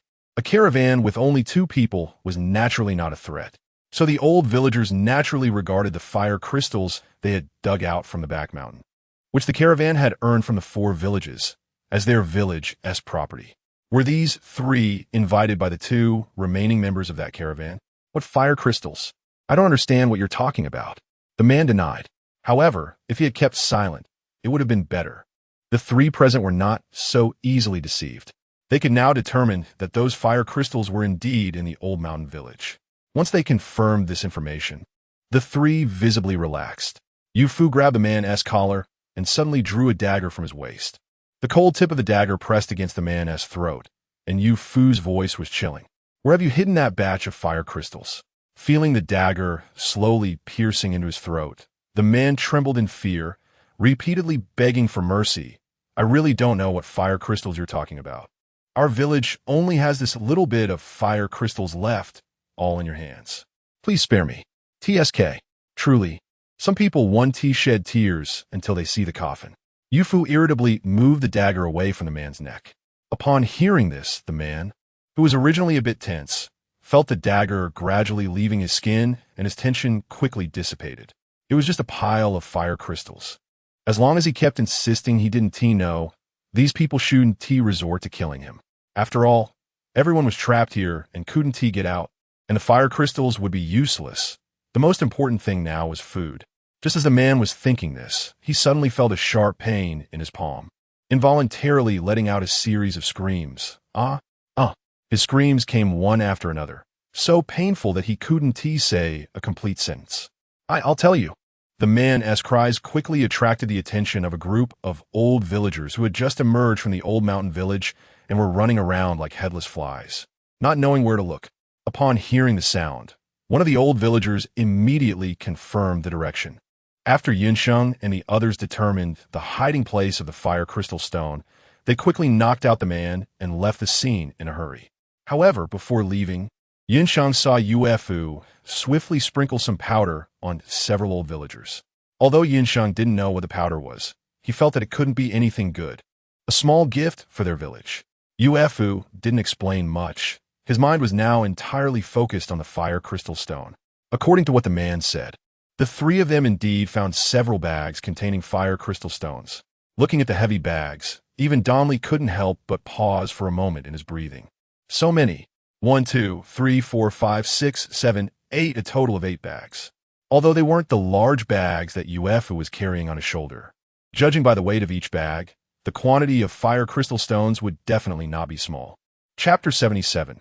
A little scared first, Sheng and Yu Fu quickly packed the bag containing the fire crystal stones into the space bag and were about to leave when they heard footsteps outside. People from Laozan village were coming. They decided to take a look first. As soon as the 3 of them peeked out, they saw several villagers from Laozan village in the front holding bone-cutting knives, axes, kitchen knives, and other weapons, marching towards them with a fierce aura. There were probably 50 or 60 of them, which was quite imposing. They arrived too quickly. The key was that so many people had come. They seemed determined to capture them at all costs. There were too many of them. Dan fraught. Although they had already obtained the fire crystal stones, it was clear that these villagers from Laozan village were not going to be easy to deal with. What to do? Sheng caught a glimpse of Yu Fu's movements, especially the familiar fireball launcher in Yu Fu's hand, and didn't seem overly tense. Since the decision had already been made, why ask them again? Let's scare them a little. Saying this, Sheng also took out something from the spatial bag that looked like a small hairdryer. What is this? Yu Fu noticed the object in Sheng's hand and couldn't help but take a closer look. He had a gut feeling that this hairdryer-like object was not simple. Danley also turned to look at the hairdryer in Sheng's hand. A flame launcher. Sheng explained while packing a lot of fire crystal stones into his 2 pockets. Although the 2 were still a bit curious about the flame launcher in Sheng's hand, he had no intention of explaining further. Hearing the increasingly close sounds, Sheng signaled for the 2 beside him to get ready, aiming the flame launcher in the direction of the sound. A flame over 10 meters long roared forward, scaring the villagers from Laoshanken who were rushing over, causing them to retreat several steps, and for a moment, no one dared to come closer. Taking advantage of the chaos, the three of them rushed out, running in three different directions. Sheng didn't have as much stamina as the two, so he directly ran towards the back mountain, because that was the closest boundary to Laoshan village. One person had already run towards the back mountain. A few villagers from Laoshan saw the direction Sheng was running in and immediately breathed a sigh of relief. Previously, if someone ran towards the back mountain, it was definitely a sign that they wanted to pass through the boundary to the desert area. Once a person entered the desert area, they completely had no way to deal with them. But now it was different. Now everyone was trapped in the flame area. Running towards the back mountain was just asking for death, wasn't it? Those two random people could just chase after him, while the rest of us go catch the other two. The mountain path was not easy to traverse, and after a lot of effort to reach the boundary closest to Laoshan village, Sheng was already quite exhausted. Just as he leaned against the boundary to rest for a moment, he heard the sound of a few villagers from Laoshan chasing after him from behind. This was a dead end. Don't think about escaping. Hurry up and hand over the fire crystal. Maybe there will still be a way out, if we have to search for it ourselves. A few of them seemed to underestimate Sheng, clearly not taking him seriously due to his apparent lack of stamina. Sheng didn't say anything, aiming the fireball launcher in the direction of the sound. And with a whoosh, a flame shot toward a few people. Fire, fire, she. Someone was so frightened that they couldn't even say a complete sentence. They never expected that the flame that had scared them so much earlier was emitted by the girl they had been chasing. If the girl had swept them with a shot, these few people would have been wiped out long ago. Thinking of this, they immediately calmed down a lot. Sheng held a super high-temperature flame gun, listening to the sounds not far away. Although the flame gun was powerful, the consumption of fire crystals was also astonishing. After using it twice, she had already used up 20 fire crystals. She quickly put on several layers of equipment, and, since time was tight, she hurriedly donned a few thick clothes. Then, she perked up her ears to listen to the sounds on the other side. It seemed like there was no movement. So Sheng fired a few fireballs in different directions, but didn't see anyone hiding, which allowed her to continue absorbing the energy from the boundary wall. A person lay 50 meters away from Sheng, hiding behind a pile of large stones, too afraid to lift his head. If he were to look up and face the flames shooting over, he would be charred, not just his face, but his whole body. Who would have thought that among the three people, the one who could shoot flames was actually this one, who looked? The reply came from another local villager beside him, an old villager named Go, who was feeling extremely frustrated. He had heard that these people were after the fire crystals, specifically the batch that had been mined by villagers from the mountain, and he had intended to come along. After all, that batch of fire crystals didn't belong to their village. If someone stole them, so be it. He didn't feel any sorrow over it. He originally didn't want to come, but there were countless eyes watching, forcing them to come along. He didn't care for himself, but he had younger siblings and parents at home. If he dared not to come, those troublemakers in the village might create problems for his family. So, reluctantly, he came. However, after arriving, Go used a bit of cunning. He brought along a few familiar villagers who also disliked the other old villagers' ways and chose to chase after someone who seemed to lack combat ability. Who would have thought? Boom, boom, boom. A few fireballs struck the stones not far from them, the red flames lighting up the surroundings. Reminiscent of the fireball rain from earlier that day, several old villagers huddled together, quietly listening to the sounds coming from the other side. Although they were far away, neither the flames nor the fireballs could harm them. Still, it was impossible not to feel nervous hearing the occasional sounds from afar. Is it perhaps quiet now? After waiting for a while, none of them heard any sounds from the other side, and one person couldn't help but feel a bit happy and spoke up. Let's wait a bit longer. Maybe they're just trying to lure us out. Chapter 78. Disappeared, although they weren't here to capture anyone. Their own safety had to come first, and it was best if no one from the village could testify against them. A group of people, led by the one named Go, heard his words and immediately crouched down again. As time ticked by, the group stationed 50 meters away still heard no sounds, and more of them began to feel doubtful. You all stay here. I'll go take a look. The man named Go crawled up from the hiding spot, and before he could take a step, someone stuffed a copper pot lid into his hands. Holding the pot lid, he nodded to the others and cautiously walked towards the direction the fireballs had come from. As he got closer, he began to feel more nervous. He held the pot lid in front of his face and neck. Even if a fireball came, it wouldn't hit any vital spots directly. Clang! The sound of the copper pot lid hitting the boundary wall startled him, and he realized he had reached the end of the path. Where's everyone? The man walked around the boundary wall, but found no one.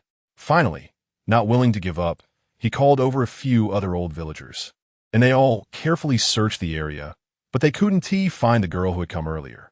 Did that girl just disappear? Could it be? One old villager looked at the boundary wall in front of them, but he didn't finish his sentence. The news that they were completely trapped in the fire zone had come from those people, but who knew if what they said was true? If those people were just trying to trick them, then it was possible that the girl had escaped from here. While this person thought simply, another old villager nearby thought more complicatedly. Is she hiding? Did she slip down the mountain while we weren't paying attention? She couldn't have truly exited from here. Could she? Even if she did, regardless of whether the fire zone is closed off or not, we are destined to be trapped here and can't confirm anything. It's you. Upon seeing the person's face clearly, Sheng let out a slight sigh of relief and smiled at him. The person was none other than the man who had been woken up by her when she first came to the desert area. Sheng remembered how the crowd around her had automatically made way for this man, indicating he was not ordinary. You have quite the nerve. The man grabbed Sheng's arm and didn't let go, pulling her aside. Sheng was confused and was about to struggle when she noticed several scrutinizing gazes around her. Those observing her clearly recognized her, and their eyes were all fixed on her. If it weren't for some reason, they probably would have rushed over by now. Where are you taking me? Sensing the unusual scrutiny from those around her, Sheng symbolically struggled a couple of times, her fingers quietly gripping two flying daggers. This weapon was summoned by her and could be used an unlimited number of times. As for the high-temperature flame gun, she decided not to take it out for the time being. If something unexpected happened, the fireball in her left hand would be enough to handle it. A slightly quieter place. I want to ask you a few questions. Don't worry, I mean you no harm. With your abilities, those people can't do anything even if they want to. The man spoke in a nonchalant tone, making Sheng feel even more uneasy. From the man's tone, it seemed he knew she was quite powerful. However, it appeared he hadn't revealed much in front of these people. Suddenly, Sheng seemed to think of something. The only time she had slightly exposed her strength was the night before last. Could it be related to that incident? When Sheng thought of these people, the man had already twisted and turned to shake off the ones behind him, bringing her to a secluded corner. Sheng looked around and found the scenery increasingly familiar. Wasn't this the place where she had hidden that day? This was really... If they managed to trade for fire crystals but got trapped in the flame area, then those fire crystals would be of no use to them. So we want to entrust you to help us trade for a batch of fire crystals. Of course, you can state any conditions you have. As long as it is something we can do, we will certainly not refuse. Speak quickly, and Sheng, having heard about the situation in the snowfield area, could understand the man's feelings at this moment. However, it is possible. But right now, even if I take that pair of supplies over, I may not be able to trade for many fire crystals. Then, Sheng first mentioned the news about the sharp decrease in the number of fire crystals in the flame area, and then said that before she arrived, a merchant team had already made trades with 3 villages in succession. She did not know if there were any remaining fire crystals in those villages. But even if there were, they probably wouldn't be many. Is what you said true? If it were only the latter, the man might believe it. But how could there be no fire crystals in the flame area? It's true. I happened to be with them mining stones all morning, and we only managed to get 1 fire crystal. I found the efficiency too low, so I went to lie down in the tent. As a result, over the next few days, the number of fire crystals decreased more and more, and in the end, an entire village could only mine 1 in a whole day, sometimes even getting nothing at all. Sheng clearly would not reveal more information, but just informing the man about the sudden decrease in fire crystals in the flame area was acceptable. Thank you for telling me this. If possible, I still hope you can help us trade for some fire crystals. The man was obviously still not giving up. Or rather, they had no other choice. If they couldn't trade for fire crystals, many people would only face death when the next cold wave hit the snowfield area. Even if they could only trade for dozens or hundreds, it would still help some people survive. Chapter 79. Deliver a message, then help me deliver a message to the other disaster areas. Sheng didn't know whether the other 3 villages could still collect fire crystals, and she didn't make any requests that were too difficult to fulfill. The man had not expected Sheng to make such a request. After being stunned for a moment, he then said seriously, "What message?" "Just deliver." Sheng briefly conveyed the message, and although the man didn't understand her intention, he had no hesitation in agreeing, since simply passing on the information could get Sheng to help them collect fire crystals. He nodded and said, "Okay." The two reached a verbal agreement, and the man led Sheng to their camp near the inn. The camp consisted of more than a dozen large tents, all inhabited by people from the Snowfield district. They had come here specifically to exchange for fire crystals in anticipation of the upcoming cold wave in the Snowfield district. After learning that entry and exit were restricted in the Flame district, the group had been camped here without daring to go in. The man took Sheng directly to one of the tents. The people inside the tent seemed to be asleep, and the man shouted several times from outside, but received no response. Finally, losing patience, he lifted the curtain and entered. Before long, the tent was filled with rustling sounds. It was unclear what the man discussed with the people inside, but shortly after, he emerged. Following him was a seemingly lazy man who first glanced at Sheng and then looked at the man beside him, seemingly in disbelief. "Really? How did you find her?" The man didn't explain, and the other didn't press the issue, keeping his attention on Sheng.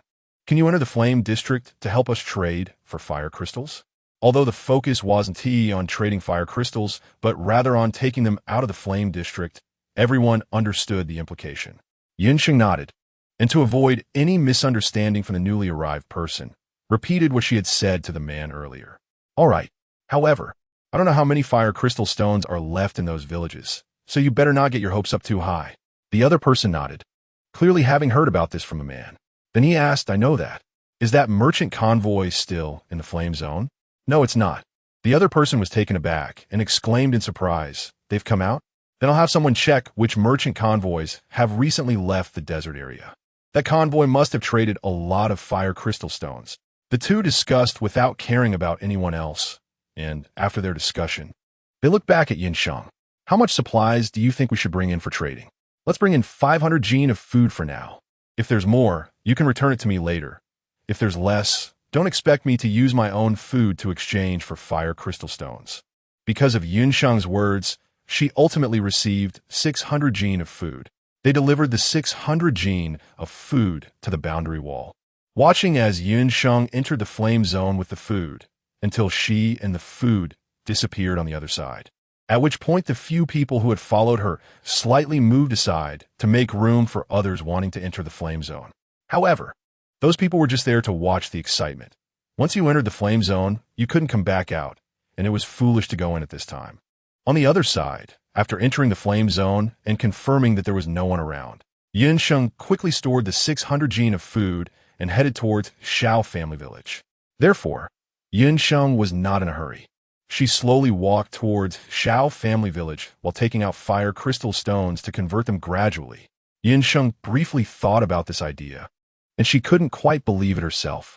Then she saw a frizzy head poking into the tent, and soon the entire body squeezed in. For a moment, although she had great confidence in Shan Li's combat abilities, Jin Yuan couldn't help but feel worried and ran over. Yin Sheng took a sip of water to moisten her throat. Without her holding them back, the speed of those two should make it hard for anyone to catch up. Plus, both of them were quite strong, so there was no need to worry about safety. It had only been 7 hours since Yun Sheng and the others left. It seemed she had underestimated Yun Sheng's speed. Of course, it was because I took a shortcut after sleeping until 1 in the afternoon. The overwhelming fatigue that had engulfed her finally disappeared, but the little food she had eaten in the morning was almost digested. A few people woke up hungry and made a noisy lunch. Feeling the food gradually accumulating in their stomachs, their expressions improved and their eating slowed down. Since they were well rested and had nothing urgent to attend to, they took their time with this meal. However, thinking about the fire crystals they would be dividing later, they didn't eat too slowly. By around 2 o'clock, they all gathered in the Jean family's tent. There were a total of 8 bags of fire crystals, 2 bags for each of the 3 people, and the remaining 2 bags were divided into thirds, still evenly split among the 3. Fortunately, thanks to Sheng's flame launcher, the 2 were able to buy enough time and avoid too much entanglement with the people from Laoshankin. Although they left first and didn't witness Sheng's escape, they could guess what method she used since she arrived earlier and looked like she hadn't expended much energy. Earlier, the flame zone was not like it is now. Chapter 80. Is the weapon for sale? Unfortunately, now only Sheng could utilize this feature. What is that thing you have that can shoot flames? After everyone was full and had divided the fire crystals, Danley suddenly asked Sheng. As soon as Danley mentioned it, Yufu also remembered. The flames shot out by that thing reached over 10 meters, much more powerful than the fireball launcher in his hands, which had completely intimidated the people from Laoshankin. Of course, if it weren't for the time and place being wrong, Yufu and Danley would definitely have wanted to take a closer look. What can shoot flames? Seeing everyone looking at Sheng, the boy also showed curiosity. It's a high-temperature flame gun, similar in principle to a flamethrower. It converts the energy contained in fire crystals into flames. Is it an offensive weapon? What is its performance and energy conversion rate with fire crystals? Jin Yuan thought this was a weapon developed by someone with strength, which is why he asked. After all, the Jin family was researching this. However, the direction of the Jin family's research wasn't weapons, but focused on production and daily life. Of course, it wasn't that they had no weapons, but the attack effects of the weapons they produced were somewhat lacking. It is an offensive weapon, but I haven't tested the exact conversion rate, so I don't know. Although it requires quite a bit of fire crystals each time, it is still worth it based on its effects. After all, firing once consumes 10 fire crystals. If the results weren't satisfying, she wouldn't keep the flame launcher for herself. Can I see it? The boy looked at Sheng with anticipation. Among the 4, he was the only one who hadn't seen it. However, just from the descriptions of the 2 beside him, he was already quite excited. If a faction could produce such a weapon, why wait for their own research? Why not just buy a ready-made one from someone else? Sure, give me 10 fire crystals, and I'll show you once. Knowing that this was the amount of fire crystals needed for one use of the flame launcher, the boy immediately nodded and counted out 10 fire crystals for Sheng. In front of the others, Sheng directly stuffed the 10 fire crystals into the energy storage chamber of the flame launcher. And then the flame launcher emerged from the stone cave and arrived at the entrance. Jin Yuan was the most excited, following closely beside Sheng and even wanting to personally try it. But Sheng naturally did not agree. A flame as thick as an arm shot out, extending over 10 meters before stopping. Just then, a few people from Xiaojia village came out and were stunned in place upon witnessing this scene. If they hadn't seen the flames coming from something in Sheng's hand, they would have thought something had happened in the flame zone. What is that? The people from Xiaojia village stared at the object in Sheng's hand, their shock lingering for a long time. Meanwhile, Jin Yuan, who had witnessed the power of the flame launcher, could see nothing else. Is this weapon for sale? Although it required 10 fire crystals each time, its significant effect was undeniable. Not for sale, Sheng shook her head and then added, at least not for now. Hearing there was still a chance, the boy immediately perked up. When you decide to sell it, consider our Jin family first. I can guarantee the price will definitely not disappoint you. Yuifu, Azide, was also eyeing it greedily. Although he had a fireball launcher, it couldn't compare to the high-temperature flame gun in Sheng's hand. Of course, the consumption of fire crystals by this high-temperature flame gun was also enormous, given that the flame zone no longer produced fire crystals. Even the fireball launcher in his hand would become quite difficult to use in the future. So, although he was very tempted, Yufu still refrained from impulsively expressing his interest in the high-temperature flame gun. Sure, Sheng nodded without hesitation this time. After all, if one day she decided to sell the high-temperature flame gun, selling to anyone was the same. The Jin family probably valued not just the performance of the flame gun, but also the hidden value it represented. This meant that selling the high-temperature flame gun to the Jin family might bring more benefits to Sheng than selling it to anyone else. So there was no reason for her to refuse. Of course, all of this depended on when Sheng no longer wanted the flame launcher. After experiencing the power of the high-temperature flame gun, the young master of the Jin family seemed even more fixated on the object in Sheng's hand. Unfortunately, Sheng currently had no intention of parting with it, leaving the young master to eagerly bite into fruit to vent his growing impatience. Sheng went to inquire with the people from Shao family village about the situation in several other villages.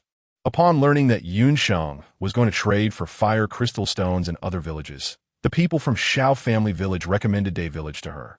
Although De village is not particularly close to Shao family village, it can be said that it is not far either. However, if we consider which of the remaining villages in the Yinhua district has a higher possibility of having more fire crystal stones, I believe De village is more likely. Then, the people from Shao family village analyzed the situation of nearby villages, including De village, Daxiang village, and the Old Mountain village and Liushi village on either side of Shao family village. In the end, Sheng also felt that it would be better to first go to De village to see the situation. If she couldn't trade for fire crystal stones in De village, she would then head north to Daxiang village. Although not everyone in Xiaojia village witnessed the scene of Sheng shooting flames at the entrance of the cave during the day, by the end of the day, it was safe to say that those who needed to know were aware of it. Therefore, no one in Xiaojia village found it inappropriate for Sheng to go to Dahu village alone. Given the power of that flame, even a dozen people stacked together wouldn't be able to block it. If anyone were to provoke Sheng, it would surely be their misfortune.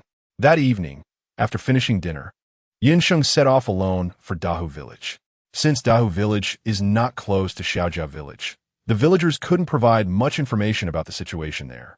However, two children from Daoxiang village offered Sheng a few bits of information, although none of it was good news.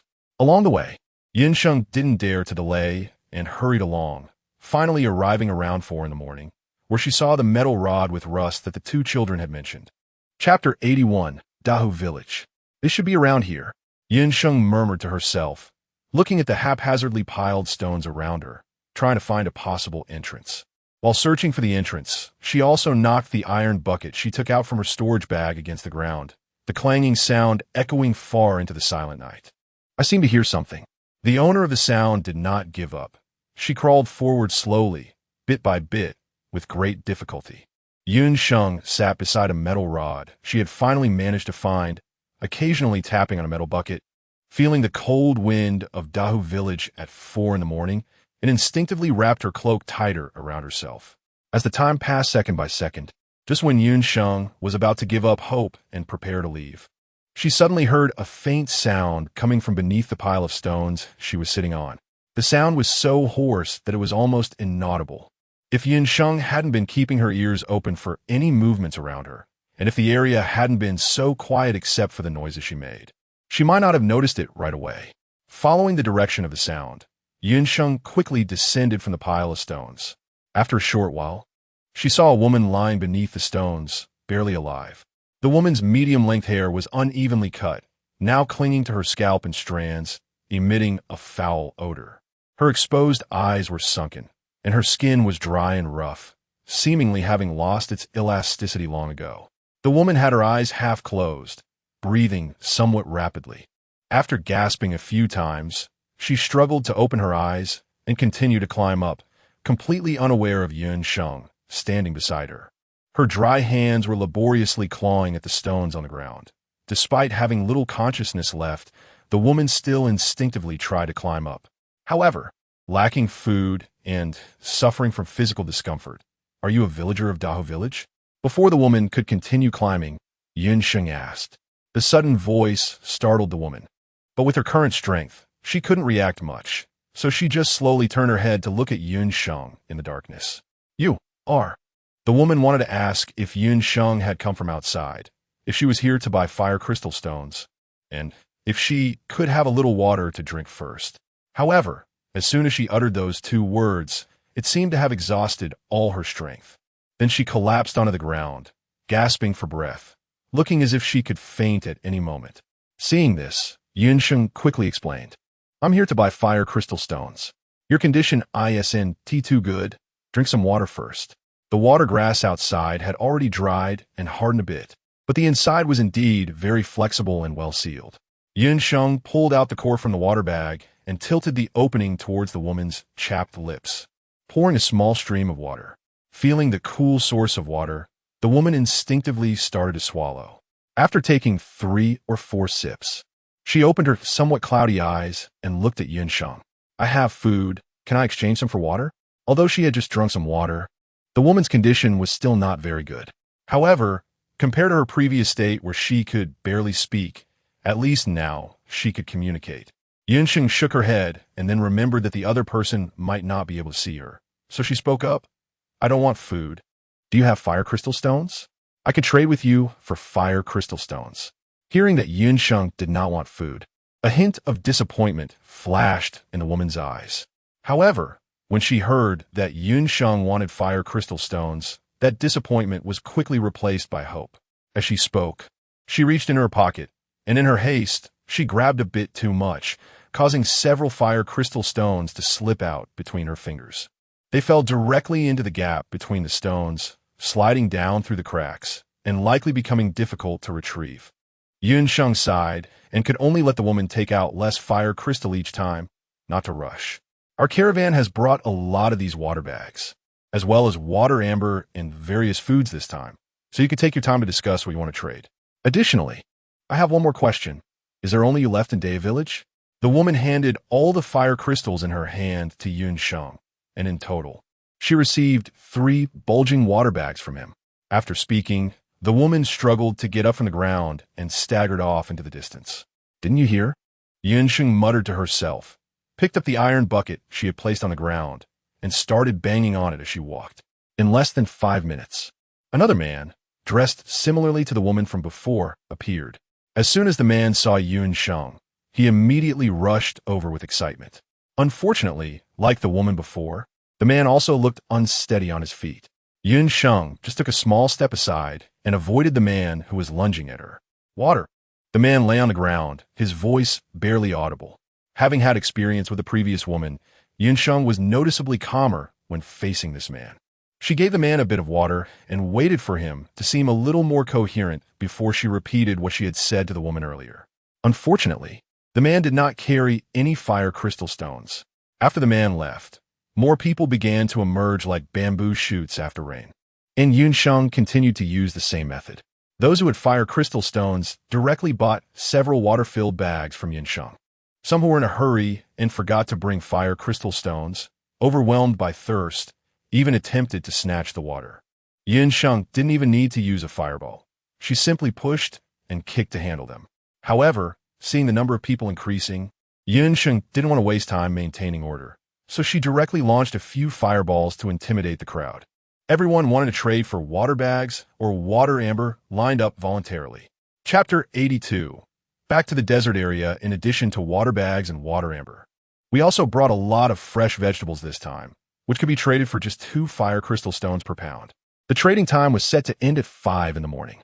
Since they needed to leave before sunrise, Sheng specifically allowed herself some extra time.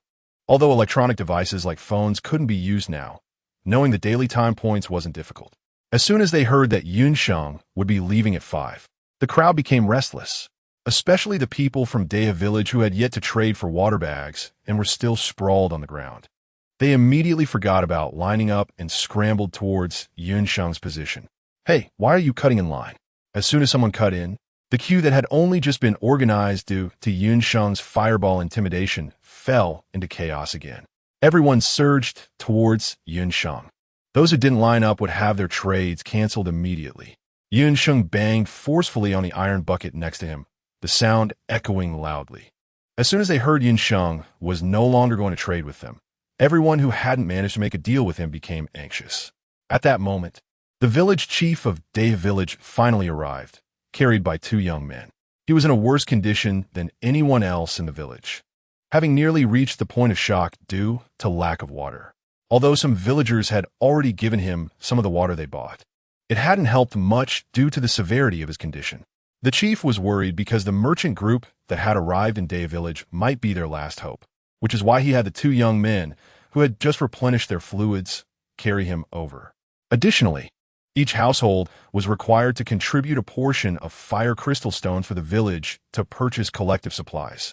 As the chief spoke, the queue, while still anxious, became noticeably more orderly. Just as the chief had said, each villager who came to Sheng could only buy 2 water bags and had to leave immediately after. Before long, the once-long line had reached its end. Sheng glanced at the time. There was still more than 20 minutes until 5 o'clock. This meant that in just a little over 10 minutes, the villagers had already secured 2 water bags each. After all, while the water in those bags was substantial, it was clearly not enough for them to last long. Having experienced the taste of water scarcity, they naturally wanted to stock up more.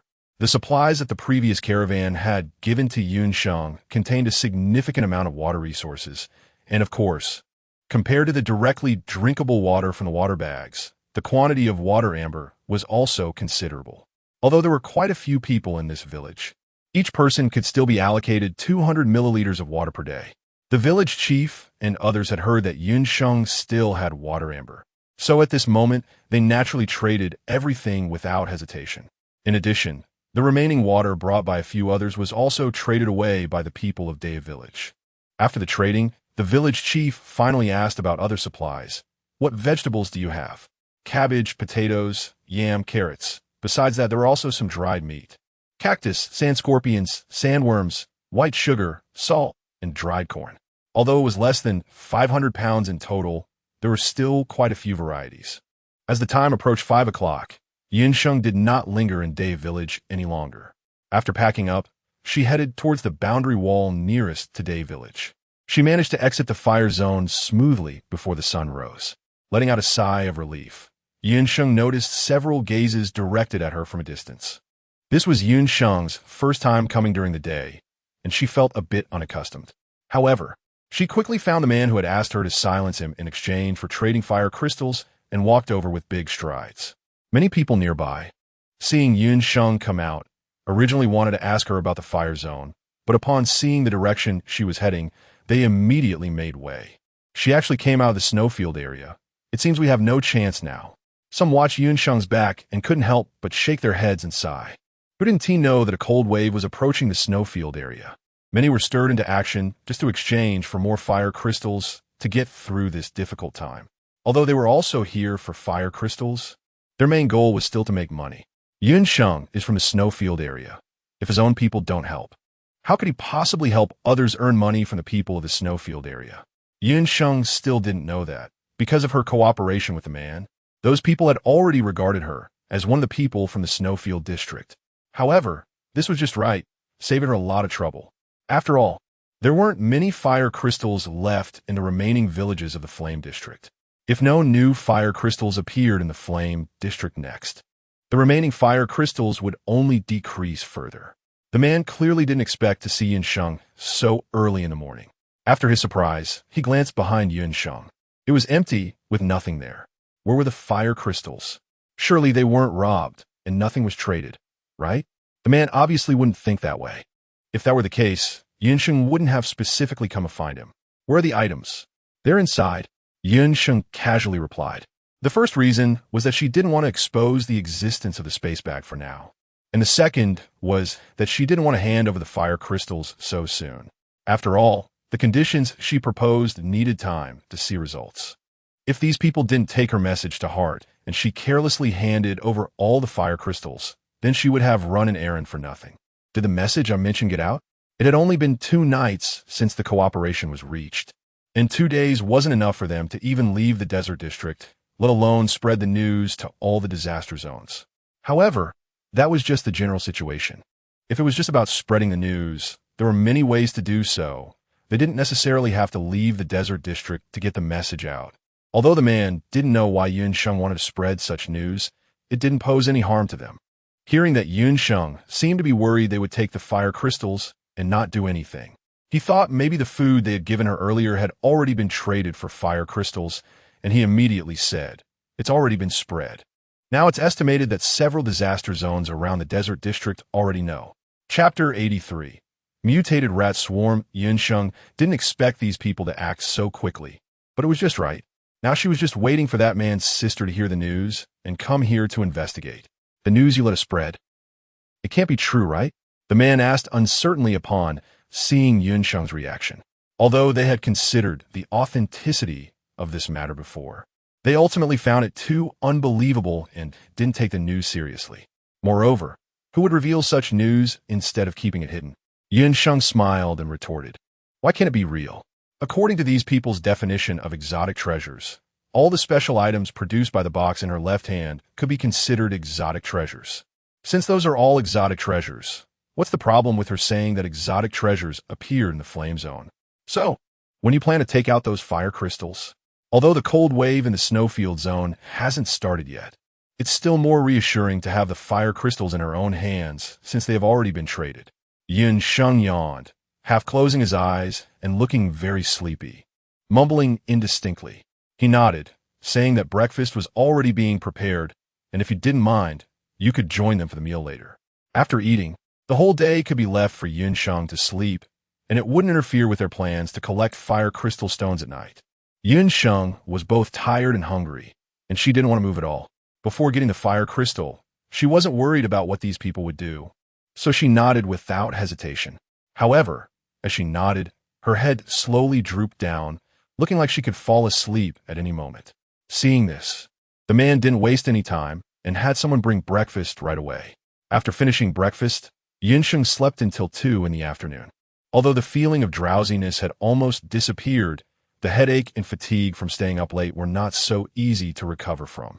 Just a few days ago, she had gone through this, and she had said she would never stay up all night again, but unexpectedly, just a few days later, Sheng's mind was still a bit foggy.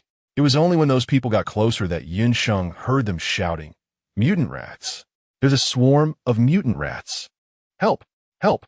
Sheng quickly looked behind a few people and saw a group of furry creatures, almost the same color as the yellow sand below, rapidly closing the distance to the runners ahead. Suddenly, one of the running individuals slipped and tumbled several times on the yellow sand. Upon noticing that their companion had fallen behind, someone in the front immediately fired a few shots at the swarm of mutated rats chasing from behind. Although the gunshots created some deterrence against the mutated rats, their numbers were simply too overwhelming. The spot where the fallen rats lay was quickly filled by new mutated rats, rendering the effort nearly ineffective. The person clearly understood that if he couldn't outrun the swarm of mutated rats, he would be at their mercy. Therefore, he made no unnecessary movements and scrambled to his feet, rolling and crawling forward. However, that fall quickly closed the distance between him and the swarm of mutated rats, and soon a group of rats, about 10 to 20 centimeters long, surged forward, followed by screams of agony. Sheng only realized what had happened amidst the screams of that person. Although he had heard Jin Yuan mention the mutated animals in the Wailing Forest before, this was still the first time he saw them, and it was quite a sight to behold so many at once. Even if these were not mutated animals, but just ordinary mice, such a dense swarm would be enough to make anyone's scalp tingle. The swarm of mutated rats quickly spread from the person who had fallen, continuing to chase after the few people fleeing ahead. A few others, like Sheng, who were wandering outside, immediately noticed something was wrong and went to inform other members of their team. With so many mutated rats, no single team could handle them. Fortunately, there were enough teams recently in the desert area, and everyone united, so the swarm of mutated rats couldn't act too wildly. However, the few people who were a bit slow to react weren't foolish. Staying here would only mean being torn apart by the mutated rats. So soon, the already dwindling number of people vanished without a trace. Only Sheng remained standing in place, seemingly holding a long spear about half a meter in length. The few people being chased by the mutated rats saw the others they had finally spotted disappear in the blink of an eye, and the glimmer of hope in their hearts quickly dissipated along with the group, their spirits sinking to the bottom. They ran at full speed, quickly overtaking Sheng as they continued forward, although this only bought them a few more seconds of life. If they didn't deal with the swarm of mutated rats behind them, they would eventually be caught and consumed. But as long as they could delay their death by a few seconds, perhaps those few seconds would bring the supporting team, and they wouldn't give up. Behind them, Sheng quickly pulled out a handful of fire crystal stones and stuffed them into a high-temperature flame gun, waiting for the swarm of mutated rats to come closer. As soon as they did, the ultra-high-temperature flames erupted from the gun's muzzle, a flame nearly 20 meters long, with a temperature reaching 800 degrees. Instantly created a vacuum zone in the swarm of mutated rats. However, aside from the area where Sheng was, the mutated rats nearby that weren't affected by the flames continued to chase the fleeing people relentlessly. The distance between both sides grew closer, and there was still some unwilling to give up who fired a few shots backward, although those shots would only take out a few mutated rats. And compared to the massive swarm behind, it was insignificant, but what did he see? A fire snake, over 10 meters long, twisted its agile body, dancing wildly within the swarm of mutated rats with an unstoppable momentum. Wherever the flame tongue passed, a vacuum zone instantly formed among the mutated rats, and those mutated rats were directly burned into gas and disappeared. Chapter 84. Resolve. Yes, it's the chosen one. One person stammered, forgetting to pull the trigger on his gun. Fortunately, his legs hadn't forgotten to run forward. Otherwise, even with Sheng's powerful weapon, it would be hard to ensure the safety of these people. Someone nearby, hearing their companion's voice, immediately brightened up. Where is the chosen one? Although not all chosen ones are exceptionally strong in combat, those who dare to appear at this time surely have some skills. As long as the chosen one could help them hold off the mutated rats, their lives could be saved. Of course, even the chosen one might not be able to handle so many mutated rats. However, facing the swarm of mutated rats together with the chosen one was still better than the current situation. Look behind. Someone noticed their companion's unusual reaction and turned to look back, only to see amidst the blazing flames, the mutated rats chasing them visibly vanishing in the fire. Wherever the flames went, not a single mutated rat escaped. In just a couple of breaths, the previously dense swarm of mutated rats behind them was reduced by half. The remaining mutated rats mostly clustered closer to the few people, making it difficult for Sheng to take action. What kind of flames are these? They're too powerful. One person ran directly behind Sheng. With his flame weapon present, nowhere was safer than being behind Sheng. Sheng glanced at the few people rushing toward her, while the flamethrower in her hand continued to target the remaining mutated rats. With fewer people in front to interfere, the flames in Sheng's hand swept through directly, and soon, half of the remaining mutated rats completely disappeared in the fire. The few people standing behind Sheng were left dumbfounded, and it took them a while to remember to thank her for saving their lives. Sheng scanned a few people one by one, patted the flame launcher in her hand, and her expression showed no change. As you can see, my weapon is powerful, but it consumes fire crystals. I used quite a few fire crystals to save you earlier. At this point, several people already knew what Sheng was going to say. However, they had come for the fire crystals, and before they even reached their destination, they were targeted by a group of mutated rats. The supplies they brought were left behind halfway, and they didn't even know if they were still there. Now, they had nothing for Sheng. Oh wait, they had nothing at all. But it was also true that Sheng saved them. Seeing that everyone was lowering their heads and not speaking, the muzzle of the flame launcher in Sheng's hand inadvertently shifted to the side. As soon as the few people saw this, they immediately ran behind Sheng in fear. She probably wouldn't wait any longer. Sheng looked at the group of people who were anxiously trying to explain. Although the situation was urgent at that time, and there was no room for her to think too much, seeing how these people behaved after being rescued, she felt that she hadn't saved the wrong people. Sheng shook the flame thrower in his hand, giving a slight warning to a few people. You won't be able to get out once you enter the fire zone, and yet you all seem so fearless. Forget about the fire crystal. Didn't you bring supplies? Do you have any water amber or water bag grass inside? Sheng said that these two items are essential supplies for long journeys. Although their team is small, they have prepared these things. As soon as they heard Sheng's words, several people immediately nodded and said, Yes, yes, are these what you need? Sheng nodded and glanced at a group of people who were either scared by the flamethrower or the swarm of mutated rats, raising an eyebrow. What's this? Do they think she's asking for too little? Although the few people didn't understand Sheng's thoughts, they instinctively felt a sense of crisis. Seeing Sheng's unusual expression, one of them spoke up, we can give you all the water bags and water amber we brought this time. Could you please come with us? Their voice got smaller and smaller. After all, they had to abandon their supplies and flee because they were targeted by the swarm of mutated rats. They still didn't know what happened to those supplies. Sheng was not afraid of these people playing tricks, but she was currently on the territory of the Snowfield District. She worried that if the people from the Snowfield District came out later and couldn't find her, they might panic upon hearing about the mutated rat swarm. Before Sheng could head towards the Snowfield District's territory, she saw a large group of people approaching from a distance, each armed with weapons. As they got closer, Sheng recognized several familiar faces. They were people from the Snowfield District with whom she had just shared a meal not long ago. It seemed that those who had left earlier had already informed others about the mutated rat swarm appearing here. Wasn't it said that a mutated rat swarm had appeared here? Where was it? A group of people rushed over in a hurry, panting, fearing that if they were even a moment late, the mutated rats would start running amok, causing them losses, and the scattered mutated rats would be even harder to exterminate. They hurried there without pausing, their hearts racing. But where was the mutated rat swarm? It seemed like someone over there. Let us go ask.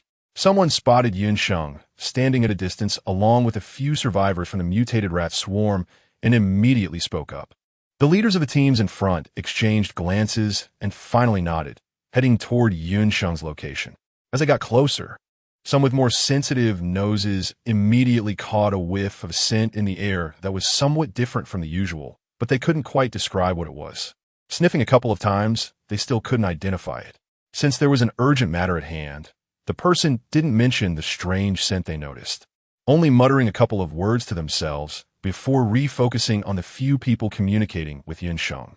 The first to speak was the captain of a small team that Sheng had never seen before. The captain's gaze first fell on the flamethrower in Sheng's hands, examining it carefully before speaking. We received news that a group of mutated rats had been spotted here earlier. Have you few been here the whole time? Did you see the rat swarm pass by? Although he asked this, the several teams already had their own conclusions in mind. If a large group of mutated rats had indeed appeared here, and Sheng and her companions were coincidentally nearby, they would not be standing here safe and sound as they were now. So, the real situation was likely that a few who went to report had been sunbathing for too long and had hallucinated. The mutated rat swarm had never appeared at all. Chapter 85. Spreading the news upon hearing the words mutated rats. The pupils of a few who had just escaped a disaster instantly trembled uncontrollably. They took turns recounting what had happened earlier, seemingly still a bit excited, to the point that their sentences were jumbled, and it took quite a while to clarify things. However, it was clear that the people rushing over did not fully believe what these individuals were saying. Talk of a chosen one, and that the mutated rats had already been dealt with. Even if there was a chosen one, it would be impossible to resolve a swarm of mutated rats in such a short time.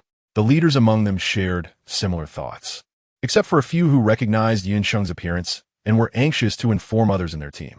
Sheng is now their precious gem, and they still need to rely on Sheng to trade for fire crystal stones in the flame fire zone. If anything happens to Sheng, what will they do in the snowfield zone?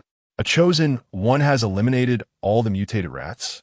A few people's gazes swept across the face of the one who spoke, finally landing on Sheng's face. It seemed that Sheng's youthful appearance and lack of strong combat aura made them even more skeptical. However, someone still asked, "Are you the chosen one who eliminated all the mutated rats?" In their eyes, it was certainly a lie that Sheng could eliminate all the mutated rats alone. As for whether Sheng is a chosen one, that was hard to say. A group of people rushed over in a hurry, only to find nothing, inevitably feeling mocked, which made their tempers a bit worse. Of course, there were still many people who were watching and waiting. Sheng furrowed her brows and nodded. "It's me."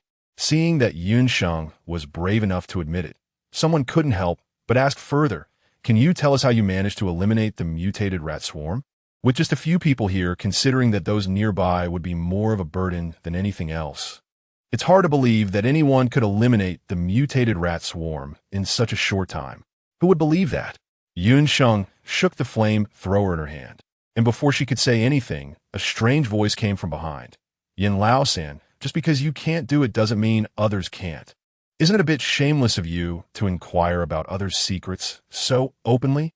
As the voice fell, the man's face turned ashen. Seeing this, a person beside him immediately explained, "Captain Zhao, what you said isn't right.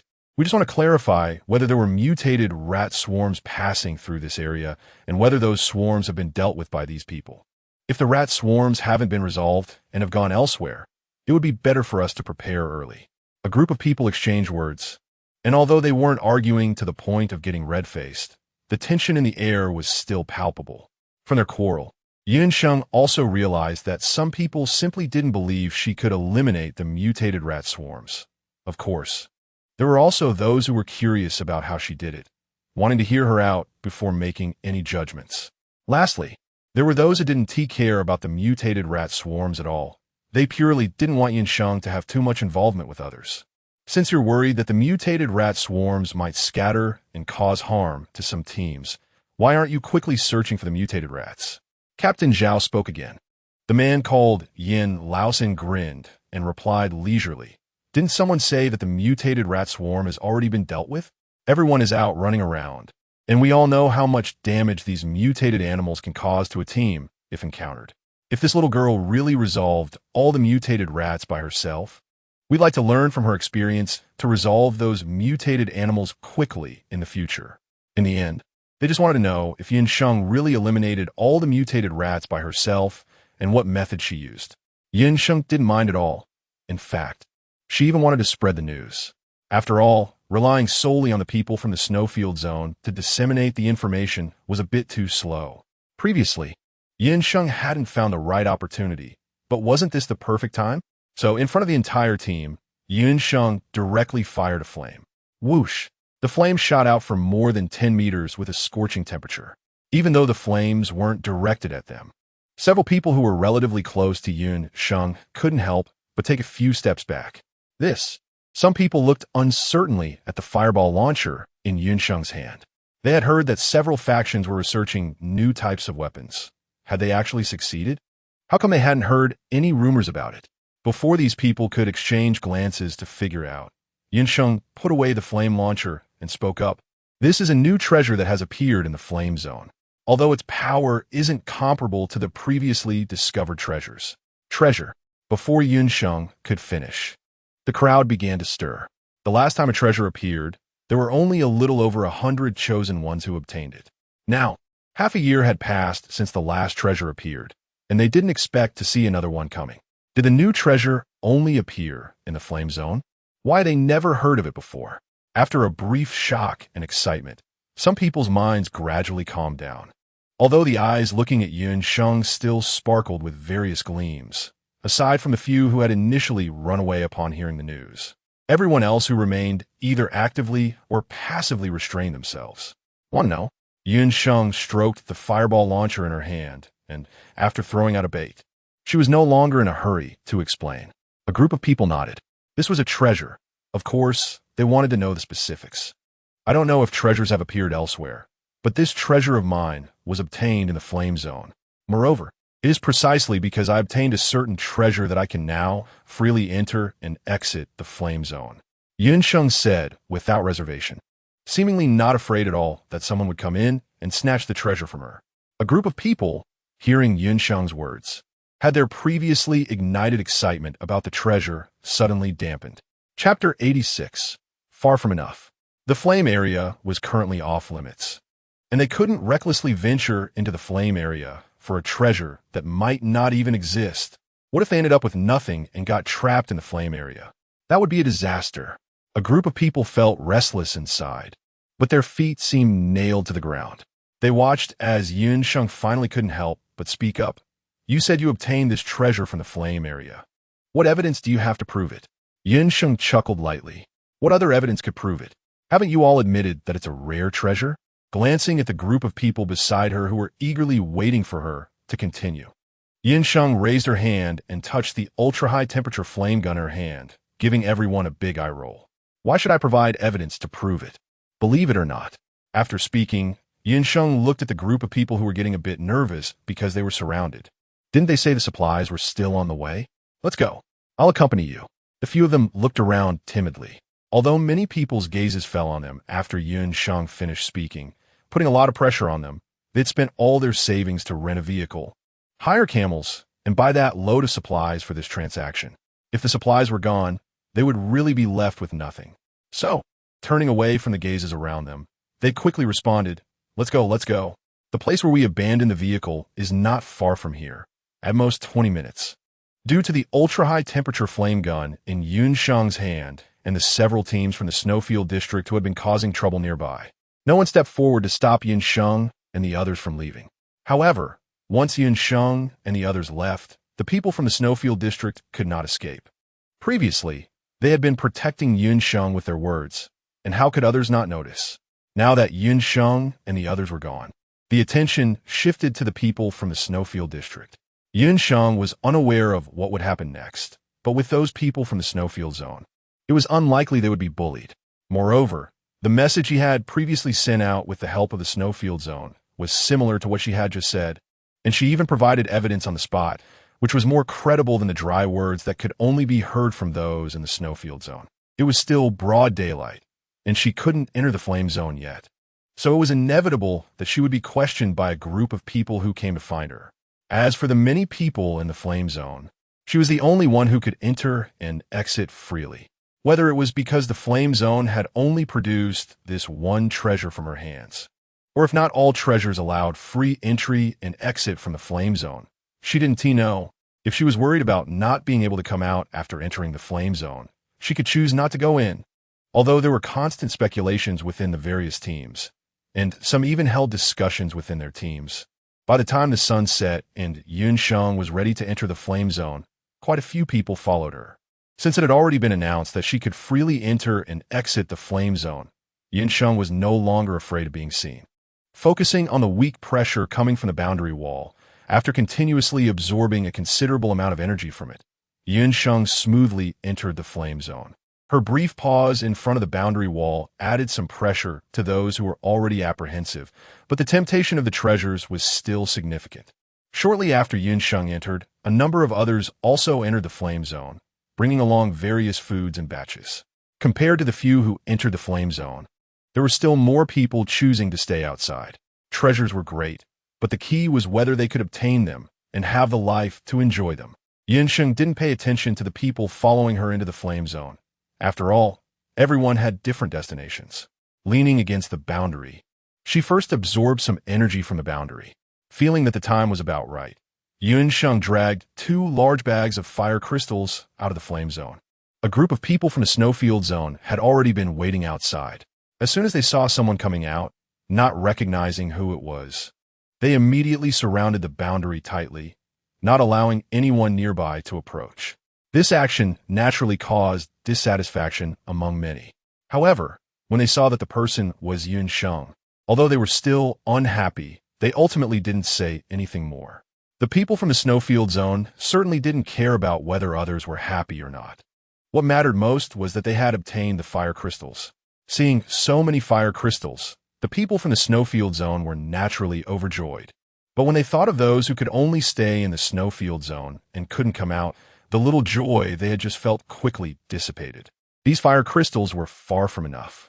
They still didn't know to what extent the cold wave would drop this time, but the last cold wave had claimed many lives.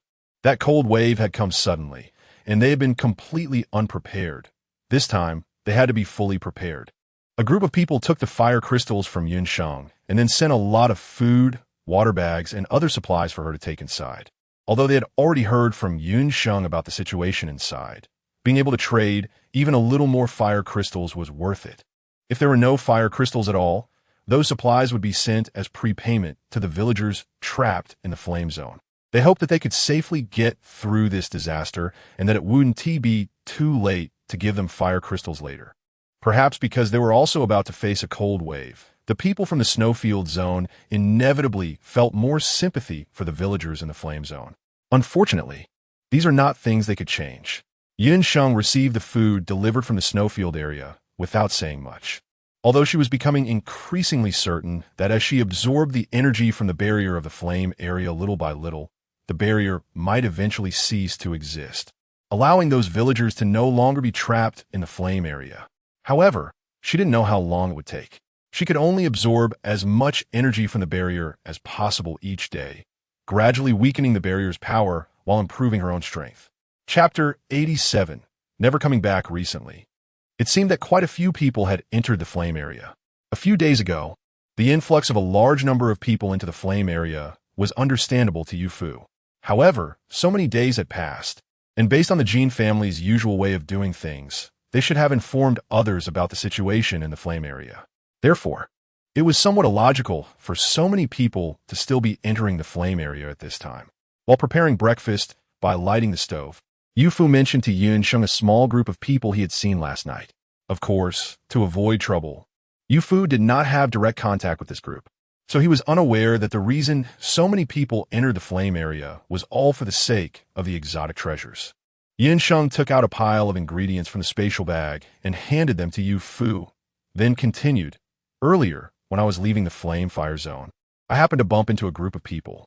Many believe that the Gene family was deliberately spreading rumors to prevent people from entering to trade for fire crystal stones. That same night, quite a few people entered the flame fire zone. Also, not long ago, I used a rare treasure in front of these people, and some heard about the appearance of rare treasures in the flame fire zone, so it's likely that more people have come in gradually." Sheng recounted the situation of these people entering the fire zone, and how to treat them depends entirely on themselves.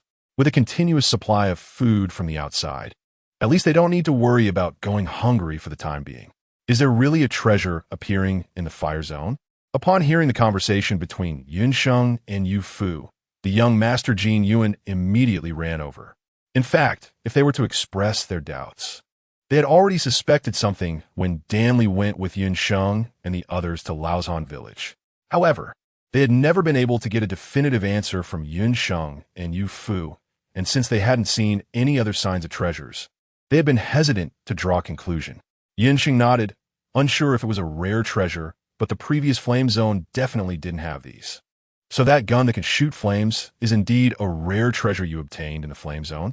He had thought it was some new type of weapon developed by a certain force.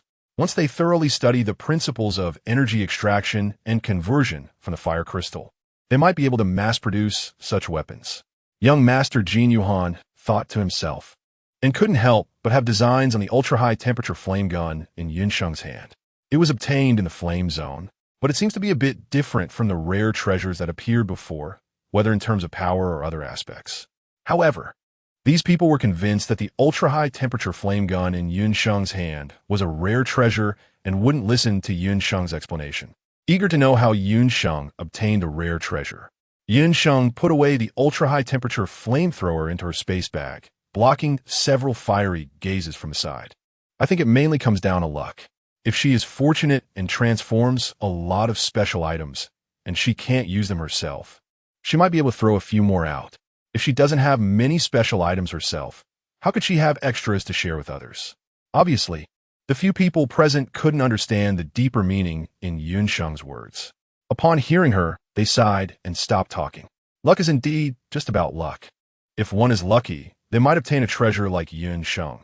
If not, they can only watch others use treasures. But previously, there had only been a few treasures in the entire world, and this small flame region probably had. Compared to the two members of the Gene family, who clearly had little hope in their eyes, Yufu's gaze towards Sheng was much more straightforward. An ultra-high temperature flamethrower, plus the water bag from before, was just what Yufu could confirm. Perhaps Sheng had some unknown treasures on her as well. What kind of luck would it take to simultaneously obtain so many treasures? If Sheng were merely lucky, Yufu definitely wouldn't believe it. Moreover, among so many people trapped in the flame region, only Sheng could freely enter and exit, which further indicated her uniqueness. Perhaps her ability to move freely in and out of the flame region was related to a certain treasure she possessed. Although Yufu already had various speculations about Sheng in his heart, these speculations tormented him so much that he couldn't enjoy food or sleep well these past few days.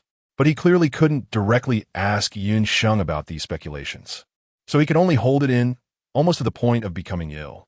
Yufu felt unsettled, occasionally turning to glance at Sheng, looking as if he wanted to say something but couldn't. Sheng pretended not to see and took out a pile of dried fruits from her spatial bag, placing them on the table.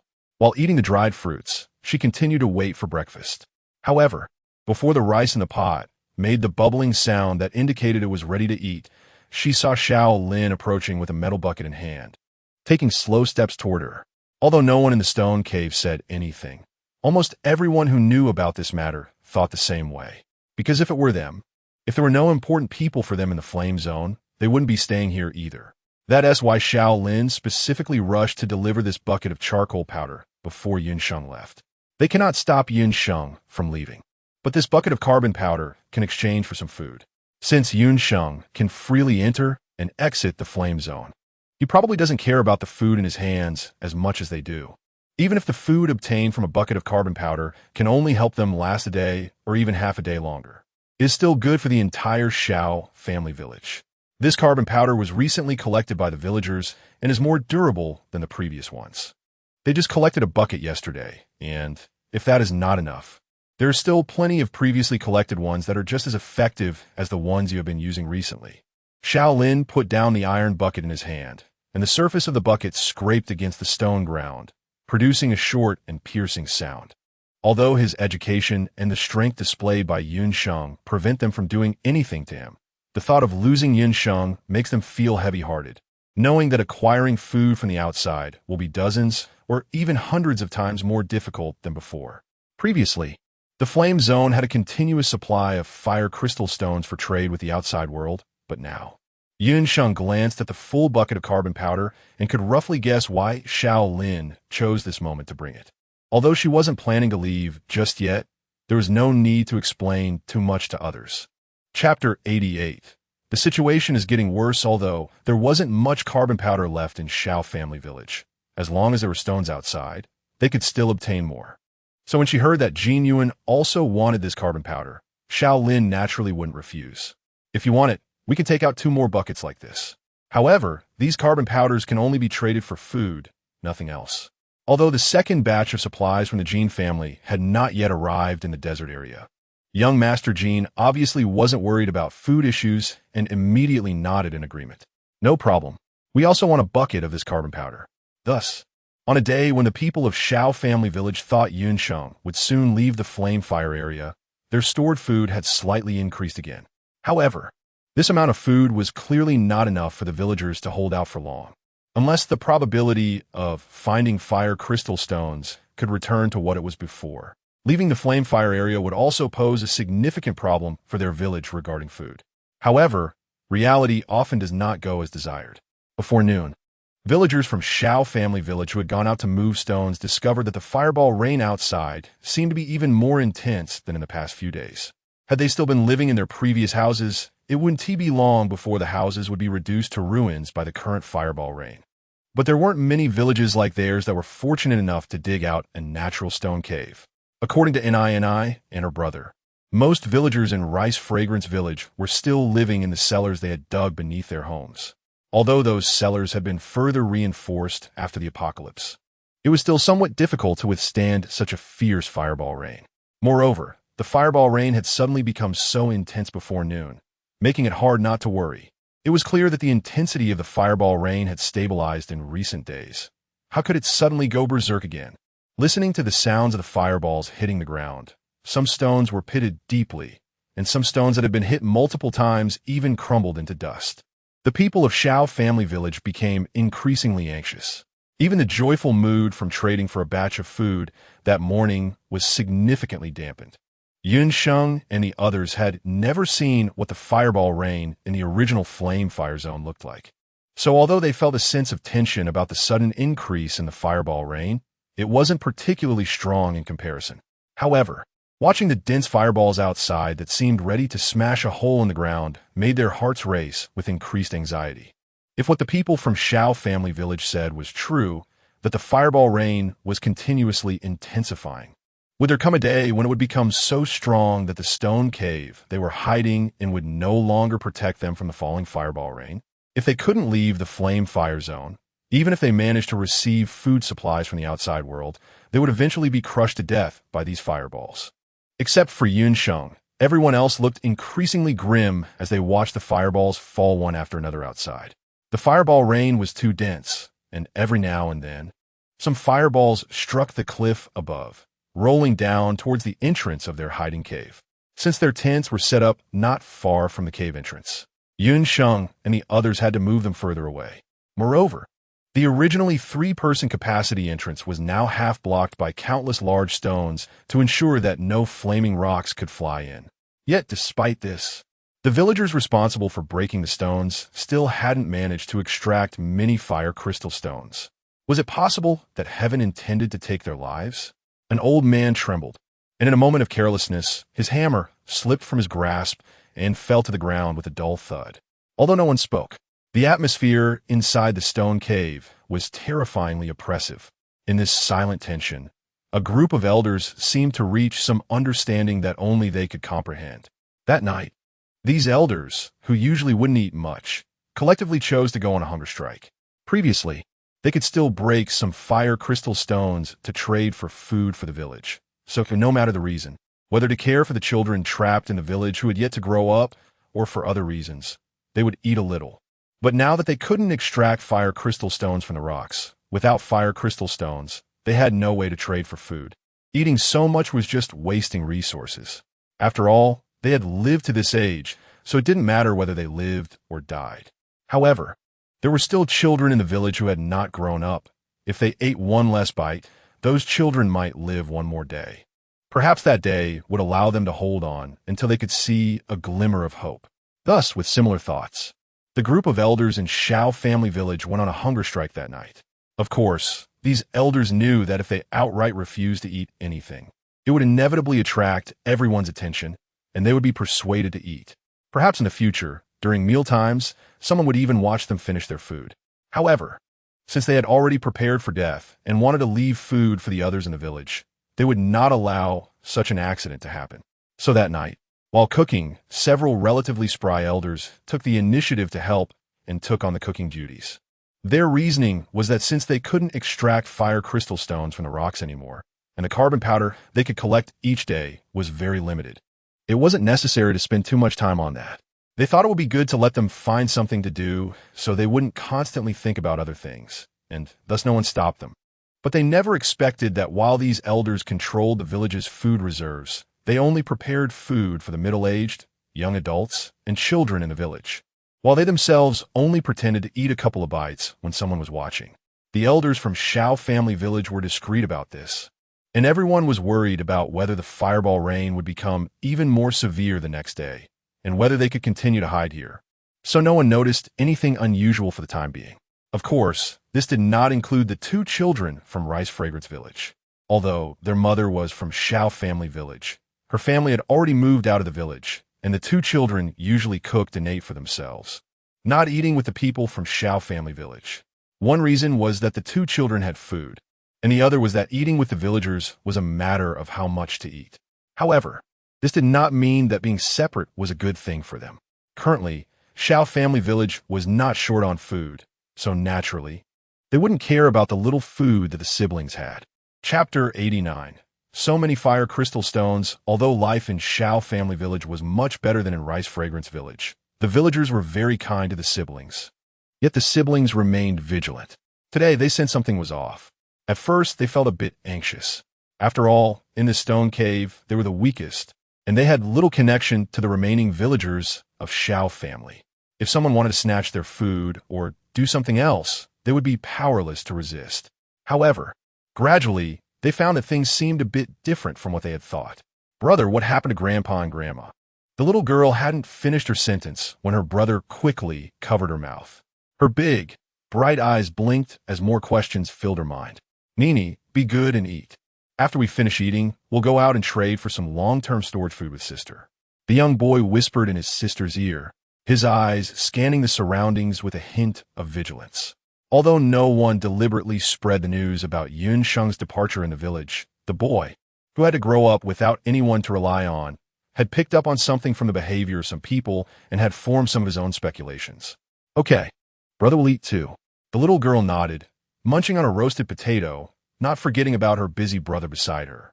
The siblings quickly finished their meager dinner. Although it didn't fill their stomachs, at least they wouldn't go to bed hungry that night. Their father had sent them a good amount of food, but those supplies were limited, especially now that it was nearly impossible to find a single fire crystal stone in the flame fire zone. And with uncertainty about whether things would get worse in the future, they had to start planning for the future now. The only somewhat positive thing was that before coming to Shao family village, their family had collected quite a few fire crystal stones. Although they couldn't bring all of them for various reasons, the siblings still had a considerable number of fire crystal stones on them. During dinner, everyone in the stone cave had their own thoughts. After eating, Sheng didn't want to waste time and hurried to the boundary to continue absorbing energy when the siblings came over. Besides taking out the remaining dozen or so fire crystal stones, they traded for a few potatoes and sweet potatoes from Sheng. Then, the older brother dropped a significant bombshell. We have many fire crystal stones hidden in our cellar. I can tell you where we hid them. If you can help us retrieve that batch of fire crystal stones, we can give you half of them. Before deciding to leave Rice Fragrance Village, the siblings had realized that they couldn't take all the fire crystal stones with them, so they had hidden that batch. Although the place they hid them was generally difficult for most people to find, it wasn't absolutely secure. Rather than letting the people from Rice Fragrance Village benefit, the boy would rather give those fire crystal stones to Shao Family Village or the people in front of him. Yufu clearly didn't take the boy's words to heart. The boy's family only had a few people. Even if those fire crystal stones were collected over a long time, how much could there be? Of course. The more important issue was that he was currently trapped in the flame fire zone. Although fire crystal stones are important, finding a way out is far more important right now. He casually looked at the boy and raised an eyebrow, asking, "How many fire crystal stones can you collect? 500? 1,000? The boy's family only had 3 members, and the youngest little girl clearly couldn't break open hard stones. How many fire crystal stones could the 2 of them collect in just a few months?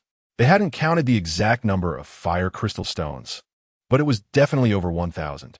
With his sister's ability, they could easily gather hundreds of fire crystal stones every day. However, to avoid trouble, they had always been very careful about this matter, and the extra fire crystal stones at home were well hidden. Anyway, fire crystal stones were hardly seen in the flame zone now, and the most important thing was for the siblings to survive. So even though mentioning the fire crystal stones might raise suspicion from these people, the boy didn't care about that anymore. At worst, he could say it was his or his mother's ability. 1,000 fire crystal stones. You can't be lying to us, right?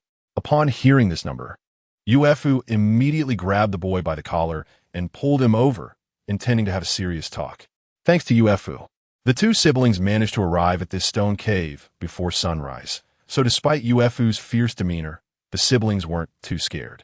Brother isn't lying. We have many fire crystal stones hidden in our cellar.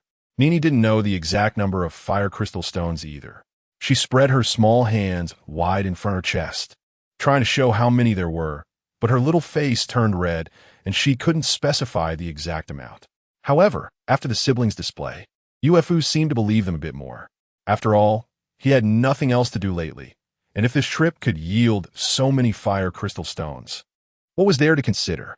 Of course, getting the fire crystal stones in hand early would bring peace of mind. After all, fire crystal stones were in short supply.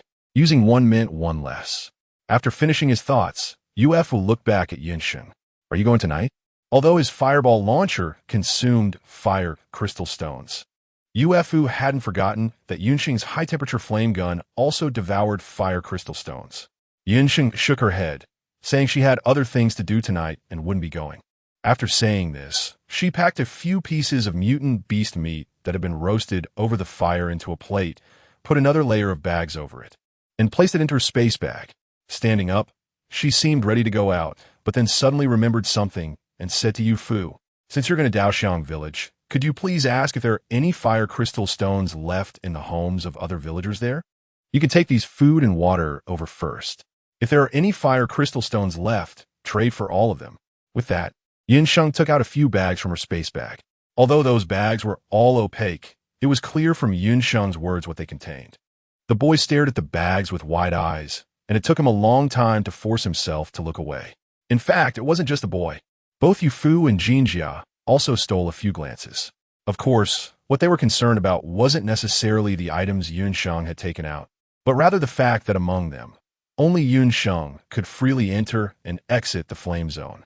Yufu clicked his tongue a couple of times and quickly organized the items Sheng had brought out without asking what she was going to do.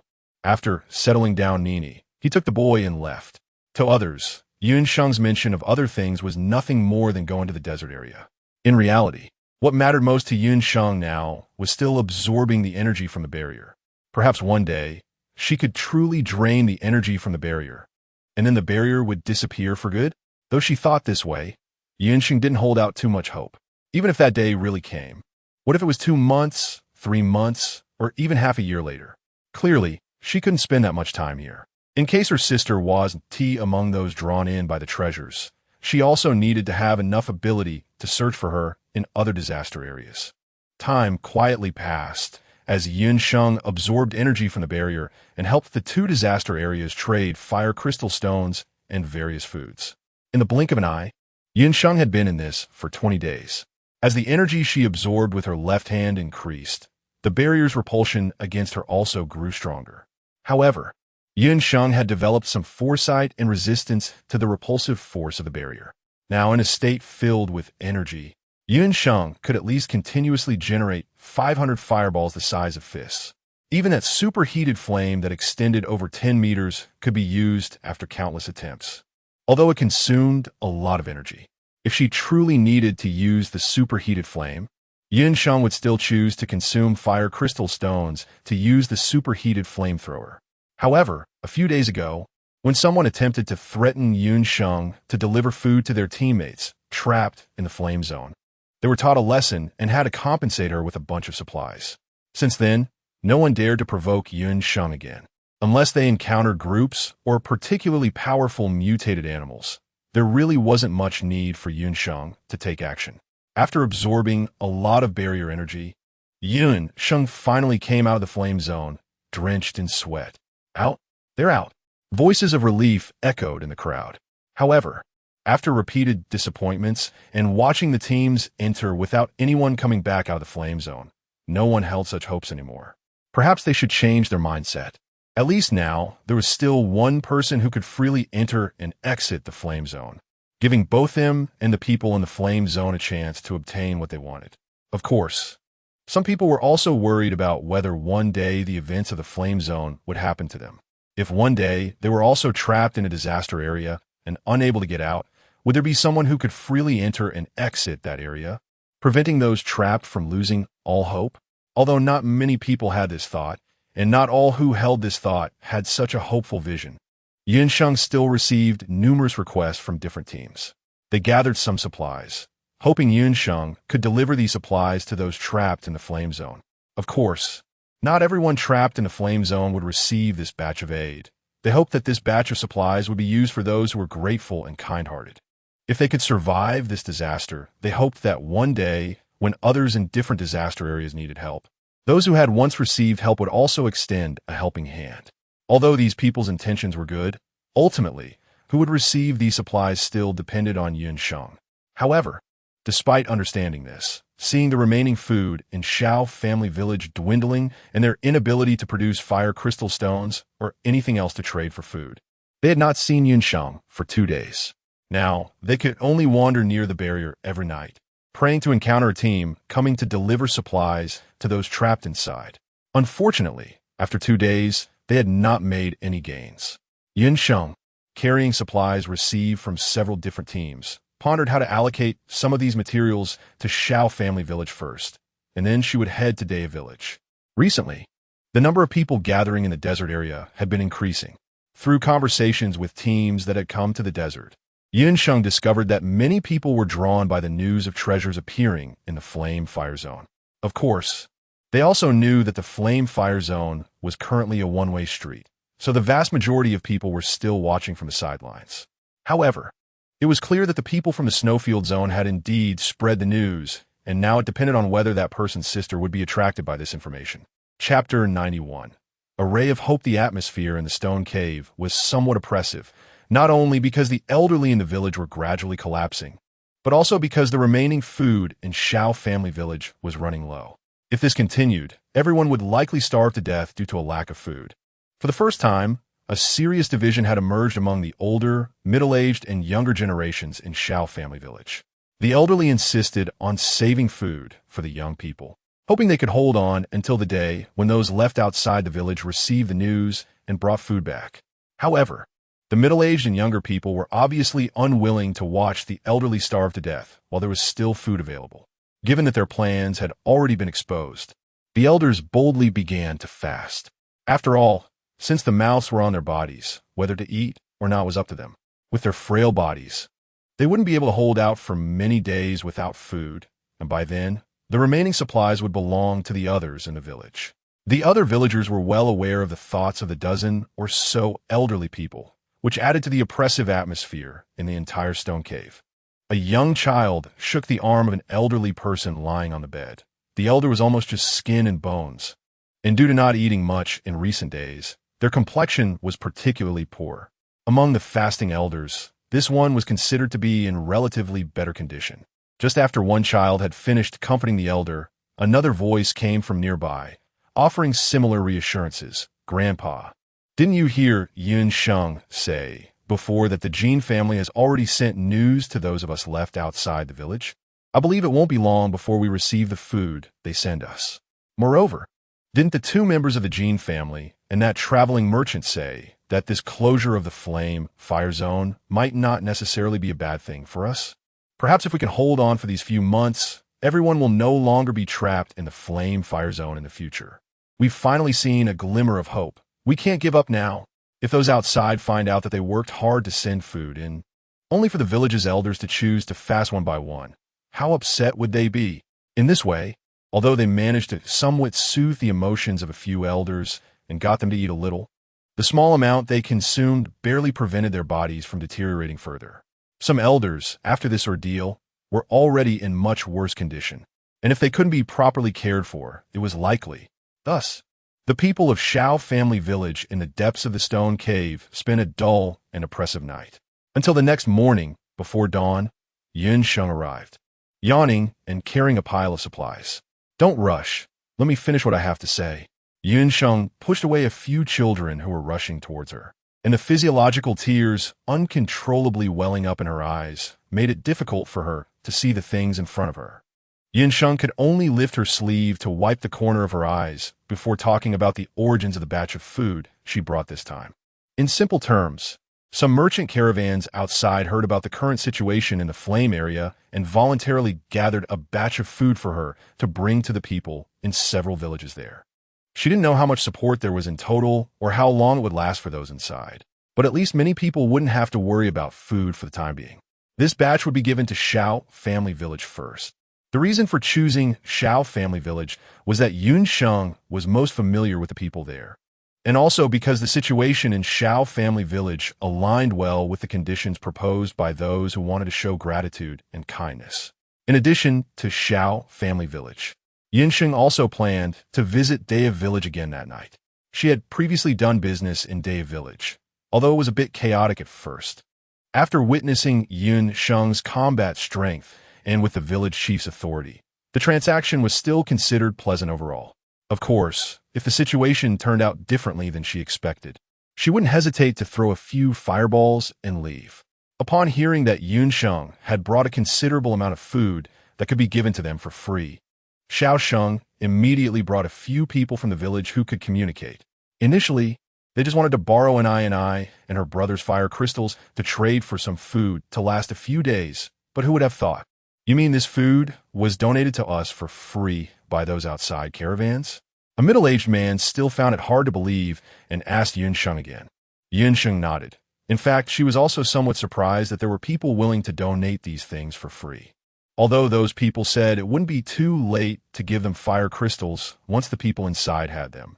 Who knows if there will be any more fire crystals in the Flame District in the future? Even if there really are fire crystals again, if others don't give them, will they come over to steal them?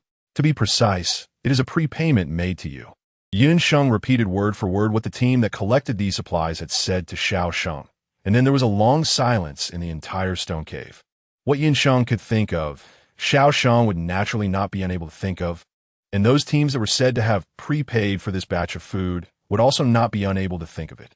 Those people came for the fire crystal stones, and now that there are no more fire crystal stones in the Flame District, the least damaging course of action for them would be to leave immediately with their supplies.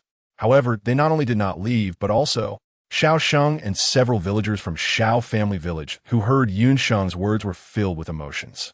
But now they were trapped in the Flame District, and with no fire crystal stones left, how could they repay the life-saving food sent by the other party? After thinking for a moment, Sheng took the initiative to speak, saying that Shao family village was willing to write an acknowledgement of debt and would definitely repay the favor owed today and the future. If fire crystal stones do not appear in the Flame District again, they would try their best to repay with items that the other party could accept.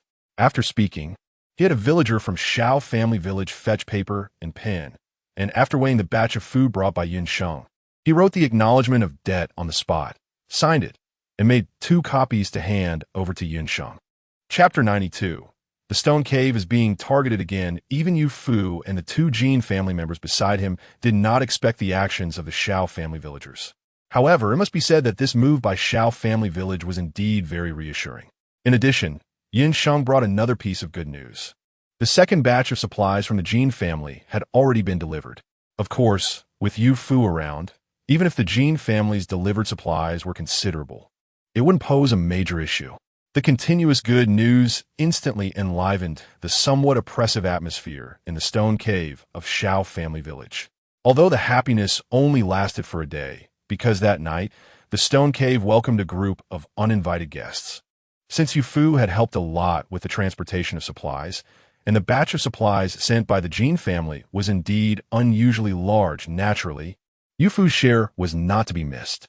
Just as Yu Fu was happy to be able to preserve some fire crystal stones, he heard the night watchman from Shao family village report that many people had gathered at the bottom of the slope and were heading towards their stone cave.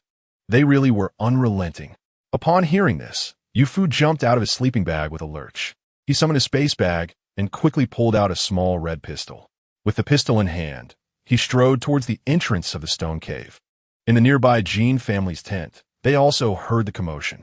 Because the supplies sent by the Jin family this time were a bit too much. They could not fit them all inside the tent, and the 2 Jin family members simply piled them outside. What's going on? Yu Fu had just attached several fire crystal stones to the fireball launcher when he saw the 2 Jin family members coming out and immediately said, "Someone is trying to target the stone cave again. I'm going to check the situation outside." After saying that, Yu Fu followed a few hurried Shao family villagers out of the stone cave. This time was not comparable to the last. They had been warned by Sheng in advance to make sufficient preparations.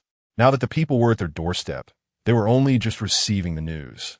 Shanli's face tightened as he glanced at the bags piled outside their tent, and he instructed Jin Yuan to stay honestly inside the stone cave before immediately following out. At the bottom of the slope, quite a few people had gathered. When Shanli stepped outside, he happened to hear the people below talking to the villagers of Shao family village. The village chief of Shao family village spoke very firmly, stating that no matter what reasons these people had, if they dared to take another step forward, they would immediately treat those below as people trying to target the stone cave of Shao family village, and they would not hold back. After the village chief of Shao family village finished speaking, the villagers nearby also pushed several large stones over. They pushed the large stones to the top of the slope, and as soon as the people below dared to climb up, they would immediately push the stones down. One person shouted loudly at the slope, but perhaps because of what the village chief of Shao family village had said earlier and the large stone that had rolled down from above, those people hesitated and did not dare to continue climbing up. Upon hearing that it was a merchant convoy, the villagers of Shao family village exchanged glances, and their expressions seemed to soften slightly. However, it was impossible to just let a group of people up like that. In the midst of hesitation, Shanli directly spoke to the people below. The Jin family has already informed everyone about the situation in the Flame District. In addition, the person who can freely enter and exit the Flame District should have also revealed quite a bit about it to you. Knowing what the Flame District is like now, if you still insist on entering, you must be prepared to pay the price for your choice back then. Shanli's words calmed the villagers of Shao family village, who had just received food from the merchant convoy and were therefore somewhat favorable towards them. They began to think more rationally. Regardless of when these people had entered the Flame District, since so many of them had come in, even if they did not believe the news spread by the Jin family, they certainly would not have prepaid their supplies to them. Moreover, they would likely collect as many supplies as possible to take into the Flame District themselves.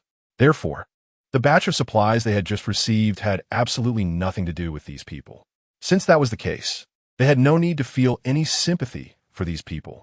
On the contrary, these people insisted on entering the Flame District despite being warned, either because they did not believe the news from the Gene family, or because they were attracted by something of greater value in the Flame District. Since they had ulterior motives, they should be the ones to bear the consequences of their current predicament. Aren't the people from Shao family village supposed to be easy to talk to? A soft curse came from below, and then the person roughly threw aside someone who was in front of him, his face showing impatience and an increasingly fierce expression. Since we can't reason with them, let's just attack directly. There's so many of us, and we have so many weapons. We'll just take the stone cave and then drive them all out. As he spoke, the man pulled out a pistol tucked at his back. This pistol was something he had painstakingly obtained after the apocalypse, and he usually used it to intimidate others, having rarely seen blood. Bang! The sudden gunshots startled many people, especially the villagers of Shao family village. A few villagers trembled, and before the village chief could give orders, the large stones they had pushed to the edge of the slope rolled down, several with that tremor. Immediately after, the group below, who had not anticipated the scene and had no time to dodge, was instantly crushed by the boulders, with several people falling down. That gunshot, along with the subsequent rolling boulders, seemed to signal the start of this war, and before long, the chaotic cries for below gradually mixed with fierce shouts. Chapter 93. No longer the only one damn. The people from Shao family village were already prepared. What should we do now? What to do? Even if they are prepared, how much can they prepare? Don't forget, we still have the advantage in numbers. Besides, at this point, they cannot afford to back down. If they cannot take down this stone cave, where the people of Shao family village are seeking refuge tonight, they will eventually meet their doom. Since that is the case, they must fight for their future. Everyone rushed up from both sides. If they can't take the stone cave tonight, think about how long you can survive here. The fierce roar echoed in everyone's ears, and thinking of the fireball rain from earlier in the day. The hesitant expressions that had just appeared because some people had been hit by the falling stones instantly turned fierce. Yes, unable to take the stone cave. Death is the only thing awaiting them. They don't want to die, so they can only kill these people. Brothers, don't be afraid. Charge up. I've heard that there are plenty of good things hidden in that stone cave. Once we take the cave, those things will all be ours. Ours. Charge, charge, charge. The roar of voices grew closer and closer. Yufu revealed a cold smile on his face, took out his cherished fireball launcher from behind, and aimed at the direction of the sound. Whoosh, whoosh, whoosh. The crimson fireballs pierced through the darkness, instantly illuminating a small area. The group of people charging up, full of energy, clearly did not expect those above to have such an attacking weapon. Coupled with the fact that they had long been terrified by the rain of fireballs falling from the sky these days, the moment they felt the firelight approaching. Some were so scared that they even forgot it was night and that fireballs couldn't possibly fall, turning around and running down the slope. While running, they screamed in terror. Fire! Fireball rain! The originally orderly formation instantly scattered, each person running in different directions. Taking advantage of the moment, the firelight illuminated the area. The people from Shao family village were not idle either. The large stones they had just pushed over rolled back towards the positions of the two groups. Many people were so frightened by the flying fireballs that they forgot to react, and it was only when the falling stones rolled off them that they let out a series of screams. However, despite this, the expressions of the people from Shao family village showed no signs of relaxation as they listened to the sounds coming from below. With the illumination from the recent firelight, the people from Shao family village could see the crowd gathering below more clearly. The number of people was definitely several times that of Shao family village. They had to hold the gentle slope. They absolutely could not let these people come up. The village chief of Shao family village had a serious expression and quickly directed his people to move all the stones they had accumulated nearby. Yufu listened carefully to the movements below, his hands already squeezing several fire crystals, ready to switch them in at any moment. If there's sound from below later, I will fire a couple of shots to test the situation. You all pay attention to observe the positions of those people before pushing the stones down. Several people from Shao family village nodded earnestly, their palms sweating against the cold stones. In the silent night, even the slightest sound seemed to amplify infinitely, Not to mention the noise made by those charging up was not small at all. Yu Fu held the fireball launcher, estimating the distances on both sides. Feeling that the position was about right, and then whoosh, whoosh, whoosh, several fireballs shot out again. Following closely was the sound of stones rolling down. This night, the area outside the stone cave was anything but peaceful.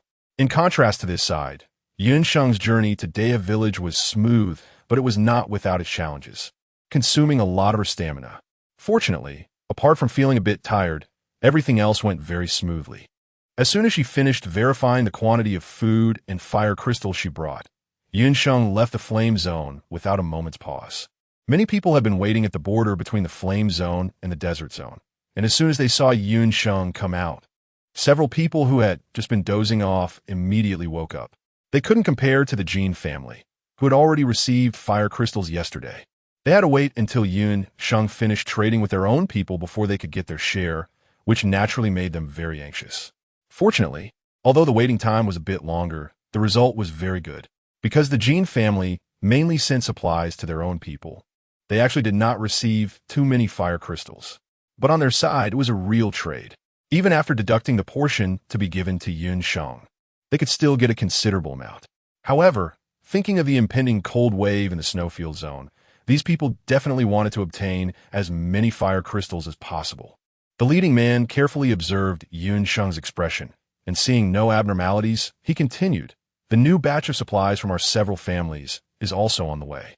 They are all foods that provide strong satiety and can be stored for a long time, along with everyday necessities. Here is the list of supplies." This was a deal beneficial to both sides. As long as there were no unexpected incidents, such as not being able to get out of the flame zone, they believed their trade would go very smoothly. But for now, they could only pin their hopes on Sheng. Sheng understood what these people were thinking, but she didn't refuse to help. After all, even though she had asked them to spread the news, if the person she was looking for heard it but didn't come here, she would still have to search slowly in this world like finding a needle in a haystack. There was no harm in getting on good terms with these people. Perhaps they would be useful in the future. Of course, it would be even better if they could attract the person this time. Although she thought this way, Sheng still let out a breath and asked somewhat hesitantly, "How long do we need to wait?" Sheng pursed her lips, her brows slightly furrowed. "When will those attracted by the news arrive?" The man was taken aback for a moment, but then he understood Sheng's concern. However, if that was the case, why spread such news? Wasn't that clearly asking for trouble? But such words he clearly couldn't say now.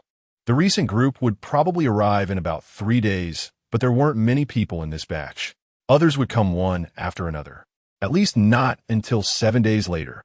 Of course, what the man didn't mention was that if others could come out to prove that Sheng's words were true, then the number of people attracted would definitely be much more. However, if Sheng was no longer the only one, that would certainly be a good thing for them. Chapter 94. Someone is following. Sheng is well aware of these people's thoughts. It's just that what this person thinks is probably impossible to achieve for the time being. Sheng thought about this and didn't say much to these people. In the distance, the sky was already turning white, which meant it was almost dawn. Just before entering the room, he happened to run into a guest from across the hall who was coming out. Sheng only glanced at the person and didn't pay much attention. The person seemed eager to leave, and neither of them spoke when they met. When Sheng woke up again, it was already noon. After casually preparing some lunch to fill his stomach, he planned to go out for a walk and gather more information. Unexpectedly, as soon as he opened the door, he saw the guest he had encountered in the morning again. The person was carrying a packed lunch and seemed a bit surprised to see Sheng suddenly come out. However, they still just exchanged a glance and didn't say anything. But since it was their second encounter, Sheng took a closer look at the person this time. The person was about 165 centimeters tall, a bit thin, and had a very ordinary face, one that would be hard to find again in a crowd. From the clothing, it didn't seem like they were a local from the desert area. So although the person looked ordinary, if they didn't have some skills, they would dare to come alone from another disaster area. After all, this world is filled with dangers everywhere.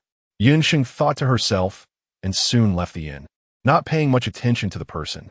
After all, apart from staying in the same inn, they had no other connection. The afternoon sun was still glaringly hot. Sheng raised her hand to shield her eyes from the sunlight, and just as she was about to walk out the front door of the inn, She noticed a few sneaky figures in the corner. Her gaze sharpened, and she saw one of the people seemingly aware of her scrutiny, retracting their neck and disappearing behind the wall. Could this person be coming for her? Sheng's fingertips moved slightly, already reaching for the storage bag in her arms.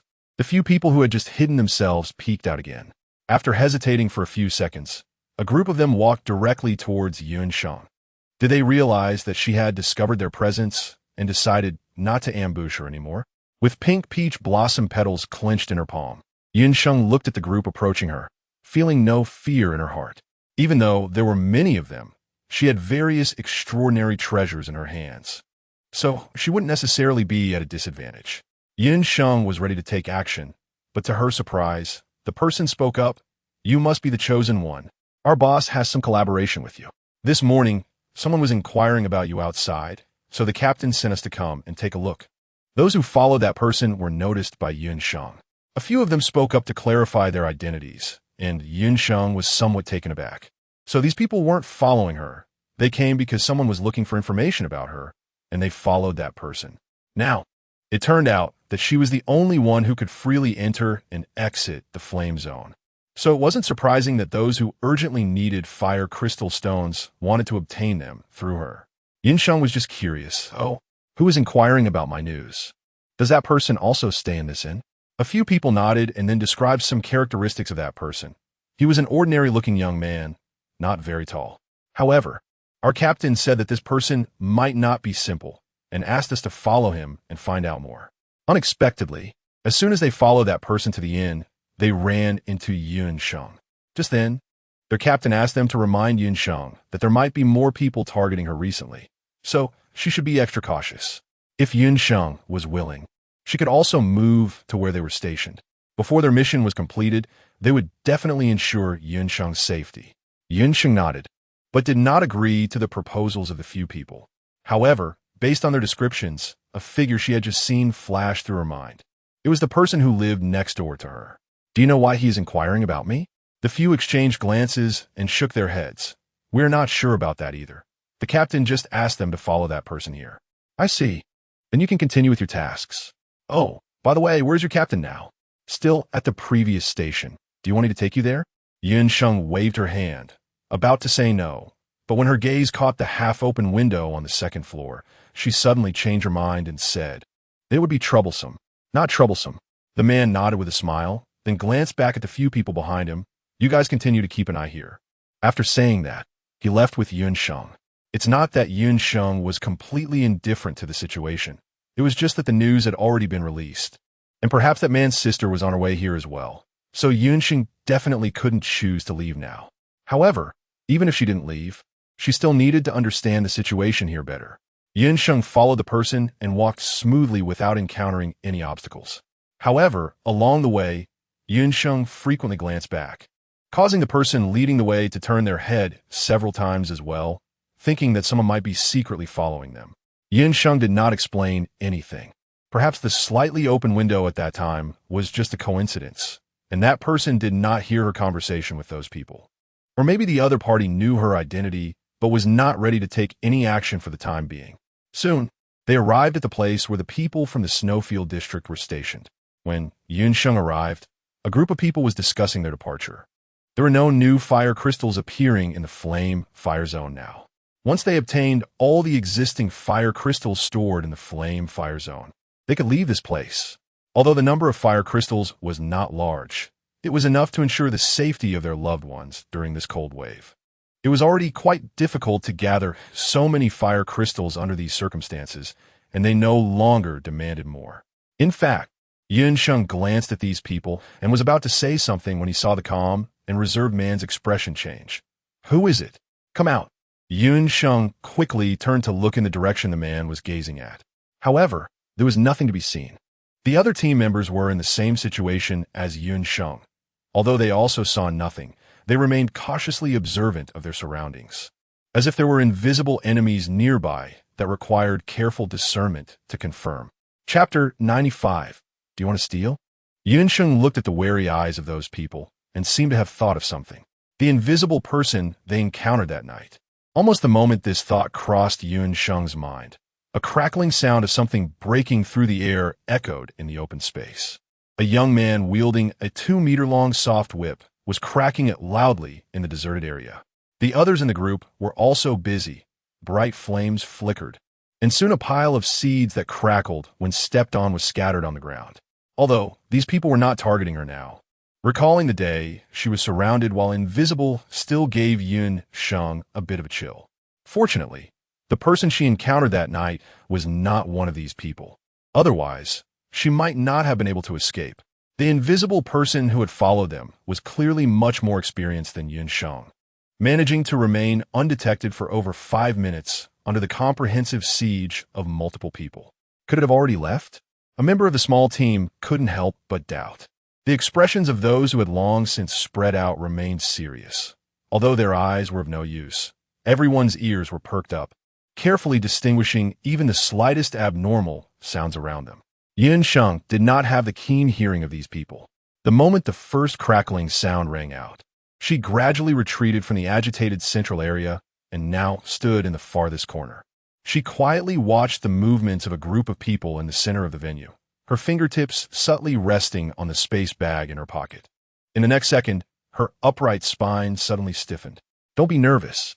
A warm breath brushed against her ear, and the fingers of Sheng gripping the storage bag in her pocket tightened suddenly. Concealed beneath the clothing pocket where no one could see, a palm-sized cat doll quietly appeared in Sheng's palm. "As long as you cooperate and let me leave, I can guarantee your safety." The voice came again, and before Sheng could carefully consider the person's intentions and the truth of their words, someone nearby had already noticed something unusual about her. Several gazes quickly focused on Sheng, as if they could see the invisible person standing behind her. "Chosen One, it's quite dangerous here. Let me take you to a safe place."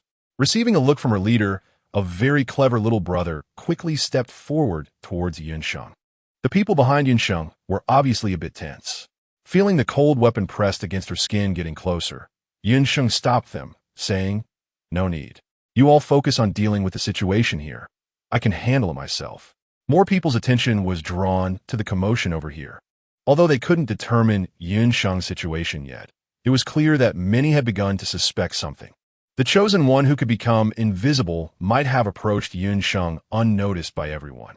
Thinking of this possibility, the gazes directed at Sheng around her became even more anxious.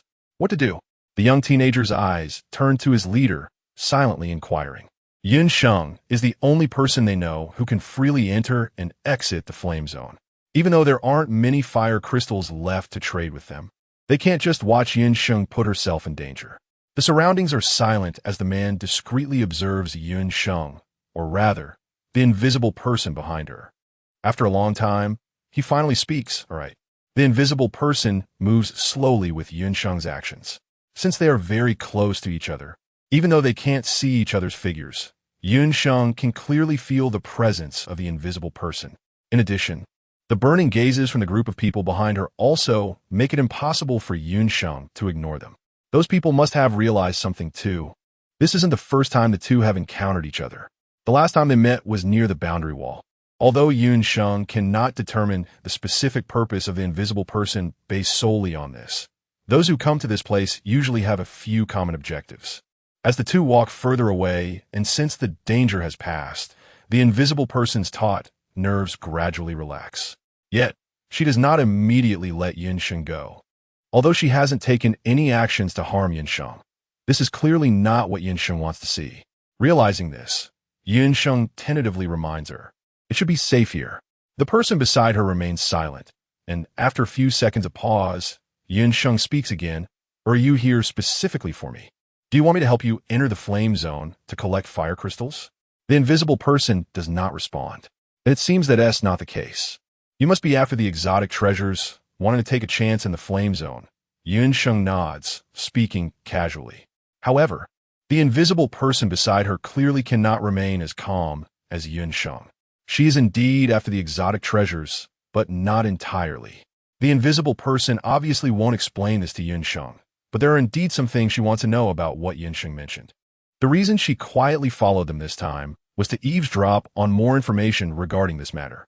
However, She didn't expect the people from the snowfield zone to be so perceptive. She had just approached and hadn't heard anything before being discovered. Glancing at Sheng, whom she has restrained, after hesitating for a moment, the invisible person finally speaks. Is it true about the exotic treasures?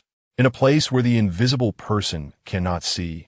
Sheng slightly raises her eyebrows and replies without hesitation, of course it's true.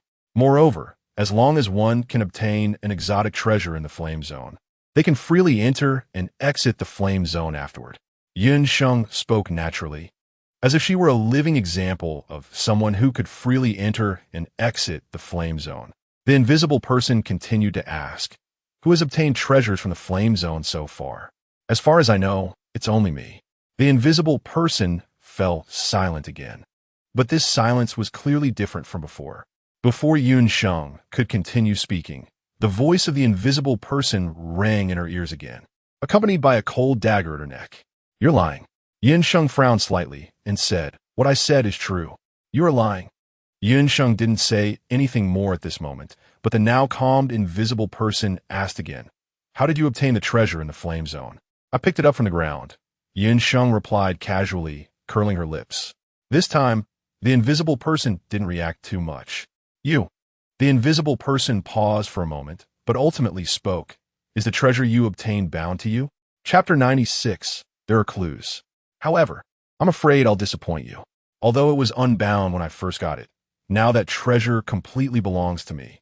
Even if you took it, you wouldn't be able to use it. Sheng emphasized this point, looking as if she was afraid the invisible person would snatch away the treasure. In the invisible person's unseen palm, a pink peach blossom quietly appeared and disappeared, without attracting anyone's attention throughout. The invisible person's chest noticeably heaved twice, seemingly agitated by Sheng, but perhaps not entirely. She murmured her lips a couple of times, and finally asked Sheng a question, her body retreating quietly like a nimble bird. The identity of the invisible person was somewhat suspicious, but since she had just been in such close contact with the invisible person and the box in her left hand showed no reaction, she should not be the person Sheng was looking for. However, even if she wasn't the person Sheng was searching for, the invisible person might still have some connection to the person or that man she was looking for. Although there was only Sheng in sight, the people in the snowfield area were still unsure if the invisible person was still present. It wasn't until they received confirmation from Sheng herself that the group finally relaxed. Who was the chosen one that could become invisible? Judging by these people's reactions and their previous dealings with the invisible person, it seemed that both sides were not new to each other. So, Sheng directly asked. To Sheng's surprise, the crowd suddenly fell silent for a moment, their gazes towards her somewhat strange. Sensing that she might have asked something inappropriate, Sheng's heart tightened, but her expression remained largely unchanged. The leading man glanced at Sheng and spoke. There are two speculations regarding the identity of the invisible person. One suggests she is the young lady of the He family who survived outside by chance. After all, the secrets about the He family that she leaked before are not something an ordinary person could uncover. The other speculation is that the invisible person might be related to that person, although the second speculation is somewhat unfounded. This world is never short of those who act impulsively and passionately. Even now, there are still many people wanting to capture the invisible person to draw that person out. Who is that person referring to? Sheng looked at the man with eager curiosity, feeling that the answer was already obvious. However, she still wanted to hear a definite answer from him. You really don't know? The man gazed at Sheng, appearing as if he had much to say, but was unable to do so for some reason. If you don't know, then you don't know. As long as our transaction can proceed normally, that's all that matters. The man waved his hand, not wanting to argue with Sheng about this matter. The emergence of the disaster zone was related to the magic box, and the anomalies in the flame zone were also likely connected to the magic box. Of course, these were merely their speculations before, without any evidence to prove it. Moreover, even if they could find evidence, it wouldn't be of much help to them. What they needed most was the fire crystals from the flame zone to help the people in the snowfield zone get through this cold wave. And now, the only person who could help them was the one in front of them. There was also something else that worried the man. If their previous speculation was correct, that person was currently in the flame zone, and the anomalies in the flame zone were caused by that person. Faced with someone who had the power to control the movement of people in and out of the disaster zone, what could they do? Sheng nodded, quite readily. Of course. Saying this, Sheng took out a sizable bag, heavy and full of weight. These are the fire crystals from last night's transaction. According to their previous agreement, the portion of fire crystals that belonged to Sheng as payment for labor had already been counted out in advance, and the rest were all for this team. If it hadn't been for the sudden appearance of the invisible person earlier, Sheng wouldn't have waited until now to present them. The man's pupils suddenly constricted, fixating tightly on the bulging bag in Sheng's hand, his breathing quickening. How would you just take out the fire crystals? The nearest young man was so anxious he was jumping up and down, looking around to ensure no one was paying attention to them, before finally relaxing and standing next to Sheng, attempting to use his small frame to block the view. After a brief pause, the man snatched the bag from Sheng's hand and gently shook it a couple of times. The weight seemed about right. It should be around 5,000 pieces. Aren't you going to open it and check? Sheng watched as the man casually handed the bag containing the fire crystal to the person next to him. No, it couldn't be said to be completely casual. Aside from not opening the bag to check, the two who took it were quite cautious. No need. This is not a good place for an inspection. The man smiled on the surface, but inside, he felt somewhat helpless towards Sheng. They were being watched by so many pairs of eyes, and Sheng was so openly handing over the fire crystal. Wasn't that just inviting those people to focus on them? Although even if they completed the transfer discreetly, there would still be plenty of people watching them. The situation would at least be much better than it was now. Sheng was still thinking about the matter of the invisible person. After handling things here, she turned around and walked back to the hotel. Besides, if she didn't divert other people's attention to those individuals, it would be her who was being stared at by pairs of eyes. Sheng couldn't guarantee that these people wouldn't go all out against her. Of course, the main thing was that she had more important matters to attend to and didn't want to be disturbed at all. If the invisible person was indeed related to that individual, she would very likely head to the flame zone next. After all, in the eyes of these people, the newly appeared exotic treasures originated from the magic box, which should have been in the hands of the man who saved her back then. In the adjacent room, a short man raised both hands in front of him, forming a hugging gesture as if embracing something. Yet, there was clearly nothing in front of him. The short man, however, didn't seem to find his actions strange at all, calmly speaking to the air before him. Don't worry, if this is indeed a conspiracy against me, I will die before I let those people catch me. But what if it really is my brother? The man's handsome face showed a hint of sadness. The person across from him knew they couldn't persuade him, sighed, and finally said, "Then I'll go in with you. With me around, I won't let you be captured by those with ulterior motives." The man frowned in disagreement, seemingly wanting to say something else, but before he could speak, the person across had already made up their mind. If I hadn't told you that I encountered someone who might have an invisible exotic treasure like me, you wouldn't have decided so quickly to investigate. Moreover, don't be so pessimistic. Who knows, it might really be your brother inside. As the flower protector, I might even gain some benefits from your brother. Chapter 97. Wait for the Shao family village. The second person's voice echoed in the room, coming from a direction where the man had his arms outstretched. Although he didn't agree with the invisible person following him into the flame zone, the man knew he couldn't stop anything. Fortunately, even if the anomalies in the flame zone were unrelated to his brother, with the exotic treasures he possessed, they wouldn't starve in the flame zone. Furthermore, as long as the situation in the flame zone persisted for a day, those people outside wouldn't dare to come in easily, making the flame zone safer for them than other disaster areas. The short man ultimately convinced himself, but still said, "Then let's prepare more food before we go in." "All right, but first, let go of me." Upon hearing this, the man obediently tried to move, but his arms seemed unresponsive, still tightly holding the invisible person in his embrace. His voice carried a hint of helplessness. "No, it seems I still can't control myself." A moment of silence ensued. Who did they encounter? It was still the person they had previously suspected. An invisible exotic treasure, a super high-temperature flame gun, in her currently abnormal state indicated that the person had at least 3 exotic treasures.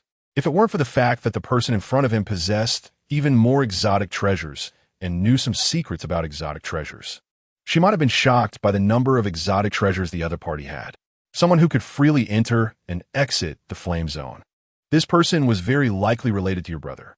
Of course, the invisible person didn't dare to say this directly, fearing that the greater the hope, the greater the disappointment later. It had been so long now, and Xiao Xiao seemed to gradually be moving on from that incident. Moreover, with this disguise, no one would associate Xiao Xiao's current appearance with that person's sister.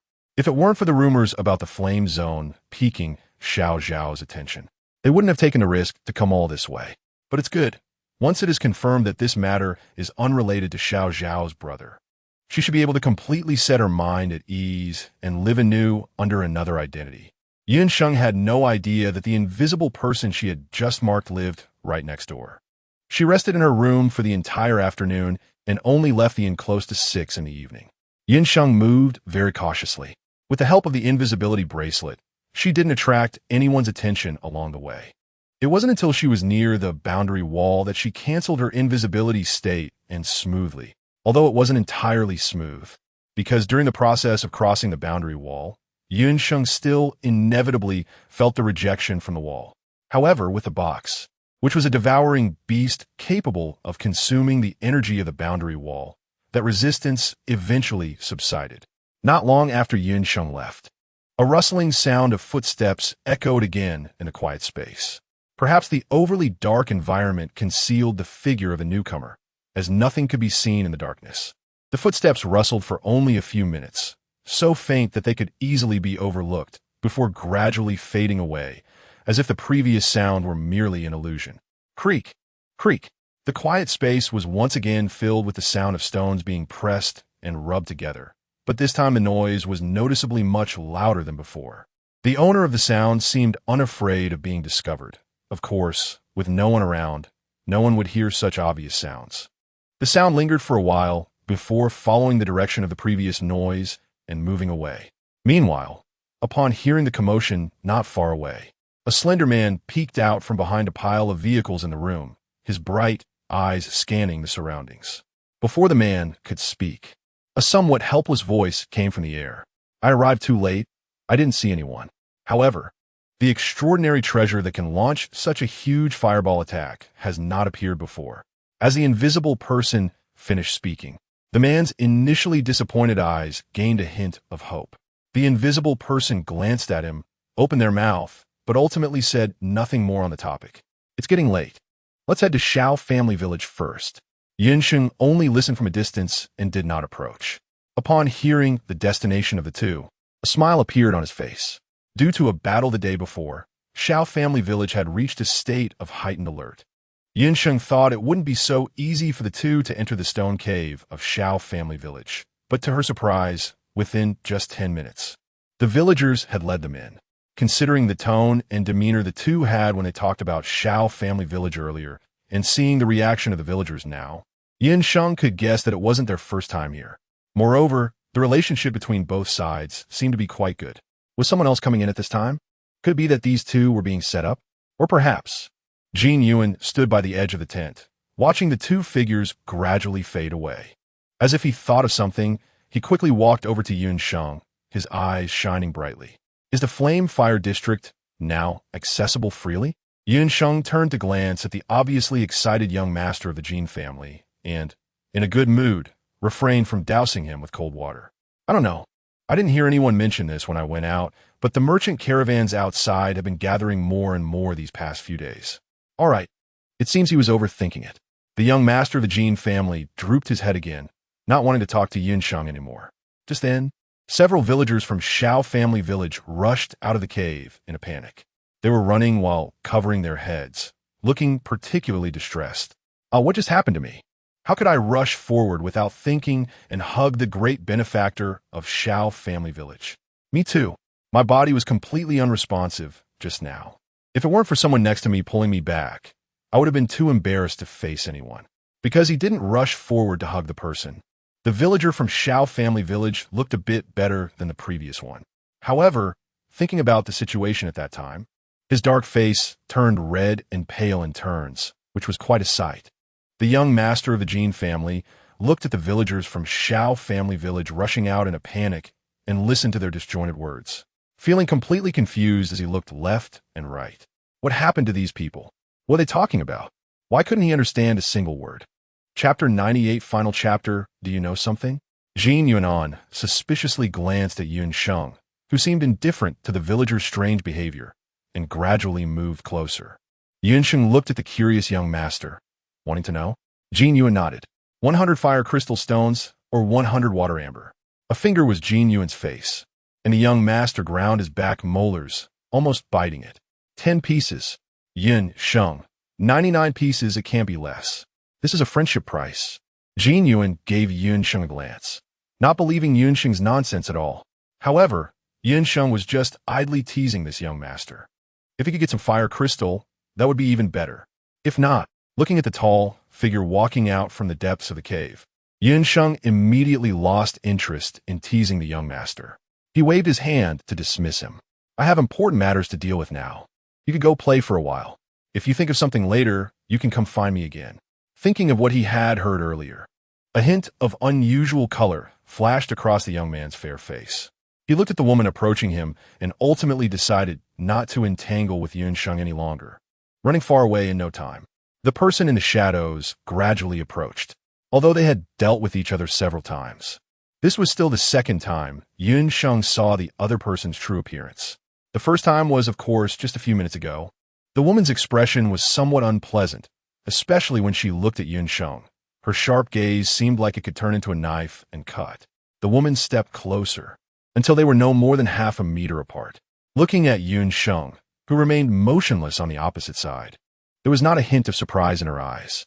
The anomalies on my body are related to you. This was a statement of certainty. Yun Sheng did not deny it. However, you shouldn't have followed me into the flame zone just for this matter, right? Yun Sheng originally planned to find someone after finishing things here, but unexpectedly, the other party also entered the flame zone. Since that was the case, Yun Sheng certainly wouldn't let this opportunity slip by.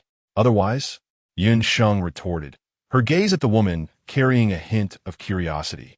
I just think you are quite lucky, the woman replied. She couldn't gather any useful information from Yun Sheng, and the debuff on her body was still not lifted. However, similarly, Yun Sheng didn't obtain the information she wanted either. Fortunately, Yun Sheng had other ways to gather information beyond just the woman. There was also the man who entered with her.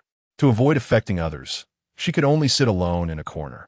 Noticing the woman's bad mood, she put the food she was about to cook into the pot and then walked over. Even though the man in front of her was actually a girl several years younger than herself, the woman still pushed her forward a bit. Keep some distance from me. The man was somewhat helpless. He didn't want this either, but he really couldn't control it. Are we supposed to talk to that person? If she is unwilling to lift the state on you, does that mean she didn't do this? The man moved closer, unconsciously opening his arms to embrace the person in front of him. It was her who did it. So, you didn't reach an agreement? The man hadn't considered that the person in front of him hadn't discussed this matter with Yun Sheng at all. Although even if the woman brought it up, Yun Sheng wouldn't lift the abnormal state on her if she didn't provide useful information. The man slightly nodded and said, after we finish eating, I'll help you ask. I heard from the village chief that she's quite a nice person. If it weren't for her, the villagers, even if they weren't starving, couldn't possibly stay safely in the stone cave like this. The woman didn't agree with the man's words, that person. She frowned slightly before finally speaking. I shouldn't be in this situation for too long. At worst, I'll find a deserted corner to stay in for a few days. You mustn't go looking for her. After saying that, she still felt uneasy and reminded him again. Only when she heard the man agree did she let it go. However, just as the two finished their meal, and the woman had to find a deserted corner to crouch in due to her abnormal state, the man quietly went out to find Yun Sheng. Inside the tent, you want me to lift the abnormal state on your companion? Sure. Yun Sheng appeared very agreeable. The expression on the man's face showed no signs of relaxing. Then, Yun Sheng continued. First, tell me why you entered the flame zone. Don't say it was because you followed me in. Given the current situation where you can't get in and out of the flame zone, would you be worried about running out of food and getting trapped here? At this point, Yun Sheng suddenly moved closer. Or do you have absolute confidence in leaving the flame zone? Or perhaps you have a continuous food supply? The man felt a jolt in her heart at Sheng's questioning, as if her little secret had been seen through. Fortunately, she quickly regained her composure. Besides her brother, the invisible person, and herself, no one else knew that she possessed many treasures. If the person in front of her had nothing to do with her brother, then she couldn't possibly know. Fortune favors the bold. Besides, with various disasters frequently occurring on the planet now, who knows how long we can survive? It might be better to take a gamble. If we win, we can have more trump cards. If we lose, it's just an early arrival at the predetermined outcome. The man remained relatively calm, seemingly just wanting what she had said. Although Sheng did not believe the man's words. She was currently only suspicious of these two people and had no solid evidence to prove that they were indeed related to the person she was looking for. Just as she was about to probe further, her eyes suddenly widened in shock, staring at the man in front of her who had suddenly changed his face, momentarily forgetting to speak. The transformation was real. The ordinary face before her seemed to dissolve and fade as if it had come into contact with some special substance, gradually revealing the true face belonging to the owner of this body. The change spread from the face to the neck, arms, thighs, and calves. The entire process took less than half a minute, but the person sitting in front of her no longer resembled the man from before. How could I? You.